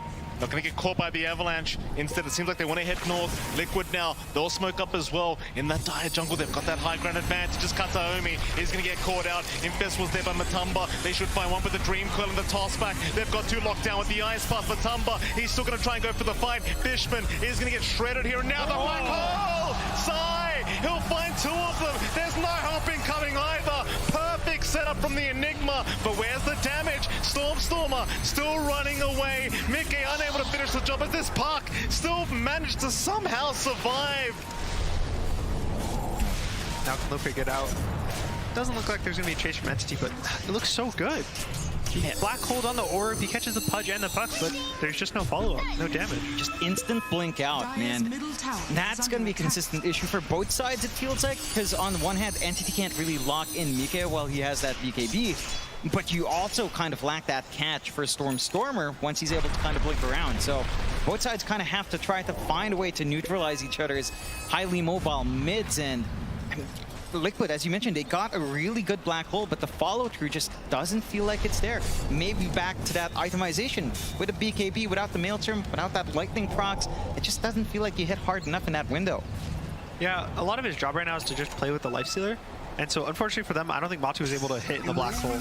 So the BKB for Mickey is mostly just because his team needs a frontliner, and the Lifestealer can, but he's always infested. So you need a secondary frontliner to just start the fight, give you vision, so that Spirit Breaker can charge while infested, and then, you know... Oh, here we go again. Here we go again. Kataomi, he's going to get caught out. Hook away. Pure is not going to be able to save the Tiny. Now Pure, he's in danger. Matumba right onto the Pudge. They've got the Pos1 in control. Matumba, can he keep going? They do at least find Box in the Spirit Breaker, but Matumba, he just keeps going for more. Toby being chased down, charges out. They've got Fishman. It's looking good for Liquid as they do chase down Stormstormer. Toby still trying to juke. Somehow Insania gonna make it out with his life intact, and now Foxy, he's back in on Toby. The Spider in big trouble. Liquid, they want to keep going, but it's just so hard to lock this man down. In comes Mickey. They've got the chains out. They've got the Broodmother, and they've basically got themselves a team wipe. The only survivor is the Puck on Stormstormer. That's about it. 4 down for the side of Entity. It's a big difference this time around. Liquid managed to group up a lot better, and Entity are much closer together as well. This is them winning out the fight very cleanly without the black hole. and you still have issues catching out Stormer, but once that Lifestealer is on the Pudge without anything else to save, it's a very simple matchup for Mud. I think win or lose, I think Stormer is going to end this game with one death, maybe 2 deaths. I think he's always going to be the survivor. He's going to have some crazy KD, but Batu, he can't be stopped by the puck. He can't be stopped by the Pudge. Everything, even the Brute doesn't really do much to him. You saw him, he just latched onto the Pudge. They had one stun to cancel the Dismember, and then he just stood there, and they have nothing to deal with him. It's difficult for Entity, and I think for Liquid, I mean, that must be a great feeling. They lost out a little bit in that fight on the Dire side jungle. They take one without Black Hole. They're gonna have Black Hole off in a few seconds as well. So they're free to kind of re-engage now. And you do have the Kaya up on Mike, so feeling a little bit more damage coming out from Flame Guard, although Boxy. Fishman, you get caught out. Boxy and Toby gonna try and move in, but the Nether Strike not gonna land on the target he wanted. They'll secure the Jakiro. Entity, they're hanging around. It seems like they want to try and force something, but it's a bit of a rough one. Oh, with a nice Dream Coil, though. Stormer setting up an release Insania. They've got the BKB up on the Ember, however, as Boxy right in. Kataomi, he's the big target. Matumba, he'll rush through on that Lifestealer. They'll find the Tiny. It's going to be a 2-for-1 trade in the favor of Liquid. One of the cool things is both teams have a Wraith Pact. It's a good item. But for the side of Liquid, they don't have the greatest Wraith Pact hitters. If you're going to ask Sliceseer to do it, you're asking him to use his Rage just to kill the Wraith Pact. But on the side of Entity, all the spiders will kill it just in one volley of attacks. So you are gonna move in. He's found the Ember, but the Malithus not gonna allow the Dismember to keep going. Hawk is not gonna be long enough. Whew. Would have felt the wind on the backside with that hook, I'll tell you. Yeah, it's a close one, and going back to that point of the Wraith Packs, it does feel a little bit harder for Liquid to kind of focus in on it, but I guess it kind of neutralizes when you both have just running, so both of you kind of get the same EHP coming out. The one thing I'm curious about here, Gunnar, is that when you're Ember up against Brood without the Maelstrom, how annoyed is it annoying to have to bounce around all these Spiderwings? Because it feels like Mika is losing a little bit of impact just having to jump around so many creeps. The nice thing is he got the Flame Guard talent at 15. So with the Kaya Sanch, he actually does 120 damage with Flame Guard. So even if you're just jumping around, you're still dealing a lot of damage. You're making it so you can't be jumped either. So you don't always need to have the BKB that early if you get a Sleight of Fist off. It's just a lot of invulnerability. So it's a give and take. You don't do as much physical damage, but you exist longer. You get to get more spells off. You do a lot of magic damage. So it's not the worst, but it's, you know, there's more impact he could have if there wasn't a Brood and he had more damage. Such a close game, number 3. I mean, it's a 3k advantage to Entity, but it still feels like anyone's game right now. Smuggling's getting so much vision for the side of Entity at the moment. You see Matumba, top of the net worth board. On that Lifestealer, they just haven't found a way of dealing with him throughout this game. And there's going to be another big smoke up. They've got the Black Hole. They've pretty much got every spell available. Infest immediately out onto Boxy. Entity, they've got to be so careful as Roshan is going to get started. They really want the fight in the Roshan pit with the Black Hole. It just feels like such a big advantage for Liquid. But in goes the puck. Stormer just in the face shift, trying to just get some information for his team as Liquid. They'll keep going. Continues to poke and prod at Liquid.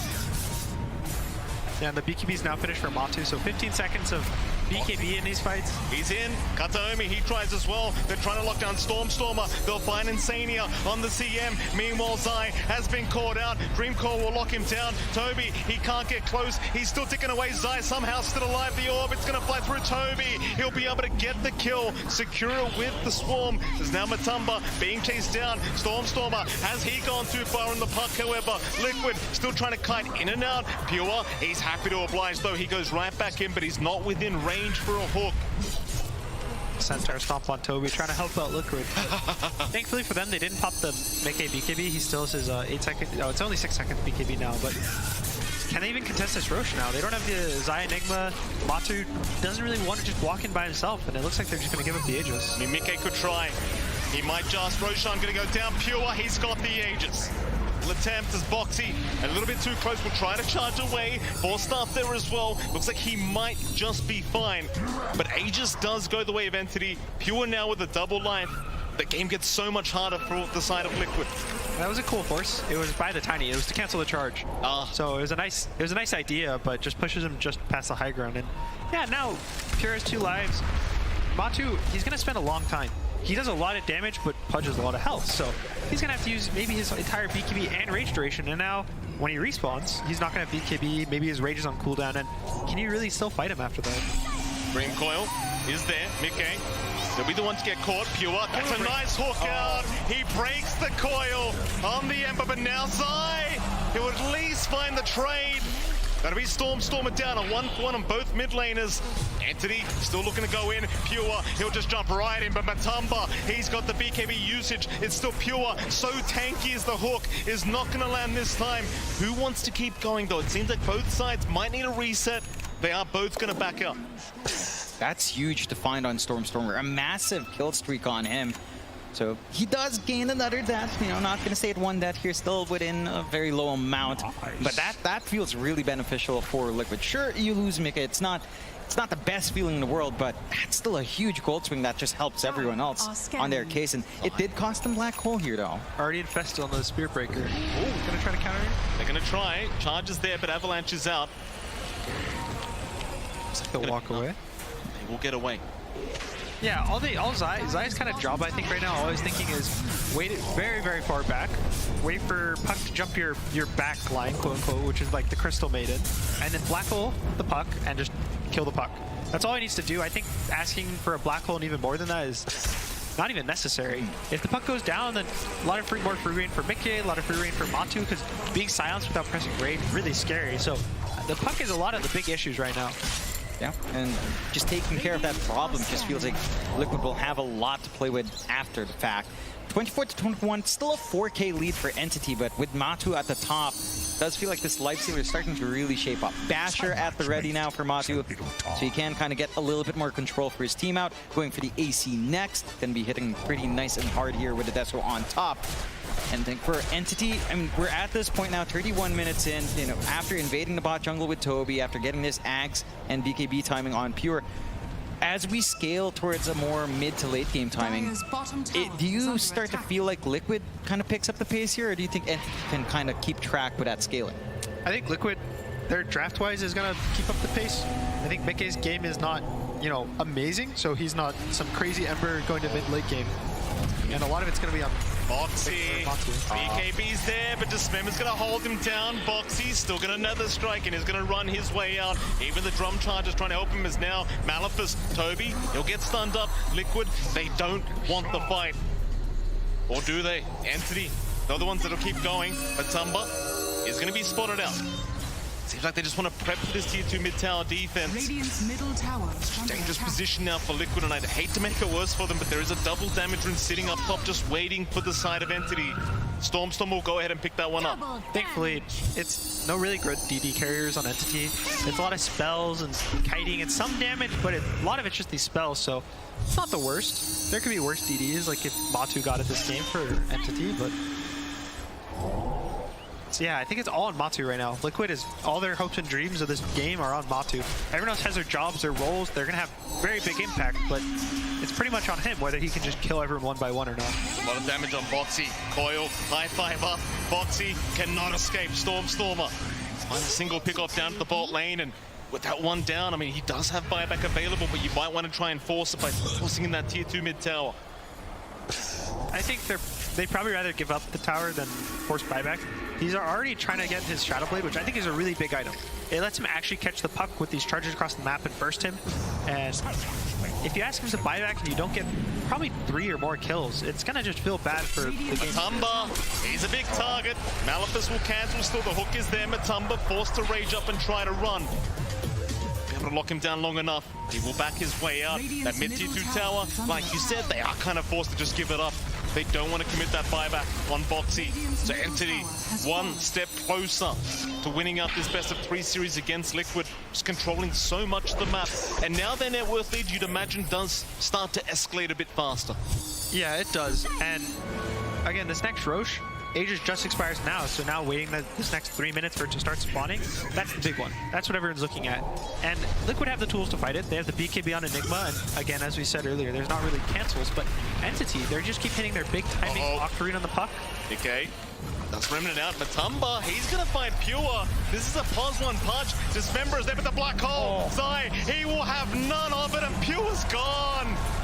They get caught with their pants down. Liquid, is this the opening? Coil is down. They'll hold down the Nakes. The Lifestealer tossed away. Matumba, he's locked down. No BKB available, though he does get it off, but it's not going to matter.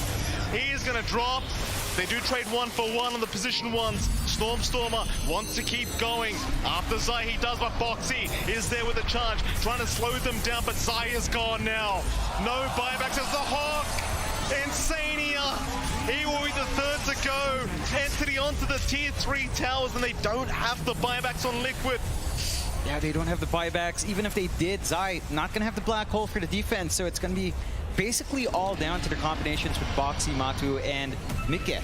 And they are not the fastest pushers in the world here on Entity. Boxy trying to stall.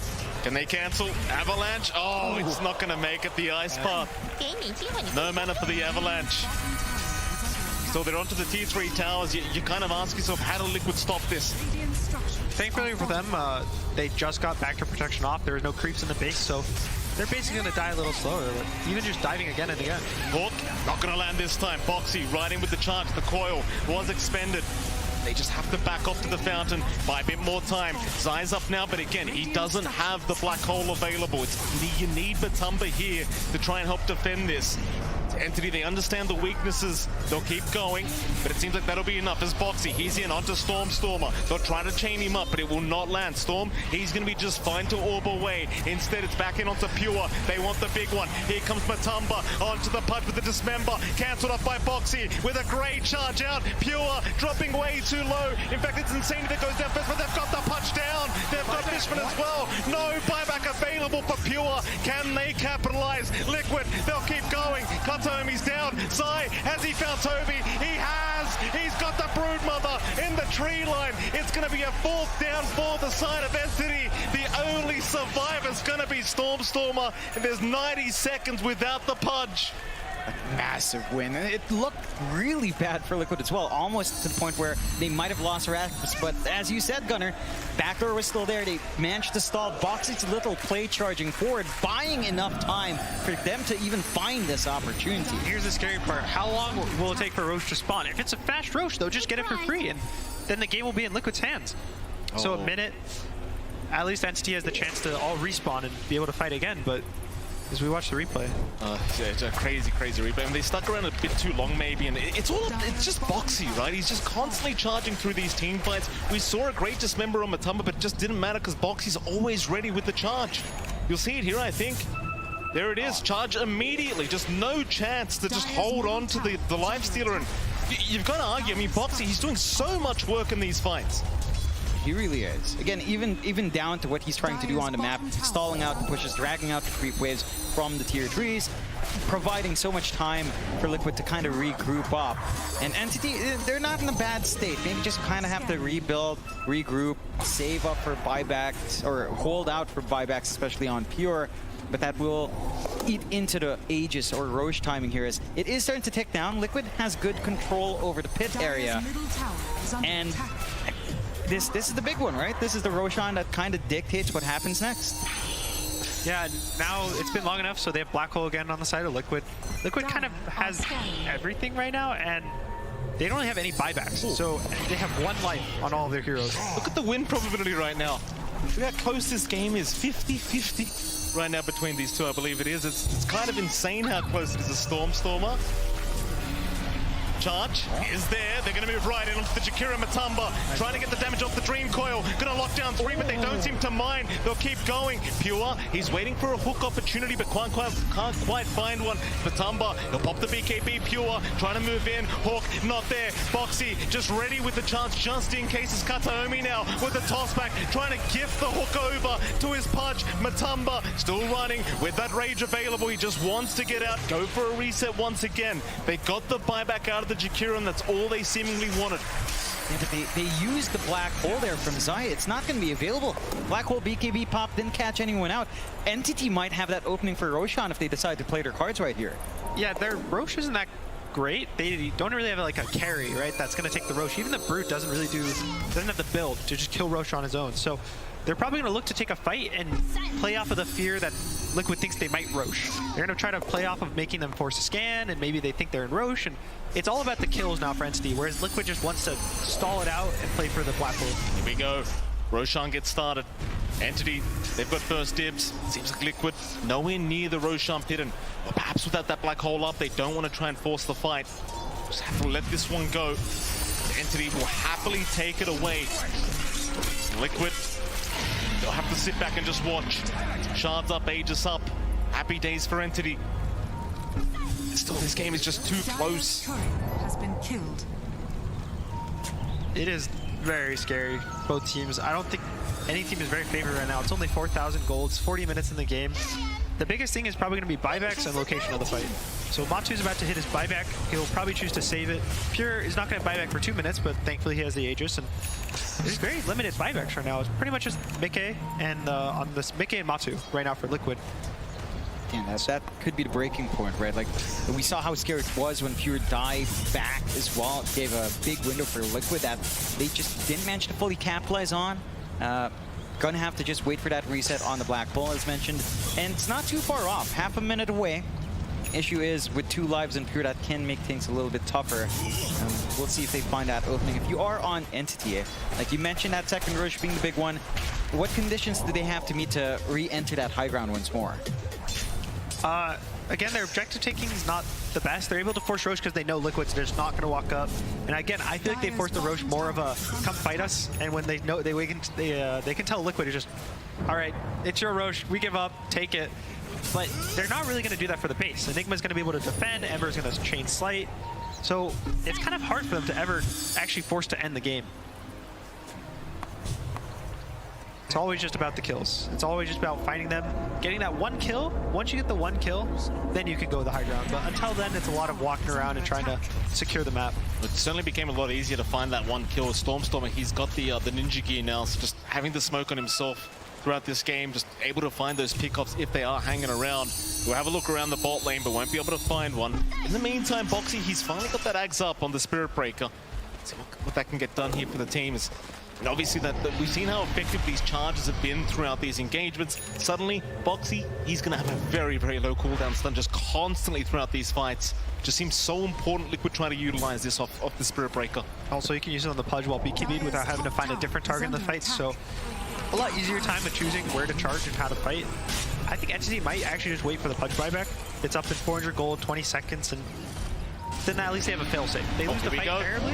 Boxy invested up. They're going to find the Pudge. There's no buyback available, but they've got the Aegis. That's the first life gone. Can they find a second, though? There's the black hole available with the BKB holding down Pure onto the high ground, though. Pure, he's still going to drop. That's what they wanted. Liquid, they'll keep moving forward. They'll find Toby now. Fishman, he'll go down to Mickey, who does take him out. Toby, can he get away? He's stuck on the low ground. He's gone.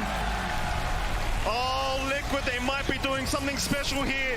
Kataomi, he'll try to rub a Boxy. We'll lock him down once again. Fuel Scepter up. It's not going to matter, though. They'll chain him down. Can they get the team wipe? Stormstormer trying to escape. In fact, they don't even want it. They want to go for objectives now. Into the mid-tier 2 tower they go. There's not many buybacks available. Oh man, it looks so difficult, but they just focus all in on Pure, managed to work out the 2 lives. I thought it might be a really difficult fight. You have the level 25 on Stormstormer from a while ago. BKB piercing, Dreamcoil didn't even come out. The Ags usage of Boxy just insane in the middle of these fights. I got really scared for Liquid. The black hole pulls Pure to the high ground. Matu's stuck in the low ground. I thought he might not die, but thankfully he goes down, and the fight just kind of breaks apart from there. Here we go, they're onto the high ground now. Keep in mind, Mickey's got that side device up, so even more control now on the Ember. Things are looking so tough for Entity in this game number 3. Liquid suddenly so close to pulling off the victory they've been looking for. They're onto the top lane. 1 racks up. Entity, how do they defend this? It's so tough. They're saving their buybacks. They'll use the glyph instead. They'll buy a bit more time. Stormstormer just preparing to initiate. They'll try onto Matumba, but it's a bit of poking and prodding for now. Coil committed as well, maybe a little bit early, but Kataomi could think about the toss back. Rage is there, however. Matumba, he's going to be just fine. It seems like they're going to go back and address the bottom lane instead, as it is pushing in at the moment. Yeah, the Coil's not too long of a cooldown. They don't feel bad, and at least they force them away, right? They lose one side of Rax. It's not the worst. They don't force any buybacks, and now the game slightly in Liquid's favor. Entity still, you know, they can take these fights. They can still destroy the Lifestealer, but now it's scary. You know that your Pudge is killable. Every time you know you're this really tanky hero and he feels vulnerable, you just lose so much of just mental pressure that you have on the enemy team. Zania, okay to TP out. Liquid back onto their high ground. One racks up. It's still anyone's game. I mean, it's a 6k net worth advantage, 34 to 27, 45 minutes in, but it really just feels like anyone can pull off this victory. Just one decent team fight. No buybacks available, and suddenly you're in trouble.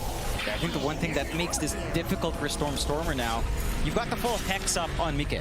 He can just come in, get that instant control the team needs. They're not under as much pressure for Zai to actually land that black hole onto the puck. As we've seen before, you land it on Pure, it's a worthwhile target as well. And Mika can just do what he needs to do in this game. Maybe only slot left is that Orb Corrosion to swap out, otherwise you're starting to get fully slotted up here. Boxy, he's the real menace. Yasha up, Woody acts, and he charges like a madman, the cooldown so low. They have to watch that combination. At this point, Matumba is more than happy to just stick around with Boxy now. I think Mickey has done an amazing job this game. He had a really rough early game. He goes for BKB, and he struggles to get there. But now after BKB, he goes for the Kaya Sanj, he goes to Ags, and he's just done so much in these late game fights. Just this itemization just kind of is enabling them to take these fights later in the game. Especially the Sheep, I think, is going to just wreak havoc in the fights. Here we go. Triangle, it's Boxy just going to go ahead and adjust the brief wave. Storm. Oh, that's a big one. Tex is out. They'll lock him down, but do they have any follow-up? They do not. Not for now. Inside the Vice, just so scary for the puck to have to play against. Sure, you've got the Aeon disc, but even with that, once it's down, it's... Oh boy, it's just too frightening here for Stormers. They will show mid lane. Boxy going to charge right in onto the Jakira Matumba. No fear in the world, but Pure, he has the shards up. Go eat away. Yeah, just now popped though. That's Stormstormer's one saving grace in the fights. Can they keep going? Seems like they might. Liquid hanging around, but they don't have the vision. They'll head back. At least for now. Yeah, they managed to bait out the Dream Coil once more from Stormer. They want to try and go. Hook is there from Pure. Try to relocate this Broodmother, but they've got the Malefice. Toby's in big trouble, but there's the Eid again. Out. Black Hole is there from Zai. He found the Pudge. Pure, he's in so much trouble. And Boxy with the charge again. He's going to find the pulse one Pudge. Buyback is there immediately. Entity, they need to be so careful. This game, it's falling out of their hands. Liquid, they'll find another. Toby is down, but buyback immediate as now they jump in. Dismember is there, but no, the charge. Boxy, he hasn't had enough yet. Matumba onto Pure. It might be a tieback. It will be. They've got the punch down. Entity, the chains out. Mickey, he'll lock down a couple more. Zai gonna move in. They've got one down. They've got Mickey down, but they need Matumba. He's the big target. Mickey, who'll run it back forward. Entity, they are not giving up yet. They want to keep fighting this one out. Buybacks have been expended though, and that'll mean Liquid are the ones that need to try and find the fighters. There is a charge. Kataomi, he was the target, but they do cancel. So Pure's down with that buyback for basically a minute and a half right now. Can Liquid capitalize? They still have the Black Hole too. He has a refresher, he popped the refresher, has a second one ready, and there's no buyback for the Pudge. Like we said, he just died back in the fight. The buybacks for Liquid didn't feel amazing. The Ember and the Spirit Breaker are both forced to kind of buy back, so now Entity, you know, they can look at this as a win condition, but as of now, it's looking really scary. Yeah, they can just aim for the high ground, threaten with that Black Hole. And if anything comes up, if they don't feel safe, there's always the Roshan in 20 seconds as well. Not the longest respawn to wait for left. That's Matu. Gonna go in, tier 3 tower, maybe under siege. Boxy will get stopped by the Ice Path. And they go though, the tier 3 more important is no, never mind. They want Fishman with the toss back. Mickey, he just fought back. Charge again, Boxy, gonna buy a bit of space. Now the Black Hole, Zai, he'll hold down a couple. They've got the puck, Stormer, so much trouble, he's gonna go down. But he does have buyback. In we go again. This will be the final lives here for the side of Entity.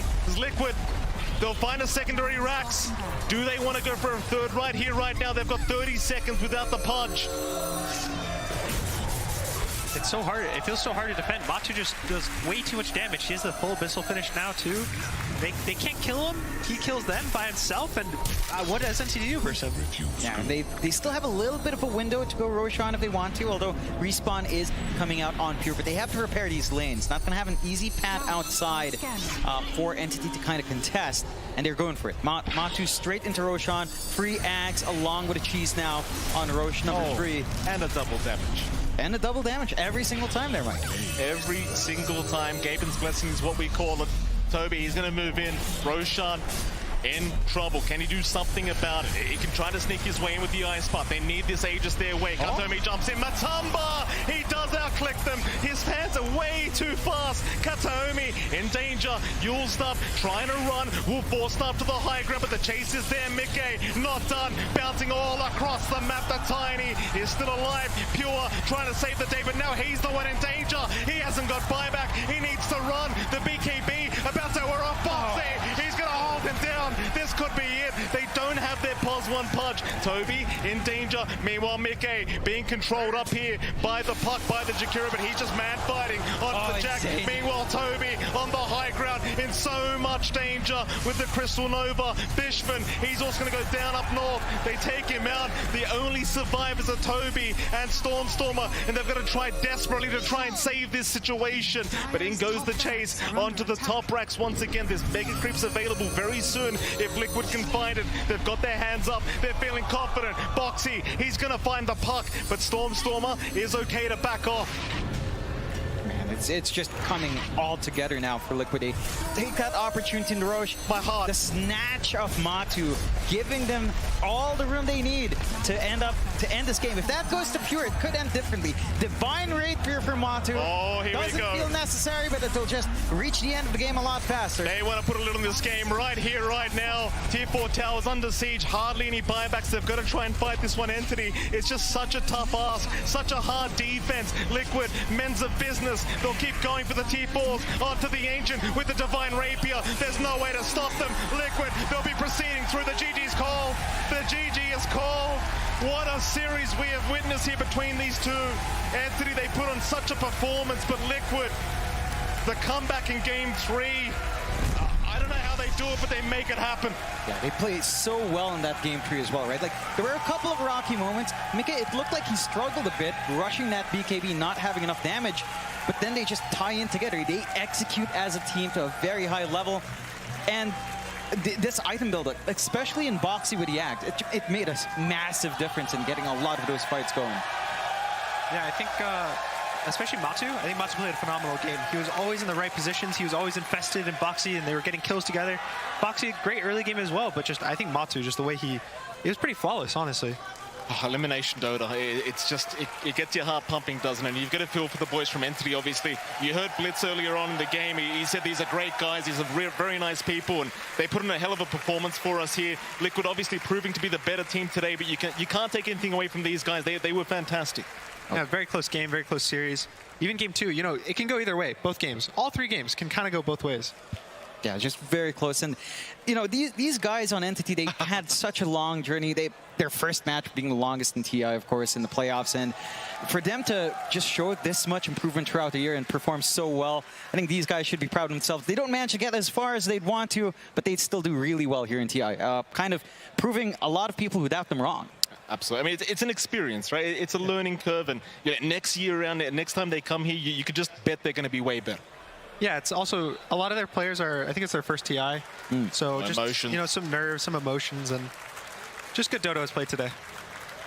Good sportsmanship here from the Entity boys, just, you know, shaking their hands, giving hugs. With that, we are going to head off to the panel, see what our panel do think about this series overall.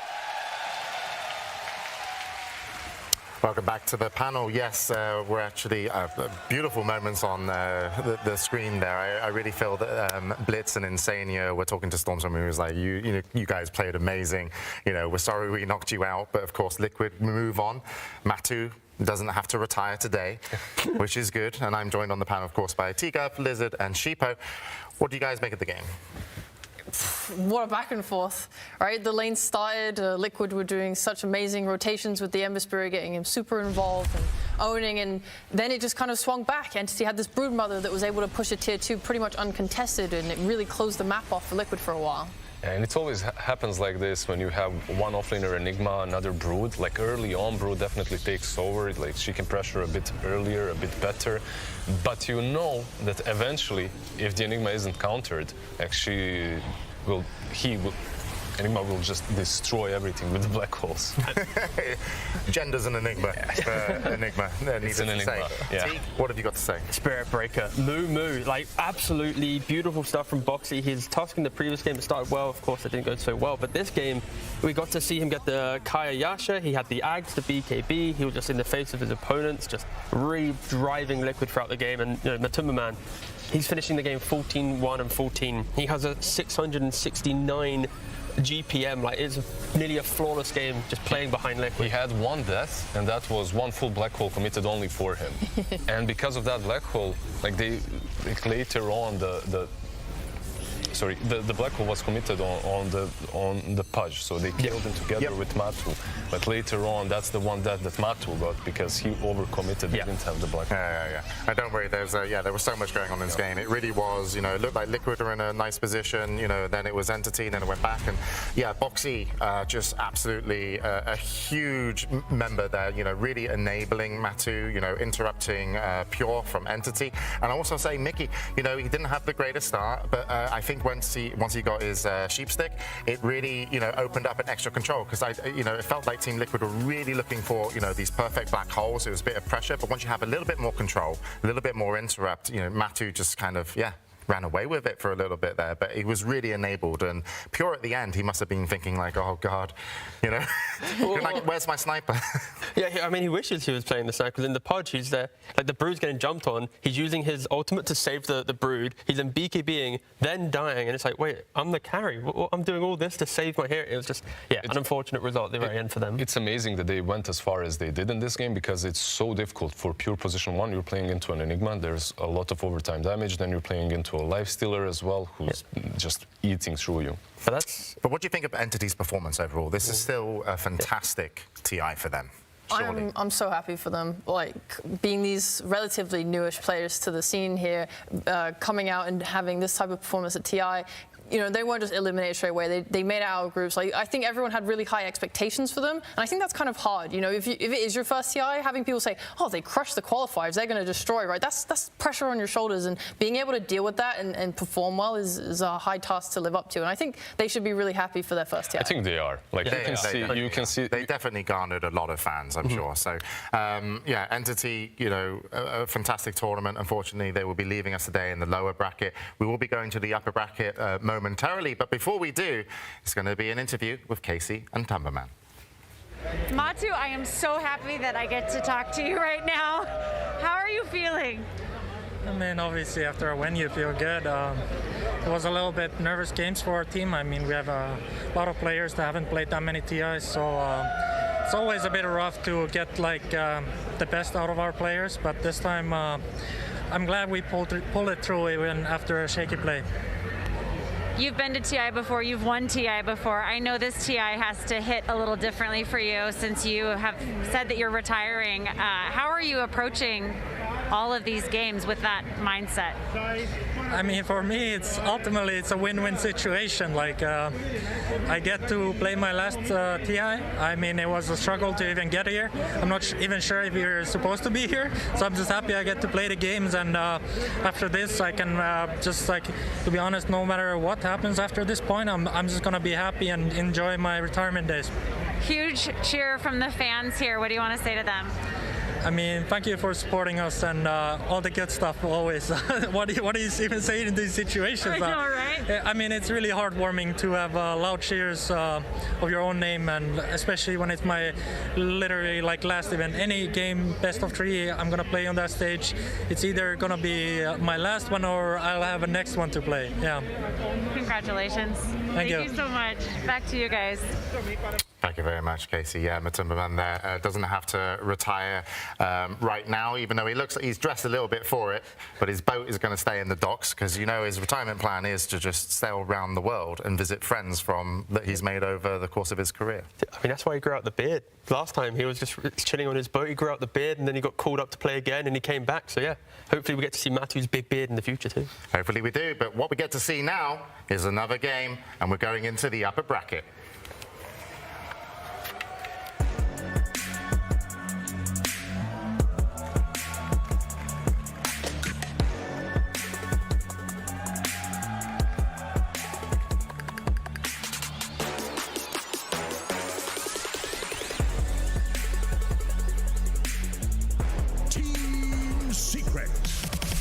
Team Secret, Chrysalis, Nisha, Resolution, Zayak, and of course, Puppey. Coach Heen, they're here because they beat PSG LGD 2-0. Had a great group stage, but their opponents are no one to mess with.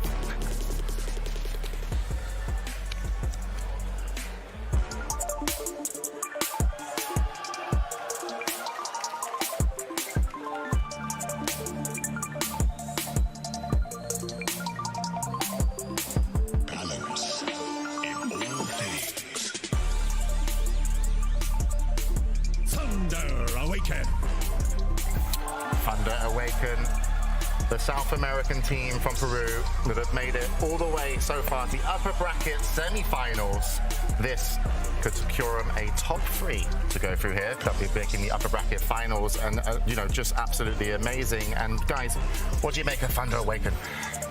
Against historical already, right? Like for the whole region, ending up top 6, being in the upper bracket at this stage of TI, that's already historical. Everything else from this point onwards is cherry on top, just like for Matu and his games. I doubt though they've gone into the the booth going, well, this is just a bonus. 100%. Oh, totally Secret. Come on, please, pretty easy now. It's like we've already done it, you know. But like to be here is amazing, yeah. And Team Secret, as we kind of highlight some of the players going. I don't know that one. Oh, it's Puppey. Oh, I needed the name tag. I don't recognize him. It's scary though. When you Why does he look the same as when I met him? He actually looks maybe almost the beard same. disguises him, the little trim around the lips. It's a good disguise. But no, Puppey, when you think about his career so far, all of his pro games, he's played 2,307 games of competitive Dota. The sum of Thunder Awaken's players, if you ignore Matthew, just the 4 new guys who've been playing for around 2 years, is only 1,822. So 4 players in Thunder Awaken don't even equal 1 Puppey in regards to competitive experience. That is like that's like that age-old question: would you rather fight 1 giant Puppey or 500 Peruvian Dota players? It's like, oh. I don't know. I don't even answer that one. It's actually both very scary. I would fight a giant puppy. Yeah, a giant what? You'd rather fight a giant puppy? Hell yeah. Dude, I mean, like Puppey said himself, that it feels like nowadays the old players are the ones that have to adapt to the new players. The new players, they don't have to adapt to the old players, right? All these new ideas that are coming in, everyone talking about how cool like Amar is and his new style of offlane. There's so much new Dota and new styles coming in that, honestly, props to Puppey for being able to come this far in TI and attend every TI and being able to keep up with these different changing trends. And to your point, the way he's been able to do it every single time, he's a position 5, he's a captain, but he brings in the new blood, he scouts them out really well. And then kicks the old blood out. Yeah. Well, let's focus on the positives. Hey, I'm just saying. So you can get them back in eventually after 6-8 years or something. It's competitive, you got to always do what you think's best for the team. Yeah, but where there is Team Secret, there will be, of course, Puppey. And Heena's the coach as well, who's been with them for a little while. And, of course, Cyborg Matt as well. But, from Thunder Awaken side, what are they going to have to bring to the table here against Team Secret? I want to see them continue doing what they've been doing. High-paced Dota, confidence and pressure. They are currently holding down multiple records for this TI with highest average kills in Bakaz with 10.5. No one's even close to him. Like, they're a couple kills away. What's second? Second's Dark Margot with 9.5. He's on the same team. He's on the same team. Like Who's third? That's Tundra Skidder, also down there in like the low 9s. And then if you think about GPM, Picard's currently number 1, 699. And then you compare that to the carry of Secret Chrysalis, he's in like the mid 500s. Of course, playstyle very different on teams, but I feel like whenever there is an upcoming team with a lot of fresh faces, it's always the aggression, it's always the high-paced games that pull them through, like catching the enemy off guard. It's very rarely the strategic approach that Puppey brings. There's also like two styles to the aggression that I've seen. There's the sort of brute force death ball lineups where you have the Visage and the Drows and all these auras coming together and they hope to just sort of group up and push at you. And there's like what Thunder Awaken have been doing. In their last series, there was these nice movements from the supports smoking the mid to the side lanes, doing ganks that way. Everything's very calculated and bringing the right amount of heroes to all of their moves to be able to actually pull them off successfully. And they put Sacred, like you said, they put Sacred on Dawn quite a lot, so you have that global presence. They don't have to think about even the amount of heroes that they're bringing when they have a global presence from their offlane. I mean, if you're Secret, you're already thinking about the Tiny. Yes. South American Tiny, I remember it was like 2-3 months ago. No one really did these. It's for 5 years now. Like South American Tiny is literally on every single tournament dominating. But the thing is, though, it's the way that you play the Tiny. Because before, you would do the Ava toss on a single hero. And then South American Dota was like, no, we're going to do the toss onto another hero and then avalanche them elsewhere. They kind of like moved this style of Tiny and then people saw it and now it's just a standard thing. But they impressed me months ago. And in this tournament, again, with Matthew, with Dark Margot playing it, it is just a force to be reckoned with and it's that aggression. There's so much fun to watch. It's just so calculated. So keep an eye out on tosses. Yeah. And avalanches. Yeah. Nice. Do you think any one of these teams is going in on stage a little bit more confident than the other? Because they did play in the group stages. They went 1-1. Yep. But Team Secret came out the group stages second and Thunder Awaken came out third. But you know, I think when it comes to head-to-head matchup, both of them versus Secret, you're always a little bit worried, right? Like it's Secret, it's Puppey, you have to have respect. At the same time, though, in the group stages, those two games that you mentioned, both of them were sub 30-minute mark. So they ended up really fast. And if you're Thunder Awaken, you're probably going to feel like, yeah, we won these guys under 30 minutes. If we just repeat the same thing, easy game. And then someone in the team goes, yeah, but by the way, we also lost. No, shut up. No. We beat them. Positives. In under 30 minutes. Okay. Oh, sorry, Sheep. I just wanted to add on that Thunder Awaken are actually a team that can get a little bit nervous. Like from their experience in like Stockholm, Matthew, he's the veteran of the team. He usually is the one that keeps himself very calm and under control. He's an amazing leader. Like everyone only has massively positive words for him. But the rest of the players, they can struggle a little bit. The mental not always quite there. Whilst I think they're having an amazing run, this might be the most important aspect of their game that they need to make sure is tight for this series. It's the fact that outside of Matthew, their players only started playing competitively until like 2018, 2019. You know, got Dark Margot and Picard, they started playing in like Liga Pro Series, which is a little South American tournament. They weren't able to win them, but then same thing with Pandabu. Like they entered through the same type of small tournaments, and it's only been recently that they've been kind of elevating their game and getting to this point. And of course, they've been crushing this year in the DPC. I remember this guy called Thompson as well. Like he played literally in like some stacks and stuff. Tournament? Not necessarily right here, but back in the day, everyone was saying, "Who's this guy?" He just played like he had what, like $2,000 to his name on the Wikipedia page, and then a couple of mil afterwards. It can happen to these guys probably. That's true. So what binds Team Secret when it comes to the kind of skill? Because a lot of people really, talk about Nisha, but also Chrysalis is, certainly. He's like a young. Sorry, guys. Oh. You know why? Why? Because Lizard started talking. That's that means we get to send it to the draft. Team Secret versus Thunder Awaken. Game 1. All right, game 1 in this best of 3 upper bracket semi-finals. Winner will be moving on to the upper bracket finals, securing a top 3. The draft is going to be getting on the way. Normally, it pops up in a little bit, and then we talk about it, and it's fantastic, and then we get paid. So, what are we expecting to see in the draft? Can I go back to your question about I don't even remember my question. You can, yes, let's go back. Don't worry, old man. All right. So the question was, what does Chrysalis and what does he bring to the team and stuff, And basically, I'd say he's a very young character, very energetic. But because Puppey's the complete opposite, he's the very stoic type of guy. I think they've merged quite well. Where Chrysalis and previous teams, when he was playing on bait, he didn't have that father figure to basically say, play like this, you know? And now he's kind of got that a little bit more with Puppey, so it really kind of helps him out a lot more. And you just also insinuated their domestic violence? Not at all. I was clapping. It was like, come on, son. Yeah, It's a clap. He claps him a lot. Yeah, come on, son. Of course he does. Of course he does. Loves clapping.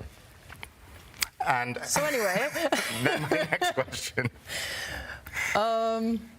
I think it's... What are we expecting to see in the draft? Yeah, let's move on from that. What are we expecting to see in the draft? Like T said earlier, Tiny is something... I think Dark Margo is very much a hero specialist. He has a very small kind of pool of heroes. He can play others, right? But he has heroes he's very comfortable on. So I think taking that out will stop him from being able to make the space for his team.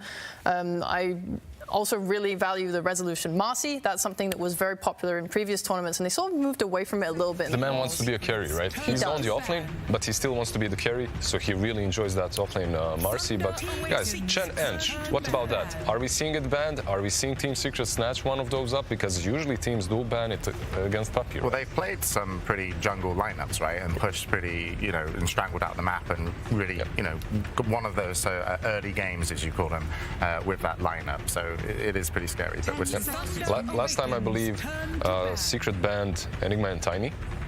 This time around, it's Tiny plus Dawnbreaker. I think this is an adjustment that was probably necessary. Enigma is still in the pool.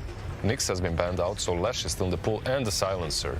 I really love the fact they banned out the Dawnbreaker, because again, Thunder Awaken, the way that they're playing, they currently are also holding down the highest one of like assists on any team at this TI right now. And that's because when they see a fight, they're bringing the numbers. And Dawnbreaker, it simplifies that process. You know, James already mentioned it. It's the fact that you just Solar Guardian in, easy, take the fight. And now you kind of reduce that ability for Thunder Awaken just a little bit with that one ban. And Nyx out as well. It was Zayax that's been playing that, right? And you guys have kind of mentioned earlier that he's been just on point, I believe. I could be wrong. He's had like a couple of players. Like he did it really well. Katomi as well from Entity. The way they play Nyx is a hero that usually looks a bit weaker, just completely dominates the game with the amount of impales, like ravages, more so than impales. But Thunder Awaken, they got this little CM.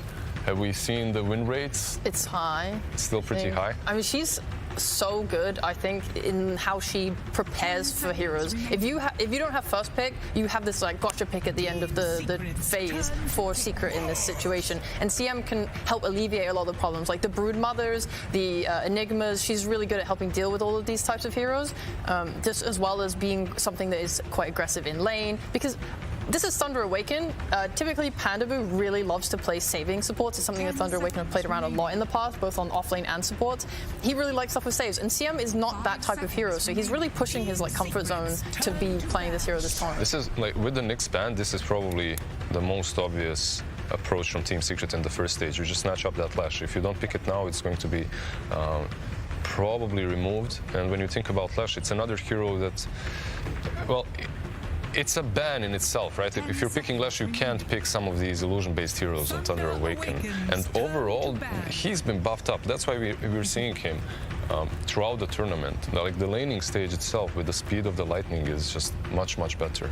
Yeah, force a little bit in the draft. You already see the two heroes. These aren't heroes that are going to be killing off a Leshrac. Maybe in the first 10 or so minutes before Leshrac really gets tankier, but when it gets into that mid-game, yeah, Leshrac's going to feel good. The CM as well, we didn't really mention it. Crystal Maiden is one of the best position 5s to deal with a core Marcy position 4 Marcy, because inside the laning phase, it's about being, you know, attacking, melee, and since Crystal Maiden with the minus attack speed on your Nova, the Frostbite, you really just break down what Marcy wants to do in the laning phase. So if you pair it with the correct carry, you can already give Thunder Awaken an advantageous side lane. And they played some interesting carries with the Crystal Maiden, something like a Bloodseeker, something that's really strong in the laning stage, as long as there's fighting happening across the map. Because Marcy, like, this is, I don't know, you're telling me Crystal Maiden is going to do something. It's never what I see. Like, Marcy comes to the lane, she kills me. Marcy comes to any lane, she kills anything. Like, it's ridiculous. It's for the power of friendship. The Crystal Maiden needs a friend to deal with the big old bully of the Marcy. There are a lot of different ideas. Like, we're going to cover them later, but Team Aster, their idea against Marcy has been the Sven pos 5, and then if the Sven gets banned, it's the Lich. So a lot of different teams are trying to deal with this Marcy in different ways. I'm definitely happy with the Crystal Maiden, and I would actually go so far as to say here that Secret's opening is incredibly flexible. It could be the Zayat's Marcy or the Rezo Marcy. This Lesh also could be a Rezo Lesh or a mid Lesh. It's very, very open with what they want to do here. Yeah, and that's something that, teams started innovating with, I don't know, 4 or 5 years ago. Like, you open up, the first stage is always ambiguous, as much as you can make it. Lesh and Marci, like you said, could be cores, could be, Marci can be a support as well. Gone were the times where it's like, in the draft, are you first pick? Yes. Is Io available? Yes. Pick Io. Good. Enemy team, pick Shaker. Draft continue. Okay, with the silencer banned out, and the Monkey King. It's Monkey King as well. Yeah, what Shows are we looking respect for next? towards Chrysalis there. Chrysalis has really turned up this tournament. I think there was some criticism of him in the qualifiers, and because he did have some shaky games and it didn't feel like he properly fit in. But recently he's owning. He's doing really well on these high active carries, and I think both these teams like that style a lot. We saw Pokaz coming mid on like the 8-minute timing with his Bloodseeker and making those moves. So this series could come down to how active both carries are and how able they are to help the team. I love your point. I'm actually impressed by Chrysalis quite a bit. His improvement, that is, because before, anytime I watch Secret, it's Monkey King. Sometimes it works, sometimes it doesn't, but it's usually Monkey King for him. I've seen him do quite a lot in this tournament with other heroes, with the Bloodseekers, with the Dawnbreakers as well. Their entire playstyle, they have Rezo, they have Chrysalis, and when Secret, during the first stage of the DPC, when they had a different roster, they weren't really able to kind of get the most out of them. And when Chrysalis first joined the roster, again with like Ice on the team, they still had that kind of little bit of, Chrysalis isn't that traditional carrying, but they were still missing that extra bit of something from the off lane, right, to help synergize it. And now that Rezo joined the mix, Rezo's that greedier off lane that becomes more like a carry in some games, and then Chrysalis happily will feel more into an off lane from that carry role. So they've now got these like perfect balance in the side lanes that depending on the game state or the play style, they can both step up to be a carry. Meanwhile, you got Nisha in the mid lane. Look at him looking very cool there. Just doing what he does every single game. Always bringing the A game. Yeah.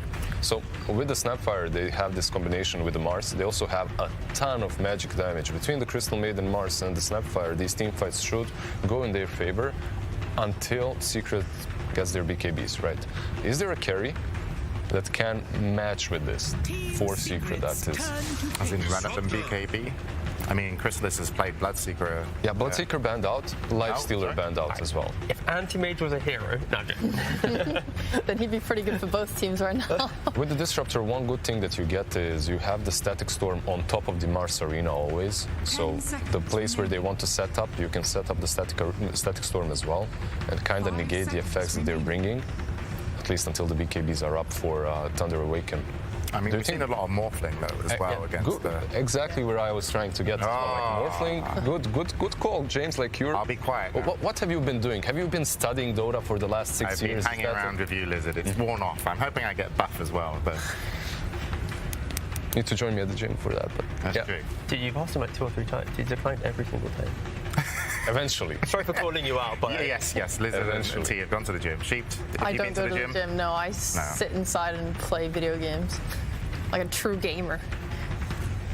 But moving on with this draft, I'm looking as well for Thunder Awaken for a carry that can stand its ground a lot. This Lesh, or keep range and stand its ground. Like a lot of these Terror Blades and Drow range, okay, Drow range has been picked up by Secret, but these like Drows, TBs, Snipers, all these types of heroes, they match really well into the stuff that Secret's bringing, especially like Lesh and Drow. I think a Sniper would be amazing matchup there. Because you're able to outrange the Drow, because you're able to keep away from Lesh's damage. So you're thinking Thunder Awaken Sniper here, right? Yeah. And sounds good.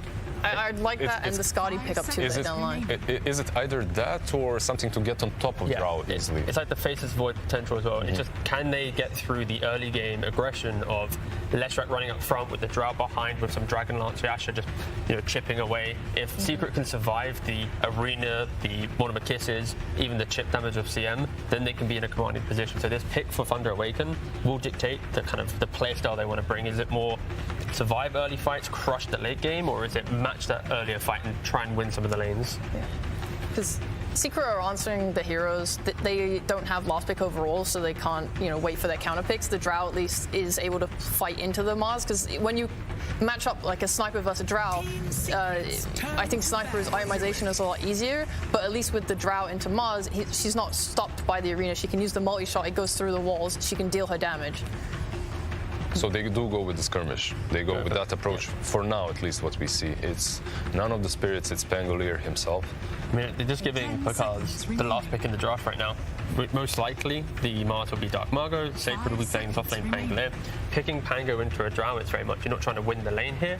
There are opportunities where maybe you can surprise them with level, but you're going to be playing the position forward, drag waves, get a couple levels, and then maybe you can surprise them, but sacrificing lane a little bit.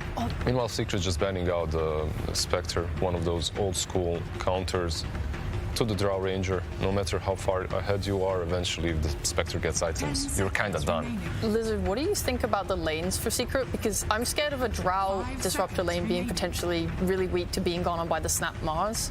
I'm not so sure. Like I'm a big enjoyer of Disruptor Drow overall. Yeah, because of the Mars might be mid as well. Oh yeah, if it goes. Even. I mean, it could. Yeah, you're right. No, if it Mars. Yeah, you're right. Mars. Sorry, how does took my brain for a loop. Yeah, it's flexible. It's hard when they pick multiple. The same thing applies for, let's say, Snap and Pango, in my opinion. You just have the Thunderstrike. It gives info to Drow Ranger to continue hitting you, even if you try to juke through the trees. So overall, I really enjoy playing that duel. How would Morphling look for Thunder Awaken here on lane versus, say, a Marcy? It's possible. The way Drow's ulti works against him might be a bit of a problem, but overall doable.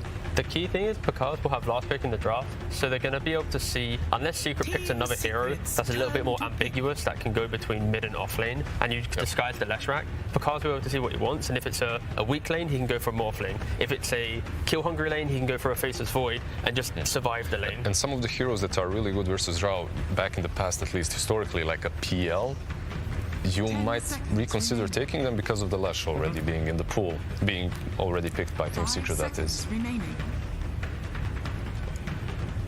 Thunder Awaken think the last pick anyway is going to be the offlane. They're banning out the best hero to pair with Marcy to crush the lane, and then they're banning out a hero that would just be able to kind of just stand up in front and prevent that aggression of Thunder Awaken, be it the Tidehunter. So in regards to Rezo's picks he's played so far, Silencer, Brood. Well, they go with the Nerd Spirit. Is there going to be a Nisha mid-Earth Spirit? Offlane Leshrac? Doesn't Zayats love the Earth Spirit? He's played it a lot. Zayats loves Earth Spirit as well. So Rezo, Marcy then, right? Marcy, Double Earth Spirit, offlane? Yep. Okay. I was really just hoping for the mid-Earth Spirit. I'm sorry, bro. Yeah, that's all right. If eventually, one day, it's gonna happen. If it does become that, I will scream. Just audio warning right now, okay? Thank you. I do like the Earth Spirit. I was wanting them to pick a body because they need someone to initiate for them with this Drow and Lesh. It looks like their game plan is to kind of ball up and stick together. I think if they overcommit with like these blink forward type offlaners or supports, it's a little bit scarier because people get split apart. But you know, if you ball together, you also suffer at the hands of this Mars combo and the Pango. So it is. What's really nice about them as well is that they don't necessarily have to wait for any items. All you need is levels, and then you just roll off of that laning stage with the Marcy, with your Earth Spirit. With Thunder Awaken, the 4 heroes that they've already picked, there's so much early game damage that there isn't pressure on Pakaz to go, I need to pick a hero that can also fight with you. When you have Roll Up, you have Arena, Mortimer Kisses, this will be able to take fights long enough, or at least go even on resources required to go even or win the fight for Secret, that the carry of Thunder Awaken isn't going to get challenged. So are you feeling like a 30-minute mark skirmishing constantly, and they go with James? Yeah, exactly. This is what I mean. It's like they've already covered themselves with their first picks, that they can be as greedy as you don't have to explain to me, T. I know. I know exactly what you mean. I wasn't explaining for you. I was explaining. Please, can I? James, please go ahead. Would you like to wrap up the draft? I'm not going to wrap up the panel. You guys, final thoughts. Final thoughts, team. No, can we get your final thoughts? My final thought is I'm excited for Game 1. And my final thoughts, I'm excited for Game 1. Lizard, how excited? I'm very excited for Game 1. And for some actual analysis, I think Secret really want to just chase heroes down with this roll and glimpse back onto heroes from Thunder Awaken. So I think a lot will go down to who has the early game momentum and like these early game skirmishes with supports coming mid for runes and fighting a lot. Sorry, Sheep, I wasn't listening. Did you say you were very excited for Game 1? I'm so excited for Game 1! We're ready for Game 1 here. Team Secret versus Thunder Awaken. We're going to send it over to Cap and SVG to bring you the game. Yes, we're very excited too, and there's a reason for that. David versus Goliath, it's a common overused trope in competition, but here it fits because there's no greater Goliath in Dota than Puppey, both in stature and experience. And you would be hard-pressed to find a more fearless David than Thunder Awaken, right? Puppey's been the Goliath at every TI, right? There's a reason he's the last 11 TI man standing. And yeah, I've been playing against this Thunder Awakened squad for many years. Going back 4 years ago when they had no accolades, they didn't care what anybody thought about them. And now that they have a couple under their belt, they definitely don't care. These guys show no fear and they play like it all the time. Somebody's going to die in this match, I'll tell you that much. Oh, yeah. I mean, Thunder, they already are they're the killers, right? Of this entire tournament, they're the team that is going to run at you and kill you over and over and over again. It's gotten them top 6 already into blowing the South American previous placements at TI out of the water. If they can go to top 3, holy crap. I cannot wait to see what happens in this match, because no matter what it is, no matter what the outcome is, you can guarantee it's gonna be a goddamn bloodbath. Absolutely. These guys grew up in the region where the killers shine. They don't know anything else. They were born into it in a sense, and there's a reason why Pakaz and Dark Mago are two of the highest stat killers of this entire tournament. These guys win the game through sending you back to the fountain. Objectives be damned sometimes. They're coming for the blood. You have to be prepared if you're Secret, and if there's one team that can prepare, I mean, it's got to be the mastermind himself. We've seen Heen with the drafts the whole event. They're clicking on all cylinders. They've got the Zayats Earth Spirit that has been extremely dominant in these route you situations. So Thunder Awakened dive too deep to get caught off guard in this game. Suddenly you're in a situation where Disruptor and Earth Spirit are chasing you down. The killers become the killed. Script can get flipped real fast. Now, you were telling me something about a little bit of interesting stat about Secret and Thunder. Thunder, they have these killers, right? You're talking about, you know, between their mid and their off lane, bunch of killers. That leaves their carry to just become a beast, right? This is a team built around their one position. Going back those old 4 protect the 1 days. Well, it's 4 kill for 1.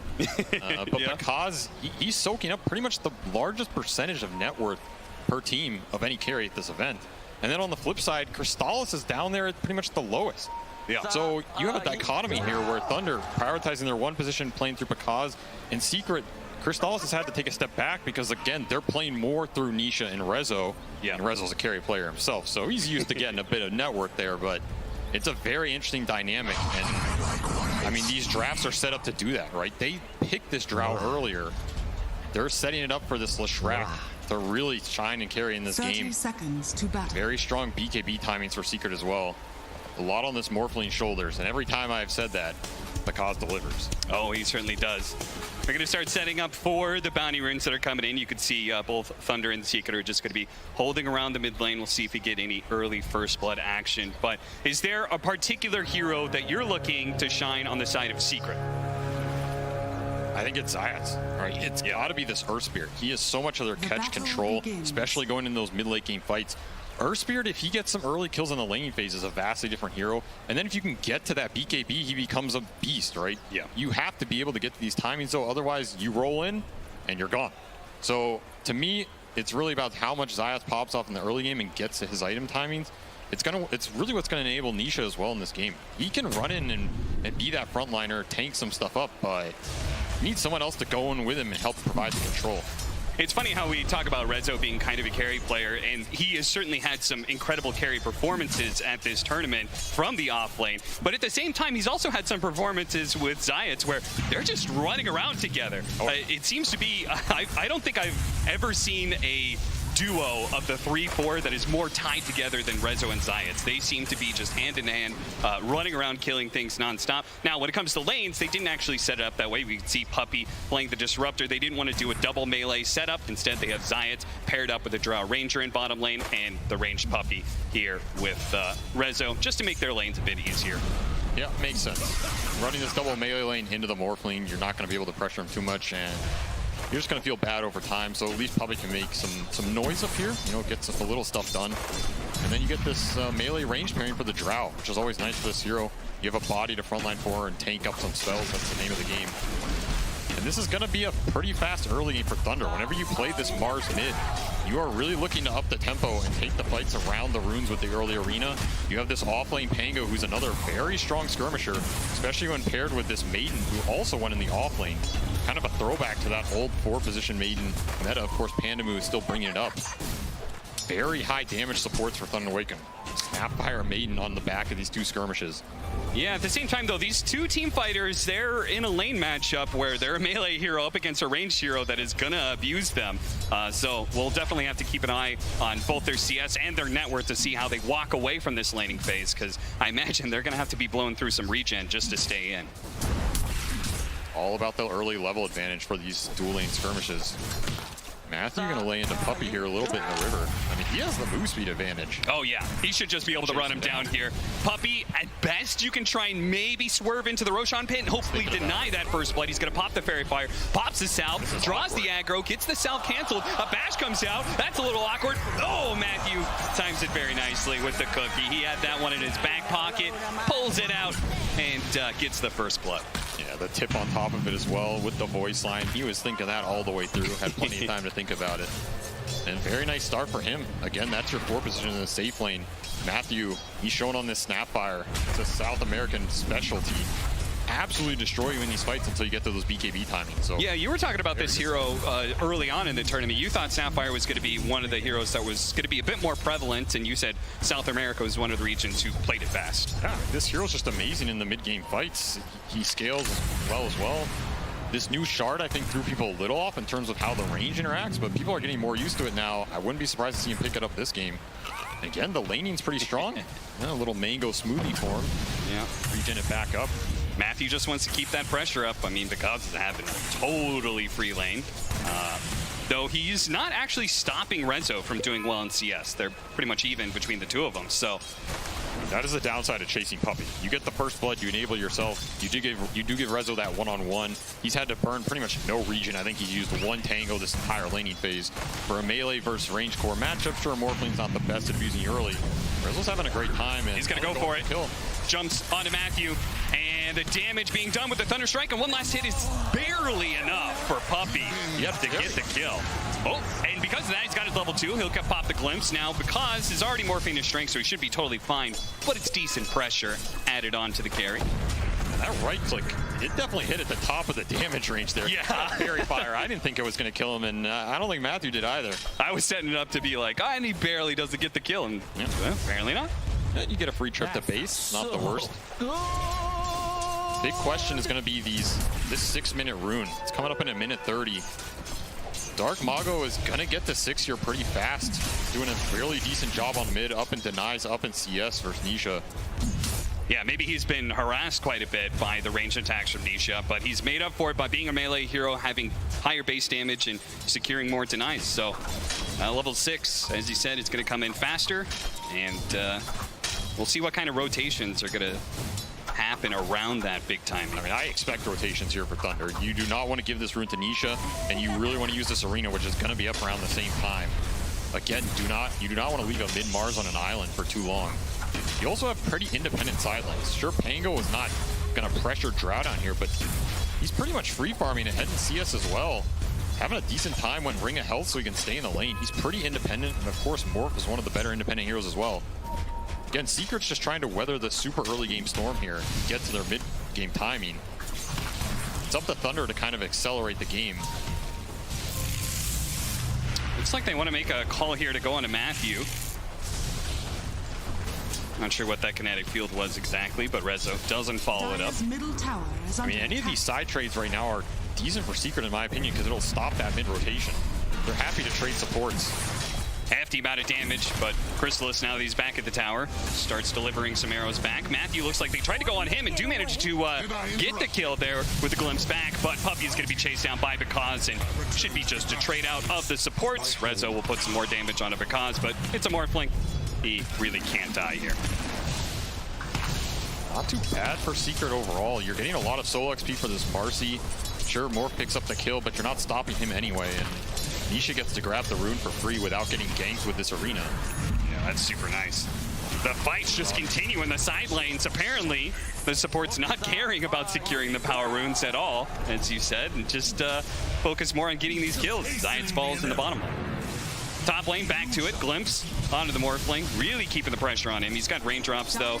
Looks like he's going to have to morph all the way to agility form, pop his Fairy Fire and stick, and actually give it a salve as well. Yeah, he's doing just fine. Is there a more annoying carry to harass? Yeah, seriously. It feels pointless half the time, but if it keeps him from being able to get CS, as you can see, the net worth between both the Morphling and the Marcy is pretty even, so these are very good job. lanes. Puppey looking for that glimpse mid. Yeah, that's a level 1 glimpse. Not quite the range. And Zayat's also TP'd mid to get the bottle refill. Now he's kind of lingering around here. 7 minute, not that 8 minute rune timing. A little awkward for Secret here, but they're happy to control the bounty. There's just not too much side lane pressure on this bottom lane with the Drow. I think it's pretty hard to kill this Pango. Maybe they try bring Nisha down here, but it's just not a worthwhile rotation. There's that roll, but I mean, good luck, you know. I feel like later on, the Pango is going to have a bit of a hard time with this duo specifically. I mean, he's dealing with 2 silences. Those are not very fun to play Pangolier against, but for now anyway, when it comes to lane, Ring of Health he got, he's doing exceptionally well. 3,200 second net worth. He's got the Orb of Corrosion, he's going to be going back for the Arcane Boots. That was pretty much a dream off-lane Pango start. Yeah. This is not a hero that typically just free farms a lane like this. Maybe abusing the fact Drow is kind of slow. Nice roll and kick back straight into the hands of Nisha. May be able to grab the Invis rune away from Nisha, but won't stop his own death. And I think Thunder, tired of being the ones rolled on here, time to smoke top and try and get some action done with this arena. This is a move that really has to connect here. Otherwise, Dark Mago is just finding nothing in this early game. Yeah, the fact that we haven't seen an arena yet is a bit of a shame. Let's see how fast Rezo gets out. Not able to get the rebound away. Will be denied by the arena walls. Decent pickup. Definitely going to be happy about that one. Pandamu gets to soak the XP mid on a hero, Crystal Maiden, that really uses the levels. I mean, this hero has dominated the statistics in terms of win rate. You start getting these, you know, Frostbite, Nova points up, whichever route you want to go. They really pay off a lot more now than they used to. So decent efficiency here from Thunder. To me, the big question is going to be, do they try and use this Pango ult to kick Drow to bottom? How long does Crystallis get to stay down here? Because this is not a carry you want to just leave down here getting solo XP. I mean, he's almost level 7, and he's just been uncontested. Yeah, it does kind of feel like Thunder playing slower than maybe we would have expected. But we do now have the level 6 on Sacred. So whether he's making a play on the Drow with people rotating, or he rotates to another lane and leads, we'll have to wait and see. But yeah, getting pulls off and stuff. Crystallis is going to be very happy with the way this is going, I think. Meanwhile, Dark Mago is clearing stacks. I don't know if I've ever said that in my life. He is in the jungle efficiencying it up. Yeah, apparently he wants to try and get that fast Blink Dagger. And that makes sense, right? I mean, getting on top of this Drow is going to be all so important. Absolutely. If he can find the Drow, start on the Lesh, there are no real saves in this game when that Arena Spear comes out. Yeah. There's no hard reset, hard dispel, so Dark Mago kind of has free reign here. I can understand the Blink Rush. It's going to be very strong in this game. It enables his supports. This Snapfire Mars combination goes back since these heroes were put in the game, and it's strong for a reason. It's going to annihilate these cores before they have BKBs. So I can understand them wanting to get that fast, and here's a second smoke to this top lane, trying to shut down Rezo. I think he smells what's coming, though. Yeah, they have this nice high ground ward that may give him a false sense of security because they are smoked up, but it's going to break here. Puppey walks down, breaks the smoke. Very nice read. I think it's a combination. They picked up the power rune at top lane. They're missing for the middle lane a little bit. Rezo got ganked last time. He's like, I'm not going to risk it this time around. That's fair enough. Part of me wonders why they want to go top with this move instead of bottom. Yeah. I mean, the bottom move is longer. It takes more time, but you're going to get the kick out guaranteed, right? If Crystallis wants to dodge that smoke, he has to leave the lane. And this catapult would have killed the tower with Pango just tanking up. Right. Instead, when that smoke fails, they get absolutely nothing out of it. Morph can stay up there anyway. It's like a higher risk, lower reward type situation. Do you think that they have answers to Drow? There is. He's going to run forward, gets a small glimpse back, not a big one, but they do have the stun follow-up here. Comes this Kisses, trying to create some space, and Dark Mago, he's going to be perfectly fine, and they're actually at the Rolling Thunder. Oh, a jump away from Rezo, barely gets out of that arena. They're going to have more TPs in. Crystallis actually a long TP, but will show up and miss. 1 second. Oh, barely inside of the range, and they're going to go for Sacred. The Pango's going to die. They immediately threw down the Static Storm to make sure there was going to be no jump away, no swashbuckle or anything. And with the Drow Ranger here, it's time to put pressure on this mid tower. Unleashed, Catapult's still alive. They'll get the glyph out of that for sure. Zayat's going to TP back into mid as well. And the line being drawn top, so they're reading this move. Again, Thunder just not getting the exact fight they want out of that situation, and feels like Secret's stalling them out a little bit, which is definitely advantageous for them. Anytime you can slow down this team, you're going to be pretty happy with it. Big Ancient stack. This is usually what the Drow is going to be spending most of her time doing in this awkward 10 to 20, 25 minute mark. Is a lot of time hitting Ancients. Arcane Rune for Nisha. Cannot ask for anything better on this hero, especially pushing towards that Bloodstone timing. Yeah, that's very awkward because you know Thunder wants to make a play. They just picked up the Blink Dagger, so the wrong move. They stumble into Anisha with an Arcane Rune, and he is not immediately bursted down. This could go badly for Thunder, and that would be a very bad sign for the rest of the progression of this game for them. But gonna wait our time. Didn't hide the Blink Dagger at all, so Secret should know about it.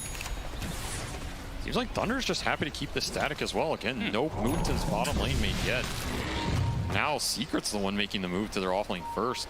Smoke breaks because he's going to wait for, oh, gets pulled out of it, and now the silence is ruining Dark Mago, but he does manage to get off the arena with the combination of the two supports, laying in the damage, Nisha, and now the roll-in from Sacred. Perfectly set up, the bowling ball, knocking down all the pins of Team Secret.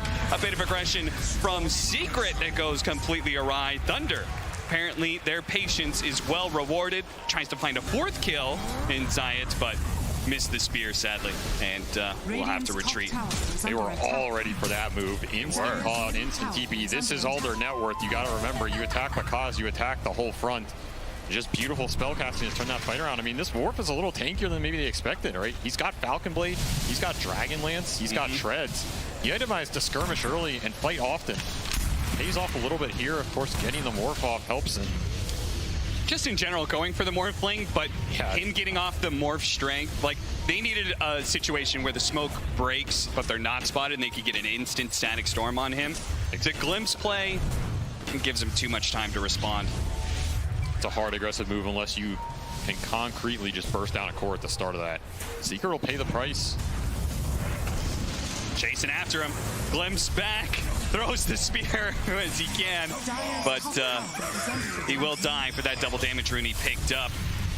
They do have the kisses still, but the roll is going to be able to get it on top of Matthew.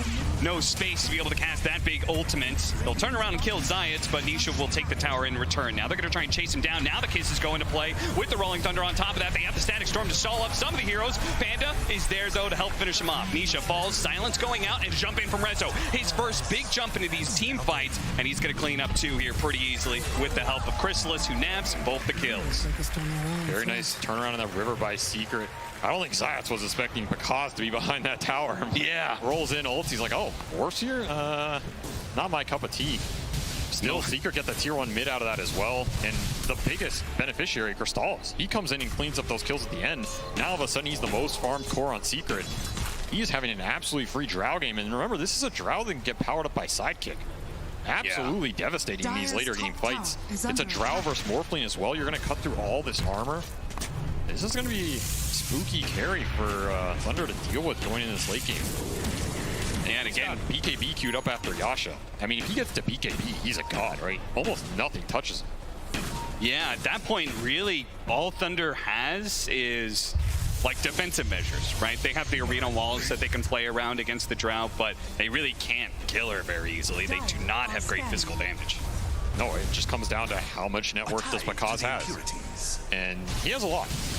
He is always a lot more farmed than I think he's going to be. You know, you look at that, you go, where did he get all that from? 4-0-2. Where did he get all that net worth from? He's at 8,500. He's got the same CS 4-0-2. Well, that'll certainly help out. Yeah, helps when you get the kills and nice fine mid. Quick little arena. Glimpse back. Really trying it for this one. Nisha, does he want to go for it? I don't think so. Sacred has already popped the Rolling Thunder to ensure that we do get our Mars out of here. Ult's baited, but more rune control with Thunder's way. Now the Glimpse, perhaps? They actually go for the cookie to try and stall up Puppey. The Glimpse didn't really send Matthew anywhere. It's such a weird mid-skirmish, man. Just 5 heroes poking each other. And both teams seem to be willing to group up nice and early. We saw Crystallis make that move where he TP'd in to the mid tower early on for that team fight, pressured. We saw Pakaz do the same. And I mean, I think Secret is ready to meet these guys on the battlefield. They know they do not want to get outnumbered in these fights.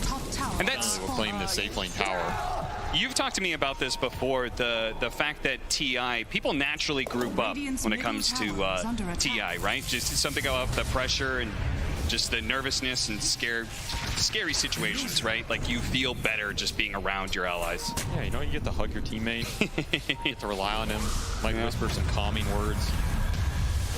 Or he might tell you you're playing bad, you know? Yeah, he might say, you idiot, that was an illusion. How did you not know that? But maybe that soothes you, puts you back in the zone. Exactly what I needed. Either way, really good bait there from Dark Mago. Yep. He's also pushing towards BKB here.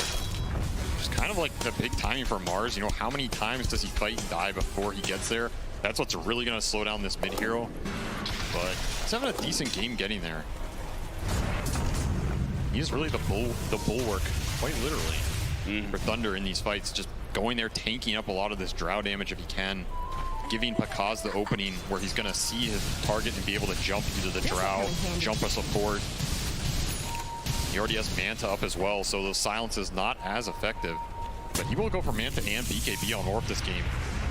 Probably just the power of Static Storm threatening him on the deep dives. Very defensive itemization here. Hey, what do you think about this mech from Matthew? I mean, these aura items have proved to be insanely good in this meta, especially if you're a team that wants to group up and fight. You're hitting a pretty good window here if you're Thunder. Mech is pretty effective versus the Earth Spirit and the Disruptor damage. Zayat's going to look for the roll. Do the Static Storm on top of this one. Mars really not going to be able to get off much, but the Rolling Thunder is really disrupting things. They finally kill the Mars, and Matthew, nice jump away with the cookie. Zions finally falls. Sacred has to jump away and barely keeps his life there as Rezo looks to chase, but a blink should easily get Sacred far enough out of here. And those drow hits are already hurting. Yeah, they are. You really have to think about this Marcy drow combo, and if you're not on top of it, every other hero is basically a distraction. Nisha just has to go in and live as long as he can, and it's going to set up the fight for Secret, especially if they can start on Mars. You don't have this arena coming out, you don't have any of this control. It really hurts the Thunder supports. Sacred's doing his best to disrupt this fight, but I mean, he does not have the armor or sustain to deal with Drow Ranger yet. Uh-oh, Nisha slowed down by the kisses. He is super tanky, though.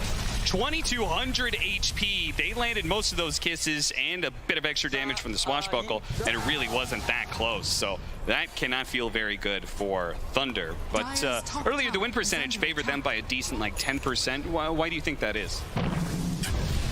Thunder favored? Yeah. Maybe just likes Pakaz. Yeah, well, I like him, too. That's fair enough. That guy's a solid carry. You know, Gabe put in a little extra in the formula. It's seen Pakaz Morphling before. It's the Pakaz factor. Understandable. It really is. I mean, I think for the next 5 or so minutes, that's a short window, but their skirmish power is still stronger.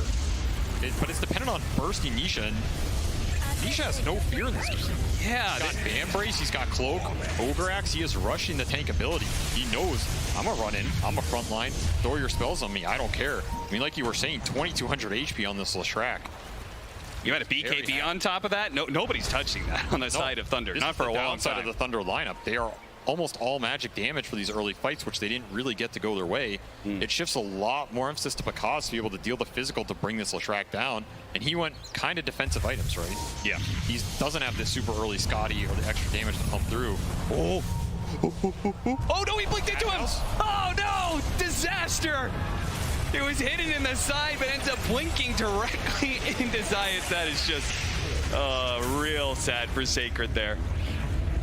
And that gets Nisha that much closer to his BKB, which we just talked about how important that's going to be.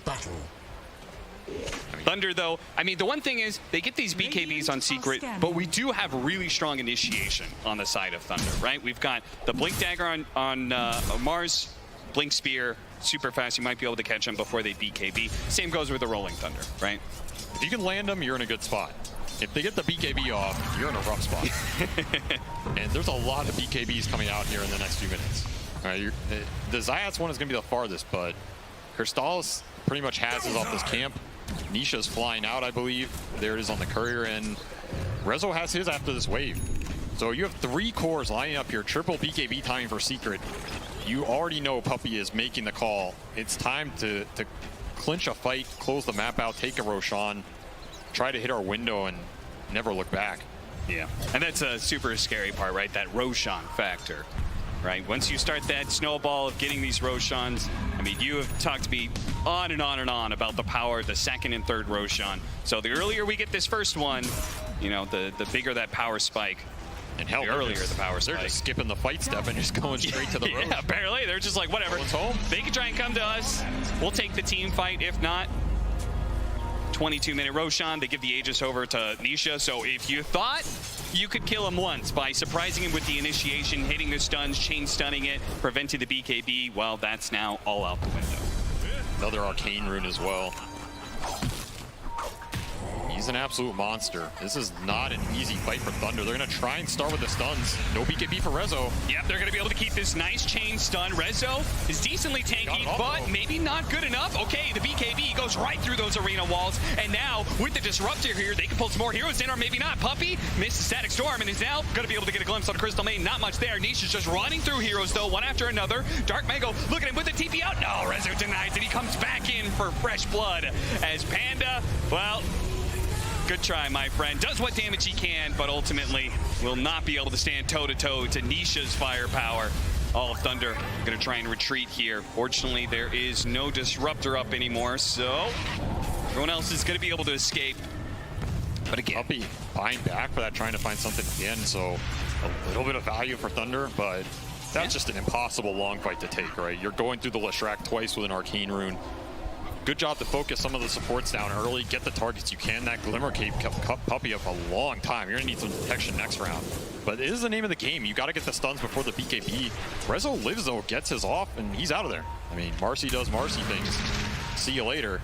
And if Kaz just has to man fight, it's hard for him to just stay in this fight for too long after the BKB. Yeah, look at that. That physical damage he's doing to Nisha is totally outdone by the Bloodstone heals. Yep. It's doing nothing. And I can't help but thinking if they had managed to keep Rezo chain stun and kill him there, then he doesn't come back and stop the Mars TP. In which case, you know, that team fight actually looks a lot better for Thunder. Remember, taking Marcy out in this game means you're taking Sidekick out. A lot of damage on that Drow or himself.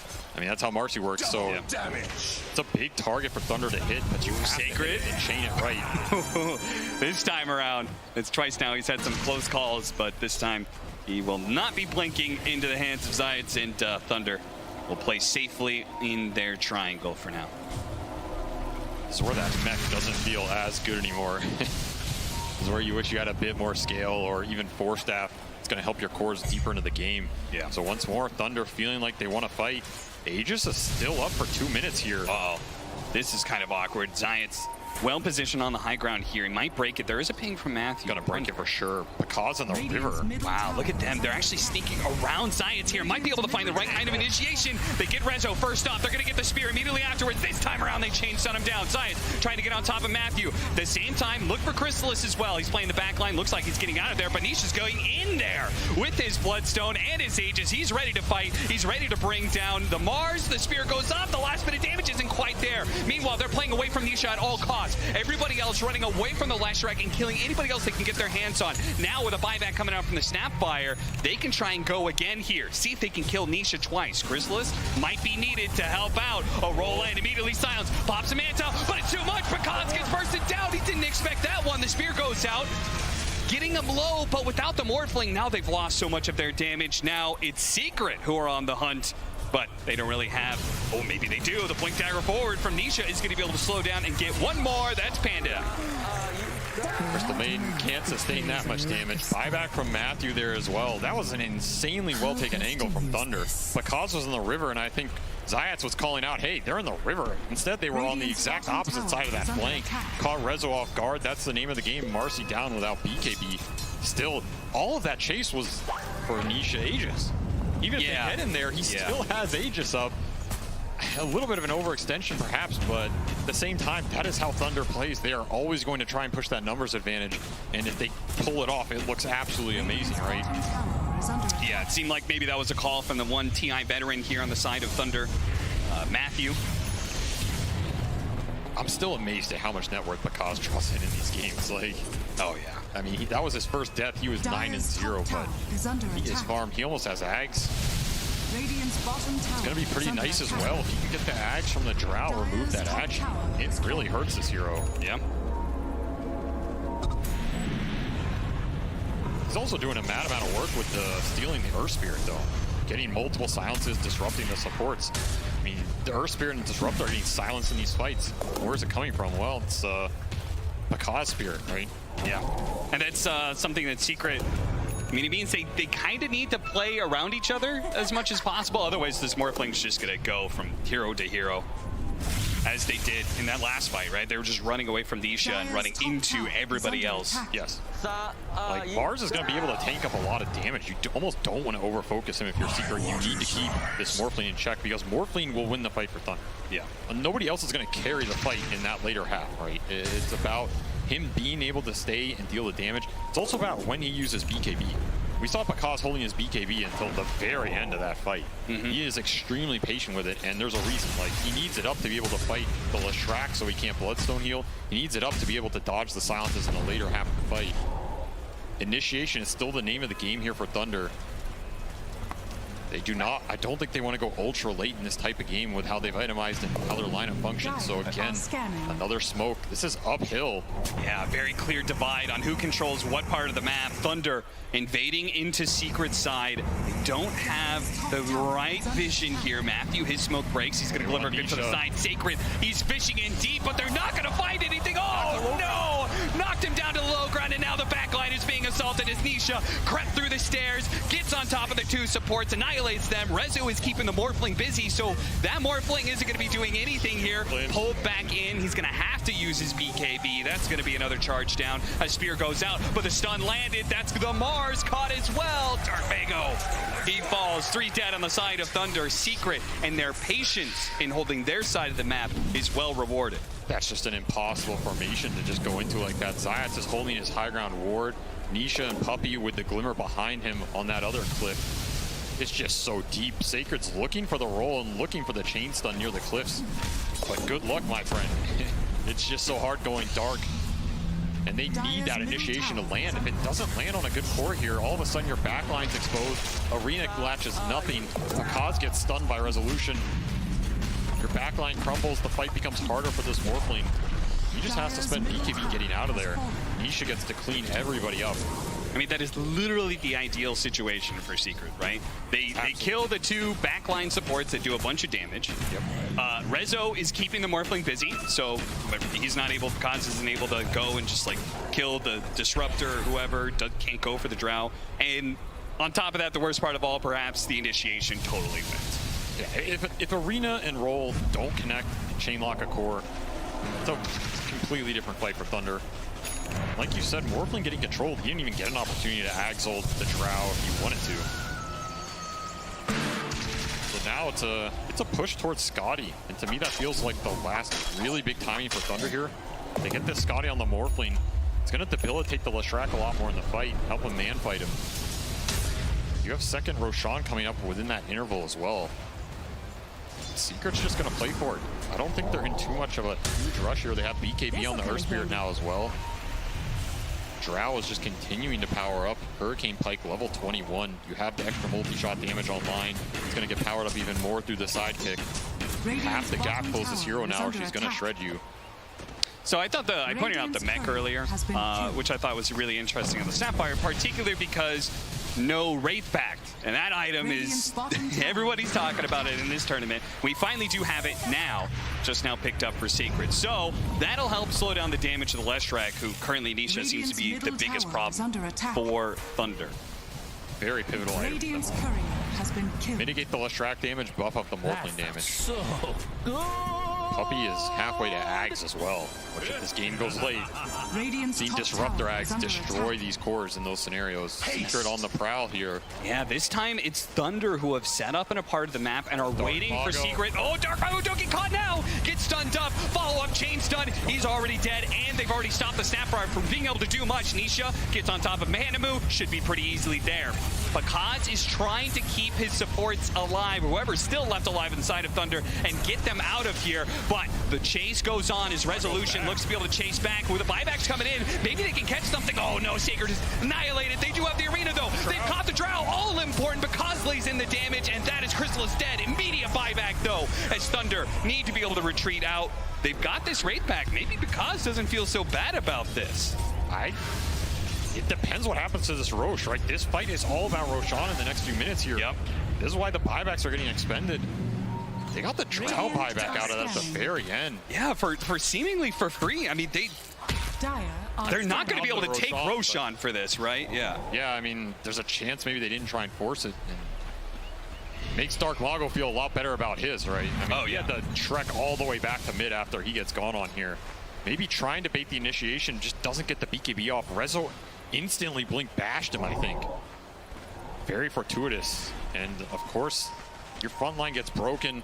Your CM, your Snapfire are instantly gone. Nisha is always just going to absorb their life force. Yeah, and a big part of this was the fact that Panda lived there, and Nisha had to chase him down. So Nisha, during this entire river fight, is actually still chasing Panda Moo over there in the triangle. So he was just missing for the out engagement, which could have made a big difference. But it looks like Secret, in the end, the buyback is worth it. Crystallis is going to be able to take the Aegis and the all-important Aghanim Shard. That is a really big pickup, particularly against the Morphin.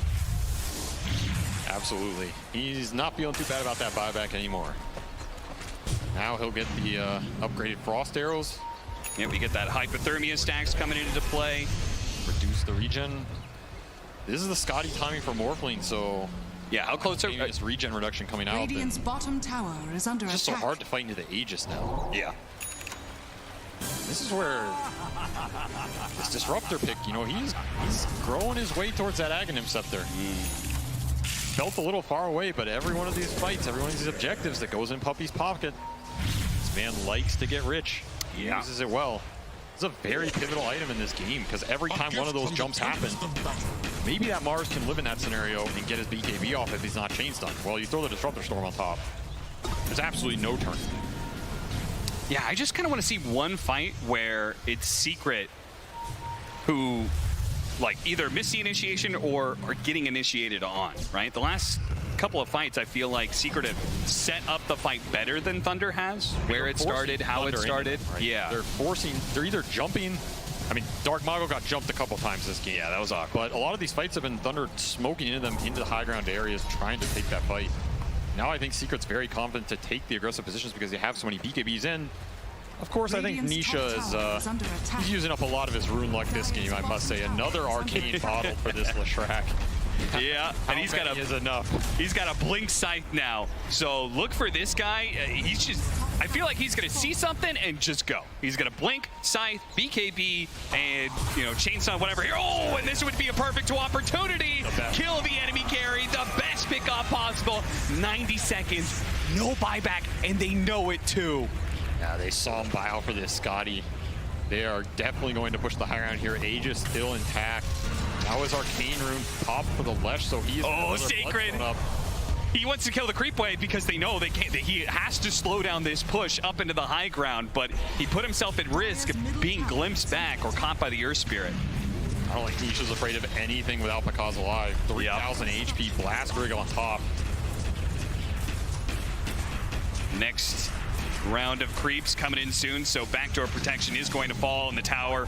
It's going to fall with it. Mago? Oh, pushed him back in. Oh, what an arena! And he's got the refresher as well. If he can line this one up, throws out the spear, but all the BKBs, all this magic damage is being ignored. Even Nisha able to blink away in the midst of all that. Crystallis somehow ended up back up on the high ground. Not sure what happened there, but he should be fine. He's got the Aegis. Thunder doesn't want to go outside of their own base right now. Double arenas expended. 30 seconds left.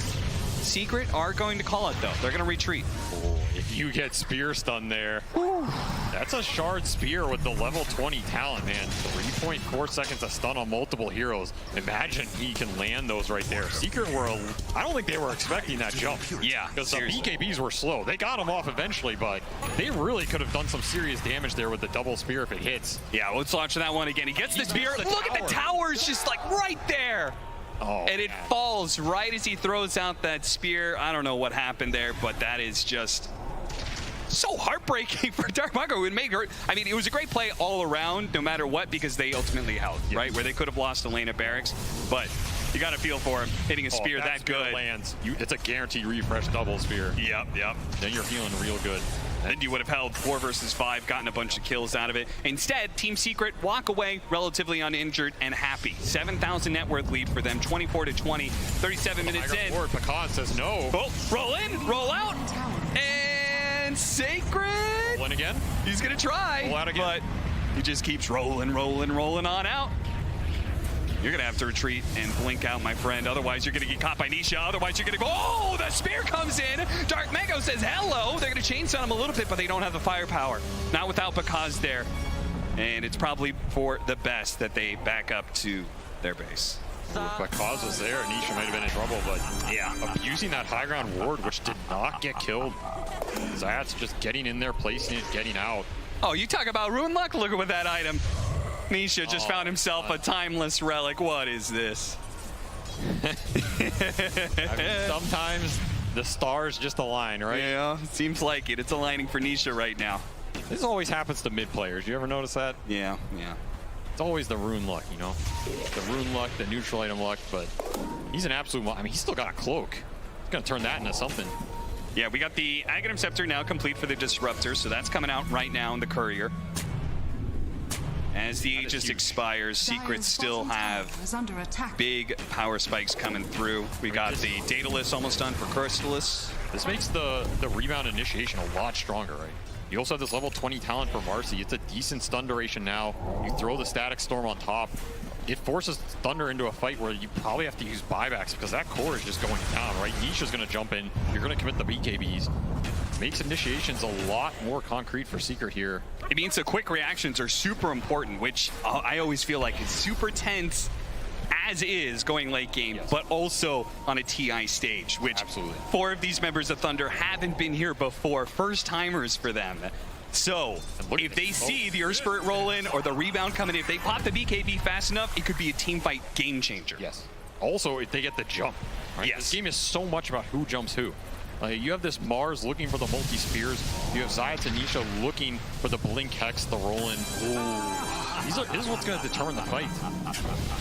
You also got Trickster Cloak for this Morphin. This is a very big item in this game in terms of his survivability. The magic resist, the evasion. Yeah, that's some extra invisibility to dodge some spells. I mean, when every hit from the Drow Ranger decimates you, 20% evasion could do a lot. Basher for Sacred. They're gonna find a little more BKB control as well. They're gonna find that ward? Oh, no, they're not. They're gonna get initiated on first. Nisha, not even bothering to blow the BKB. He knows this is an initiation that Thunder cannot follow up on. But Rezo jumping in, Blink Dagger immediately goes for the grab. Panda Moo's gonna be first. They still have the rolling out on Sacred. He needs to be able to jump away. They manage to get the Hex of the Morphling with the follow-up stuns, and they're chaining him down. That is just a dead Morphling. Dark Mago did what he could to stop Crystallis' damage, but ultimately it's the Leshrac who wins the fight, and now they will chase down for as many heroes as possible. Rezo getting up and under that Snapfire. Triple kill for Crystallis. Add another one on the mix. Panda Moo roasted by Nisha in the Fire and Flames. As now Team Secret look to just potentially end the game. We only have 2 buybacks left, and Thunder was already having a hard time. I don't know how they could possibly do this without their supports. Nisha is just playing out of his mind right now. Another Arcane Rune fight. I think Pakaz wasn't expecting that Hex to be that low of cooldown. Yeah. I mean, he jumped Hex the guy, they kill him, and then he basically got Blink Hexed again. It's just so hard. They're going to force the buybacks here. Are Team Secret going to keep the pressure up? Are they going to force Thunder to use more buybacks? And are they going to continue to assault and see if Thunder is going to try and take the fight? This is level 25. Level 25 Diabolic Healing. They got the initiation, but this time he got the Morph off strength. Can they keep him chain stun? Can the damage get enough? He's getting blown up for the BKB goes off the waveform over the side. Pakaz is reset. Science chases after him, but it's already done. Pakaz is healthy enough that Science will be the victim instead. Dark Mago chasing after them, but he's got to be careful. Doesn't want to overextend. They have the buyback. Sacred's coming back in, but Dark Mago's already dead. Rolling Thunder on up. They cannot let Team Secret walk away with this. Bakaz is coming back. He's TPing in. But sadly, I don't think they can chase after this. You could see Matthew setting up with his Aghanim Scepter. They wanted to keep going, but now Nisha seeing them on the retreat with the Rolling Thunder on cooldown. There's the Hex. Resolution also catching that Snapfire. Sacred is still alive. Never mind. Rezo grabs him, tosses him back in. Turns up into that rolling form, but blink away. He's good. No physical damage came out. Team Secret will keep the pressure up. 4 of them alive versus the 3 of Thunder.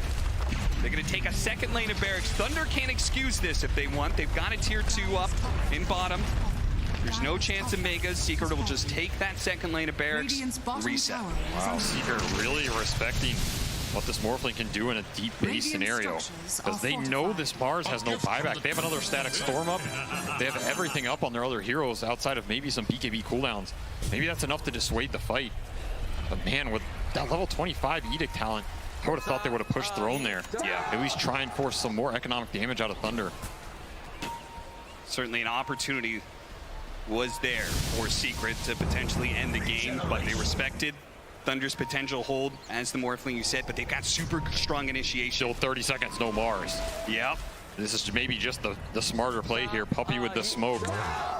There will jump anything and everything. Nisha goes in, blind blink in, goes to the site, immediately fights the Pango. A huge opportunity. 2 dead already. 2 dead with Thunder limping along as is. Team Secret. Are they gonna keep going? I mean, Roshan's up. Maybe a little detour towards Roche. Never hurt anybody. They know there's no buybacks on this Thunder side, so that's another 70 that you're without this control from the Pangolier, without the raid pad.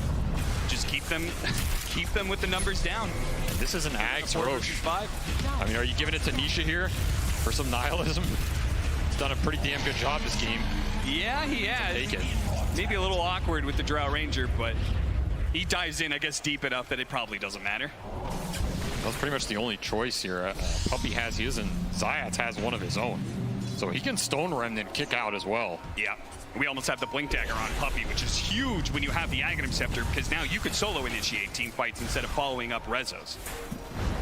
Too many things to think about here for Thunder. 1 ward gets placed, 1 hero gets spotted. Ooh, the waveform charges. Bakaz jumps in, jumps out. Dark Mago pops his BKB. They get a decent initiation with the Crystal Maiden. On top of that, thanks to the Sapphire, they're doing lots of damage. The BKBs, though, are allowing them to persevere. Bakaz turning into the Drow Ranger, has to keep his distance from Resolution. The bashes are too much. He needs to get on top of the Drow Ranger, but he turns into Stone Form. Zayats saving the Drow, kicks him across. Bakaz on the hunt, has to waveform forward. He desperately wants to kill for the Manta Dodge. Another hit miss. Down the side. Now they're turning around, and there it is.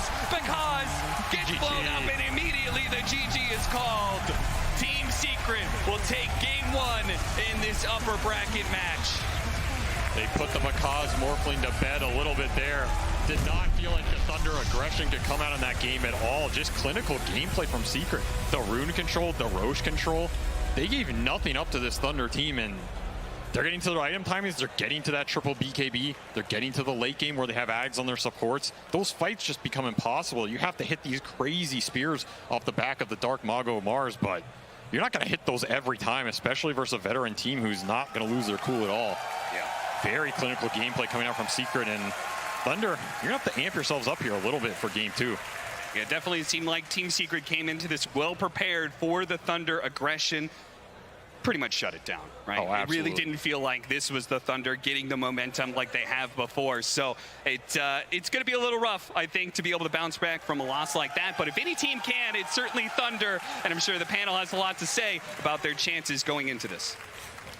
Thank you very much, Cap and SVG. Yes, the storyline for this one, I guess, to kind of open it up with Team Secret really dominating game 1 was Thunder Awakened didn't get to play their aggression and really were off to a bit of a slow start and played into Team Secret's kind of BKBs and then progression through their items and just, yeah, amazing play all around by Secret. But will we see a better Thunder Awakened?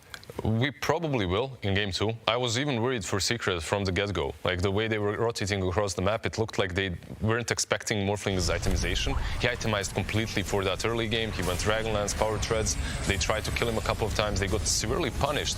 But Thunder Awakened, they always felt like they were on the timer. And because of that, they were the ones that actually took that away from Secret and kind of learned from their mistakes, I guess, and started doing the same mistakes. Yeah, I feel like Thunder Awakened, they had an opportunity with their spells that they had to be a little bit more aggressive, but they weren't able to break down the map quick enough. That Secret, at 22 minutes and 9 seconds, Rezo and Crystallis identically bought a BKB, and then 10 seconds before that, Nisha bought a BKB. 9 minutes later, Earthspray has a BKB. So by 30 minutes into the game, 4 heroes have a BKB. Disruptor's already got Glimmer well on the way to Ags. It was just Secret playing just calm, methodical Dota, waiting for their items to then crush the game plan of Thunder Awaken. Yeah, and just an amazing performance by Nisha there. Had the time of his life on his Leshrac. Sorry, Sheep, get in on the panel. I wanted 1 point. Yeah, no, I agree with you. I think Thunder Awaken tried. They had their trademark, like 8 minutes, smoke the mid laner to the off lane, killed Rezo there, did a good job with that. Like, they tried some of their moves, but it's all very readable. And it felt like the key moment for me was when they gave up this Roche. There was this fight outside the Roche pit, the first Roche. We had buyback from Dark Margo, we had buyback from Dry Ranger as well, and Secret really got that Roche for free afterwards. Spells on cooldown, and this sort of set the rest of the game's tempo for Secret to just win. Yeah, I mean, some of the fights in the Dire jungle, the first one actually went in favor of Thunder Awaken, and then the second one they were like, okay, we can probably do this again. They have some real big blow-up potential with the Mars Arena and some damage on top. But Zayats breaks the smoke. They notice Matthew on the Snapfire. He tries to Glimmer Cape, but then it's all too late because everyone else in Team Secret is like, okay, we know what's up. They pull back, and then that arena went haywire in terms of not great for Thunder Awaken, and it really felt like the team fights after that kind of just followed trend with the BKBs now on Secret. They did, but all the moves, all the smokes, strategy of this game was extremely enjoyable from both sides. From Secret, the way they set up the castle around the Drow while she's farming the triangle, and at the same time from Thunder Awaken, the way they smoke, the way they ping out the Earth Spirit on the cliff, and then they show the Morphling in the river but move around him. Yep. It's some next level plays right there. And one of the things we've got to follow with this storyline is actually this, a lot of people are saying, is Puppey's one of his best chances to win a TI, but he's been at a lot of them. And to tell us a little bit about Puppey is our friend Purge. Thanks, guys. Yeah, he is the last remaining all-TI player. No other player has been to every single TI. But a little backstory on Puppey, for those not in the know. He came from the best Dota 1 team at the time when TI1 rolled around. And after 3 weeks of practice, they ended up crushing TI1 and being the first champions. The next year, they were still the team. I was there 10 years ago, actually 10 years ago, right place, right time to get hugged by Puppey. I didn't wash that jacket, and I sold it on eBay immediately afterwards. It was very worth it. At TI3, Puppey and Navi were still in the grand finals, proving that they were the best Dota team and that they had so much esteem. But it really went downhill afterwards, and at that point, Puppey ends up leaving Navi and forming Team Secret. Secret never struggled to attract top talent because Puppey had so much win and he was on the squad, but they had a lot of disappointing performances, and that led to many, many swaps and different rosters. Their worst results were TI6 and TI7.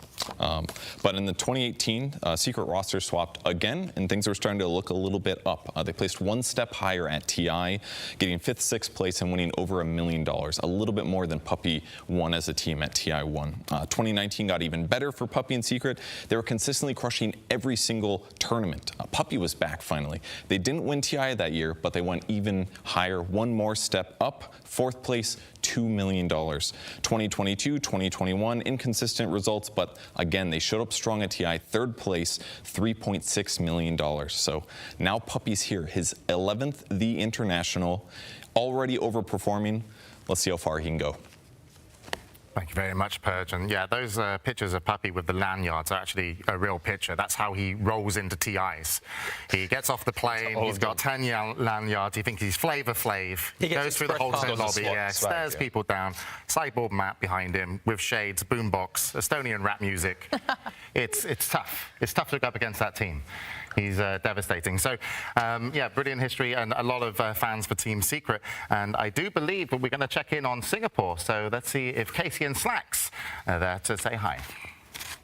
I swear, did I hear James say rap, as in rap music? That makes me so happy. Okay, yes, we are here to show you and share a little bit. What are you doing? What is this? I'm waving. Hi. Yes. Hi, Norway. Hey, everybody. Hey. Hello. We thought it would be fun to kind of emphasize the internationalness of TI by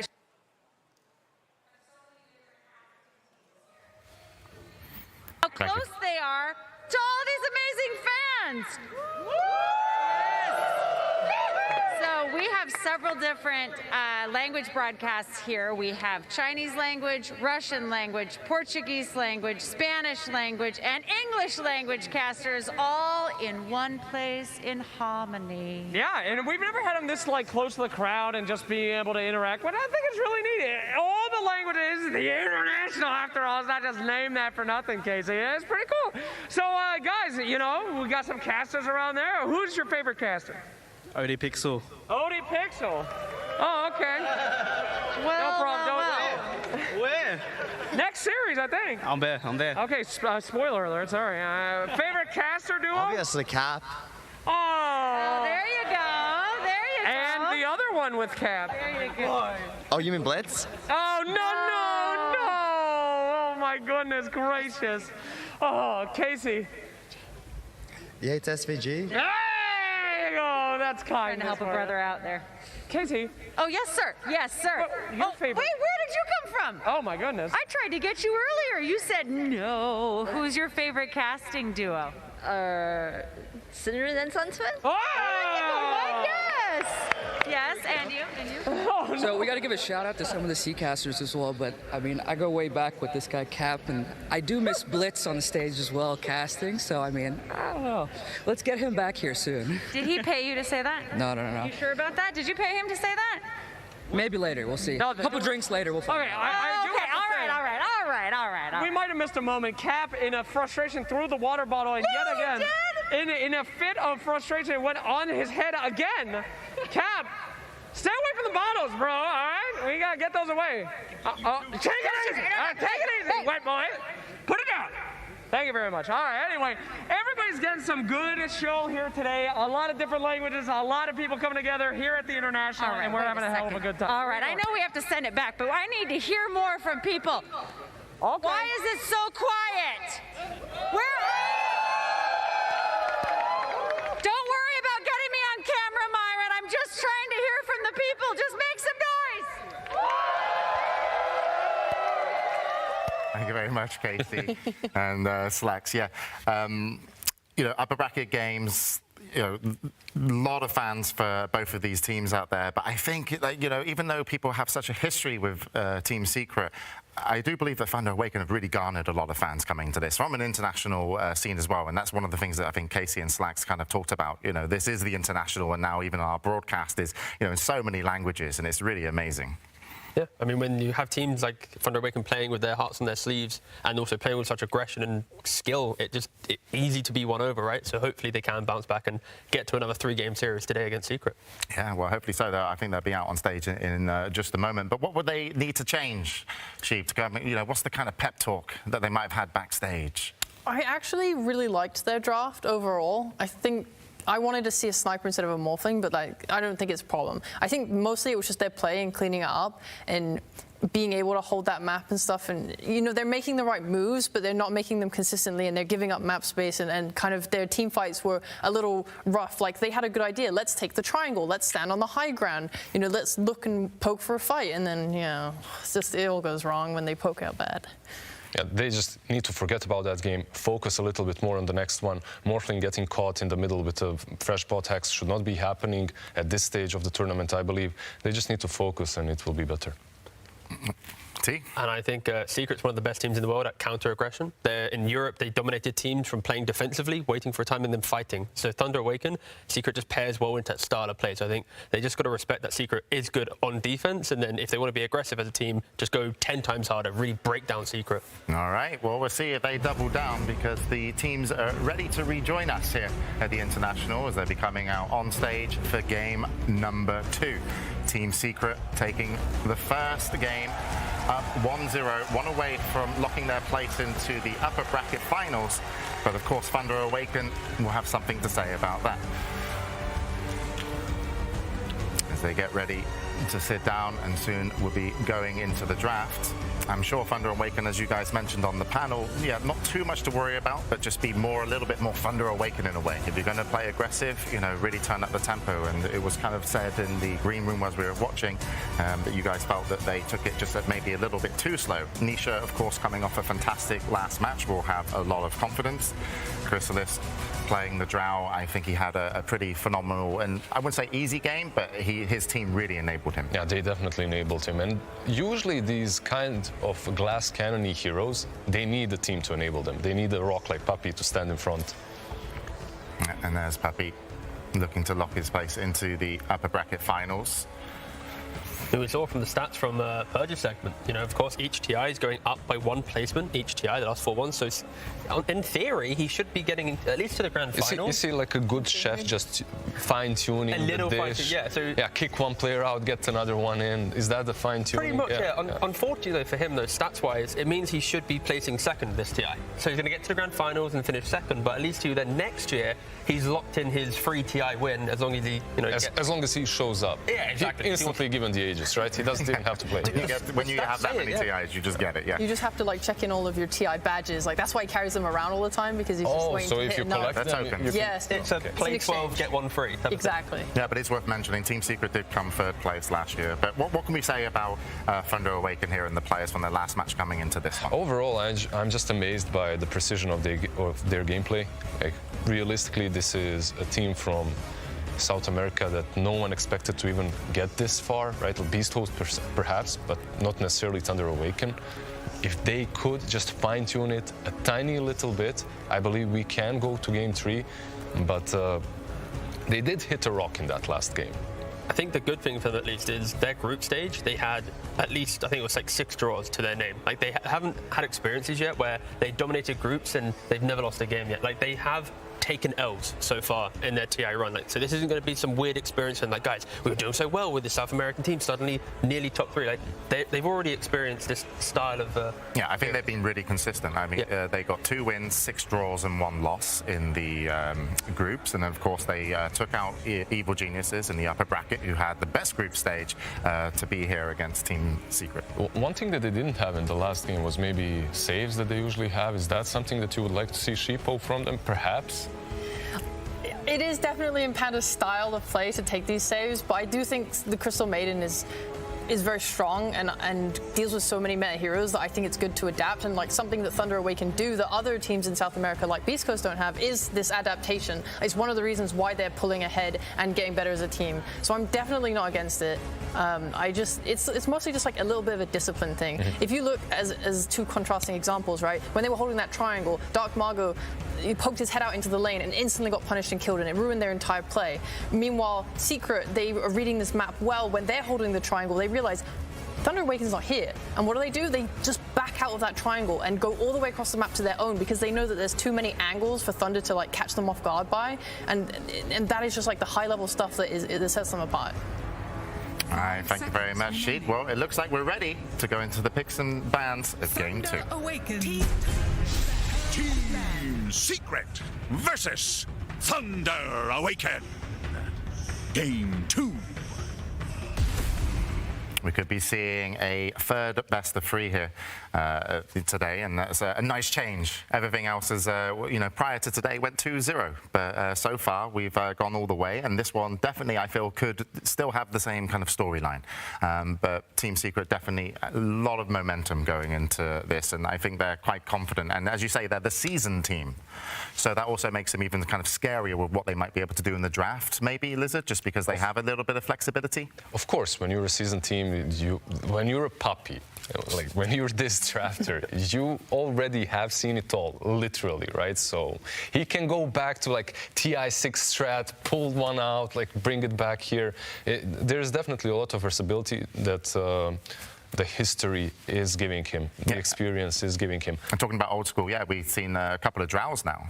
One from PSG LGD, and that was victorious, and this one as well. And people weren't really, thinking too much of Drow. They were really thinking of Sniper Sheep. The Drow Sniper is just... they're kind of just different in how they work, because this Morph last pick, whilst we all predicted it, right, it's still a good matchup for Drow. Her ult is piercing base armor. It means it's always good against these Agi heroes. It makes the matchup a little bit harder, where Sniper is meant to like outrange and be better, and he can get that mobility from his shard that Drow can't get, and she has to get like a 4-staff. And these two heroes are massively different in how they fit into the match. I feel like one difference here from Thunder Awaken is they're snapping up the heroes that they want much earlier on. Don't you think so, T? Like, Zeus being banned out in the last match, right? Well, I mean, Zeus is the hero for Thunder Awaken. When you think about like damage-wise, like Dark Margot, he's like averaging, I think so far in games, like over 1,000 damage per minute, or in a peak game that was, and it was on the Zeus. So it's like he's holding the record right now for TI games just from being so active, and that was the key difference at the previous game. He played this Mars, and then he retreated towards the jungle. And I remember during the cast as well, like Cap and SUD, it's like, Dark Margot's farming stacks. He's in the jungle. It's like, that is so, like, not uncharacteristic, but the fact that you're playing this hero is normally, or this player, sorry, is very forward thinking. So yeah, I like the fact that in this phase of the draft, they're just going, let's give him this hero, let's get some fight going, and let's play our style once again. They have given him his hero very early on, and that kind of does put them in a peculiar spot in which they now have to waste a lot of bans in securing him. That's why you see the Storm. That's why you see the TA banned out right now. It's just funny to say that the hero is a Zeus. Like, if it was any other hero, it's like, okay, cool. But like, we're talking about a first phase pick 8 Zeus, but you don't really see any other team doing it. But this is like one of the few teams that, I mean, I feel like it's the only team that's actually doing it in this position. But like you mentioned, ban-wise, they are having to ban out a Storm, a TA. Probably don't have to do Bat Ride anymore, because of course he has to jump, but maybe even Quap potentially. Yeah, there's just so many ways of dealing with him. Like any sort of a hero that gets, of course, you do have that jump now available to you. Like you have a mobility spell built in, but then again, if they find heroes that can get on top of you easily, you're still a Zeus. I mean, speaking of one of those heroes, Marcy was massively banned, throughout the tournament. Now it's been let through twice. Rezo had it game 1 with the BKB. Maybe not as, huge of an impact as some of his teammates when they came to just, raw damage output. But for creating those moments, I mean, is that something to be concerned for? Of course. Do you think that's enough, though, Sheep? Like, is Marcy enough to get on top of Zeus? I think it's one thing. I like it on pos 4 a lot, because when you throw him back, if you are able to rotate on mid as a 4 and jump on him and throw him back, the jump only can go so far, right? You're already pulling him a bit out of position, so I like it more as a 4 than as an offlaner. But Rezo makes the hero work so dominatingly that I'm super down to just give it to him as well, especially since he's feeling good from the first game. Now we get to see the second phase Kunkka. We saw PSG do it yesterday, now Secret doing it once again. Just solidifies your draft against skirmishing lineups, skirmishing styles. And Thunder Awaken, they probably wanted to go like Crystal Maiden +1 in this position, the CM to enable the Nyx, just the general fighting style. But now there's a Kunkka, it's like they're going to run into that 20-minute BKB timing once again, be it the Marcy, now the Kunkka. If they fully subscribe to skirmishing styles, they naturally will have less BKB piercing stuns, and they could just have the same style as game 1. It gives you damage mitigation right from the boat, from the Ram. At the same time, you have 2 of these heroes that kind of want to play on the outskirts or maybe poke their head, give vision. Like Nyx always likes to scout, right? Like if you scout over a sentry ward, you're pretty much dead. That X marks the spot will seal the deal. And the same goes with Zeus. Like we were talking about Marcy and how she might not be enough, but now that you have Kunkka as well, it is enough. All you need is that one single stun to set up for the X mark, and then he can jump all he wants. He will be brought back. Do you think the opener as well from Thunder Awaken is leaning towards a little bit more kind of map, I wouldn't say control, but kind of being comfortable? Because, Nyx can scout a little bit, Zeus can de-ward quite cheaply. Last time it felt like a couple of their jumps in the Dire jungle just, didn't work out just because of the vision that Secret had. Yeah, there's definitely some advantage to be had in those 2 heroes when it comes to like vision and map awareness, and just even using the ulti of Zeus to scout, right, to pinpoint where everyone is at the beginning of the team fights. So it is helpful. It's one of those things where Secret, they love to fortify their farming areas really well. Unlike other teams where they'll look to go fight and then they'll have like indirect control of areas of the map. Secret's more, we really will occupy our territory more. And when you have Zeus and Nyx and these heroes, and also when you pair it with multiple skirmishing heroes, you can just break down those areas of the map a lot easier. You can actually take the fight and the 5-on-5. And Thunder Awaken, they do opt to go for that Crystal Maiden, as we mentioned. It's just depending on what style they want to go for with their most likely offlane pick. They can still go like the Pango route just to cut through the early fight, but you might lead into that same problem that I keep mentioning with BKBs. I do think that's a good point about fortifying the areas you're playing in as well, because Nyx is a hero that wants to look for these pickoffs, especially as this patch seems to have slowed down a little bit. If you are keeping sentries down and using heroes to break smokes and break these things, it's harder to find these types of pickoffs. And I think Thunder have set it up really nicely for themselves in the fact that you have one playmaker with your Nyx who scouts, and the Zeus damage is always going to be there, especially when he gets the Ags. So right now they have a really amazing pickoff lineup, and Secret can respond to that with these next heroes in making more of a ball of people that just play together and don't want to super split up or can cover each other, because I think that was one of the biggest problems Thunder had last game, was that it felt like as they got more pressured, they started to break apart more and not cover each other. They weren't buying 4-staffs, they weren't having heroes sitting behind other heroes and saving them. On one side you get Watermelon, right, Tidehunter for some team fight. On the other, they just pick up the Ursa as an instant answer in the laning stage at least. Then later on you can shoot right through him. By the way, we have noticed one bug in the draft so far, Nyx Assassin. What about the Brood Mother? Is that not a hero in this matchup? Because they have played it on Secret, but so far, in the first game and in the second, left untouched. Thunder Awaken don't play the hero, or at least so far at TI, and Secret's a team where they won't always jump on the most meta heroes. They'll just keep in the back of their mind, and if they see an opportunity, they'll present it. No, I had the feeling that it was a decent pickup, perhaps, up to the Tidehunter pick. Up to Watermelon, yeah. It feels like it's an offlaner, right? For the most part, everyone's playing offlane, and when they take this Marcy, I think they're confidently wanting to give it to Rezo. Yeah, so there's just no space for the Brood. Because we've seen the Brood starting to get a little bit dismantled now. People are understanding that the more pressure you put on it and delaying this Wraith Pack timing, the worse of a hero it is. Whereas Marcy feels a little bit more versatile because her laning is so powerful. She's really just needs like her BKB and then she can just go. But by the way, we did mention that Marcy is most likely Rezo, right? But at the same time, they did play the Silencer even on the offlane. So they can adjust these things very, very easily according to the last pick of Thunder Awaken. I'm a little bit concerned for Thunder Awaken because they rely heavily on exiting lanes with a slight advantage to be able to set the tempo of the game.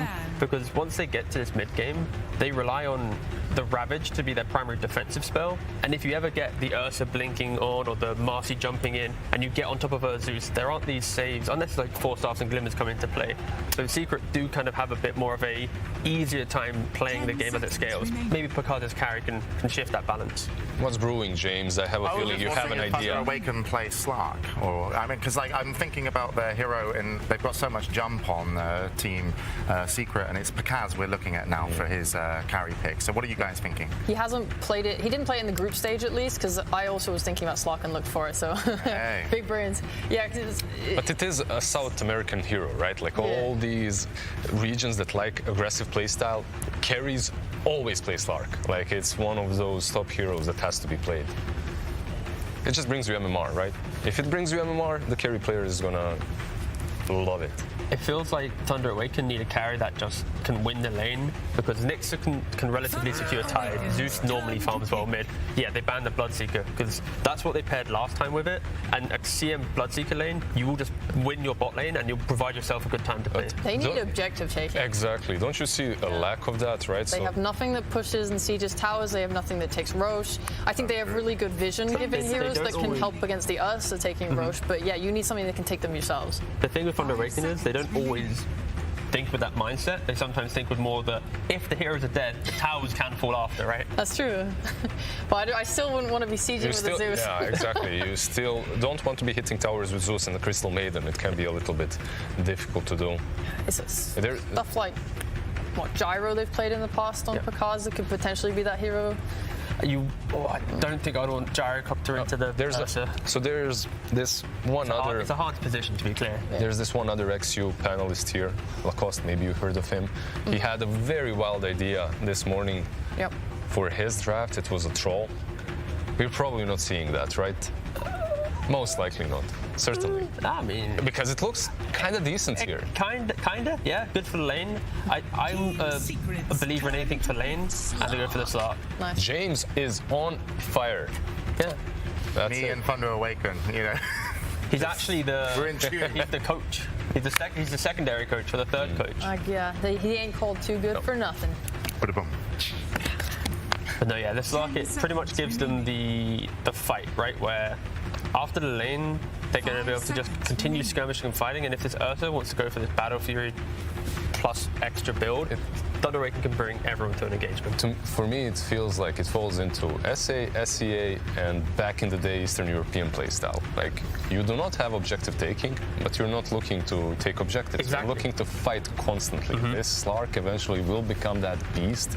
If he steals enough agi, he will take down the towers on his own. And this is like the Bloodseeker ban from Secrets, where if they didn't ban Bloodseeker, Thunder Awaken would just pick it. They would have CM Bloodseeker, great lane. But now that they've banned it, Slark feels better, feels more comfortable, and Seek's like, yeah, I guess it's all right.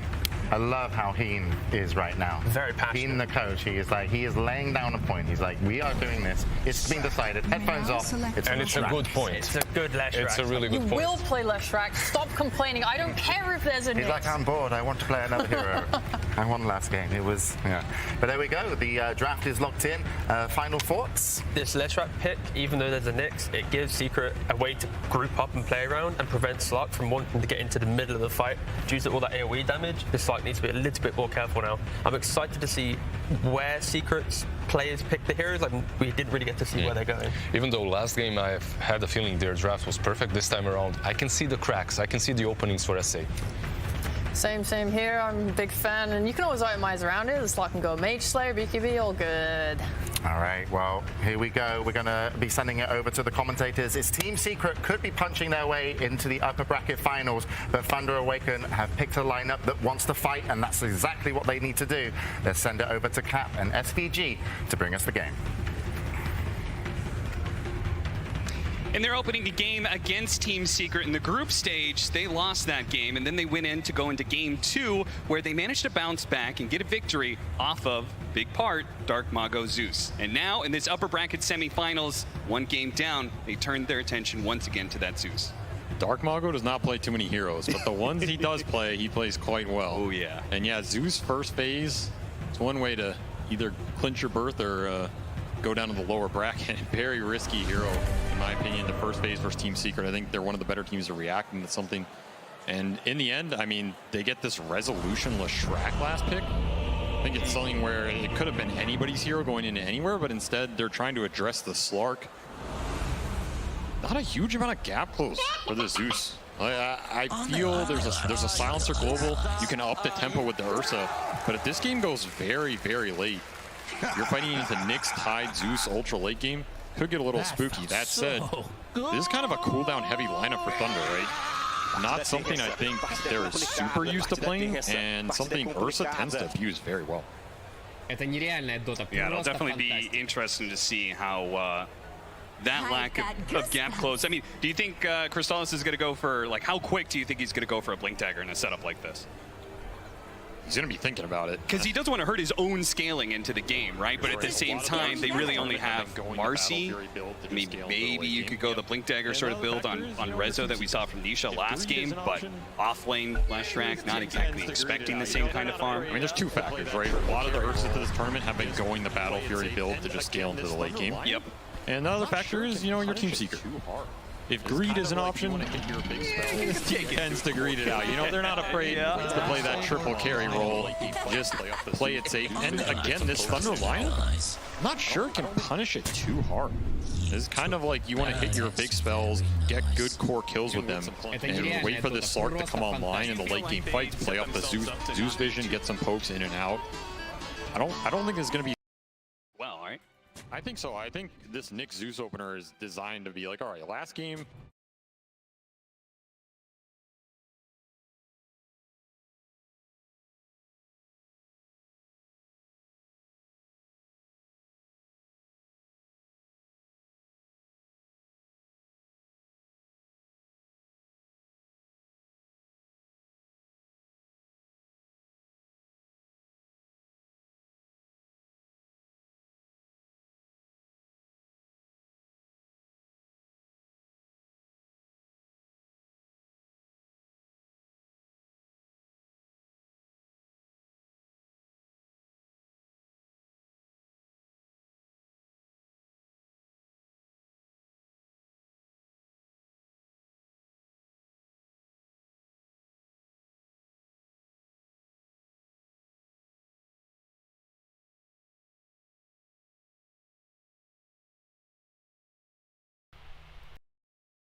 Slark, she's going to be very happy to abuse, and Pakaz also choosing to let this block his wave and let the first wave under his tower. So this lane is going to shoot out very fast. Normally something I don't enjoy using heroes early. Generally want to play for that level 4 to 6 type area where you at least have some stats. What is the point of ever pulling the creep wave under your tower? It pushes out, is it for what, like trying to get pulls off? I mean, if you do it well, you can almost guarantee a level 2 first, and you can try and kill them with it. You're also going to double wave them, so it's harder for them to aggress on you and earn your regen. Sure. So in that sense, it might be safer for Pakaz. But I still think after the first blood and the wave being up this far, I mean, Rezo has got to feel very good right now. He's sitting on extra stats, extra range versus double melee lane. They put Matthew down here as well. Yeah, it is kind of interesting. Normally we try and pair up range hero with melee heroes, so we have this nice spacing, but they keep Pandamu at top lane. I think they're worried about this Ursa Tide matchup, but probably for good reason. You put a Nyx Tide up here versus Ursa. Fuzzy Wuzzy is not going to make your life happy. So I'm going to understand that switch, but I am worried about this Nyx Slark lane. This is not a strong lane by any means. And it's just giving Rezo free harass for the entire period. Kaz might just go down. Bleep. He's going to have to blow the stick charges and barely squeeze right on by Zayat. Keep himself alive, but staying alive is a far stretch from being able to win the lane. Being fed all these tangos isn't going to change much. He's going to have a hard time approaching the creep wave with this kind of kill power. This is going to be tough side lanes for Thunder. They're going to have to play them very well over the next, the early game to get out of them in a good shape.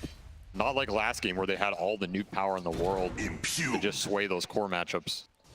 That always feels bad. Using a spell and still getting it denied. Puppey is going to die in the top lane, so the combinations of slows here. The Crystal Main, pop the mangoes, they're going to catch him too. They managed to grab mid-jump there, and the finishing blow delivered by Pandamu. Looks like the decision to put the Crystal Main in the top lane has won a matchup that normally is not won. Tidehunter versus Ursa, normally that's a freebie. I'm not sure Secret should be giving up the kills on this lane, but of course Sacred and Pandamu committing to all 4 nukes on this lane early to get those kills, and that's a huge payoff for them. Anytime you can swing these bad matchups for Tide with Gush, you're very happy. Oh, gets the pounce block. This time Zayat stays in front of him, and they're going to get the maybe the +1. He does have the mango, and he can pop the spike carapace just in case. Doesn't get hit by the split earth, though. That is not going to be the worst death for Picasso. It drains Rezo of all his mana and gets to come back full. Sacred getting glaved down at the end of this. Probably gonna have to walk to base here. Lucky he has boots to not feel terrible. Kind of similar situation, right? Where they killed the carry, but Ursa comes right back in. They blew all those mangoes. Now they no longer had that, so. Oh, Pakaz in trouble again. Hit by the split earth. This combination of being able to jump in, followed up with the split earth, is just too damn powerful. Zayat is not able to deliver the final blow underneath the tower. Cops a bit of damage for his efforts. Where are the salves you need on this lane? He is trying his best to abuse flag bearers in tower region. Decent hero to do it. And he didn't even have to go the boots early just to try and live through these rebounds that are really messing with him.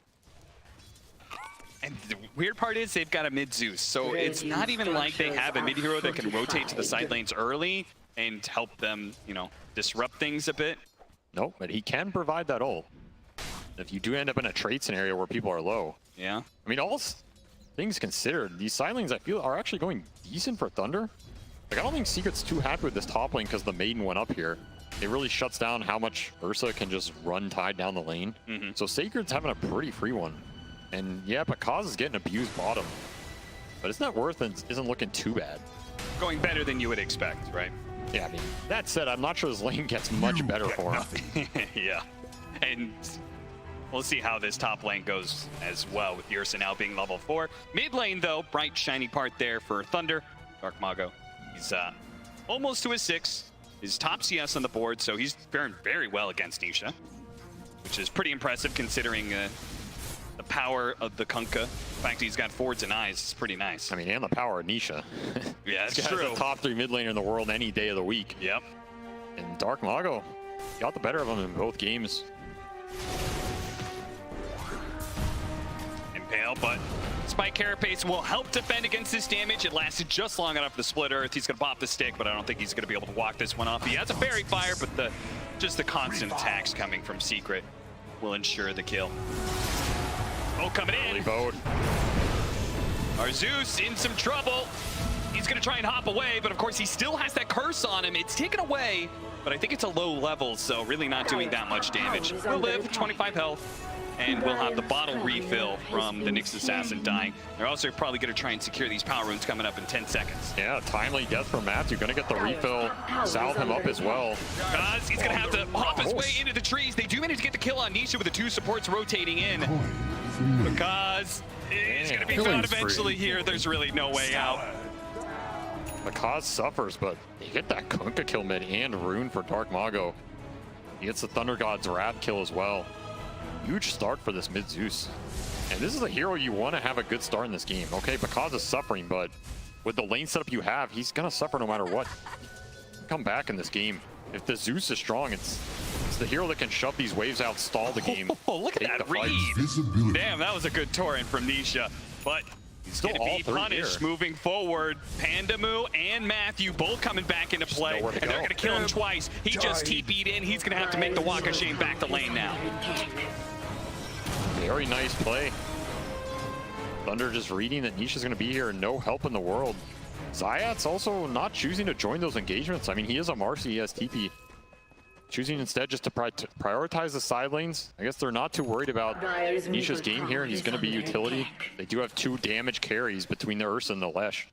So him having the best game isn't essential to Secret here. It does mean that without the support in the top lane, the Tidehunter is having a little bit of a rougher time. I mean, it looks like his net worth is still perfectly fine, but I would imagine the Ursa is able to put some pressure on him every once in a while. I mean, if you're in this position with Tide versus Ursa, I think you're pretty happy. Yeah. Unless you're trialing for him, you're nice double stun, and the rebound doesn't land, and they're going to be able to get on top of the Leshrac here because playing the distance, wants to be able to land that final pounce to ensure the kill, and they get it. Dark Mago also joining in on the fray, ensures it. That's huge. Nice rotation from Dark Mago to help clean this up. He's using his start, his strength to get his Slark back in the game. That permanent agility stolen. Every little bit helps. Sacred, you see a world of difference, and maybe reason why he wasn't being pressured harder than he was. The early phase boots pickup allow him to live there. Yep. Haste. 8-minute power rune is top, so no refill on the Zeus bottle. Nisha with the haste rune. He's going to try and catch the Zeus, and he does manage to land the torrent into the X, into the boat that's coming in. Matthew's going to try and stop them. Hits the stun onto the Marcy, throws out whatever damage he can, but it's not enough to get a kill, and he's certainly not enough to keep him alive. As Pandamoo's going to be the next victim of the 2 supports, Zayat and Puppey, making their way deep into the Radiant base now. They're going to split up. One goes north, the other goes south, ensuring that one of them will probably live through this, and it's not Puppey. Not with the night vision. Not with the night vision, and not without a TP scroll. Another stack for Pakaz, of course. Puppey claiming some stolen int of his own. Always nice to get. Yeah. Sacred just not able to get to that fight. He was trying to get resources. Maybe if Tide's there, they can turn it with the Ravage. I think that was the dream scenario for him, but Secret good at abusing that, and of course abusing the haste rune for Nisha, able to close the gap, get the boat. Very nice turnaround kill for him, and it'll help him move into the jungle and clear some stacks. Get right back on track. Oh, bounty! Sacred. Say he needs some help, but there's, well, maybe. Crystal Main's TPing. He's going to throw out the Ravage. And if they try and chase, Pandamoo is here to defend. That is a Ravage down, though. Secret got to be pretty happy with that. Good old zoning Ravage, you know? Yeah. Farm a little small Centaur with it, maybe. I mean, what are we going to be building for the Tidehunter in this kind of game? Well, it's always Wraith Pact, Cap. It's always a Wraith. If you wonder what an offlaner's building, it's Wraith Pact. I mean, the regen, the scalability, especially for Slark, right? This is a hero where lifesteal just helps him so much. Extra tank ability helps him so much. I mean, it's pretty much every agi carry in the game. Yeah, it is kind of hard for Slark to play against Leshrac, right? Because you can't defend on your ultimate, all that AoE damage going around. So anything that can limit the impact of Leshrac is going to help a lot. Absolutely. And even shutting him down by getting kills would be even more important. They're going to get on top of Resolution here. Do they have enough damage, though? The pounce, stun box, the stuns, chain stun coming through. The Slark dies, and Rezo is able to keep his distance. Stays alive through it all. Global on top to secure it. That's something you're gonna have to think about this game if you're Pakaz, right? You get stunned all of a sudden. You don't see a Dark Pact, you just global. Slark is in big trouble in this type of scenario, and nice rotation from Nisha to clean up too. Another unsuccessful turnaround from Dark Mago. Still having a great game here on the Zeus. Once more, this is not the fastest lineup from Thunder, so they're okay giving up some trades. Giants far forward here. Gonna be hit by the pounce. Matthew's gonna come in. So soon. And maybe Giants, he's trying to gun for the kill on Pakaz, but he popped the ultimate just in time and the finishing blow was delivered. But if the Kunkka could keep everybody around, Redzo will certainly clean up the kills, and it's gonna be Matthew who should be dying here. It's gonna take a little bit longer than maybe they expected, but he does get run down mid lane. Dark Mago trying to kick Puppey out of here so they can get some more damage onto that tower, but Puppey does a good job pulling the creep wave behind, so the siege wagon dies. Nyx has a decent amount of levels this game. You're going to have to think about the Vendettas, especially in these deep pushes into Thunder's territory. They want to have Secret go into them to take the fights. That's where Zeus, and especially this Tide, who isn't going to have Blink in this game, can really thrive and set up the fight for Pakaz to clean it up. On the flip side, this Leshrac is perfectly happy just pushing your towers down, especially when those ults aren't up.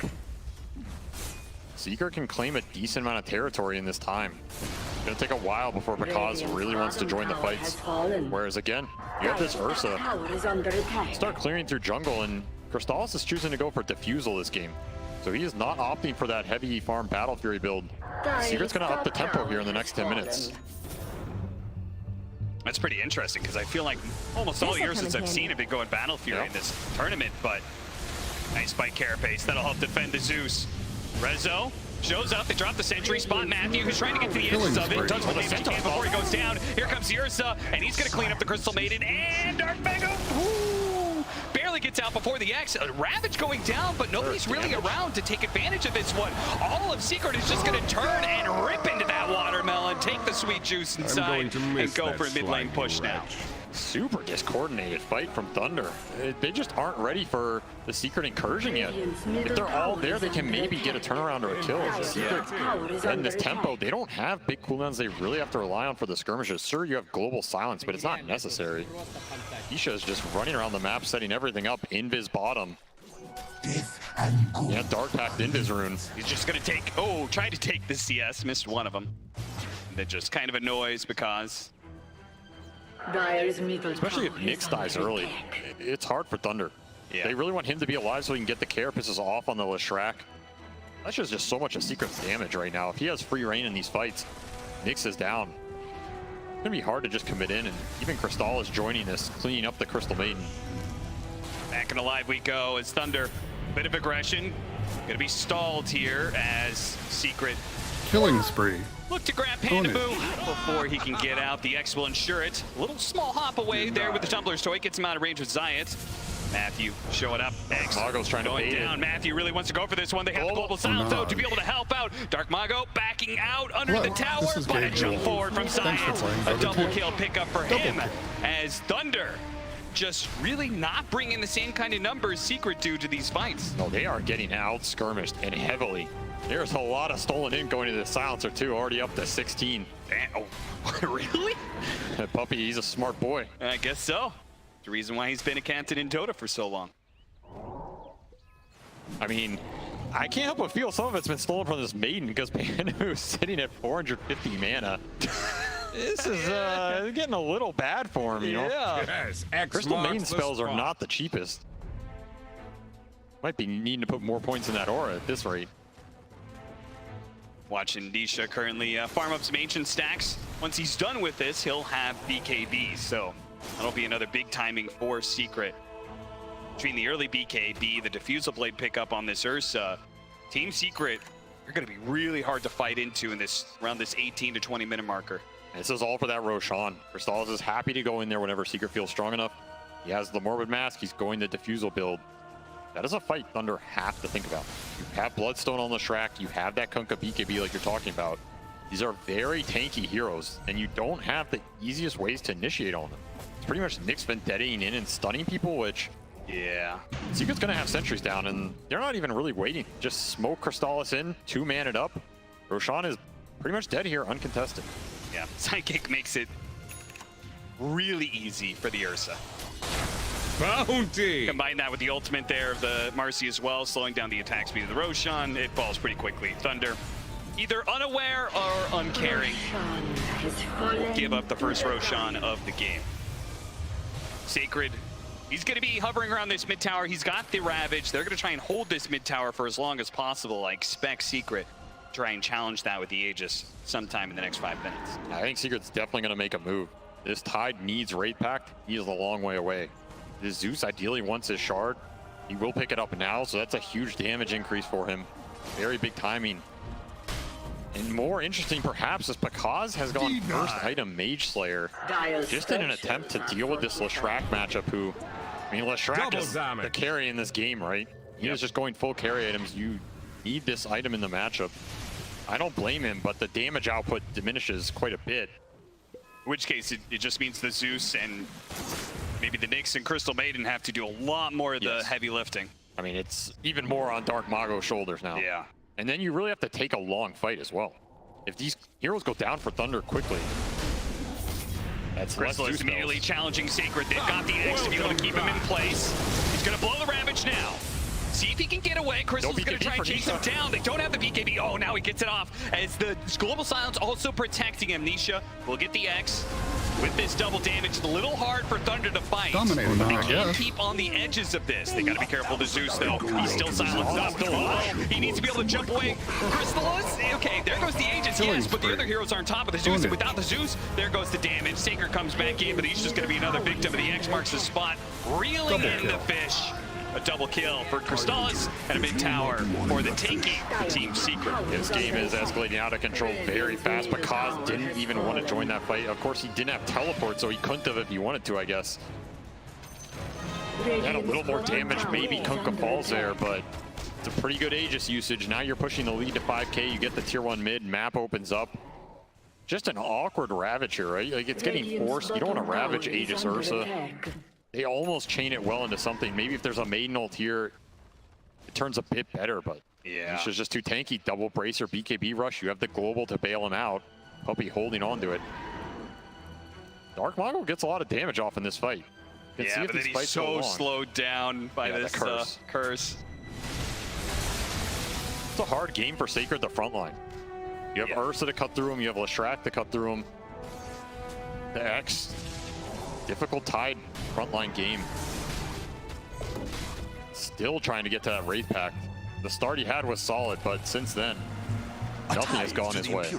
Yeah, and I was just kind of curious if he would deviate from the Wraith Pact simply because of the fact the Ursa is such a big problem, but so is the Leshrac. So he kind of has to go for it, and he has to frontline, but he's going to be victim of this Ursa all the time.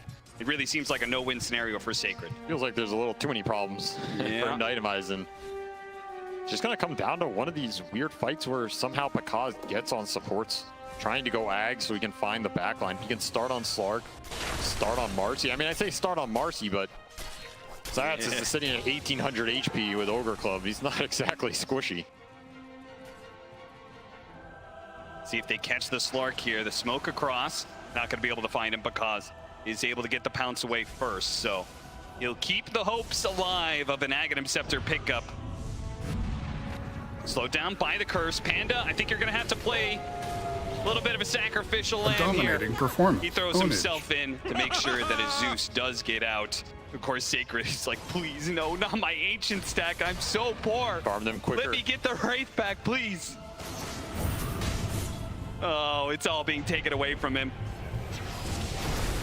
In fact, even his life might be taken away. His resolution is going to cut across with Zayats. He's going to throw out the Ravage, but the boat is still on point. It's still going to hit that stun. He just and wants the the Marcy point there. booster. He can't even get to the point booster. Denied with the death loss as well. He is still shy of that pickup.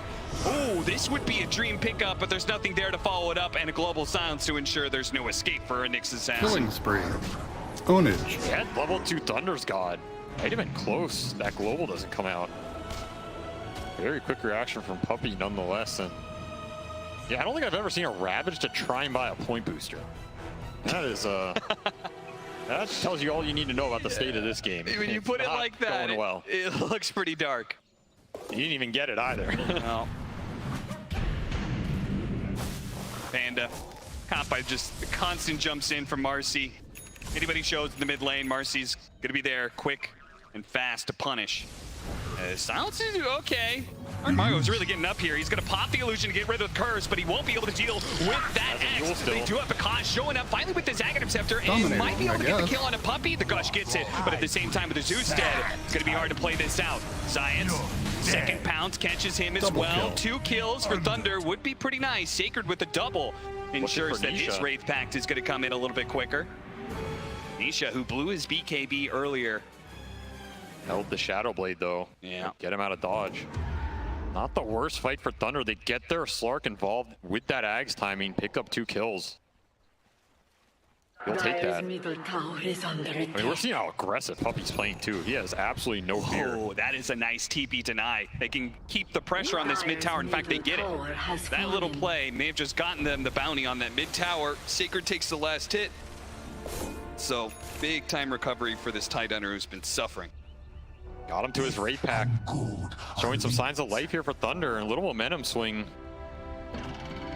Will it be enough though?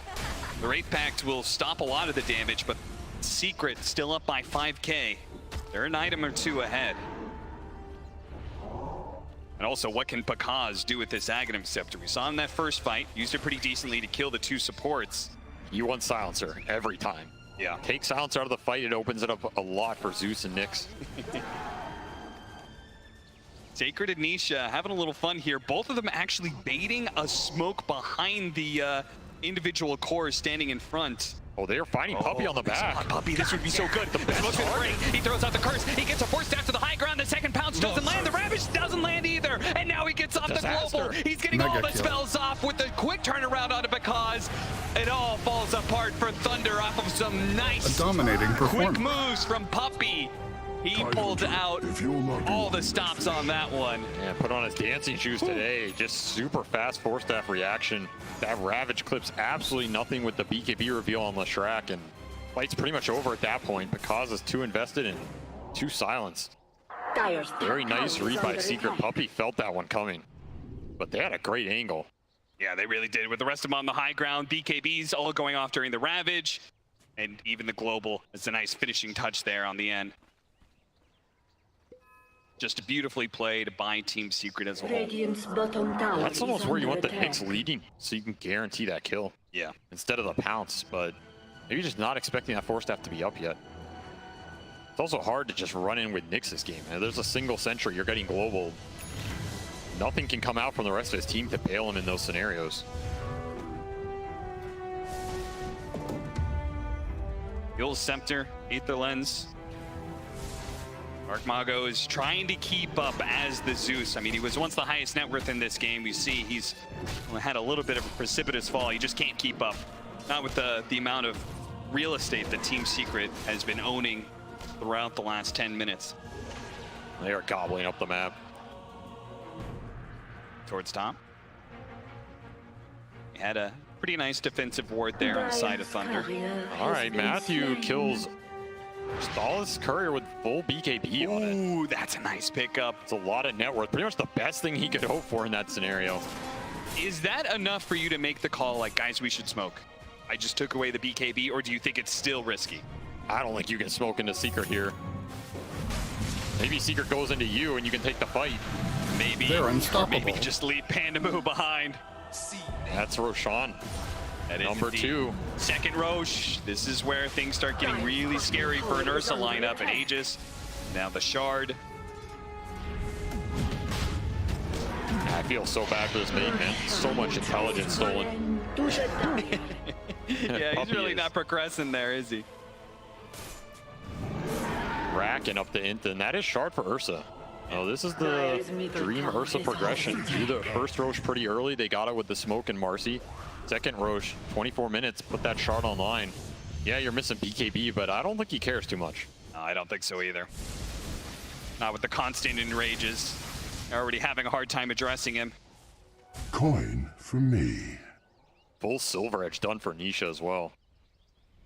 There's a break for this Tide. Even harder to frontline. I mean, I don't think he was frontlining much before, but now he definitely isn't. Do you think he should continue to build on that? and try and build up a physical damage build, or do you like what he's currently going, the Scythe build up? I think the Scythe is fine here. I mean, this Team Secret lineup does not lack damage. Yeah, sure. Remember, Crystallis wants this diffusal damage-oriented build. He will have BKB Basher at some point. You have a carry Leshrac in your offlane who's doing just fine, and of course Marci.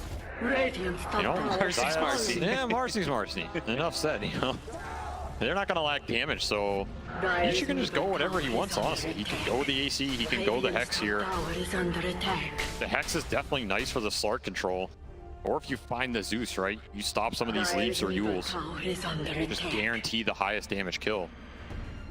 Matthew, I mean, this is a sad affair when you're using the Vendetta to try and, hunt down couriers. I mean, he's certainly not strong enough, I think, to get a solo kill unless it's on Silencer with the Thunder God's Wrath.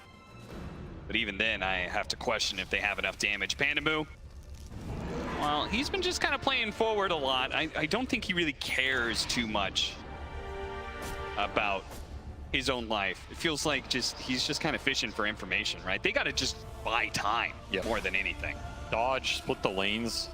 You're going to lose out on some net worth, but try and make Secret run around and Sacred pay spotted. Someone has to pay the price here. Yeah, and it's going to be the Tidehunter. So that Heaven's Halberd, which he was trying to get to address the Ursa problem that he has, it'll be delayed even further. Because did manage to get out, and he is closing in on a BKB. But it is a very small silver lining, a very big and dark, scary cloud. You know, Matthew, he's looking for that Ursa courier. That's why he's not killing these. Hey, he wants the BKB again, but he missed it. That was the one courier that went out the fastest. So Crystallis already has his BKB, and Matthew's kind of, I know what's coming. He read the timer very well. Actually, a very intelligent play. Just not going to get it. Damn, that is actually. And now he sees it run back. He's like, oh. Well, they know the BKB is now complete, and same goes for Pakaz. In fact, they even put a gem on this Ursa.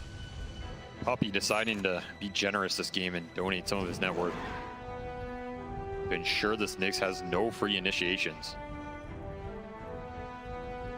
A Blink Dagger as well. So BKB, Blink, Ursa, you're 100% online, and you're trying to take 80 fights that you can get. Thunder are being rather elusive, though. They're doing a decent job of not being caught on their, well, I was going to say their cores, but mostly just because Dark Mago, he really wants the Aghanim Scepter. He's trying to farm it up with a Zeus right now, but he's got to be careful. Got to respect. Dire's courier has been slain. It's a BKB, another one BKB denied. It's a decent pickup. He waited a long time for it, so you're going to have to use it here. Of course, Aegis is still up for a minute. You're going to have a window where they don't have that. Aegis is down. You have your Slark BKB. Maybe you can get to this Zeus Ag. That's pretty much all we're looking at in terms of the next timings here for Thunder. All right, you're going to have a Halberd on the Tide, but at some point you're going to have to win a fight here because you are losing a lot of net worth in the period where you're just letting all 3 Secret Cores have free reign. Heaven's Halberd complete. I don't know if it'll ever save Sacred, but it might stall his death. A few extra seconds. Spot him. Nice torrent. Good read from Nisha. They're going to go for the break as well to ensure that this Tidehunter doesn't have a single prayer getting out of this one. The tier 2 is going to be run down pretty quickly. Secret, bit by bit, taking more and more control of the map, increasing the pressure on this chokehold over Thunder Awaken. Nice little play from Nisha there. Just taking the guess, you know, you never know. Someone might be lurking and gets him a free Tide kill. Every little thing matters. And of course, Matthew's still hunting for some courier. Which one's he going to choose here? Ah, God, I bet he wish he was playing a Bounty Hunter instead. He doesn't want that one. No. He missed the Lesh one with no the good shard. items. Oh, no. That would have been a decent pickup. It's taking me back to Boston Major here. Yeah, seriously. The Bounty Hunter courier snipe. Maybe next time just hanging out on the enemy side of the map, constantly looking for courier kills. Vendetta is not the best. Is definitely not the best invis hero to be making these plays. But there's just not much else to do, right? Thunder just cannot fight. They understand that, and they're really just waiting for Secret to either force something by going high ground, or they get to a point where I mean, what point is that exactly? What items do they need where they're like, all right, guys, we can win a team fight? I'm not convinced there is an item. Refresher shard from Roche for Tide? I don't know. Yeah.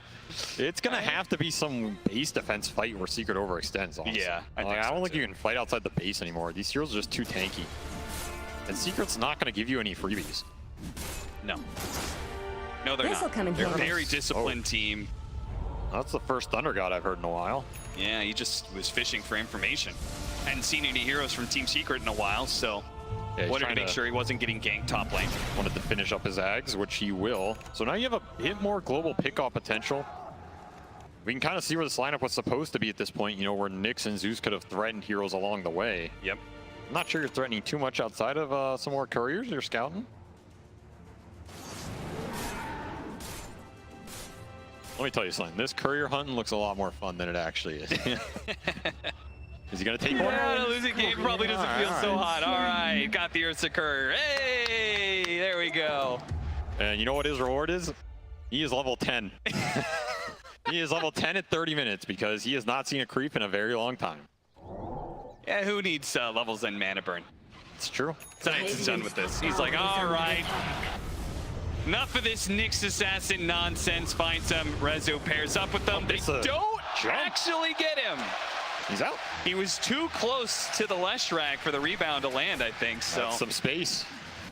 I mean, honestly, even if he dies, he's so low level. It doesn't matter. He comes back in 30 seconds. I like how he set up this series. You know, Thunder Awaken. You know, #1 in average kills and assists. Yeah, not this team. game. It's, I mean, it counts if you were talking couriers. on this That's brigand true. team. I mean, all that said, somehow, because his top net worth, it always happens. Man finds it. He He's knows found where the gold farm. is. And he's got Titan Sliver. He's got Skullbasher. Level 20. First Maybe the best excursion window they've outside had of the in a long base for a time. while. Thunder. Smoked up, spot Rezo. Puppy's gonna break the smoke though. They're immediately gonna jump onto him, but the force down gets him away. And Marcy, wow, there goes the next assassin, blown up immediately by the help of Nisha. Sacred in the middle of all this. He has to wait out the BKBs in order to get a good Ravage off here. They're gonna reset. Secret doing the same, respecting the fact that with the BKBs on cooldown, there could be a big Ravage play, especially with the buyback coming in from Matthew. Awkward initiation, but that said, Thunder don't lose too much, and they know there's no BKBs. This is one of those windows where they can try and make a play. Yeah, but how do they do that exactly? I mean, not sure if they have any smokes left. They don't have a blink on Tidehunter to like really force a good team fight with a blink Ravage. Gold for my It's kind of weird. I almost feel like they're gonna go back to farming. I feel like they need this blink because Pakaz can't just jump his silencer and make it a good fight. Yeah. It's just a 4-staff out, and then you're getting global after the Dark Pack, so it's very awkward in terms of initiation right now for Thunder. I was gonna ask if maybe Nyx can get a blink dagger, but then I remembered. Yeah, he he hasn't been doing much. But that's his buyback, and this is third this cannot Roche. go on. This cannot go on. They can't be giving up Roshan while BKBs are cooldown and no Ravage way. is up. But it Oh is. no, Thunder. What have you done? They had to play for this Roshan. I feel like this was one of the only moves they had. Now they've given up an Aghanim Scepter to the Ursa, so now even if they hit a good Ravage, Rosales could just knock it off anytime. He doesn't care about anything anymore. Takes the cheese, takes the Ags. Aegis onto Rezo. The bear feels so strong, he doesn't need the second life. This is truly going to be just an all-in high ground defense, I think, at this point for Thunder. And Secret are probably at the point they're feeling strong enough, right? Third Roshan, a fresh Aegis, we've got a cheese. Like, they are so far ahead in net worth at this point in time that, I mean, they would love to get a pick off first. Pandamu escapes just barely. Matthew may be able to do the same here. If Secret can't find anybody in the next 2 or 3 minutes, feels like they may just brute force it. I mean, they really want to find the pickoff. Just forcing the high ground for Zeus is, sure, you're up a lot of gold, but it can be weird, especially with buybacks. Can we get something here? Oh, nice reaction from Pakaz. Gets the pounce away before the X could catch him. Or courier hunting. Here it comes. Ursa's courier round 3. Hey! He'll get the observer for it too, so makes his life a bit easier. Yep. Another 45 seconds. Well, actually 60 seconds for him to really get out there and wait for a while. We'll see another courier pick off, perhaps. Rezo doing a little poking. Pretty low on mana, but of course, second life. Got the Aegis. They're going to burn it. Radiant's top tower Now, plenty of is secret under heroes are around, so it's not like Thunder can really keep going here. And hello. That was unreal. Own it. God's Wrath going out, spotting all 5 of these heroes because maybe he can jump on the silencer. He's going to go for it here, but once again, the Force Staff is going to go down. Nisha lays out the boat. Sacred trying to position here. Pops a Ghost Scepter, waiting out the BKBs, and gets back up into the high ground. Nice play by him. Crystal is trying to chase after, but now he's inside the base. Now they have an opportunity for a Ravage, perhaps, with Sacred continuing to hold. Very patient there. I love the way he played forward and then used that Ogre Club totem to be able to jump back inside the base. He knows this Ravage cannot be used lightly. No, you have to threaten it, and at the same time, you have to be super patient, try and wait out those BKBs, and then turn. Double damage. The longer you wait, the higher chance Bakaz maybe dies in that duration, and if he goes down, you lose a huge amount of your sustained damage. Of course, you can rely on Zeus in these high ground scenarios, but Secret might not give that to you all the time. Don't get me wrong, Very Secret, precarious. they are smashing this, and the status quo has not changed, but it is impressive that Thunder just haven't straight up lost yet. They like the way to play these fights has to be so perfect, and they've been doing a great job of it so far. I mean, they have Blink on Tide now. Now they've got a real possibility, right? Yeah, they can Blink Ravage into the Nimbus. Nyx can follow up. Maybe Marcy saves you, maybe the Global bails you out. There is that window. And of course, they have multiple Ghost Scepters as well. No real nullifiers or anything from the Secret side, so these Ghost Scepters are doing a decent amount of work. Yeah, Zion's already made that read. He's going to try and build a nullifier. It may be a little while for this forward position to get it, but he is at least aware of how strong this item could be. And when your forward position's building nullifier, you feel pretty damn good. Yeah. He's going to, I mean, he's going to jump onto that Zeus and never let go. Yeah, I mean, at this point, Secret's going to have 5 carries, right? Yeah.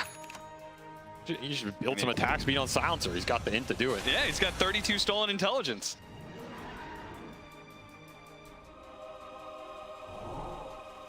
Waiting for the runes. Waiting for next Roche, perhaps. I don't think Secret's in a rush here. Yeah. Maybe their couriers are, but I think they're trying to speed boost out of that tier 3, tier 2 area as quick as possible. I mean, I'll tell you, they are microing these things. Yeah. Here's a refresher flying out for Nisha. So you're going to have double BKB, double Hex. Could catch these heroes off guard. Havoc Hammer as well. Just even extra tankiness. The smoke might actually catch Thunder. Thunder was being very patient, just sitting inside their base, but they're poking out now. Team Secret. Get this opening. Now, Sacred's going to be the first one spotted here. The Tidehunter, big front liner. He's going to break this smoke, get a lot of information for Thunder. You can choose whether to engage or not. I assume the answer is probably a no, as it's been for the last 20 minutes or so. I can't believe Puppey just walks into these areas like this, you know? Yeah, He's just walking in, gets a Nimbus. It's like, whatever. I mean, he really hasn't been punished for it yet. No. Like, so many times he's been pounced on, yes, but they haven't been chased on.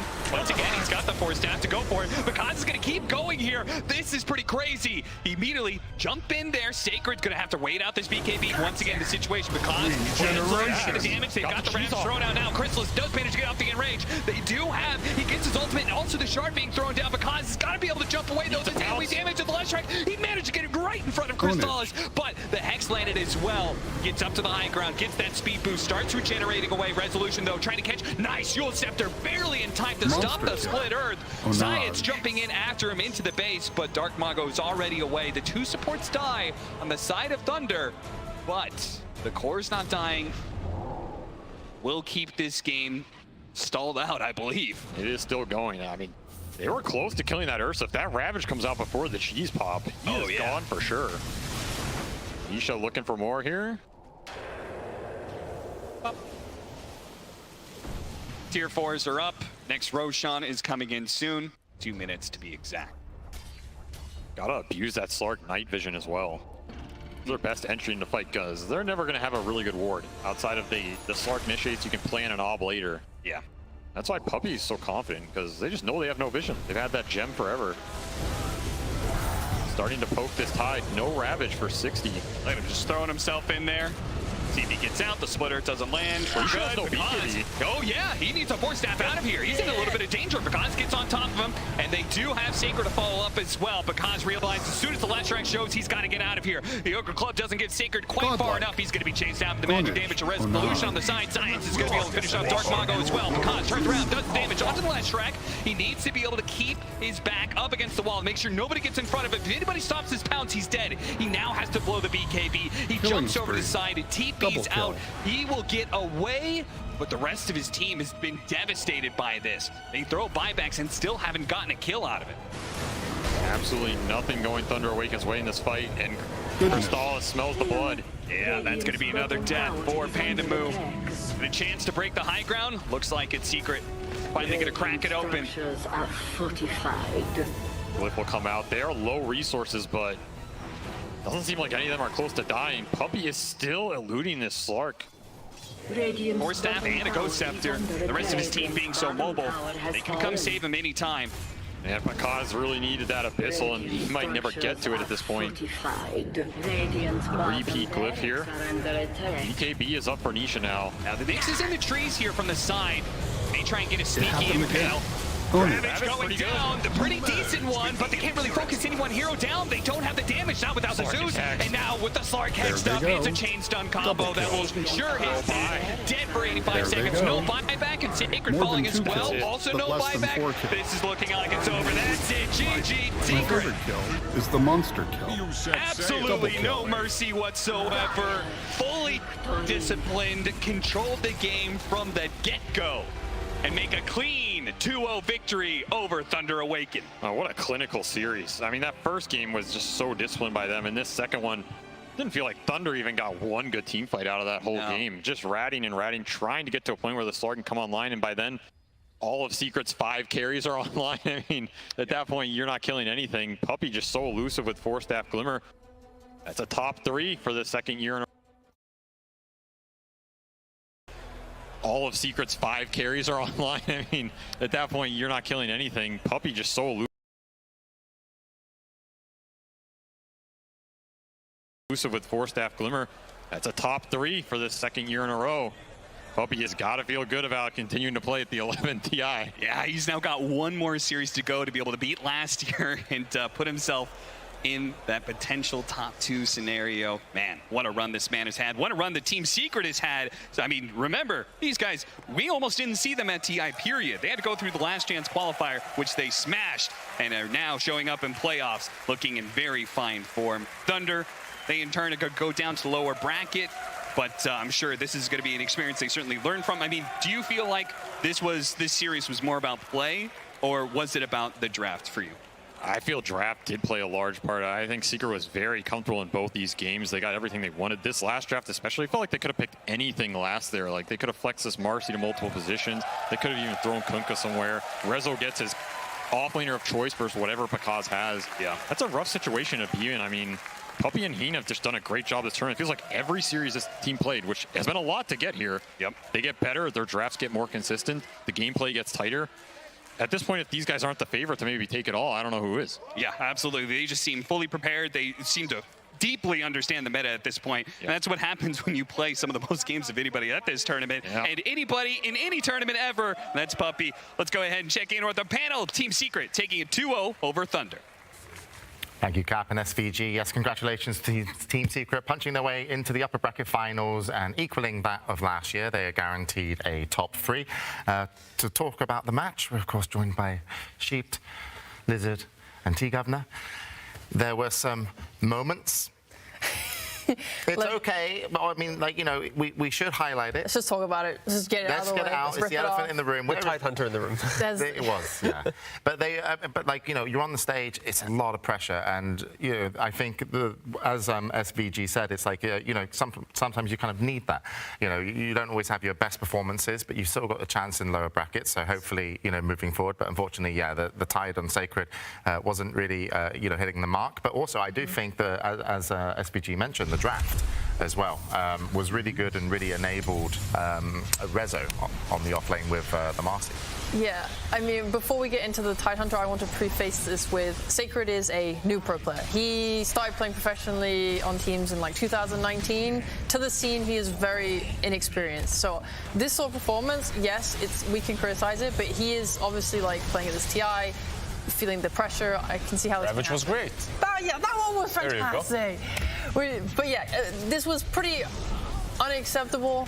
You know, it's like you're wasting your Ravages when you're getting gone on in your triangle alone. You're TPing late to engagements. I think communications-wise, they clearly weren't including him in a game plan. Like, they weren't working around their Ravages. Yeah, and I mean, I've been a very long time ago a pro gamer, and sometimes when you're on the stage and you really take like so much responsibility on yourself and you try and do too much, and you know, and sometimes that's the mistake, is caring too much, trying to do too much, when really you just have to play your normal game. But still, focusing on Team Secret, Thunder Awaken will be playing in the lower bracket, but Team Secret, T-Gov. Yeah, and it's that offlane duo, right, between the Zayats and Resolution. You saw the stats at the very end there. 16-1-15 on Resolution, a 10-4-26 on Zayats. Like, you go into the lane together, you're pressuring this Slark. We just mentioned the Tidehunter.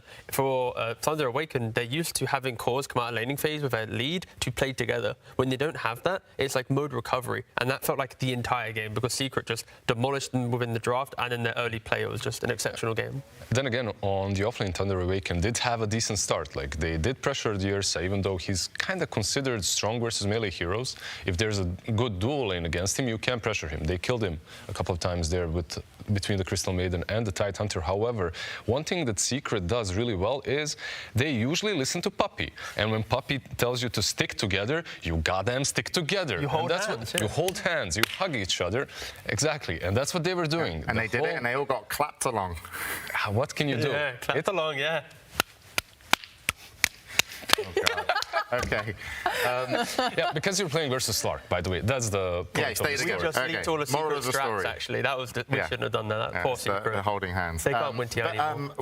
They did mention on the commentary booth, Cap and SVG, is like, you know, if they're not the favourites, you know, who is? I mean, obviously we've got another upper bracket game, but this was, you know, Thunder Awaken, sure, they've dropped down, but they were in the upper bracket semi-finals. They are a phenomenal team, so I'm sure we're going to see a lot more from them in the lower bracket. But, you know, from looking at all the games you've seen over the main stage, do you feel that Secret have a little bit of an edge over? They definitely have the momentum.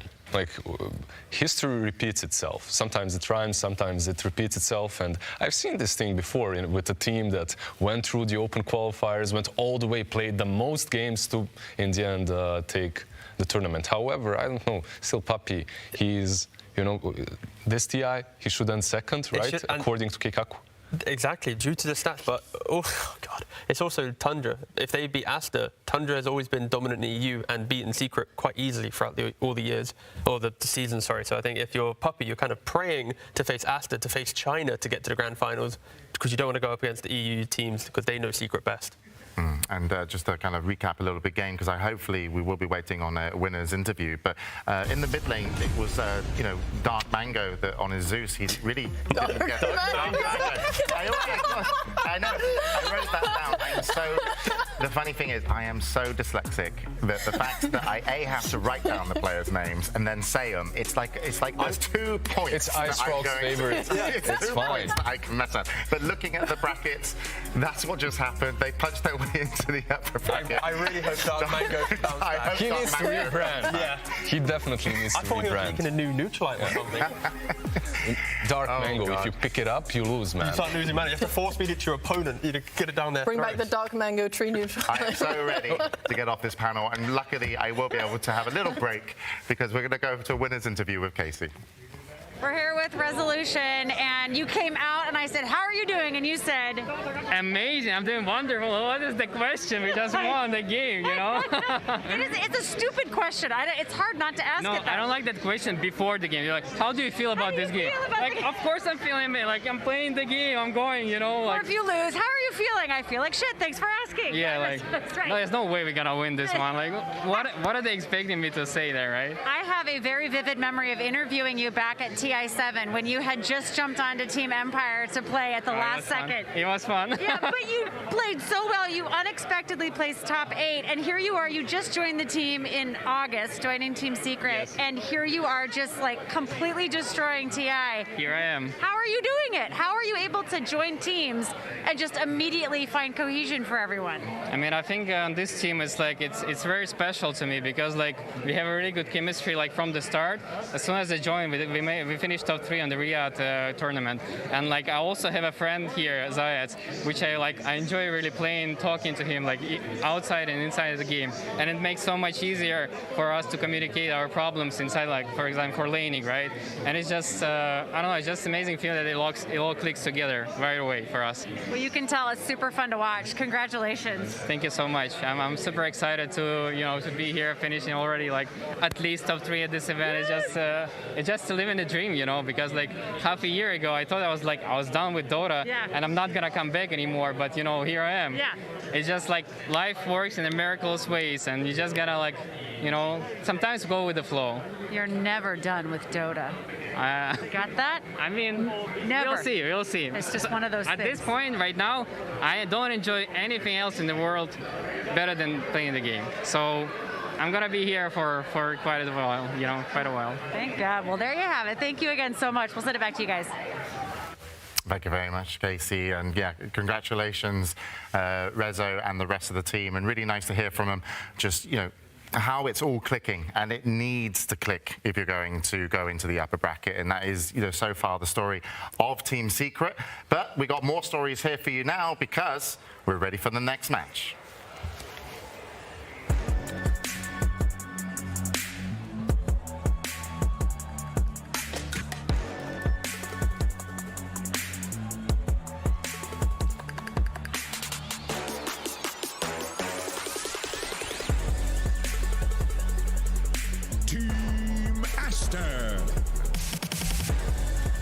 Team Aster to the stage, a Chinese team, and as I nervously read out their names in front of my panelists, Monet, Ori, XSS, Boboka, and Pichu. Is it Boboka, please? Boboka. Boboka, of course it's Boboka. We love Boboka. Let's introduce Tundra Esports.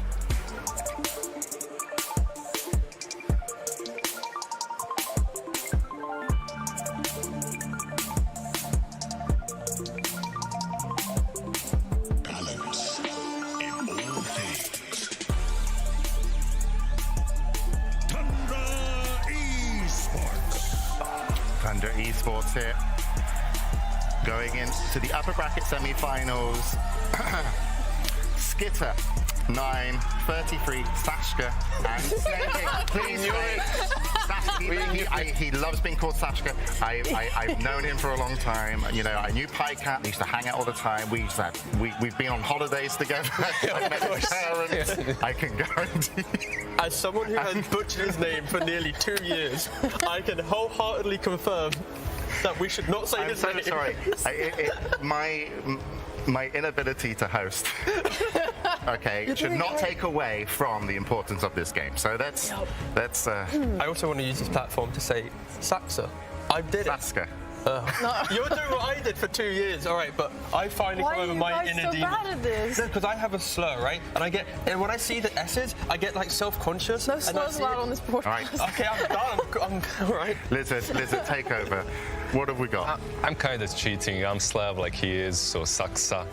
But yeah, we've got these two teams in the upper bracket. I'm looking forward. On one side, you have this powerhouse from the Chinese region, a stable powerhouse, a little bit of flair coming from the position 4 and offlane. But when it comes to Tundra, I didn't expect them coming into the TI. I knew they were strong. I didn't expect them to be this strong. I didn't expect them to have this much flair and fun playing the game. And they're playing Miranas, Lunas on position 5.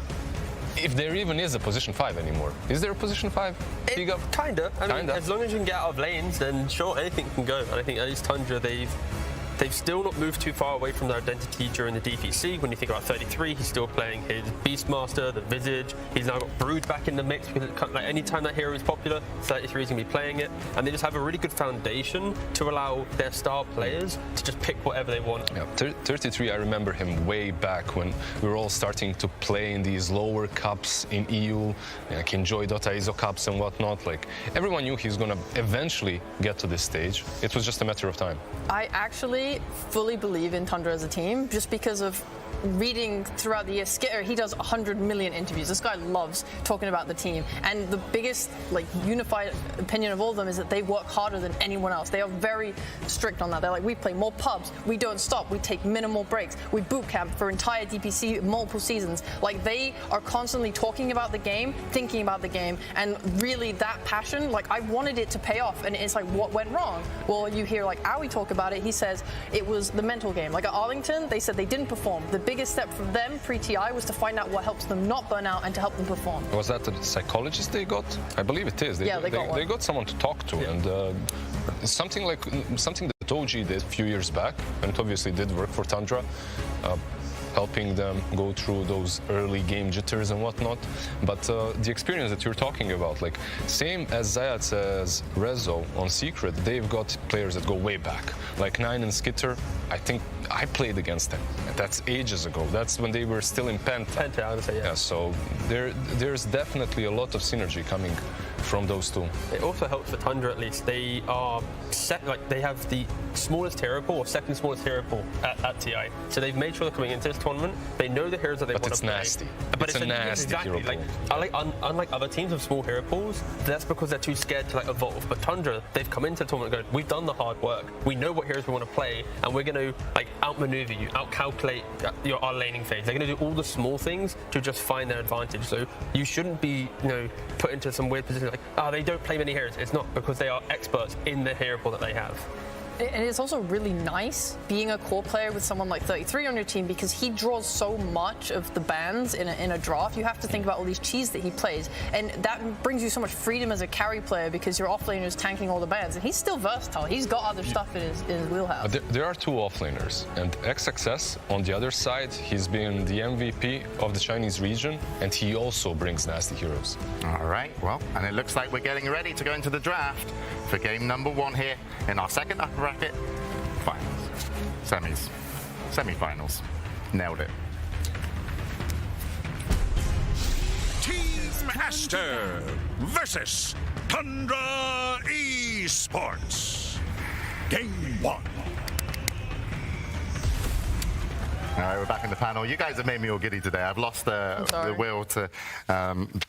I was never a good host, let's be honest. Come on, don't do yourself like T. Hello.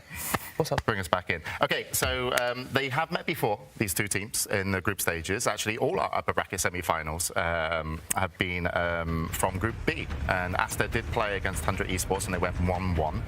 Aster, obviously, to get here, beat out Liquid 2-0, and Tundra Esports beat out OG. And now we're going to see the first bans.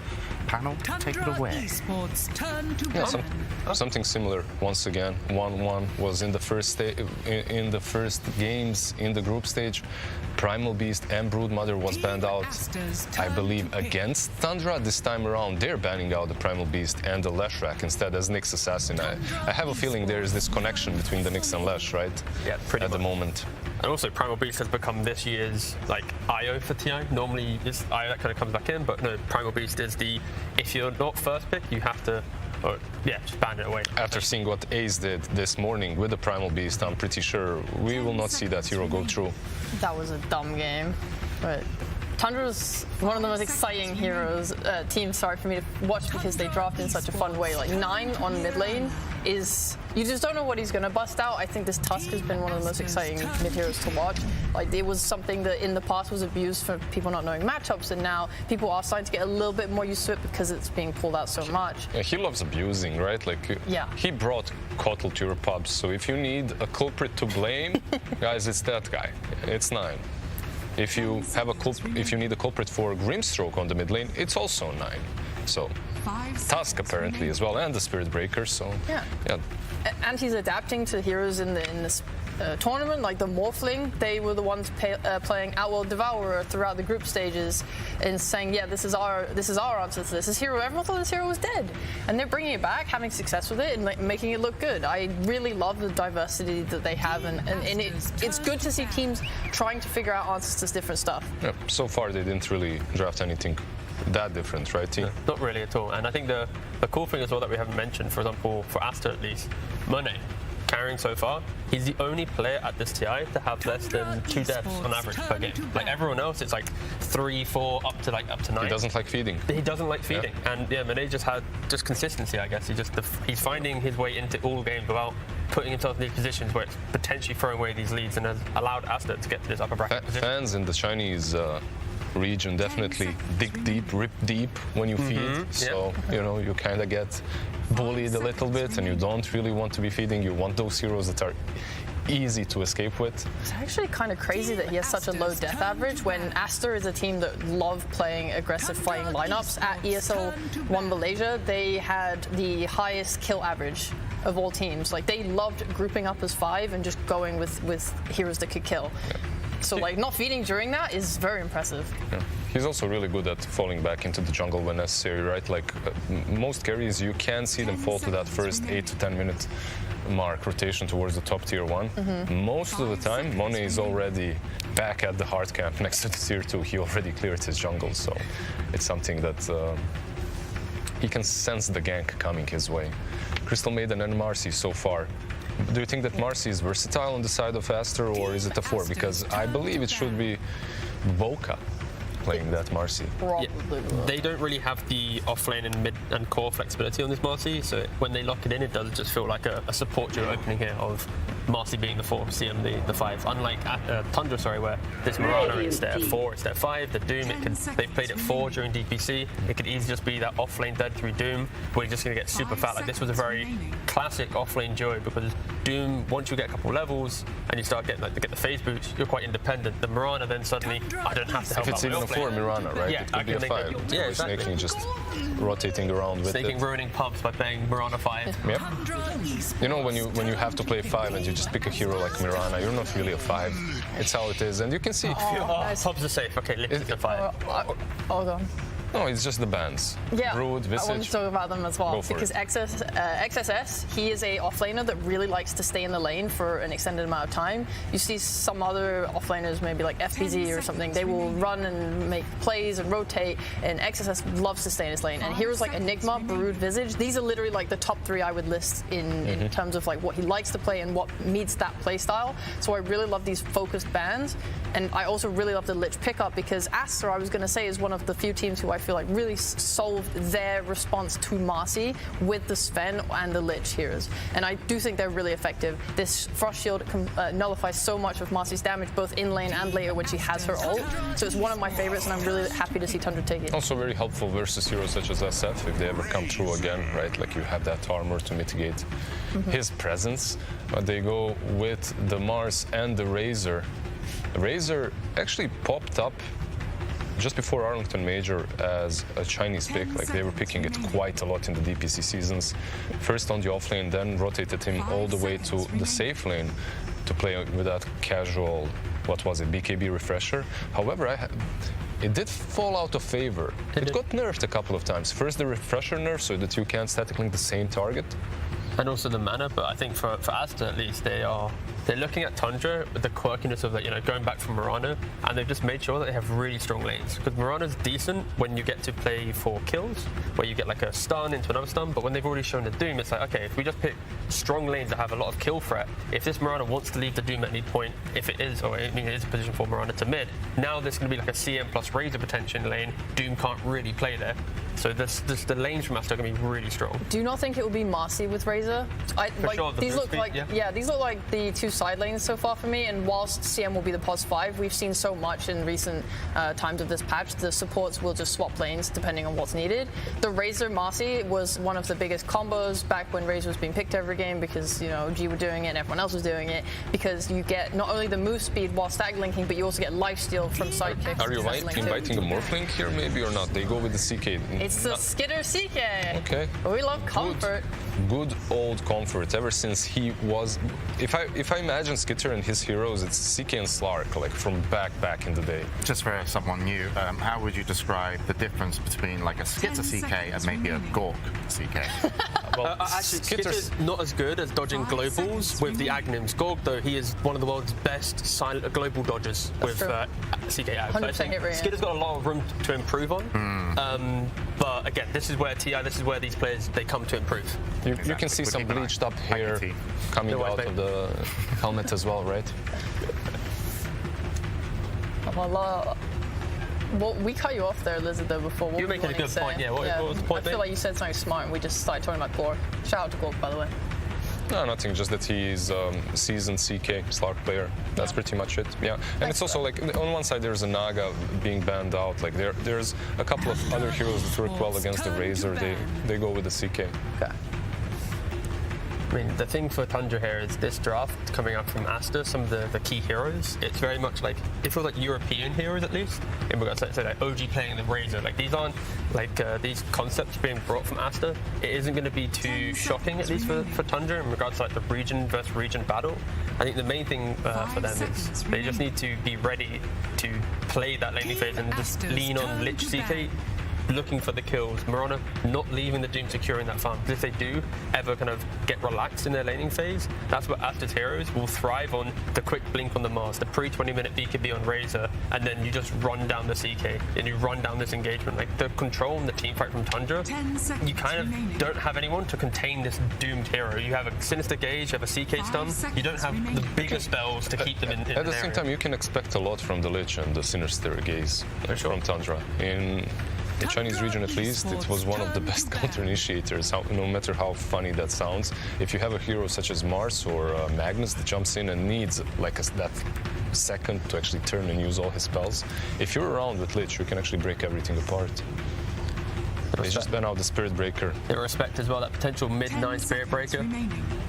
I'm thinking, it looks like both teams want their mid heroes, right? 5 seconds so the Tiny and the Lash already banned out from Ori. Yeah, I'm thinking maybe 9 could pick up something like Pango because it's something that's naturally just good against the Mars because you don't care about the arena. You're able to break that link and stay off these heroes. They don't really have any BKB piercing abilities right now.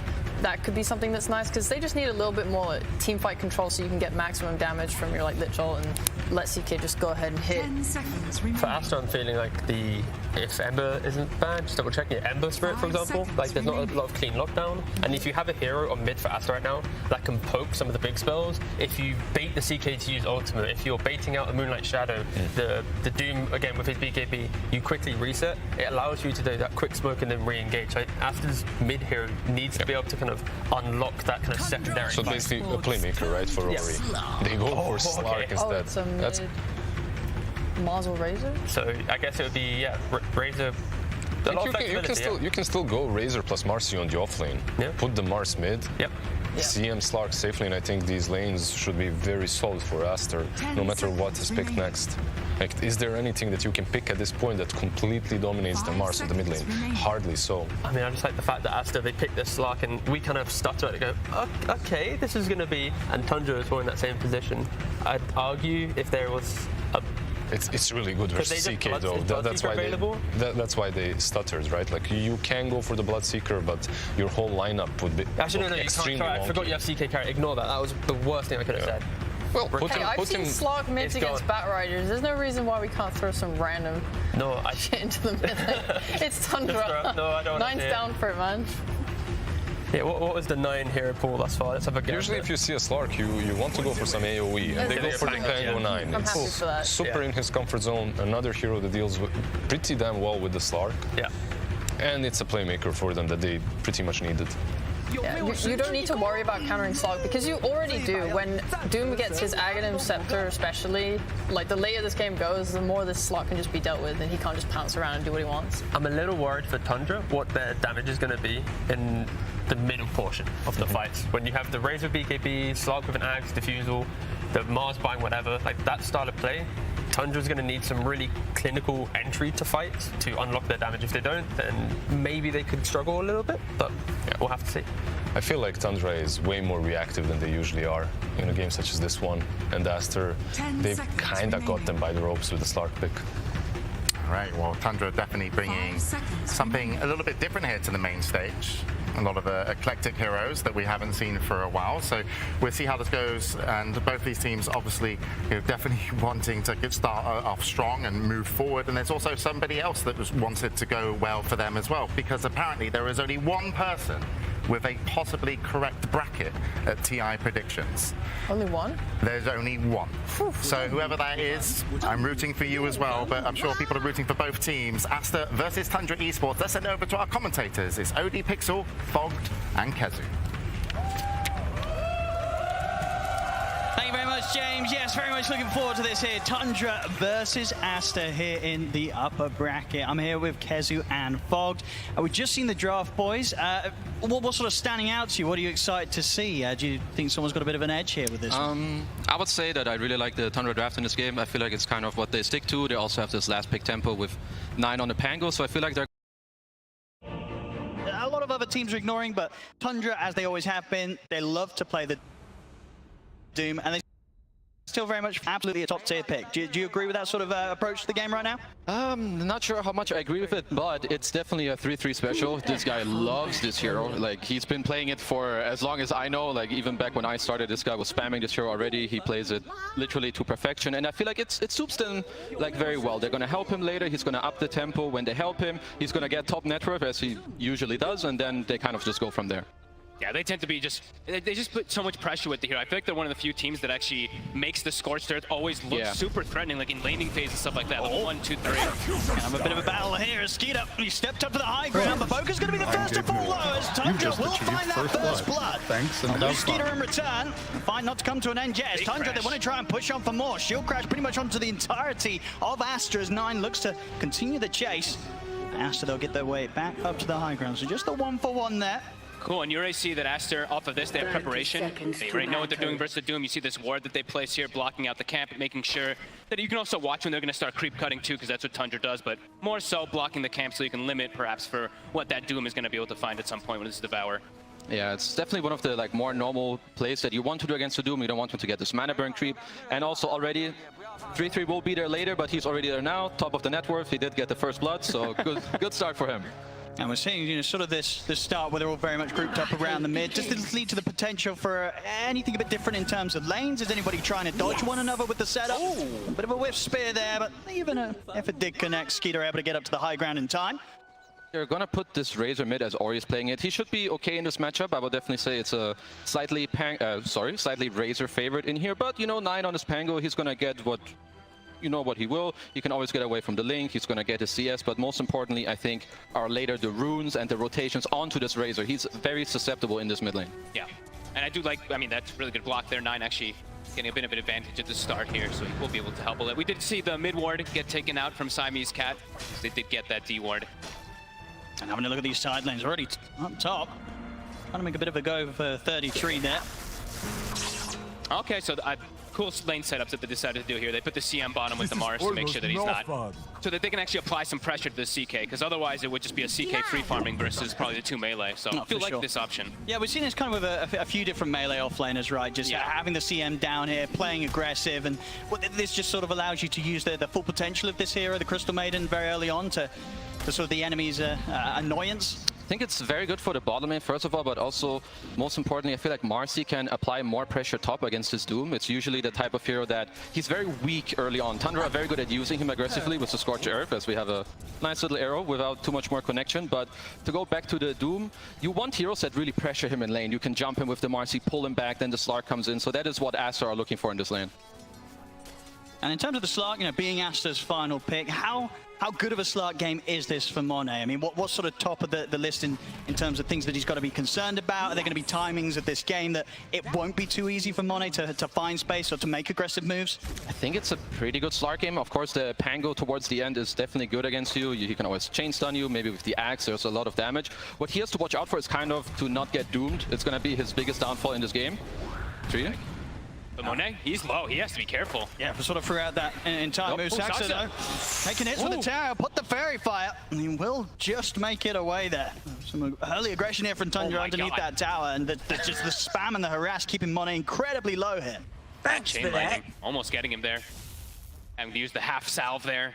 barely gonna actually get much out of it there. They have no tangos. Feels a little bad for them here in this top lane. There's definitely a lot of space here for Tundra in the next coming waves. And look how many, I mean, they have Mangos, right? 33. We've seen this actually a lot from Tundra throughout this whole tournament. They are just Mango advocates. Even sometimes when you see heroes that probably don't use that many, like Doom, this is a game where he's getting it and it works perfectly because he does have that chain lightning that's coming out on Monet. Yeah, that's the AUI 2000 big brain, you know, coach input. He's definitely helping them with the Mangos. I know he's always been, you know, very high up on that. Even if you play weaker lanes, if you have more consumables in specific moments of the lane, it can really make like such a huge difference. No, absolutely. Yeah, I mean, see that. yeah, only 4 CS right now for Monet. He's not having a fun time against this aggressive duo of Tundra that's been put against him top. Yeah, and bottom snag, he does get the shield off on himself first. He's able to turn, get a blast off onto XXS.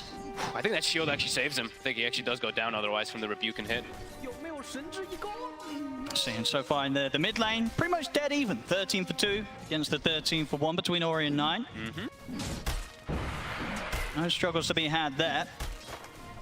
Bottom, XXS still very much prepared with plenty of regen. Pretty much a full one, very far in the south, so he's fit to sort of take a bit of harassment from Snaking and Skeeter in this setup. But and so CS is fantastic, you know, free farm for the Mars on this bottom lane. But Skeeter should also, this is why they go for this CK pick. Every time I do, I've been seeing this a lot from Tundra when they see like oppressive offlaners, just these pressure heroes sometimes that just have a lot of spam, CM of course with any type of spammer. They pick this type of CK because he's just a self-sustainer. He doesn't need to buy too much regen. He just sits in lane and attacks. Yeah, he also works incredibly well with Lich. It's kind of what Lich wants to have in the lane, someone aggressive, but at the same time he has all this inbuilt regen on the top lane. I mean, poor old Monet's just not having an easy time at all here. Sancho going through the chase down, and there's the chain lightning to finish him off. Monet taken down. At the same time, down bottom, they'll attempt to get aggressive onto Skeeter, but the shield's up from Snaking. Skeeter trying to step back. Mango's being popped here by Siamese Cat. He's got another Frostbite and a blast. That last right click, though, not enough to take him down. Skeeter, he'll be able to walk away. Very much an incredibly different story here for the beginnings of both carries. You know, Monet is not having a fun time at all up top. Honestly, Skeeter's going to start having a pretty rough time too. No regen bottom. If he steps up, he just gets nuked and dies. See here. Monet and Baboka, they're going to try and trade back. Go towards 33, but Monet's getting right click down pretty low by Saxa. Same to be said for Baboka. They're both incredibly low. The arrow's going to come out. Monet, he's not going to be able to finish off Saxa. Saxa kites him out with the lead. Getting another kill. Saxa will fall.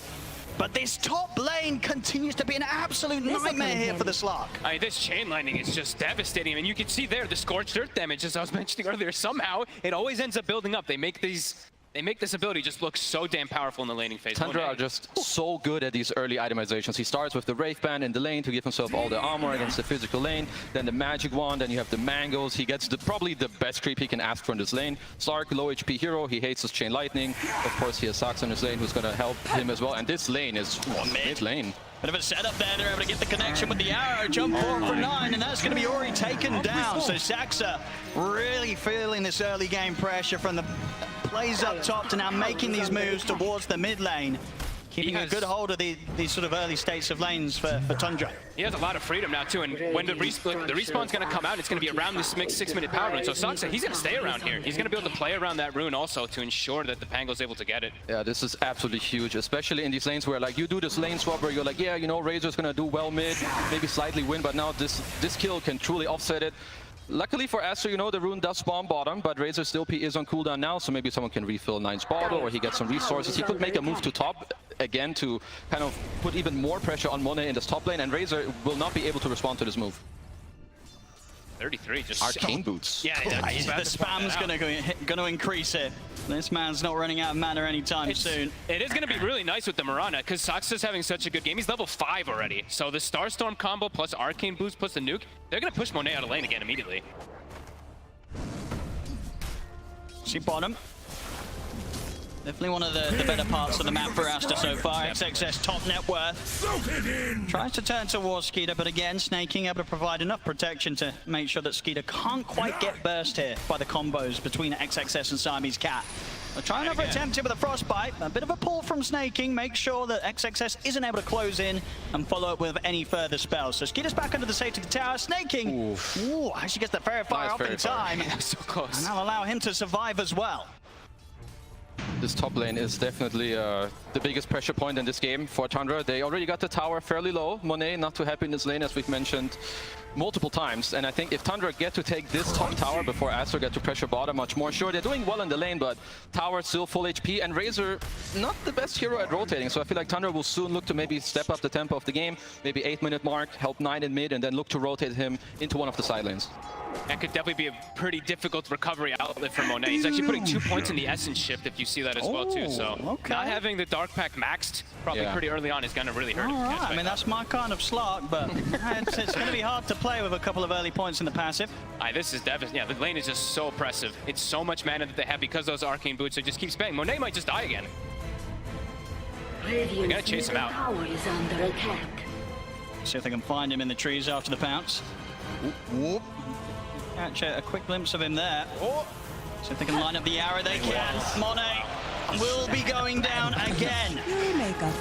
And you can see there on the net worth, I mean, and the Doom's up again. It is up, it's ready to go. He hits the 633 and he's ready to drop that Doom down. And he's got a Mango, so now he's got mana for Scorched Earth. Ori with the TP. And in fact, they'll respect the TPs.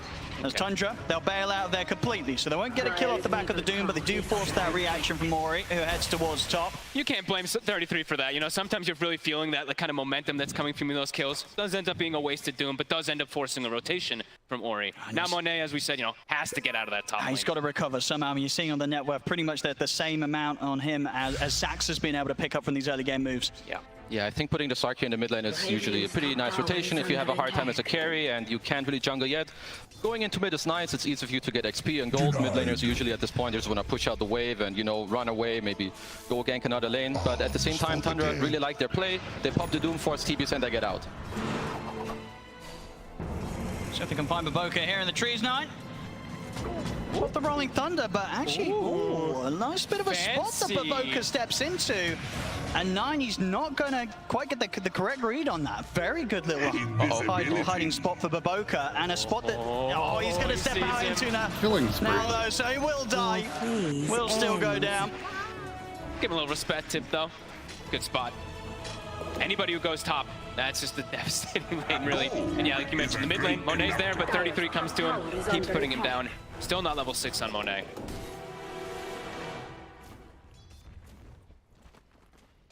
Let's see this top tier 1 tower. Unlikely to have anything done defensively by Aster for it. And Saksa with his early rotations also. Now he's level 7. 7, yeah. 10 minutes, and he's already got this like aggressive ward that he placed earlier, so he can make these rotations and look to pretty much kill most of the cores. That burst damage is nothing to laugh at. See Aster try and make the aggressive move here towards 9 and Zaxa. He got a mid-shield crash. See if that's going to be enough to take him down. I think it should be 9. He's caught on the high ground. Aster able to kill off the Pango. Oh, the worst feeling for Pango when that happens. What on lane, Skeeter? Here to go with the ult. Turns quickly. Destroys Siamese Cat.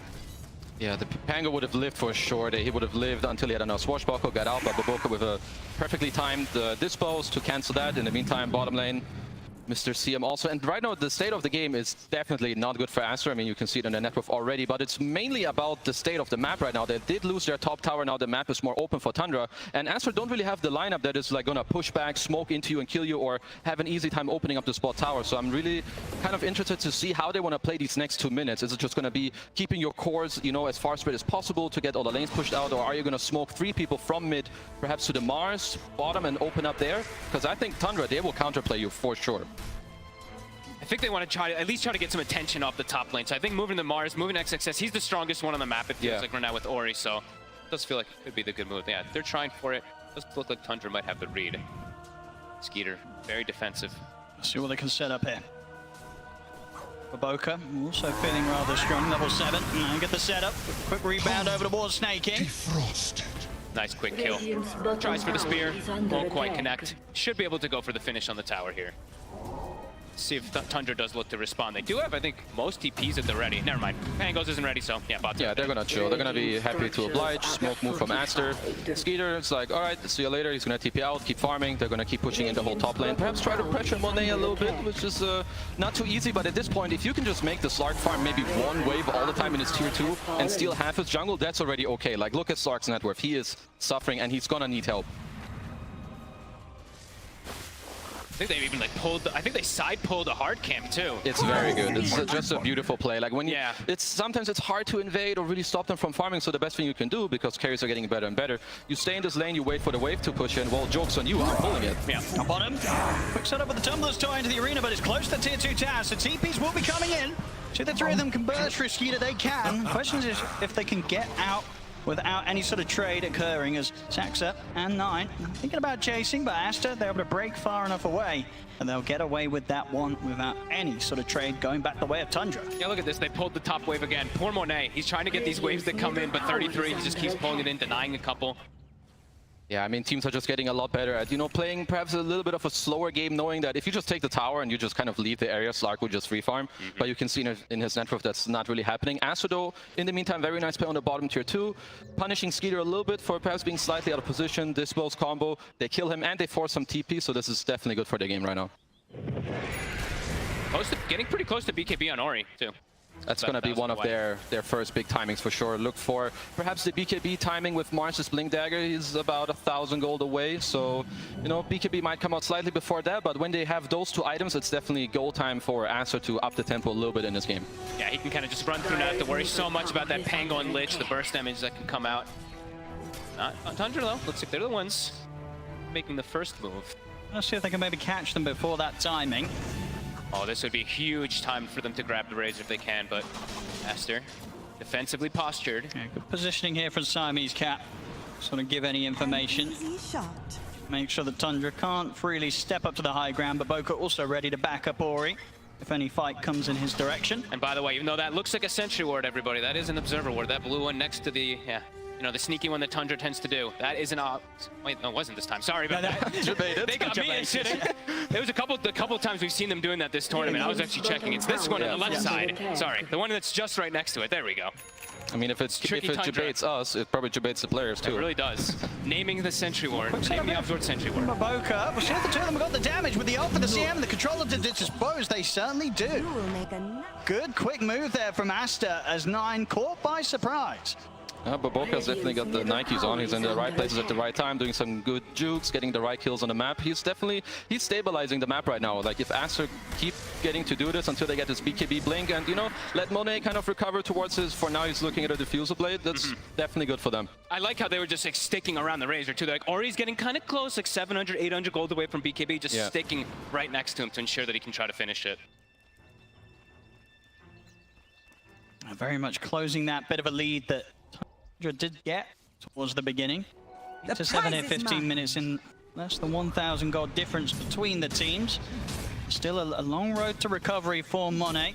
They're definitely slowing down the pace to allow him to have that chance. He's able to farm this bottom half of the map with the tower already gone. A pretty safe area it feels for the Slark to be in. Yeah, and it's pretty nice because they did get those kills on Skeeter, right? They slowed him down, so Monet, he's actually able to now catch up because of that Dark Pact. So he's actually just pretty much tied with Skeeter, so all things looking good. Yeah, they're pretty much even networks. Like, Aster made a very nice recovery in this game. Like, if you consider that this was somewhat of a slow game where the Doom lineup is kind of bleeding in network, you're doing a good job definitely moving around the map. And now they played the heroes in the right areas. Now Ori, he's going to have this BKB up, so I'm really looking forward to Aster just kind of looking for the lanes in a good position and then smoke it up. Yeah, he's the strongest hero on the map right now on that Razor. Whenever he runs into the fight. Only thing he has to watch out for is that Doom, of course, if it catches him pre-BKB. But it's not a Blink Dagger on the Doom. It is a BKB rush that's going to be coming out, so it shouldn't catch them off surprise. That Doom, I say. 33 himself, very close to his own BKB. Diffusal, been picked up by 9. Saxa trying to get that lad's done. Looks like both teams hitting a bit of a timing, but Aster, I would say, one that they probably want to play around a little bit harder. The Haste Rune, the BKB, the Blink Dagger. They're waiting for an opportunity, or pushing out this mid lane. The next 1-2 fights might be very scary for Tundra. Yeah, you do have the team fight with the Pango and 3-3's Doom. He's closing in on his BKB. He definitely wants that before this next fight breaks out. But if Aster hit their initiation, I'm not sure Tundra have a very good response unless, Snake King gets off a very good shield into Chain Frost. So if XX's jump is good as bottom.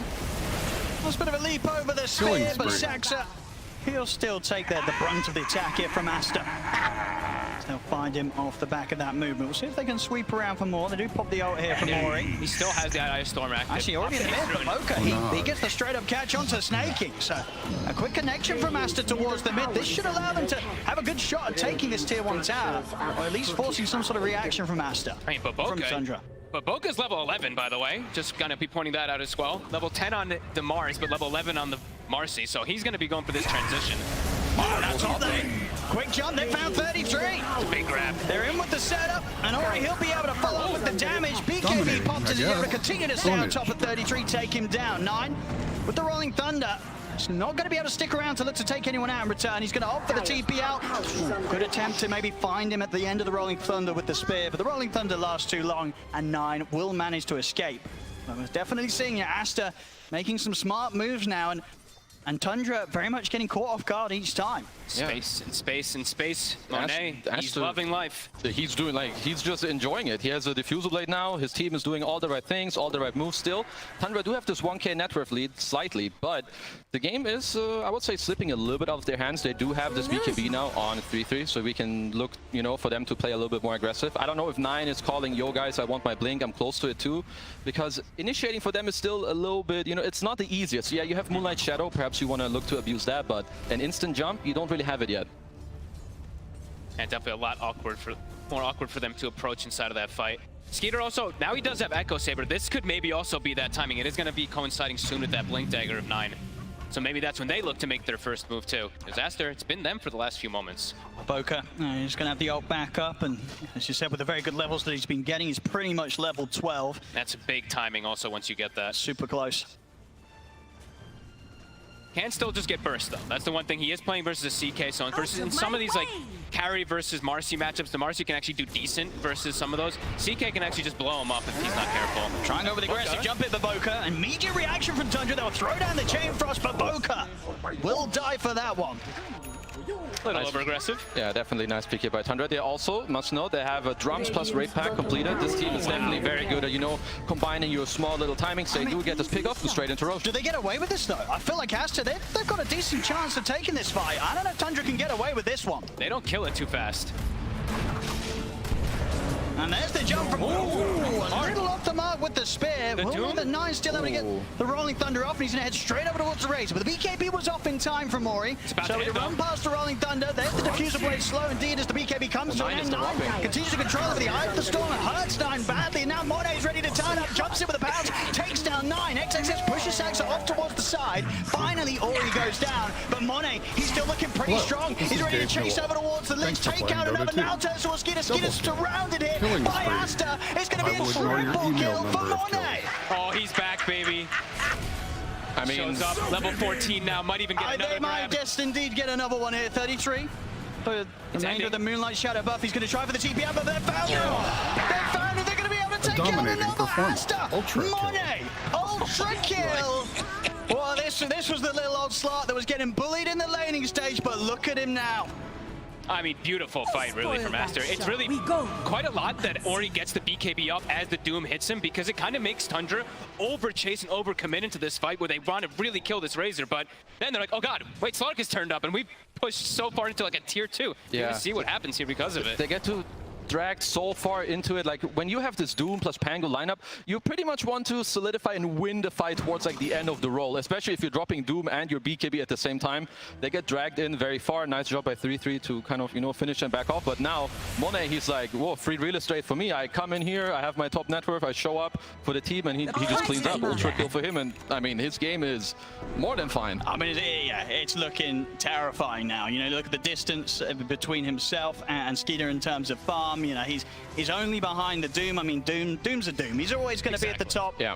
I mean, he pretty much has the Aghanims finish now. So that's going to just allow him to really get into the backline a lot easier. This Lich, now his life is pretty much impossible when that does come in those team fights. This is a pretty ridiculous recovery, really, for Master. And once you start getting ahead also now, you have the Slark. So any vision that Tundra is now placed aggressively immediately gets taken away. I mean, so if you're Tundra, how do you stop Monet from balling out of control in the next team fight? Whose job is it really to to kind of prioritize this slug, make sure that Monet doesn't get all this space to just go from target to target. Gotta doom him. It really feels like Yeah, I think it's important for Tundra that this next fight, now that they do have 2 Blink Daggers, 3-3 picked up his, that you make sure you combine the roll with the Doom so that there's no like weird Slark ult coming out or BKB pop from the Razor, because when they initiate with their spells, the fight, it has to pop. That guy needs to die within like 2-3 seconds. Then you can keep the fight going with the roll. And right now, both teams, they need to be looking at Roshan. So the next fights right now, it's all about whoever will, you know, get to claim the Aegis. Yeah, like you mentioned before, Tundra has like this lineup that really wants to explode in like those 10 to 20 seconds of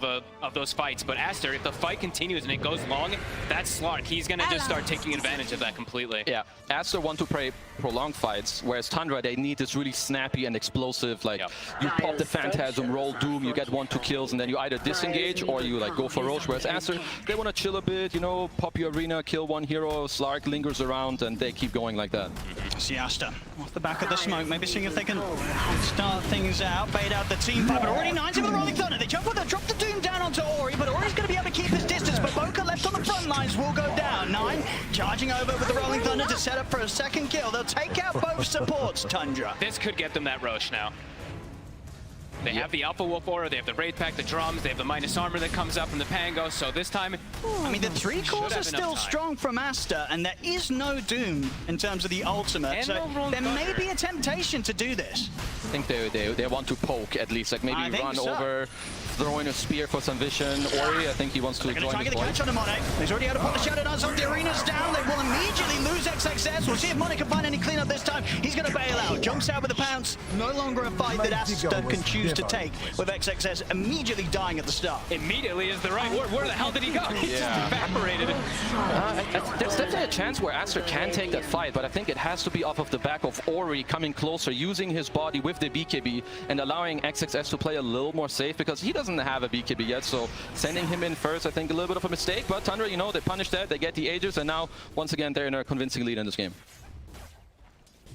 Aster, not to be deterred by the fact that the Aegis is in the hands of Skeeter. They'll look to hit out with a smoke. They gotta see go. if they can maybe catch Tundra whilst they're in this relaxed state of sort of spread out across the map. They'll look to Saxa. They gotta take advantage of cooldowns. The leaps, being able to outplay the pounces from Monet. He won't catch Saxa here today.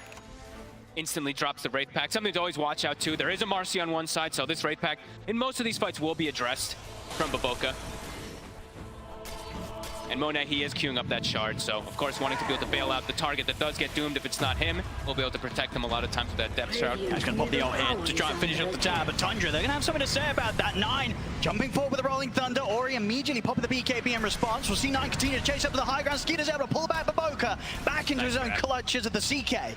As Baboka falls and the rest of Aster got to be very cautious now. 4 versus 5. They don't want to mess around with Tundra, as Tundra just chasing them down back behind their tier 2s. Aster tries to punish this, you know, the cooldown of the Doom, weren't able to, and now Doom's going to be back up, so Tundra probably looking to continue to look for something, even if they don't have Rolling Thunder. Might just get to poke this tier 2 a bit. Skeeter, he's feeling strong. He's got BKB, Aegis. On the flip side, Aster here, so they have the shard, as you mentioned, very good against Doom. So I think now if you're Tundra, you kind of need to Doom Monet or not use it unless the Rolling Thunder is really going to disrupt, even if the shard does get dropped. And Ori, he is close to this AC, and he currently has a DD bottled up. So right now, if you're Aster, very likely that they're currently communicating, yo, I have a DD still for a bit, help me get this AC, and then we can look to go together and take a fight. Double damage. Let's see top lane. Tundra. Huh, he's done this a lot on 33. Octarine is finished up already. Same build he did, I think, or at least that we saw from Saxa do, at least on the Doom, I think it was the other day. Yeah, so first of all, with the Arcane Boots in the lane, he gets to split it for the lens. It definitely makes it easier to drop your Dooms and stuff. And I think also with, you know, all the refresher nerves and BKB mana costs, I feel like the Octarine really comes in nicely with the higher cast range and, most importantly, the bonus armor. And bonus most importantly, reduce cooldown on the Midas. More money. More money here. How can I forget that one? Let's have a look. On Shadow from Tundra, they really want to try and do something around the mid with this Aegis on Skeeter. Look how they're backpacking even the Wraith Pack Saxa. When they're doing this play and walking through mid, backpacking so it doesn't reveal. Quick little plays. Very cute. Now, if you're Aster, are you just trying to avoid fights for the remainder of this 2 minutes of Aegis time? unless you see an opportunity that allows you to kind of go around on the backline of Tundra, I think you're better off just saying, okay, we can chill. They did have the DD earlier. That's like a little opportunity, you know, that can make it easier for you. But now, if it feels hard, you just don't really need to go for it. Aegis is still there for a bit. But if you've seen the opportunity where you can go around because you feel like maybe Tundra won't be ready, then that's really your time to shine. And it looks like that's kind of what they have in mind here. I think Hori might have actually gone unseen on a creep wave in mid. He walked in and nuked as the smoke was getting popped. Let's see if Tundra caught that. See, Aster are going to try and make a play whilst that Aegis still stands in the hands of Skeeter. The Slark vision. Fresh BKB on XXS this fight. So if they can catch 33 before he's able to drop the ultimate, but immediately 33's able to do, but just as quickly Ori was able to get the BKB off in time. The BKB is up for him. He'll start to back away. Same to be said for Monet, but Boca does get caught by the catch of Skeeter, but Monet's going to jump in aggressively to try and help out and keep Boca safe. And now Boca jumps in himself with a 2-man rebound. XXS with a 4-up arena catches it for the 3 of them, but Boca will be the first to fall, but they found one in return. They'll turn towards Skeeter, take him down to 1, frostbite control onto 9.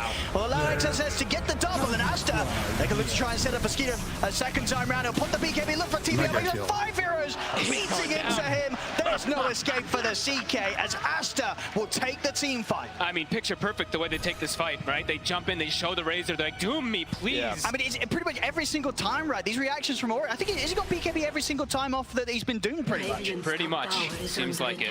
Yeah, and then you can just see the Slark shard, you know, these prolonged fights. If Aster get their BKBs off and they live through this roll and Doom, as we've touched on multiple times now, the fights will look like this if Aster continue to play them as beautiful as they really have. Now check it out here.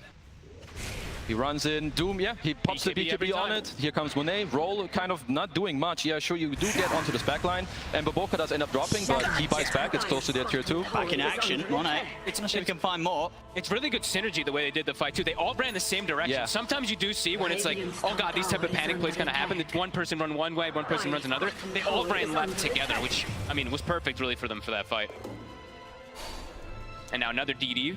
Couple more items I believe also picked up. I think they did get a gem now on the Crystal Maiden as well, and I think Boboka's about to have BKB too after using his buyback. So more timings also for Aster.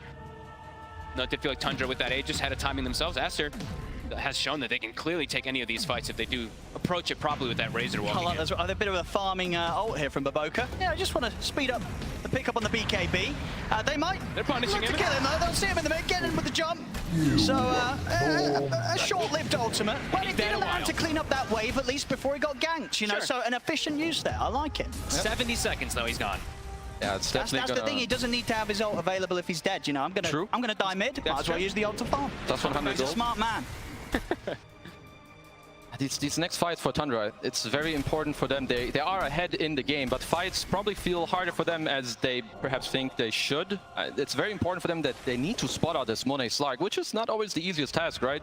Slippery hero, he knows if you do see him, because again, this roll plus Doom, their best target by far is this Slark, because he will be able to save his teammates, and that is not something you want to play into right now. See Aster. Walking in, even with they want to try and catch Tundra by surprise. You know, this is a moment that Tundra probably won't expect Aster to be bringing the fight towards them. Which moment wants to actually leaping all over the place, but they will lock him down and take him out. And now this is the sweep to clear the vision also inside their jungle. They're starting to feel that there was pretty much 3 wards actually, or 2 or 3 wards placed down, so we'll be able to get at least 1 or 2 of those. Yep, another one. Respawning. So even though that gold advantage has been there for Tundra, it feels like Aster has been able to take every single one of the fights if they do just continue to do these approaches. Yeah, it very much feels that the 4K gold is basically the Doom effect. Doom. Yeah, it's the Doom effect right literally. now. Yeah. So in terms of sort of the actual tangible value of sort of items that are available for both teams, it very much feels that we're pretty much on an even playing level right now. Second Roche is going to be very important for both these teams. Teams at this level, they will both know that the earliest respawn will start within, you know, your next 50 seconds. Both teams, they're going to definitely play around that because Aegis, Shard in this game, it is a very close game. Yeah, the network does say Tundra is ahead. But as we said, they need to hit their conditions a little more in the fights to actually beat Aster. Yeah, let's see if now with the 3rd Blink Dagger, they're able to get that initiation a little cleaner. Skitter also has one. They also have a Basher on 9, so an extra form of maybe stunning control to keep them in the Doom so they can't reset as we've seen multiple times from Aster. Dire's bottom tower is under attack. I'm very careful around this bottom push here, Tundra. We're seeing if they were able to catch out anybody from Aster heading over to try and clear out the creep wave. But won't be the case. This tier 1 will be left alone defensively by Aster. Aster sticking together. Aster will always know that Phantasm on cooldown is being used to farm constantly. He showed them in mid. XXX actually cleaned them up, so that is a little bit of an element that they always will know that Tundra doesn't have. Aster just don't really care about the spot tower. You don't want to get baited away. You just took back your jungle when the second Roach is about to respawn. Instead, good job by them. They invade the enemy triangle. One thing I want to say about the Skeeter Blink Dagger, I think another way that I haven't touched on yet is that if you jump multiple targets at the same time, obviously Slark can't really save all of them, right? For sure. So maybe you can jump the Razor with the roll, but you jump Mars or whatever with the CK, and you, even though he saves one, he cannot save the other. So that could be another condition that Tundra are currently playing for. I almost want to see like one of the cores maybe carrying a Dust then, because if the fight's going to get so split up, you can't always depend on these supports to be able to cover versus the Glimmer Cape that's on the CM. Maybe one of them will have to sacrifice an item slot. I see that at 33, he's had the Dust in his backpack, but he keeps swapping that between the Wraith Band. But always have to be careful if you do go for split up fights and don't have any protection. Coming up to that initial time for Roshan, just about a minute until it'll be back in play. It's level 18, XXS, about to have level 3 ult. Buybacks and this Dire Outpost are going to be crucial in this next Roshan fights. Both teams, you need to like trade your BKBs for the Doom spells. If you do end up dying to Doom, you can buy back and take the second Aegis, and then that will really help you, play against each other. So both teams should be talking about this right now. Perhaps if Tundra want to take a fight, you need to smoke, take the Outpost first, and then fight so that Aster can just buy back and come back into it. Aster knows how important this next few moments are, really just positioned on this area around the Roche, protecting that ward. The prize is mine. Also, SNY, another item finished up. Ori, so versus that Doom, that status resist. We'll have to watch out for that. I think Mono was going for one as well. Oh, did he actually queue it up? Okay. Oh, he's changed his mind. Yeah, he was thinking between the SNY and the Linken's, I guess, yeah. We did see 33 did have the Ags queued up before. He has shifted. We don't know what he's going to go just yet, but it's probably going to end up being that at some point if we do see those Linken's start getting queued up. Yeah, especially if I think Monet starts showing like an ultimate orb of perseverance, you can bet that 33 is going to queue up that Axe. Aster, they are going to smoke, and looks like they're going to make the first aggressive move. See what sort of a jump they're able to start the fight with. They showed themselves mid. They nuke out the wave while they were smoked. This could be a good wrap There's a around. DD. Hello. Skeeter is prepared. Steps into this first, smoke dispels, they know that they're up there. He dropped down the board, XXS is going to be looking for the jump. The catch onto Saxa. Now with the spear, but he's still forced aside, able to get the leak off Saxa, he's away. He's out of the fight, and Baboka, he's having to deal with 33. 33 is actually going to look to bail out with the BKB TP out. He'll actually kill Baboka on the way out there. Back in action, Monet finishes off the kill onto Snaking. He'll come back in with a buyback. They've locked down Ori though, he's in so much trouble as Skeeter. Just doing incredible amounts of damage. The swashbuckle bash over towards Siamese Cat as well. Tundra, they'll take the team fight, and at a very important time as well. Roshan is up. They'll head straight into the pit. They didn't even use Doom. They didn't even need it in the fight. They were able to just reset away. 33 actually jumps the backline, gets on Baboka, 9 as well. They cause so much havoc. Split the fight up completely, which lets Skeeter just jump in afterwards and pick and choose his target. Yeah, like Aster, they run into this high ground. They think it's like a good jump onto Smarana, but he's very tanky. He drops the Wraith Pack. They pop all their BKBs, but they don't end up killing anyone. And then it's kind of, switcheroo where Tundra now, they just run you over. Your BKBs are done. As we can see here, they have a nice jump on the Mirana, but Saxa here, 4-step leap, Wraith Pack runs away. And now it starts getting like a little weird for them. And they're like, okay, we need to get the hell out of here, but you're not running away from a Pango and all these Blink Daggers. And now, Tundra, they win this fight. They get the Aegis and 13,000 gold lead. Just indeed, that was always going to be a tough fight for Aster to step into. Tundra having the favorable positioning, and indeed the way that they're able to sort of split it up. The supports of Tundra taking so much focus from Monet. Look at Skeeter, he was feeling that moment. He was finally able to jump into a fight as the CK and get He could do something and slay them. Huge injection of gold. Everybody kind of having a full item now finished up also. See what the call is from Aster now. Deal with this 4 minutes, where Tundra will be very comfortable with taking a fight. Hey, there's the Axe Doom, so they have to be so careful how they position themselves on Aster too. Got to be very prepared for this move. Tundra are on the hunt for Aster once again. Got everything ready. Phantasm in 15, but they don't need it. Aster have good positioning. They're kind of waiting. Let's see how Tundra approaches. So you can see it's Skeeter. Going over the Crystal Maiden, but then Monet jumps in, but there's the Aghanim's Doom. At 33, all he's got to do is stay on top of Monet, and then Monet is going to have no response. Nothing to be done against that, as Monet's out for 80 seconds. And the rest of Aster, they've got to run. Tundra, they're going to try with the chase. Arrow, not going to quite reach towards Ori. He's out of there. There we have indeed that the power of the Aghanim's Doom.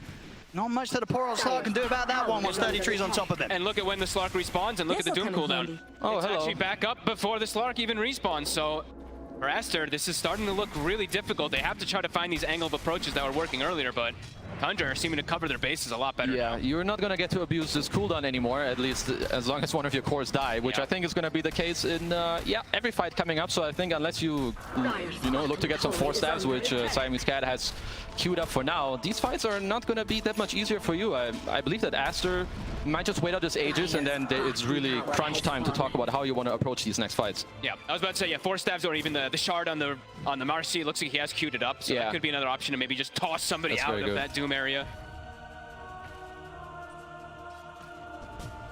Yeah, definitely not going to be an easy one, though. Tundra now having... everyone's so much tankier now, too. 9 has a full Shiva's Timeless Relic, too. It's hard for them to really find a target to focus fire on Aster. Dire's bottom tower is under attack. See done on Skeeter, the big items. Starting to roll in for Tundra. Starting to feel like maybe some damage issues also coming in for Aster. I mean, especially because, of course, one person's always going to get doomed every single time, but everyone on Tundra is starting to get pretty tanky. Halberd even on a Mirana. Yeah, like we had this earlier where we were like, yeah, Aster prefer long fights, but I feel like at this point now with all these items coming out, AC, Aura, you have Shivas on 9, you have Halberds, Wraith Pact, 4 staves. I'm not even sure if Aster prefer these long fights anymore. I feel like it has shifted a bit where they now need to get a really solid initiation around a place where Tundra cannot buyback. And I'm pretty sure you need to kill these supports first because they're not going to burst through a CK even if they jump in first. So fights are not easy for Aster right now. Definitely need to look for them to clutch one of the next fights out of a smoke. Yeah. So how do you focus firing a hero when they're going to be frost shielded, taking 60% reduction? 4-stabbed, boots the bearing, removed out of the fights too. It's, like you said, have to try to find some of these supports to take them out, but yeah, they're not fragile either.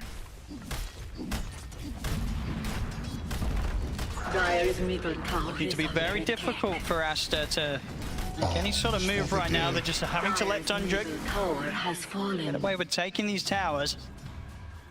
The wave's pushed in. And Baboka just continuing to use the ult to farm.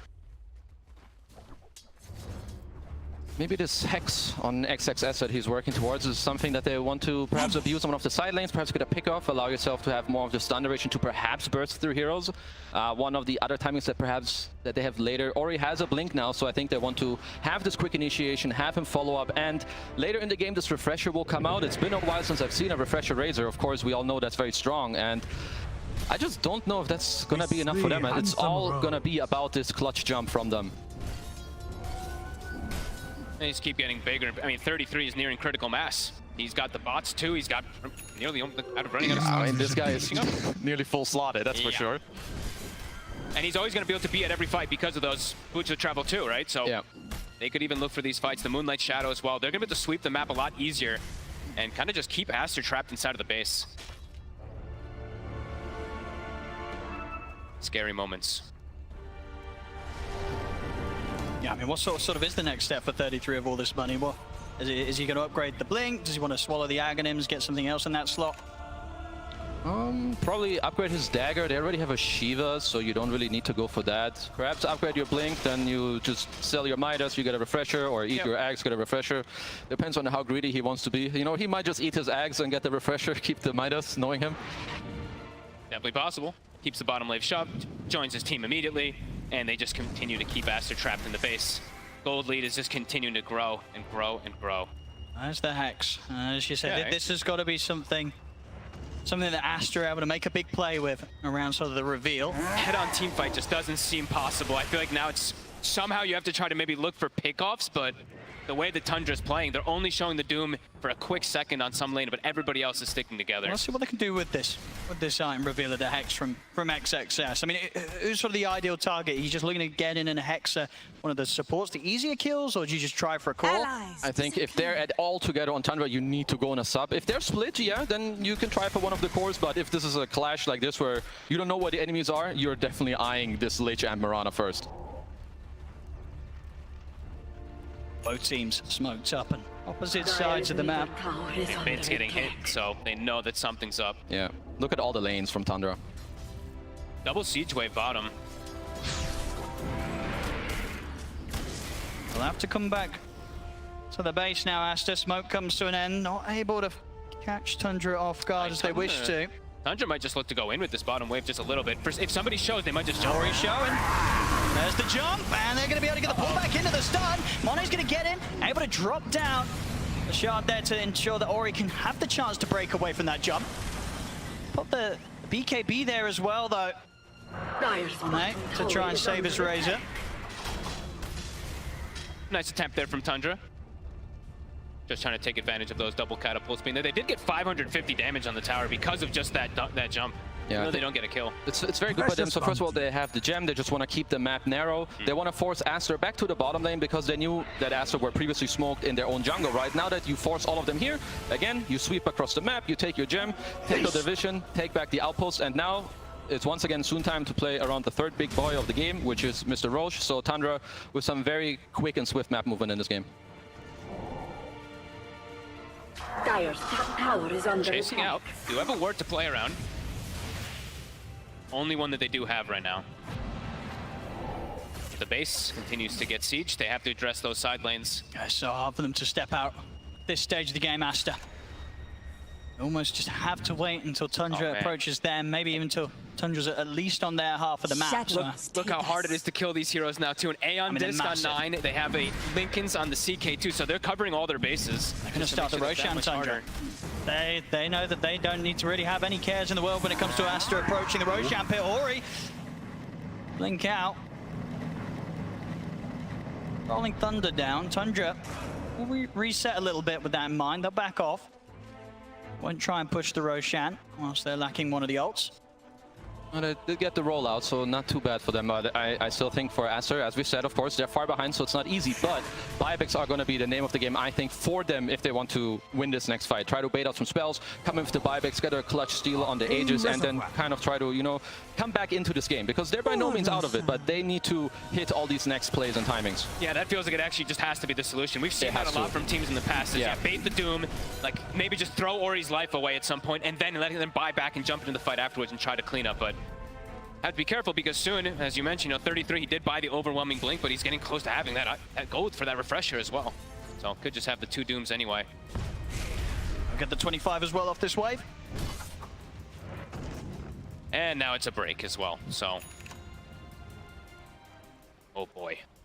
Yeah, this Doom is pretty strong, huh? And also, if he ever dies, if he does get, of course, right now, nope, he has all the buyback money. So I think for them, for Tundra, it's important to not fight too close around this outpost because they should know that Aster's only win condition are buybacks with a TP back in. And 3-3, if he feels very strong, he can go in first. If he trades his life, he can buyback bots TP 2 on just one of his teammates and come back to the fight as well to try and nullify some of these plays from Aster. They can easily do this Roche like this, full HP, Skeeter, and 9. See if Aster want to take the risk. They have to scout it. It's just so dangerous, but at this stage, the amount they are behind Aster, they've got to make a risky move. They want to have a chance of turning this game round. Playing into an Aegis Cheese and Ags at this deficit feels pretty much impossible. It looks like they really want to try to take the fight. Like what Tundra are doing, they just kind of stop and wait. The Doom! 33's in, the AoE Doom's there, he's going to look to chase down Baboka. Baboka was able to get the BKB off, and they do manage to ensure that Mori can break away from 33. Still, though, they've lost the 2 other cores, XXS and Ori, and now Siamese Cat as well, short to follow. Aster, they were trying their best to approach Tundra from some sort of surprising angle, but the wards were down, vision was set up, and Tundra once again able to get that jump in. a little bit of a silver lining there that they could get Monet out to safety, but 3 heroes still go down. Roshan still goes the way of Tundra. Aster, they fall further behind. They get the chain stun. The stun catches on the Razor. They get the arrow. I mean, even from then, anywhere before that, it looked that the fight was probably just going to be over. They spent their gold, too. He bought the full refresher before the fight on the Razor, so that was them going, all right, this is kind of our last chance of a fight. We can't actually win around these buybacks, and it doesn't actually work out at all. And here's the push. DD Rune as well here for Skeeter. To speed up the siege. What can they do about this, Aster? Doesn't look like they've got a whole They need to many delay. options left here. They're down 35,000 gold. Tundra onto the barracks, forcing out the fortification. Dire's middle barracks have fallen. Look to play it calm as well. They won't immediately push for a second set of racks. They know that they're in a spot that's very, very comfortable right now. They can definitely look to take the safest route out of this game. Yeah, I mean, half of Tundra's gold lead is currently in their bank with 3-3 holding 8,000, 9 holding 3s, and the rest of them also holding like 3 each. So 20k is definitely in the inventory right now. They're going to chill a moment, think about the next item, spend their gold if they want to. And then, yeah, I mean, Aster, they will look for one of their last fights, again, where they need to go around as they did before. It's hard, but this is the only way that they can win this game. If they just wait in their base, Tundra will lead them out until the end of the game and just slowly finish. I wonder if we can see the win probability, because I imagine it's getting probably down to one of those 1% ones at this stage. Does feel like that. 98. Close. Oh. That's more than I thought. It's a generous 4%, I would say. Let's have a look, see if Aster can find that 4%. 33. Pretty much has the gold for that refresher plus buyback in a second. And they're already starting the siege.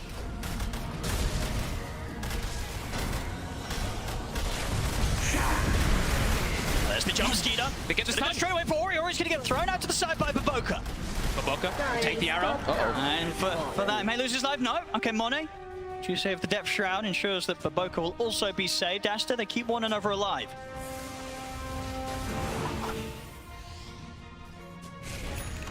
So scary for Aster. It's like anybody who shows, and anybody could just die if they show their face that they get caught by those stuns. But Boca sitting way far back to be able to make sure that he can try to rebound, disengage his teammates. But they just still have to continue watching. Now, who do you jump? Who do you start the fight on if you're Aster? You really feel like you've run out of options at this stage. And there's that refresher finished up for 33. They're gonna try. Spear back. And with the jump, 33 will respond with the Axe AoE Doom in on top of XXS. That'll be the Mars going down. Has got buyback available. 33 moves over now towards Monet, but Monet was able to put the BKB in time. Keeps his distance. Jimfrost thrown out. Skeeter pops the Phantasm. Monet has to bounce back under the safety of his tier 4s as Ori will go down. No buyback available for him. The Axe Phantasm. Now just with the 4 members of Aster, is there anything they can do to slow this down? The tier 4's falling. 33 still has the refresher. He's able to catch Monet. Monet, oh my goodness, he is actually able to jump out in time. But 33 stands back up in on top of XXS. GG is called as Tundra will take this game 1. It seemed like there was a small window where Aster was starting to bring things back together, but Tundra, they just played really patient. Yeah, I think like this mid-game timing really from them, Aster had to get kind of more done really in this timing with their BKBs where they were winning like 1 or 2 fights here and there, but Tundra, they just really, they held it together and then they just strike like one. Mid-game timing really from them, Aster had to get kind of more done really in this timing with their BKBs where they were winning like 1 or 2 fights here and there, but Tundra, they just really, they held it together and then they just strike like 1 fight 1 and the whole game crumbled from there. Yeah, they just, when they play with this Doom, I mean, they really just are so comfortable the way they play around it, get that advantage, and they keep pushing it and pushing it. Even though they lost those fights, they were still the aggressors in most of this game, and yeah, wow, that's just, that one fight really turns everything, right? Because it looked like Aster, they're kind of bringing things back. It's like a 4K lead, and then boom, Tundra just explodes, 14K gold lead. They control the entire map. Yeah, and we very much saw sort of up until that fight that Aster did try and look a bit of a stalemate. I mean, was that very much a part of the game where Aster did indeed have to take those risks? Is there, would they be looking back at this now and saying, maybe we could have taken a more passive way out, tried to extend it, or were you always going to lose the long game anyway against sort of the farm that Tundra's building up? I think they definitely had to try and like speed up the game with like this 15 to 20 minute mark with their BKBs and the team fight, but they didn't really get there. And I feel like at the end of the draft, perhaps they didn't address the Doom well enough with, the switch up with the Slark. Not my favorite, but they tried it, didn't work out. Next game, I hope it's going to be something different. Absolutely. We'll see what happens in game 2. But as for now, it'll be Tundra who take game 1 of this best of 3. Welcome back to the panel. Tundra come out strong with the 1-0. And yeah, addressing the Doom. 33 on the Doom. Did you think they did enough, or was it just, Doom's getting bigger, and the AoE kind of mute? Is that when it all kind of went wrong? It was an interesting answer with the Slark, getting that for the Doom, for the CK. Historically, it is good, but when you take the fact that now you can have the AoE Doom, it doesn't work as much. It isn't as strong, right? Yeah, it was just very hard for them to play at that point. I think the Doom was honestly the funnest thing for me to watch throughout the game because of the way they played around it.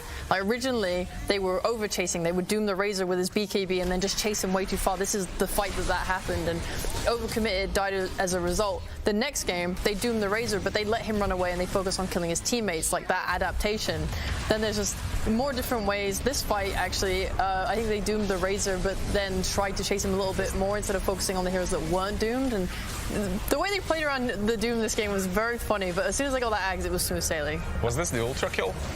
Because the moment Slark got the ultra kill, I was like, okay, this is it. The game is over. Pack your bags. We're going to game 2. But I think both teams just demonstrated how they were learning, how they wanted to take the fight throughout this game. Because Aster early on, they were like, okay, guys, if we can survive that initial Doom, kite away, then reinitiate, we can crush these engagements. But that only worked out a couple of times. When Tundra, they hit their kind of critical item timing, then they were like, wait a second, it doesn't matter if we're not using our big Doom. As long as they're wasting their time trying to shut down this over-farmed 33 hero, then we're going to be able to just capitalize on our ability to take these fights. What's a big Doom? Is that the AoE Doom? Oh, it's big Doom is AoE Doom. Yeah, small Doom is target. Small Doom is when small he Doom runs and away. big Doom. Yeah, okay. There's multiple Dooms. Yeah. But yeah, I just think the way that Tundra played this game, the fact that Satsu as well, I did pronounce him correctly, I think. Level 7, so early on in the game, super disruptive. That they just had an incredible start to the game that it didn't really matter what Aster had because Tundra just had the confidence from laning phase. Yeah, the laning phase, it was the Mirana and Doom, and that went really well for them. So they weren't too worried about the Mars being, I think it was XSS on the Mars being even higher net worth. They were like, nah, it's okay. It was a crazy laning stage because Doom and Mirana, they were completely dominating the lane, but they weren't really pulling ahead in net worth because he was investing everything he had. 33 was buying like 9 mangoes. He got the Dark Mango on the lane. Just so when you buy 9, it becomes dark. Exactly. Yeah. Just so he's able to... Wait until next patch. All right, I'm just saying. It's going to happen, I'm sure. Weird flex, but okay. You can dig it. Yeah. It would never happen. Okay, yeah, so Aster are going to have to go back. They're going to have a little moment to kind of recover. What would you like to see as a change? Because, you said that the Slark at the end wasn't really what you were thinking as a final pick, but in terms of how they played, how were they performing in Game 1? Ooh, I know one of the biggest grievances I had was with their smoke into like the triangle of Tundra at one point. They just walked up onto that high ground where Tundra are holding their high ground and just feed like so many heroes. You can't make those sorts of plays. Felt like they were a little too brave in that regard or overestimated themselves. But, on the flip side, I think Tundra did an amazing job of always playing in the right places on the map and holding the right areas. And even the way they defended that high ground, that Aster was so brave to go in. It was the CK on the high ground using ulti, sending the illusions on the low ground to scout out for possible smoke because they knew what was coming their way. They prepared for it. All right, well, we'll see if Aster come back out and do take us to another game, if they can push us all the way to Game 3. But until then, let's check into Singapore with Slacks. Hey, thank you so much there, James. Guys, pretty good Game 1, huh? Not too shabby, anybody? There we go. All right, fantastic. Now, gentlemen, how are you enjoying the games? What'd you think? Exciting series? Yeah, I'm enjoying this. I particularly enjoyed the late game, which is something I'll be enjoying after this series as well. Oh, wow. What a natural sales pitch there. Fantastic. You having a good time? Yeah. Okay, great, fantastic. Wow, that's a very excited crowd here. Two very nice gentlemen. You know what, though? We can get some more excitement in here. We can watch some short films, my friends. We have two here for you today. One which is a very exciting mix of a little practical effects, some SFM, and then a hilarious one with just some SFM. So let's go ahead and take a peek at what the community has created.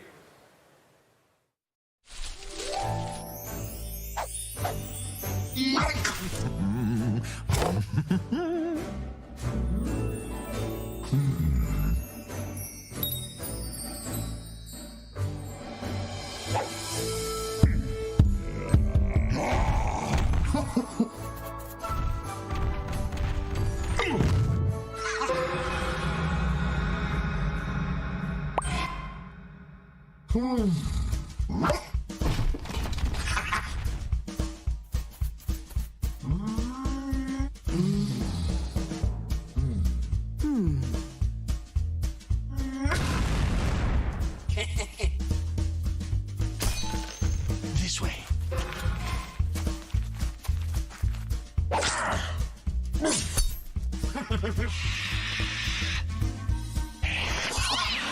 Hold still. Just like what is this?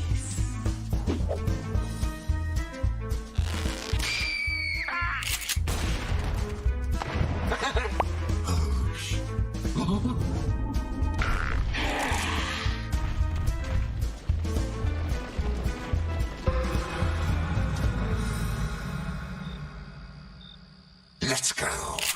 Oh. Ah. Oh.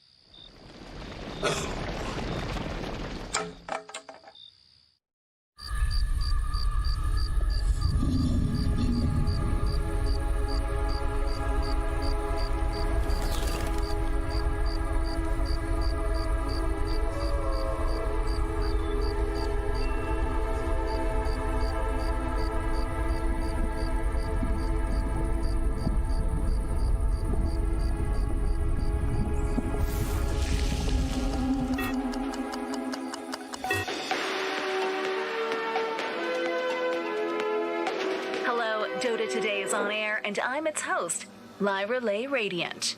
The main news by this hour. Due to the increase in cheese prices, the strike of Rotians continues for the third day. As a result of severe forest fires, hundreds of Nature's prophets were left without work. Due to the abnormal heat, more than 1,000 residents became victims of sunstrike. Our experts believe that the cause of all the troubles are emissions of the Dyer's Ancient. Someone has to destroy it.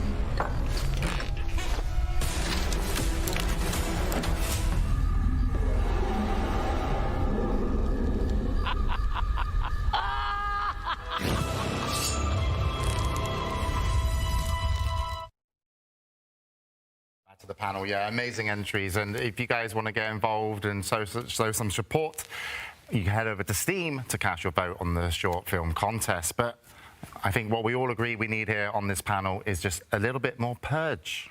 That's right. I wanted to talk about what was so cool about what 3-3 did last game is the Doom. He started the lane, he found that Harpy creep, and he's like, we can win this lane if I just buy a lot of mangoes. And that's because the Zap does 140 damage for 50 mana. That's 2.8 damage per mana. That's like 3 times more efficient than other spells that are normally cast at that point. So he uses the Zaps and all these mangoes, even though it lowers his net worth, to kill the Slark a bunch of times, to harass him, to get him low, to pressure the Marcy, the hero that's supposed to be the better laner. And then he turns that into a pretty rapid Arcane Boots. All weird items for Doom to have this early on in the game, but between him and Mirana, they just slam and slay this lane together, which they're not supposed to do. They picked those heroes first. Their opponents weren't able to react well against them, despite having the entire draft to do so. So they mega overperform, using the Arcane, getting lots of kills. Then he gets Midas, completely far ahead, much more than he's supposed to be in a normal game. So it's a really great pivot from 3-3. Thank you very much, Purge. Thank you, Purge. Thank you, Purge. Goodbye. Thanks, Purge. Arigato, Purge. I've been on fire that entire You okay? It was very hot. Yeah, well, Tundra are on fire. They picked up the Doom. They made it happen. And yeah, it was a fantastic lane for them to have. But I do believe that these guys will, that both the teams will be heading back onto the stage soon. What do you think Aster have said? I mean, they've got to bounce back in the fact that they just lost a game, which was the 5th biggest stomp in TI main stage history. That was the biggest net worth lead, or like the 5th biggest net worth lead. So for Aster, it's like, that game didn't happen. Let's reset fully because, yeah, Tundra with an excellent performance. Well, let's see if they've reset, because here come the teams, and it will be Aster coming back out onto stage, 1 game down, but certainly I don't feel that they were kind of outplayed in a huge way. I just felt it was a little bit with the Doom. I think they're going to address that. Obviously, Tundra Esports in the same position Team Secret were just a little bit moments ago in our other upper bracket finals. Win this 1 match, Lizard, and you're in the upper bracket finals.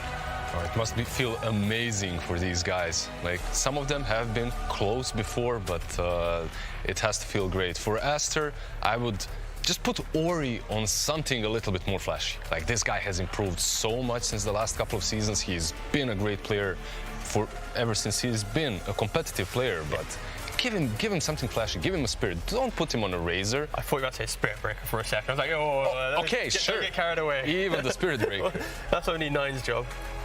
Sheeps, what are you thinking here? I just think if you're giving away a comfort hero like Doom, you just have to address it a bit more. There's no way he should have as much net worth as he did and have that much impact, and you're not kind of just running it over. Obviously, it's hard. Like, we talked about this in the first panel. They have so much comfort and cheese, and you can't ban it all, right? But I would like them to just have a better draft plan. So just ban out 33, like all bans. Yeah, get rid of that. Teams have done that before. Like, it wouldn't even be It's not the worst, actually. that out of place to do. So if 33 does get a little bit focused on the bans, as we get reintroduced to Tundra Esports here, who normally do they kind of fall back on or rely on, or who does it open up? Obviously, it opens up the carry, but is it as big of an impact as 33 had here? In game number 1. Yeah, this is the thing, when you think about Tundra back in the EU competitions, as soon as they start banning out 33, it opens up 9's hero pool to get more creative, because it forces 33 to pick his hero earlier. So for example, we got the Doom in the previous game, so if the bans start targeting him, they'll just pick his hero earlier, and now suddenly Skeeter's getting a little bit more thought into his carry. Maybe Snaking's getting a better fight for the lane, or now, again, like I mentioned, 9. So I think, unfortunately, this thought process, teams have tried doing it before against Tundra. It has failed before. So I think for Aster, it's more just be more confident with the heroes that you're getting and make sure you actually win your lane. If you're playing against Tundra, you do not give 33 and Saxo a free lane. If you do, you normally lose to Tundra. So I'd just say bring more to your safe lane. That's the key thing. What's the craziest is, like you're saying, it opens up 9. That guy, his hero pool never can get banned because he's not playing the meta heroes. That's the problem, right? Like, you waste all your bans on 33 and then 9 still picks some Kotl, not right now, not in this tournament, but before at least. Or even in this tournament, like the Spirit Breaker mid lane. I'd like to see him be more creative. Like, he's, at least in the DPC, he's had some flair, and right now he's performing great, but imagine if he has that pocket hero still. Well, here we go. We're ready for game number 2. Over to our commentators, ODPixel, Fogged, and Kezu. Team Aster. Thank you very much, James. Yes, we're ready to walk you through this draft of Game 2 between Aster and Tundra. Boys, we saw what happened in Game 1. There was a certain point of it where it very much felt that it was all over for Aster. Coming into this Game 2, what are sort of going to be the main points you would imagine they're going to have on their minds in regards of what they maybe don't want to let Tundra get a hold of, or what was kind of missing from their draft, or didn't allow them to have a better shot whilst playing from behind in the late game? I mean, I think we both are going to agree. Ban the Doom right away. And then at least for me, I want to piggyback a little of what the panel said. And I do like having Ori more on like these playmakers, stuff like that. I mean, the Razor didn't look bad. He did have like these excellent BKB usage and all that. But something about it when Ori's playing these like playmakers, they always have this like tempo that's being set. And Monet is able to get a bit more space. Even though he did somehow recover this game, I don't know. It's just something about when I see Ori playing like these pucks and all that, he just looks amazing on them. Yeah, I agree. Like, just also with like Tundra in terms of the hero pool, I feel like 9, you can't really ban out. I feel like what they want from him right now is that he just plays a tempo mid, where he then helps 33's lane. So I think you want to kind of nullify / match this by having a tempo mid yourself, an okay / strong safe lane that does well against the 3-3 lane. And when Tundra go for this move on this lane, you want to be able to counterplay it. And I feel like last game, you have an off-lane Mars and a mid Razor who even, he's the one that gets ganked on, then suddenly your map falls flat at 8 minutes when, whoa, surprise, 3-3 and Saxo do well in their lane and they push you out. Definitely. I feel you know T actually. I think T actually made that good point too in the panel. There was talking about how he does want the stronger safe lane, just so that we don't see that. Yeah, you know, 33 and Saksa what they're able to do, because you know it was a lot of course like pressure was what we saw a lot of the pressure of course coming 33, but Saksa had this incredible game on the Mirana that you know was a little bit dwarfed because we kept seeing these dooms, but this early Wraith Pact, it causes problems. All these early items, these early levels as well in these 4 positions. Yeah, early levels, the early Wraith Pact, then it allows you to like make more moves, play faster, look into this Roshan. Yeah. As to here, they open up with their, usually from their position that they're in, with the first 2 picks from second pick, they like to go Marci, Shadow Fiend, or Leshrac +1. You don't really see that many first phase Leshrac bans, but Aster, they win a lot with this hero. They always pair their Leshrac with like physical mitigation from either Lich or Sven, so Tundra makes sure that they take this out, they take their first pick Tiny, can move around the map. So here, this is like the first important point for them, and they're gonna, this is their most important hero at this point. They're gonna go with a Broodmother. It just makes SF's life really hard, whether he's safe lane or mid. I don't really want to be the Shadow Fiend. Yeah, and this build that you go pretty much almost all the games now on the Brood versus the SF, you know, the Pipe Wraith Pact build, sure, they're going to have ways to kill the Wraith Pact because they have the Marci and all that, blah, blah, blah, but it actually limits, like, I think the Shadow Raise combo, if you have like all of it, does like 200 damage. If you get hit by 3 raises and you pop everything, it does literally nothing with that mitigation. So that's probably the build that they're going to look to go for, and it's going to be a very oppressive, and again, another lane where they're going to look to kind of surround, take that tower early, and bring that pressure to this Shadow Fiend. So maybe might not be a SF safe lane still. They could still flex things a little bit on Aster. There is also a very high chance, because it doesn't feel that amazing to like suddenly start swapping up your carry pool when you see a Brood, is that you can put offlaners in this lane to like lane there and then hold the tower. That's why we already see the Mars ban. Maybe we're gonna see like some sort of Tidehunter, Kunkka, Pangolier, all these heroes, because you need to answer Brood in 2 different phases. You need to be okay in the lane against the hero, but then later you need to make sure that you can hold the lane / defend the spiders. So like, you know, all these Legions, the other heroes I just mentioned, and then for Aster, they also want to make sure that they have team fight, because you want to fight back the Broodmother. You can't just give this hero the whole map, especially when this hero is first phase, which it is here. Yeah, absolutely agree. I actually really like the approach that we saw from Beast Coast, right? When they saw that Broodmother from EG, every single one of their heroes could kind of address this Brood at some point, either in lane or in game. They had CM, they had Mars, they had Snap, they had Tiny and Slark as these examples. So definitely could look to see something like that from Aster, and we're seeing these bans already coming out. You know, Mars, definitely one of the best ones versus the Brood, immediately taken out. I think also, so for Tundra, again, what I'm going to look for them from the second phase is, once again, 9. He's going to play a tempo mid-hero. All these heroes like Brood and a lot of these heroes that 3-3 does play, they love when you go to their lane. I mean, you always like when your mid laner ganks for you, but especially those heroes, they really take off with a +1. So 9, very likely that he's going to play again something, you know, like the Spellbreaker, like the Tusk. He could be the Tiny if they want to flex it around, for sure. And in terms of Aster, I think strong laning 5 coming out for you next to kind of help you, you know, lane properly against the Brood early on. Whoa, quick pick. Straight up snap for, yeah, sure. Just some more team fight for you. I think this is one of the heroes that Beast Coast also had from the one game that you mentioned. Just overwhelming magic damage. Like when you play into Pipe, it might feel a bit weird that you have a lot of magic damage, but Pipe, it's very good when there's like low to mid amount of magic damage. When there's actually overwhelming and you can still kill through the Pipe, then it still feels kind of bad. So this Snapfire, I can definitely see it for them. Helps them a bit more later to also just make moves, maybe take back their jungle. And here for Tundra, likely Hoodwink is probably looking likely, actually, because I like poke and prod heroes and also these big burst heroes, and also the Zeus. We saw this actually was the other one that we've seen done a couple of times. Any way that you can, like we mentioned multiple times, it's always versus Shadow Fiend. He hates to be poked. And these heroes, they excel at that. They also have massive burst damage on everybody. I'm liking right now from what Tundra's having to deal with the Shadow Fiend, because that's kind of been his falter in this main stage, right? I think he has like a 10% or 12% win rate so far, because people have really learned what to do versus this hero. The Shadow Fiend just really doesn't like he's all his burst. really not doing that well, at least for now. So Mirana, I guess, it could be 4, could be 5 once again. I assume it might just be their 5. Something cool as well here with the Tiny Zeus is that Tundra may think that they've kind of swapped the SF out of the safe lane. I think Zeus mid is something you don't really want to play against all that much as a SF, especially if Tiny can roam on you. Otherwise, you can still put the Tiny in that lane as well to kind of give you the tempo, which is just the formula that Tundra are looking for. So I think here for Aster, they probably want to hold their offlane pick until last to then counter pick the carry. But here, this is a very important pick for them, because you don't want to end up picking a second carry when you already have the Shadow Fiend.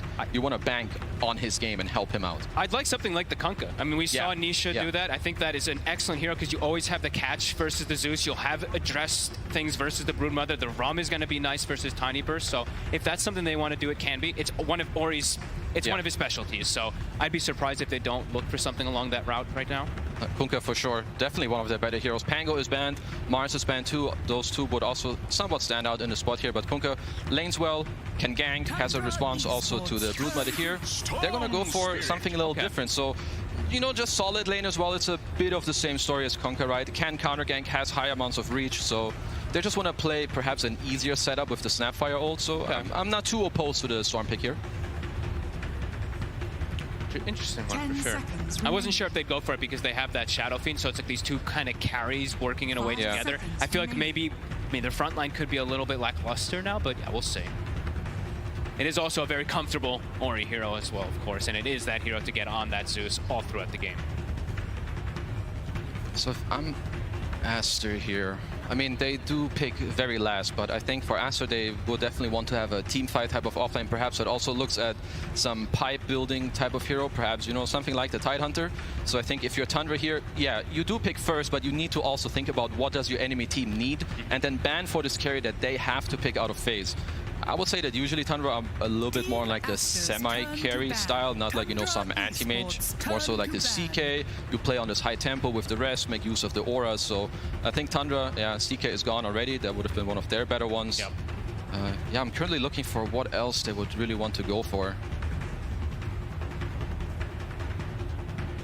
Because I think it's nice for their lineup if they have a hero that can like semi-jump as well. So because right now I guess it is a Zeus mid or Tiny. Either way, you only have one hero that really jumps. Brood wants heroes that goes in with you. So and also if you want the Mirana to be 5, you want like a somewhat of a strong laner. So all these heroes like CK, Wraith King is something they've played before. I'm not a huge fan of the hero personally. What about the Skeeter Faceless Void? Team Aster's turn to ban. I could work this game. Yeah. Hero that gets on top of the SF, you'll be able to have that late game scaling always. Extra control for the Storm to let you set up for the Mirana. Could definitely see it. Seeing them banning out a lot of these heroes that Void hates playing versus too. That's what I'm thinking, yeah, with his bans. Do you think you might be onto something on? 10 seconds remaining. Let's see if maybe Aster sort of thinking along the same line with their final ban. Tundra Esports turn to pick.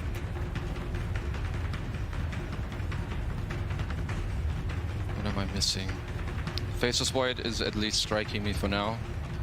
Bloodseeker ban is okay, I think. Perhaps it's also here that would have been good against Aster's potential last pick. Let's play some Slark too. I mean, 3 heroes that you can pounce that can be pretty annoying versus the Storm, the Snap, as well as that Marcy. Perhaps, maybe. Don't like it as much as the others, but I feel like it's not Wraith King simply for the fact that it's not the best hero, and I feel like they would have then banned also Tidehunter as opposed to Lycan. The Beast ban does, you know, could tell a little bit towards this Faceless Void. Laning stage could be a little bit of a problem, unless he really thinks that his team will power him through that one. It's the Slark. It is the Slark. Because it's something they've ran before. Yeah. It works really well. The Slark Zeus is probably the most annoying thing to play against. If you get behind in the game, you have no vision. Yeah. Absolutely no vision anywhere. So, and yeah, the pounce, it is amazing versus 3 heroes right now to be able to prevent them from mobility. 10 seconds remaining. They've been a comfort style so far from Tundra. Now for Aster.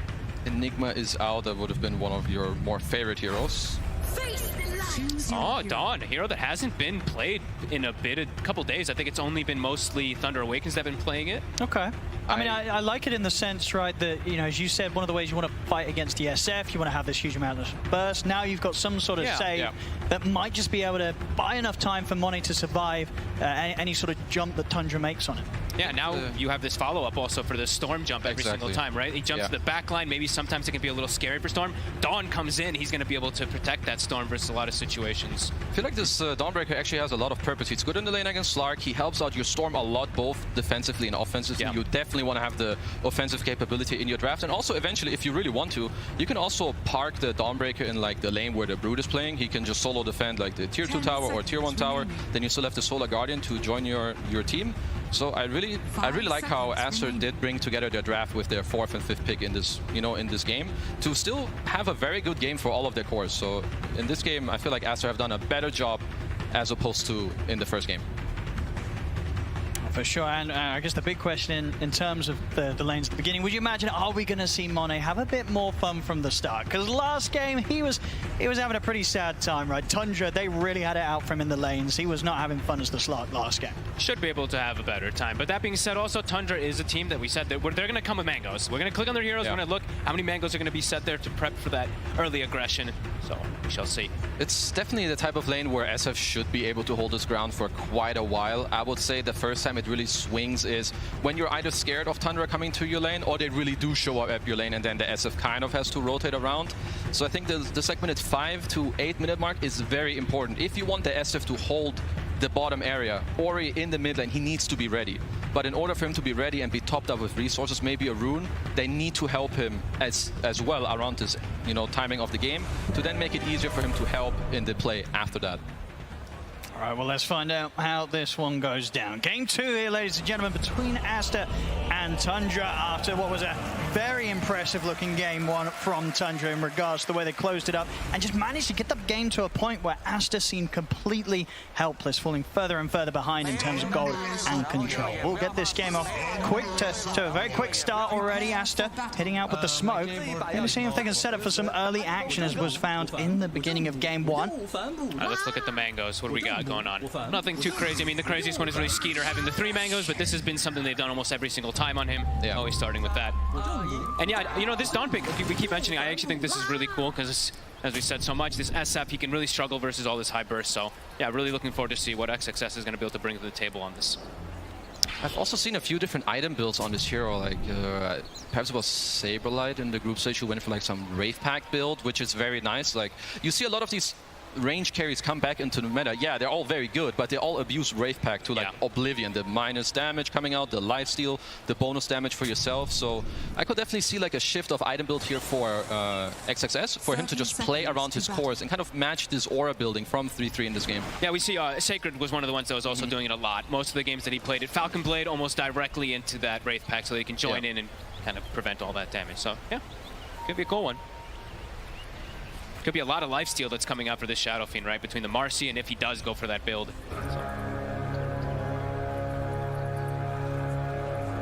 Let's see if they want to try and take a risk around this bounty rune. Tommy's Cat and Ori, they were thinking about it, but 4 heroes around from Tundra. So I won't try and force anything there.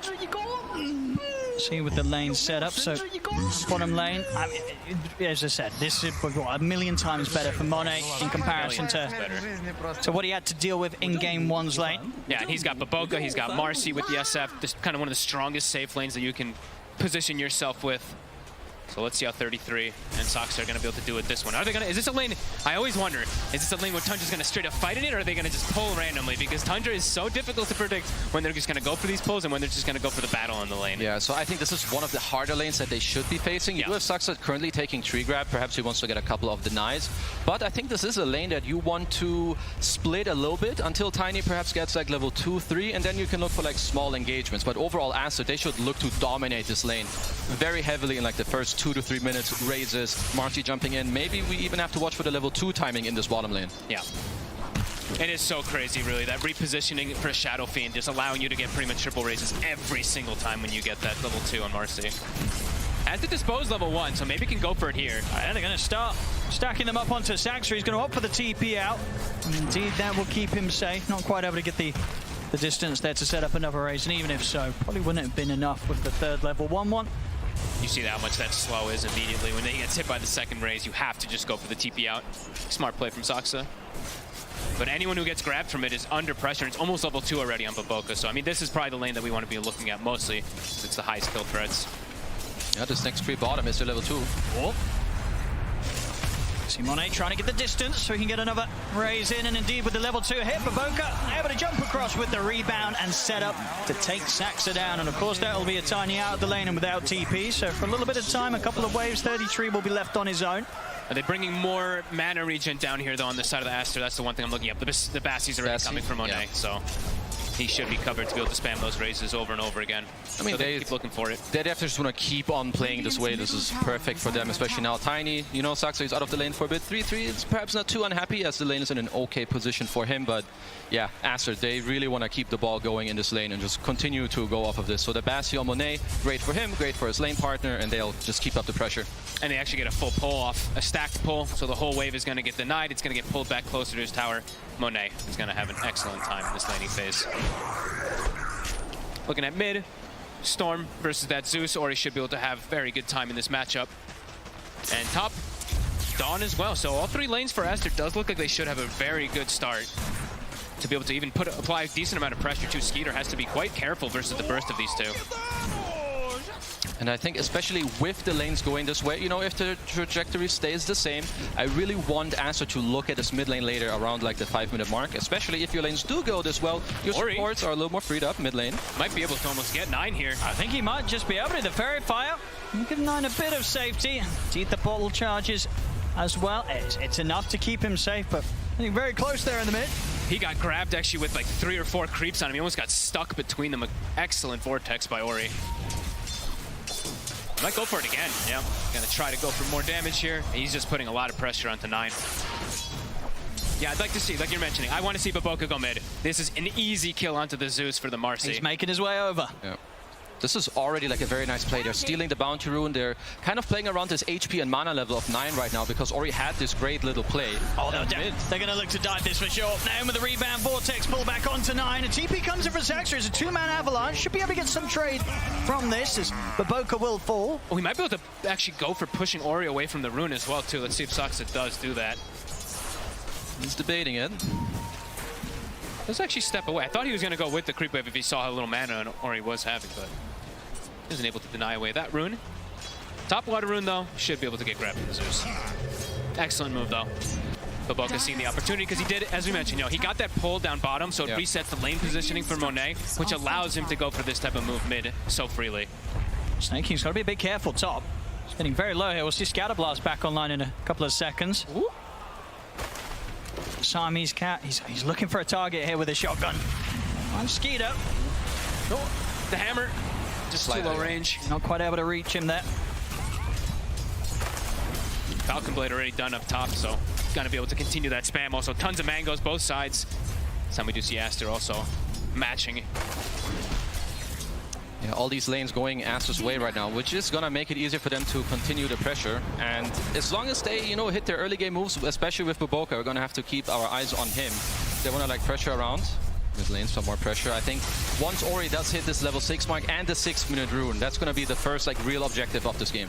He's gonna hit the 6, it looks like, just before 9 is able to also. So might just be able to go for the straight dive. Bottom lane. Getting aggressive. Under attack. Not at a point where they can quite threaten Monet completely, though. It's a strong timing for 33. As soon as you get level 4, this is one of those like peak laning timings for the Broodmother. You can constantly apply pressure. You're so fast. You have great regen. Yeah, this is also where, you know, the item builds that they kind of, I would say, brought into the game, where you start with the magic wand early on. You now have 18 chargers. It's gonna make it a lot easier to man fight and maybe turn it around because you have 18 chargers right now against the Shadow Fiend. But here, both teams are gonna put their eyes on mid. Both teams know this is crucial. Zeus ult is available too, so have to watch for those side lanes. The SF Monet does have to be careful how low he sits. Where is it gonna be? It's bottom.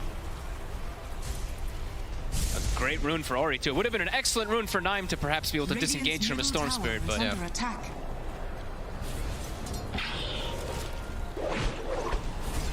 See bottom. Aster very much trying to set up in case 33 steps up too much. Monet hitting the level 5. I like this from XXS. He had the Falcon Blade done, and he's like, this is not enough mana. Buys the Soul Ring as well on the Dawnbreaker. Just continue to be able to slow down Skeeter's farm and just continue spamming out. I like it a lot. Yeah, like right now, if you can keep this, what they're doing, it's very good. Like if your sidelines can stay on high HP, keep pressuring, then Zeus doesn't really have a play to use his ult aggressively, which is definitely what he wants. Whereas Aster, if XXS gets to stay in this lane, punish and pressure Skeeter until he gets his ulti, he can pressure the lane, but then also join his team and also go back top after. So I really like the fact that he's double downing on his mana regen to keep the pressure up in his lane. We'll see here, the haste rune Ori. Let's try and set up for the play on the 33, but a quick avalanche will stop Monet from being able to be in position to line up any raises. 33 easily able to step back underneath the tower. Saxa, he'll go for a TP out. They've got nothing to stop it. Tundra able to make sure that that rotation from Ori amounts to nothing. Ori wanted the bigger kill. He could have probably just gone and settled for the Tiny with the initial jump, but he wants to go for the Brood. Can't blame him. Yeah, he has a haste rune, right? He feels strong. He feels like they're going to hit this out, but Tundra, 3-3 here with some nice jukes. And I like this too. Ori, as soon as he makes the move, Siamese Cat comes mid, takes the XP because he's giving Dawn that solo XP top. So his level 6 for Dawn is about to come out. So if they do make an aggressive play, as you mentioned before, it's going to be brought in with the Solar Guardian. Yeah, I would really like them to execute this play on the mid lane, like with the Zeus or maybe the rune. Like if Zeus comes to contest this, yeah, you go, you kill that guy. If not, you get a free rune for Storm, and then once again Ori can look for what he wants to do as they're fishing a bit for XXS top. He's tanky. And we get the toss back over to Warskeeter. So TP's coming in return from Asta. See if they can save XXS. And oh, nice setup there. Baboka provides the lifesteal, and XXS with the Starbreaker pretty much heals right back up. And now he's ready to turn. Takes out Saxa. He's going to get back to safety, and at the same time, the Vortex into the cookie. Asta will find 9 as well. Oh, this early game is really perfect for them. The lane setups, the way that they're moving and distributing the wealth to and experience. Even now, after that kill, a regen rune spawns bottom. Everything is going Aster's way this early game. Yeah, this is some very high-level Dota coming out from them. You know, just using the right amount of heroes in the perfect places. You only send your Marcy top, he sidekicks your Dawnbreaker, he turns it around, gets the Lysa. In the meantime, Storm and Snapfire, they play together. That's all you need to kill the Zeus. And now they're waiting for 9 on this respawn right now. So I want to see how Tundra kind of help him get back around this area, because Aster, they have 3 heroes here with a Solar Guardian at the ready. Full mana Storm too. You can feel from Tundra as well, they're staying right away from this tier 1 tower, or at least being very careful in how they approach the defense. Their 2 side laners aren't really heroes that want to be like, hey, they're diving mid, let's just rotate like a Slark or a Brood in. That's not what they want to do whatsoever. Yeah. Brood and Slark, very independent heroes that they want to stay in their side lanes as long as possible. So a great move from Master to really kind of punish that they know those 2 heroes are just not going to make the rotation mid. And if they do, it's extremely awkward for Tundra. Yeah, I do like how Tundra are playing around this. It's currently like, this is something what I like to call a ticking time bomb. Yeah, you do have the Aster heroes in the mid lane, but as long as you do this kind of very calm, you don't lose heroes or your tower, this is allowing 3-3 to end up taking this bottom tower because no one really wants to be here. I do think there's a world where you can put a hero here because you have the Dawn ult, but they're just deciding to, you know, more so play around the mid and top half, get the active runes and play around your Storm.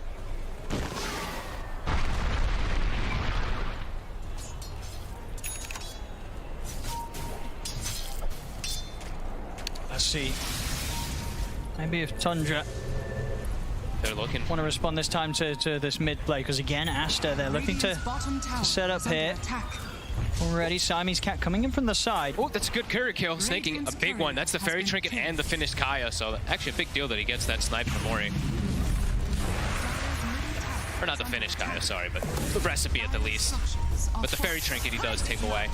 Radiant's bottom tower is under Okay, so Monet, similar to the last game, right? He doesn't feel comfortable in the bottom lane. He's gonna go mid this time around, but this time it's not only to save XP, but rather to help with this tower. I don't see Tundra defending this tower. If you fight into this, there's a Dawn ult coming. They should just be happy with, you know, Slark and Brood kind of going back up in the network, but for Aster, completely different story. You want to keep pressuring up on the map and lower the map for Tundra here. Yeah, and for Tundra, like their lineup overall, as for when it comes to straight up team fights, it's pretty non-existent. Yeah. Like, they're actually just very lane and then pick off oriented. Aster, they have overwhelming team fight. Like 4 of their heroes really bring it so much to the table. So these next few moments, it does feel like Tundra's gonna have to just chill out, not overcommit to anything, and be careful from all the moves from Aster. And do you think, you know, considering Tundra's lineup, is that something they can afford to do? This is sort of a draft that, you know, is able to sort of recover from a sort of early game deficit if they do start to lose a bit of map control? I would say it's definitely difficult because there's so much pick-off from Aster. The Storm can catch people on the side lanes with the Dawnbreaker ult. They can set up pretty easy for Aster to catch pretty much anything. So for Tundra, the next few minutes is really difficult. Just avoid fights, try to get your wealth back so you can try to find something, try to find somewhere to go. Yeah, if Tundra are only down like 4k gold at 15 minutes, then they're going to be playing the next 2 minutes very well, because as it currently stands, I think Aster, they have answers for everything. They do put the Dawnbreaker bottom now, which means one of the next plays for them is likely to pressure this top lane, kick the Slark out. You should not allow Skeeter to play in this area for all too long. XXS can always connect while he's free farming the bottom lane. And yeah, Aster shouldn't really be scared of much, because Tundra they can't really do all that much right now. Their damage is a little bit lacking. Their cores, they need to keep farming. Yeah, the Brood and the Slark, these heroes just do not want to get involved until they feel like that big timing does come in. So have to try to rally around 9 somehow. Looks like Snaking and Saksa trying to make some type of play. Just feels so difficult. It just doesn't feel like they're gonna have the damage for anybody they go on, because it's just gonna get received by a Solar Guardian instantly. So if you're Tundra, I believe that you want to kind of wait. Maybe you can't. I see. Ori just going to try and start something over towards Saksa, but the Moonlight Shadow's out, and Tundra managed to disengage. Aster just running as a unit. I think they really just know there's no way Tundra's ever gonna walk into this straight 5v5 or 4v5 and then the Solar Guardian coming in. It's smart choices, just taking out these towers. So Tundra, they're just farming, right? Just no way that you're gonna look for the fight. So everyone just farm a camp, arrow some camps, etc. Like, I think for Tundra, what you want to wait for is at least the Diffusal on Skeeter, your pipe on 3-3. You're getting somewhat close to them, so yeah, if Aster do overstep, you can perhaps somewhat look to take a fight as Ori, fishing for more. Yeah, Ori's going to try and chase up towards the high ground. He's getting a little low on mana. Skeeter's able to put the Shadow Dance in time. Look to escape from Baboken with the house available. He'll get a little bit away. Not quite able to get down to the low ground, but he'll be fine nonetheless. They don't quite have the vision on him, so Skeeter will escape. Okay, so now that Aster have taken over the top tier 1 and the top jungle, I would like to see them smoke with 3 of the heroes. Storm, Snap, Marci, a kind of a killing duel, especially now that your map looks nice, your SF is kind of safe.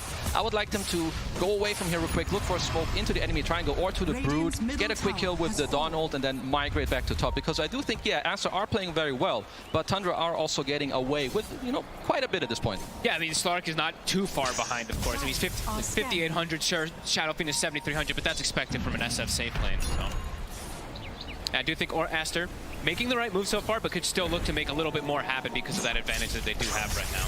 For sure, because right now it's not that easy to take the top tier 2. You probably don't want to force the Roshan just yet. You maybe want a little bit more net worth. So instead, if you can't force objectives straight up, you want to go look for a play, especially if you do feel strong. So here we do have the smoke out from them as 9. He's clearing, what is that, quad Ancients. Nice, a big stack, at least a quad. And they are making the move, but I like that they're not overcommitting the move. I actually like that they're keeping the Marci top, because they always have that follow-up of the Solar Guardian that can come in. So making sure they do distribute as much to maximize. See here, now looks to go for 33. Look at the setup, he has got the pipe and a decent amount of one charges. He was able to get both of them off, but they have enough damage to fight through it. They take down 33. Tundra, they'll have the chance to get a trade here as the arrow connects in onto Siamese Cat. Tundra, they'll take down one in return, and Ori, that's the ball lining out of this one. As Tundra pretty much got the 3 of them chasing Aster down. I think that's just perfect though for Aster. I think they're perfectly fine with losing the Snapfire. It's, they make the 3 rotations happen bottom, they still get the kill. Yeah. I wonder if maybe you can get out cleanly if you just snap ult from the get-go instead of cooking in, but either way, the idea of the play, the execution is pretty good. You trade your support for a core and a lot of TP, so again, you force Tundra around the map. Aster definitely happy with that. XXS he pretty much has Wraith Pact done also, so already feeling like lack of being able to team fight for Tundra. When this comes in, no way they're going to be able to really team fight. They do also have at least a way to kind of kill it. The spiders, right, can come in and clear that Wraith Pact out, like Aster has the way to kill it later on with that Marci. Yeah, and I think now that, the game has progressed a couple minutes, you can soon look to potentially then force the Roshan on Aster. It won't take as long. You have the Wraith Pact, you have higher levels, you have the passive on your Shadow Fiend, you have Psychic and Marci ult, so soon that's going to be one of their next goals around the Roche area, then top tier 2. And in the meantime, your Storm and your Snap, they will always look to play aggressive with the ultimate of XXS to back them up. Yeah, absolutely. Dire's top tower is under attack. Still just that 3k lead that they've had for a bit of time here, Aster. Has 9 been able to get a single power rune? I think so. I don't think, all right. No. Skeeter. And Tundra, they're heading over here. They're actually running Avalanche setup onto Ori. Ori, all Lightning just in time to dodge that arrow, but that's pretty much as close as it gets. Back over to the bottom of the jungle. Siamese Cat gets found. Tundra. Oh, TP's to top. And getting aggressive here, and indeed Aster. They've got to be prepared for these very quick moves across the map from Tundra. Monet backing off. Skeeter, if he's able to close the gap, has got that diffusal blade. Also, they won't try and chase blindly into that area of the map here, Tundra. They'll be careful, and Aster will be allowed to back away. But, yeah, very much seeing it just sort of a quick move, quick play like that. Suddenly the 3K lead goes down to the 2K. If they get that kill, it would have been completely shifted down too, because they would have had more space on the map too for like 40 seconds where the Storm's not alive. I mean, it's definitely got to be a bit scary for Aster that this game has sort of fallen into this position, right? They're going to feel the pressure to get something done, and as you keep saying, you know, have that chance to make a move that allows you to really just take advantage of the strengths that the backup of a Dawnbreaker could provide on these sort of plays you're attempting. So they are smoking up again. They're very likely looking for this one kill into Roche. Ori. He's going to look to go in. They'll get the grab onto 33. Coming over with the Solar Guardian, and the Kiss is coming in as well. 33 falling low. They'll take him out with the Starbreaker. Back XXS able to get the two-man stun off the back of that last swing of the hammer. Skeeter has to put the Shadow Dance to run, but Boca charges in and beats down Snaking. Aster, that's the sort of moves they're looking to make. Yeah, they're just forcing the fights, forcing Tundra to react to them and being like, okay, good luck. Bring on the fight to us. We know you can't take it. And now into that Roche. They've got that sustain coming in from the sidekick too. Tundra not going to be able to contest this one. No, there's just going to be a free Aegis here for Monet. So again, you know, looking at the follow plays, you likely for them, they want to push out their lanes, but I don't want them to really slow down the game because we have this Aegis and run down the top lane as 5. I would like to, once they get close to their ults again, yeah, start pushing top with your Shadow Fiend, but once again, look for the smoke across the map and keep shutting down the map of Tundra. Don't, you know, split the map and go even when you're so much stronger than them. Shut down the map of Tundra. Yeah, they should just dominate the map. The Storm has DD again. I mean, literally every single, right? Yeah. Every single power rune, I'm pretty sure, has gone to the side of either Aster or Ori, except for one that I think I get denied from like snaking. So playing excellent across the map, but just want to see them keep applying that pressure. Don't give the space. Don't let Tundra try to breathe back into this game. And I do see that, you know, Ori and Siamese Cat constantly paired together, looking for some type of aggression. The DD inside that bottle. Tundra, though, they do have the blink now. Saksa, he's finished it. I'm going to try and see if they can take the Aegis out of the hands of Ori. Quick toss combo. That'll do it. As the Aegis gone, they have the tools to try and go for a second attempt at it. Lightning Bolt, but no further abilities available at that moment to lock him down. So Ori will manage to escape, but a very quick loss of the Aegis. That could have actually been another death if the Pounce was saved, actually. Skeeter actually using it after he'd already died. I mean, Tundra right now, they're making a lot of like very good small plays. Like we saw them earlier, get this 1-2 kills there. Skeeter instantly TP's top and then like cleans the jungle with his Shadow Dance. Even here now, like even though they're behind and they know it's not so easy, they're always aware for like these little plays. And you know, they punish Ori here in the mid lane, quickly take out the Aegis. But now Aster, they're like, okay, you know, they showed all the heroes mid, let's go top, take this tier 2 and try to keep the ball rolling. Dire's top tower. Look at XXS. I mean, he knows how careful he has to be really on the map. So important. They're going to be hunting for him constantly, so always kind of sitting back, looking to clear some spiders, and he'll get all of them.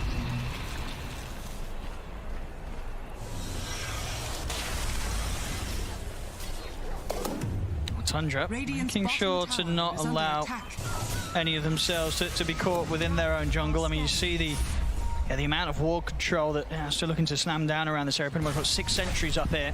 Looks like they are pinging bottom. Saksa, as we mentioned, does have the blink. Usually the target that you want to go for is that Dawnbreaker, but there is a snap at the ready down there behind him.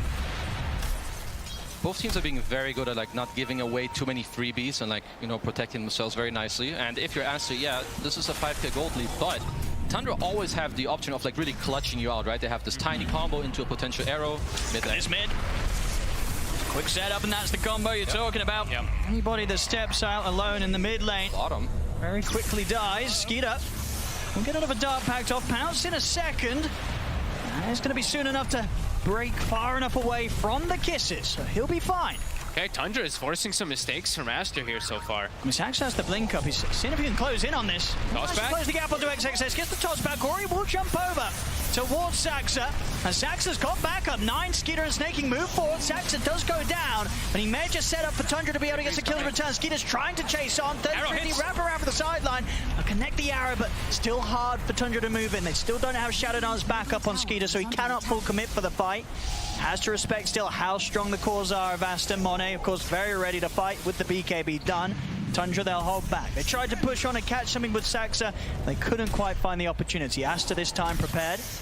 Nice attempt with the toss back, but XXS still far too tanky. I mean, 2300 HP, Dragon Scale as well. And you have to be careful a lot of times versus Dawn. If you don't kill him right away, but Boca comes in, gets that side kill, he's gonna full heal off of one Starbreaker. Yeah, like he already heals a lot on his own right with his passive. He has the Wraith Pact if Boca can come in. One thing for Asta, they need to be more careful around this middle lane. It's currently one of the more dangerous areas of the map, especially they're constantly pushing the silence on Tundra, so you force Asta to respond, and that's where Tundra really strike. 6k gold lead for Asta. Saxa a little bit away. Never get the close onto Siamese Cat. Yeah, every time someone shows mid, just like you said. Yeah. And they're going to smoke right away off that kill. They're good to go again. I mean, Skeeter's got the Aghanims done. Shadow Dance is back up. Tundra, they're ready to immediately look for more. They've got excellent pick off and burst that we've seen multiple times now. It's going to be Boca. Well, managed to rebound away, and now under the tier 2. It's a bit trickier of a situation for Tundra to commit for. Still might try and do it, though. The Arcane Rune, he's thinking about it. Radiant's middle tower is under attack. Tundra, even though they have that, that 6k deficit, still looking to be the aggressors. 9 currently working on this axe, so again, Skeeter, he got to finish his, so allows him to poke a bit more in the fight, be more free. The same with Skeeter here, with 9 getting his axe. Their burst is going to be even stronger than before, so Asta, they really need to be very careful. We already see Tundra, they're behind in the game, and they're still making a lot of very clutch moves here around the map. I like the itemization from Siamese Cat. I really like what he's doing here on the Snapfire. He's got mech, queuing up the pipe afterwards, just going for any type of extra healing that they can do to sustain through this burst. They know that Monet, he has the BKB, so he is safe, but has to be able to get it off in most situations. See if they can burst through 33. Should be able to. And they're coming in with the Solar Guardian backup as well. The 4 of them having no trouble taking out the Spider alone. And now, Creepwave moving in on the mid. Maybe able to try and look for some pressure onto the tier 2. They've got this 40-second window where they don't have to worry about 33 putting any pressure on himself elsewhere. But Boca even pops the ult preemptively to be able to push this tower even faster. Drops it just a few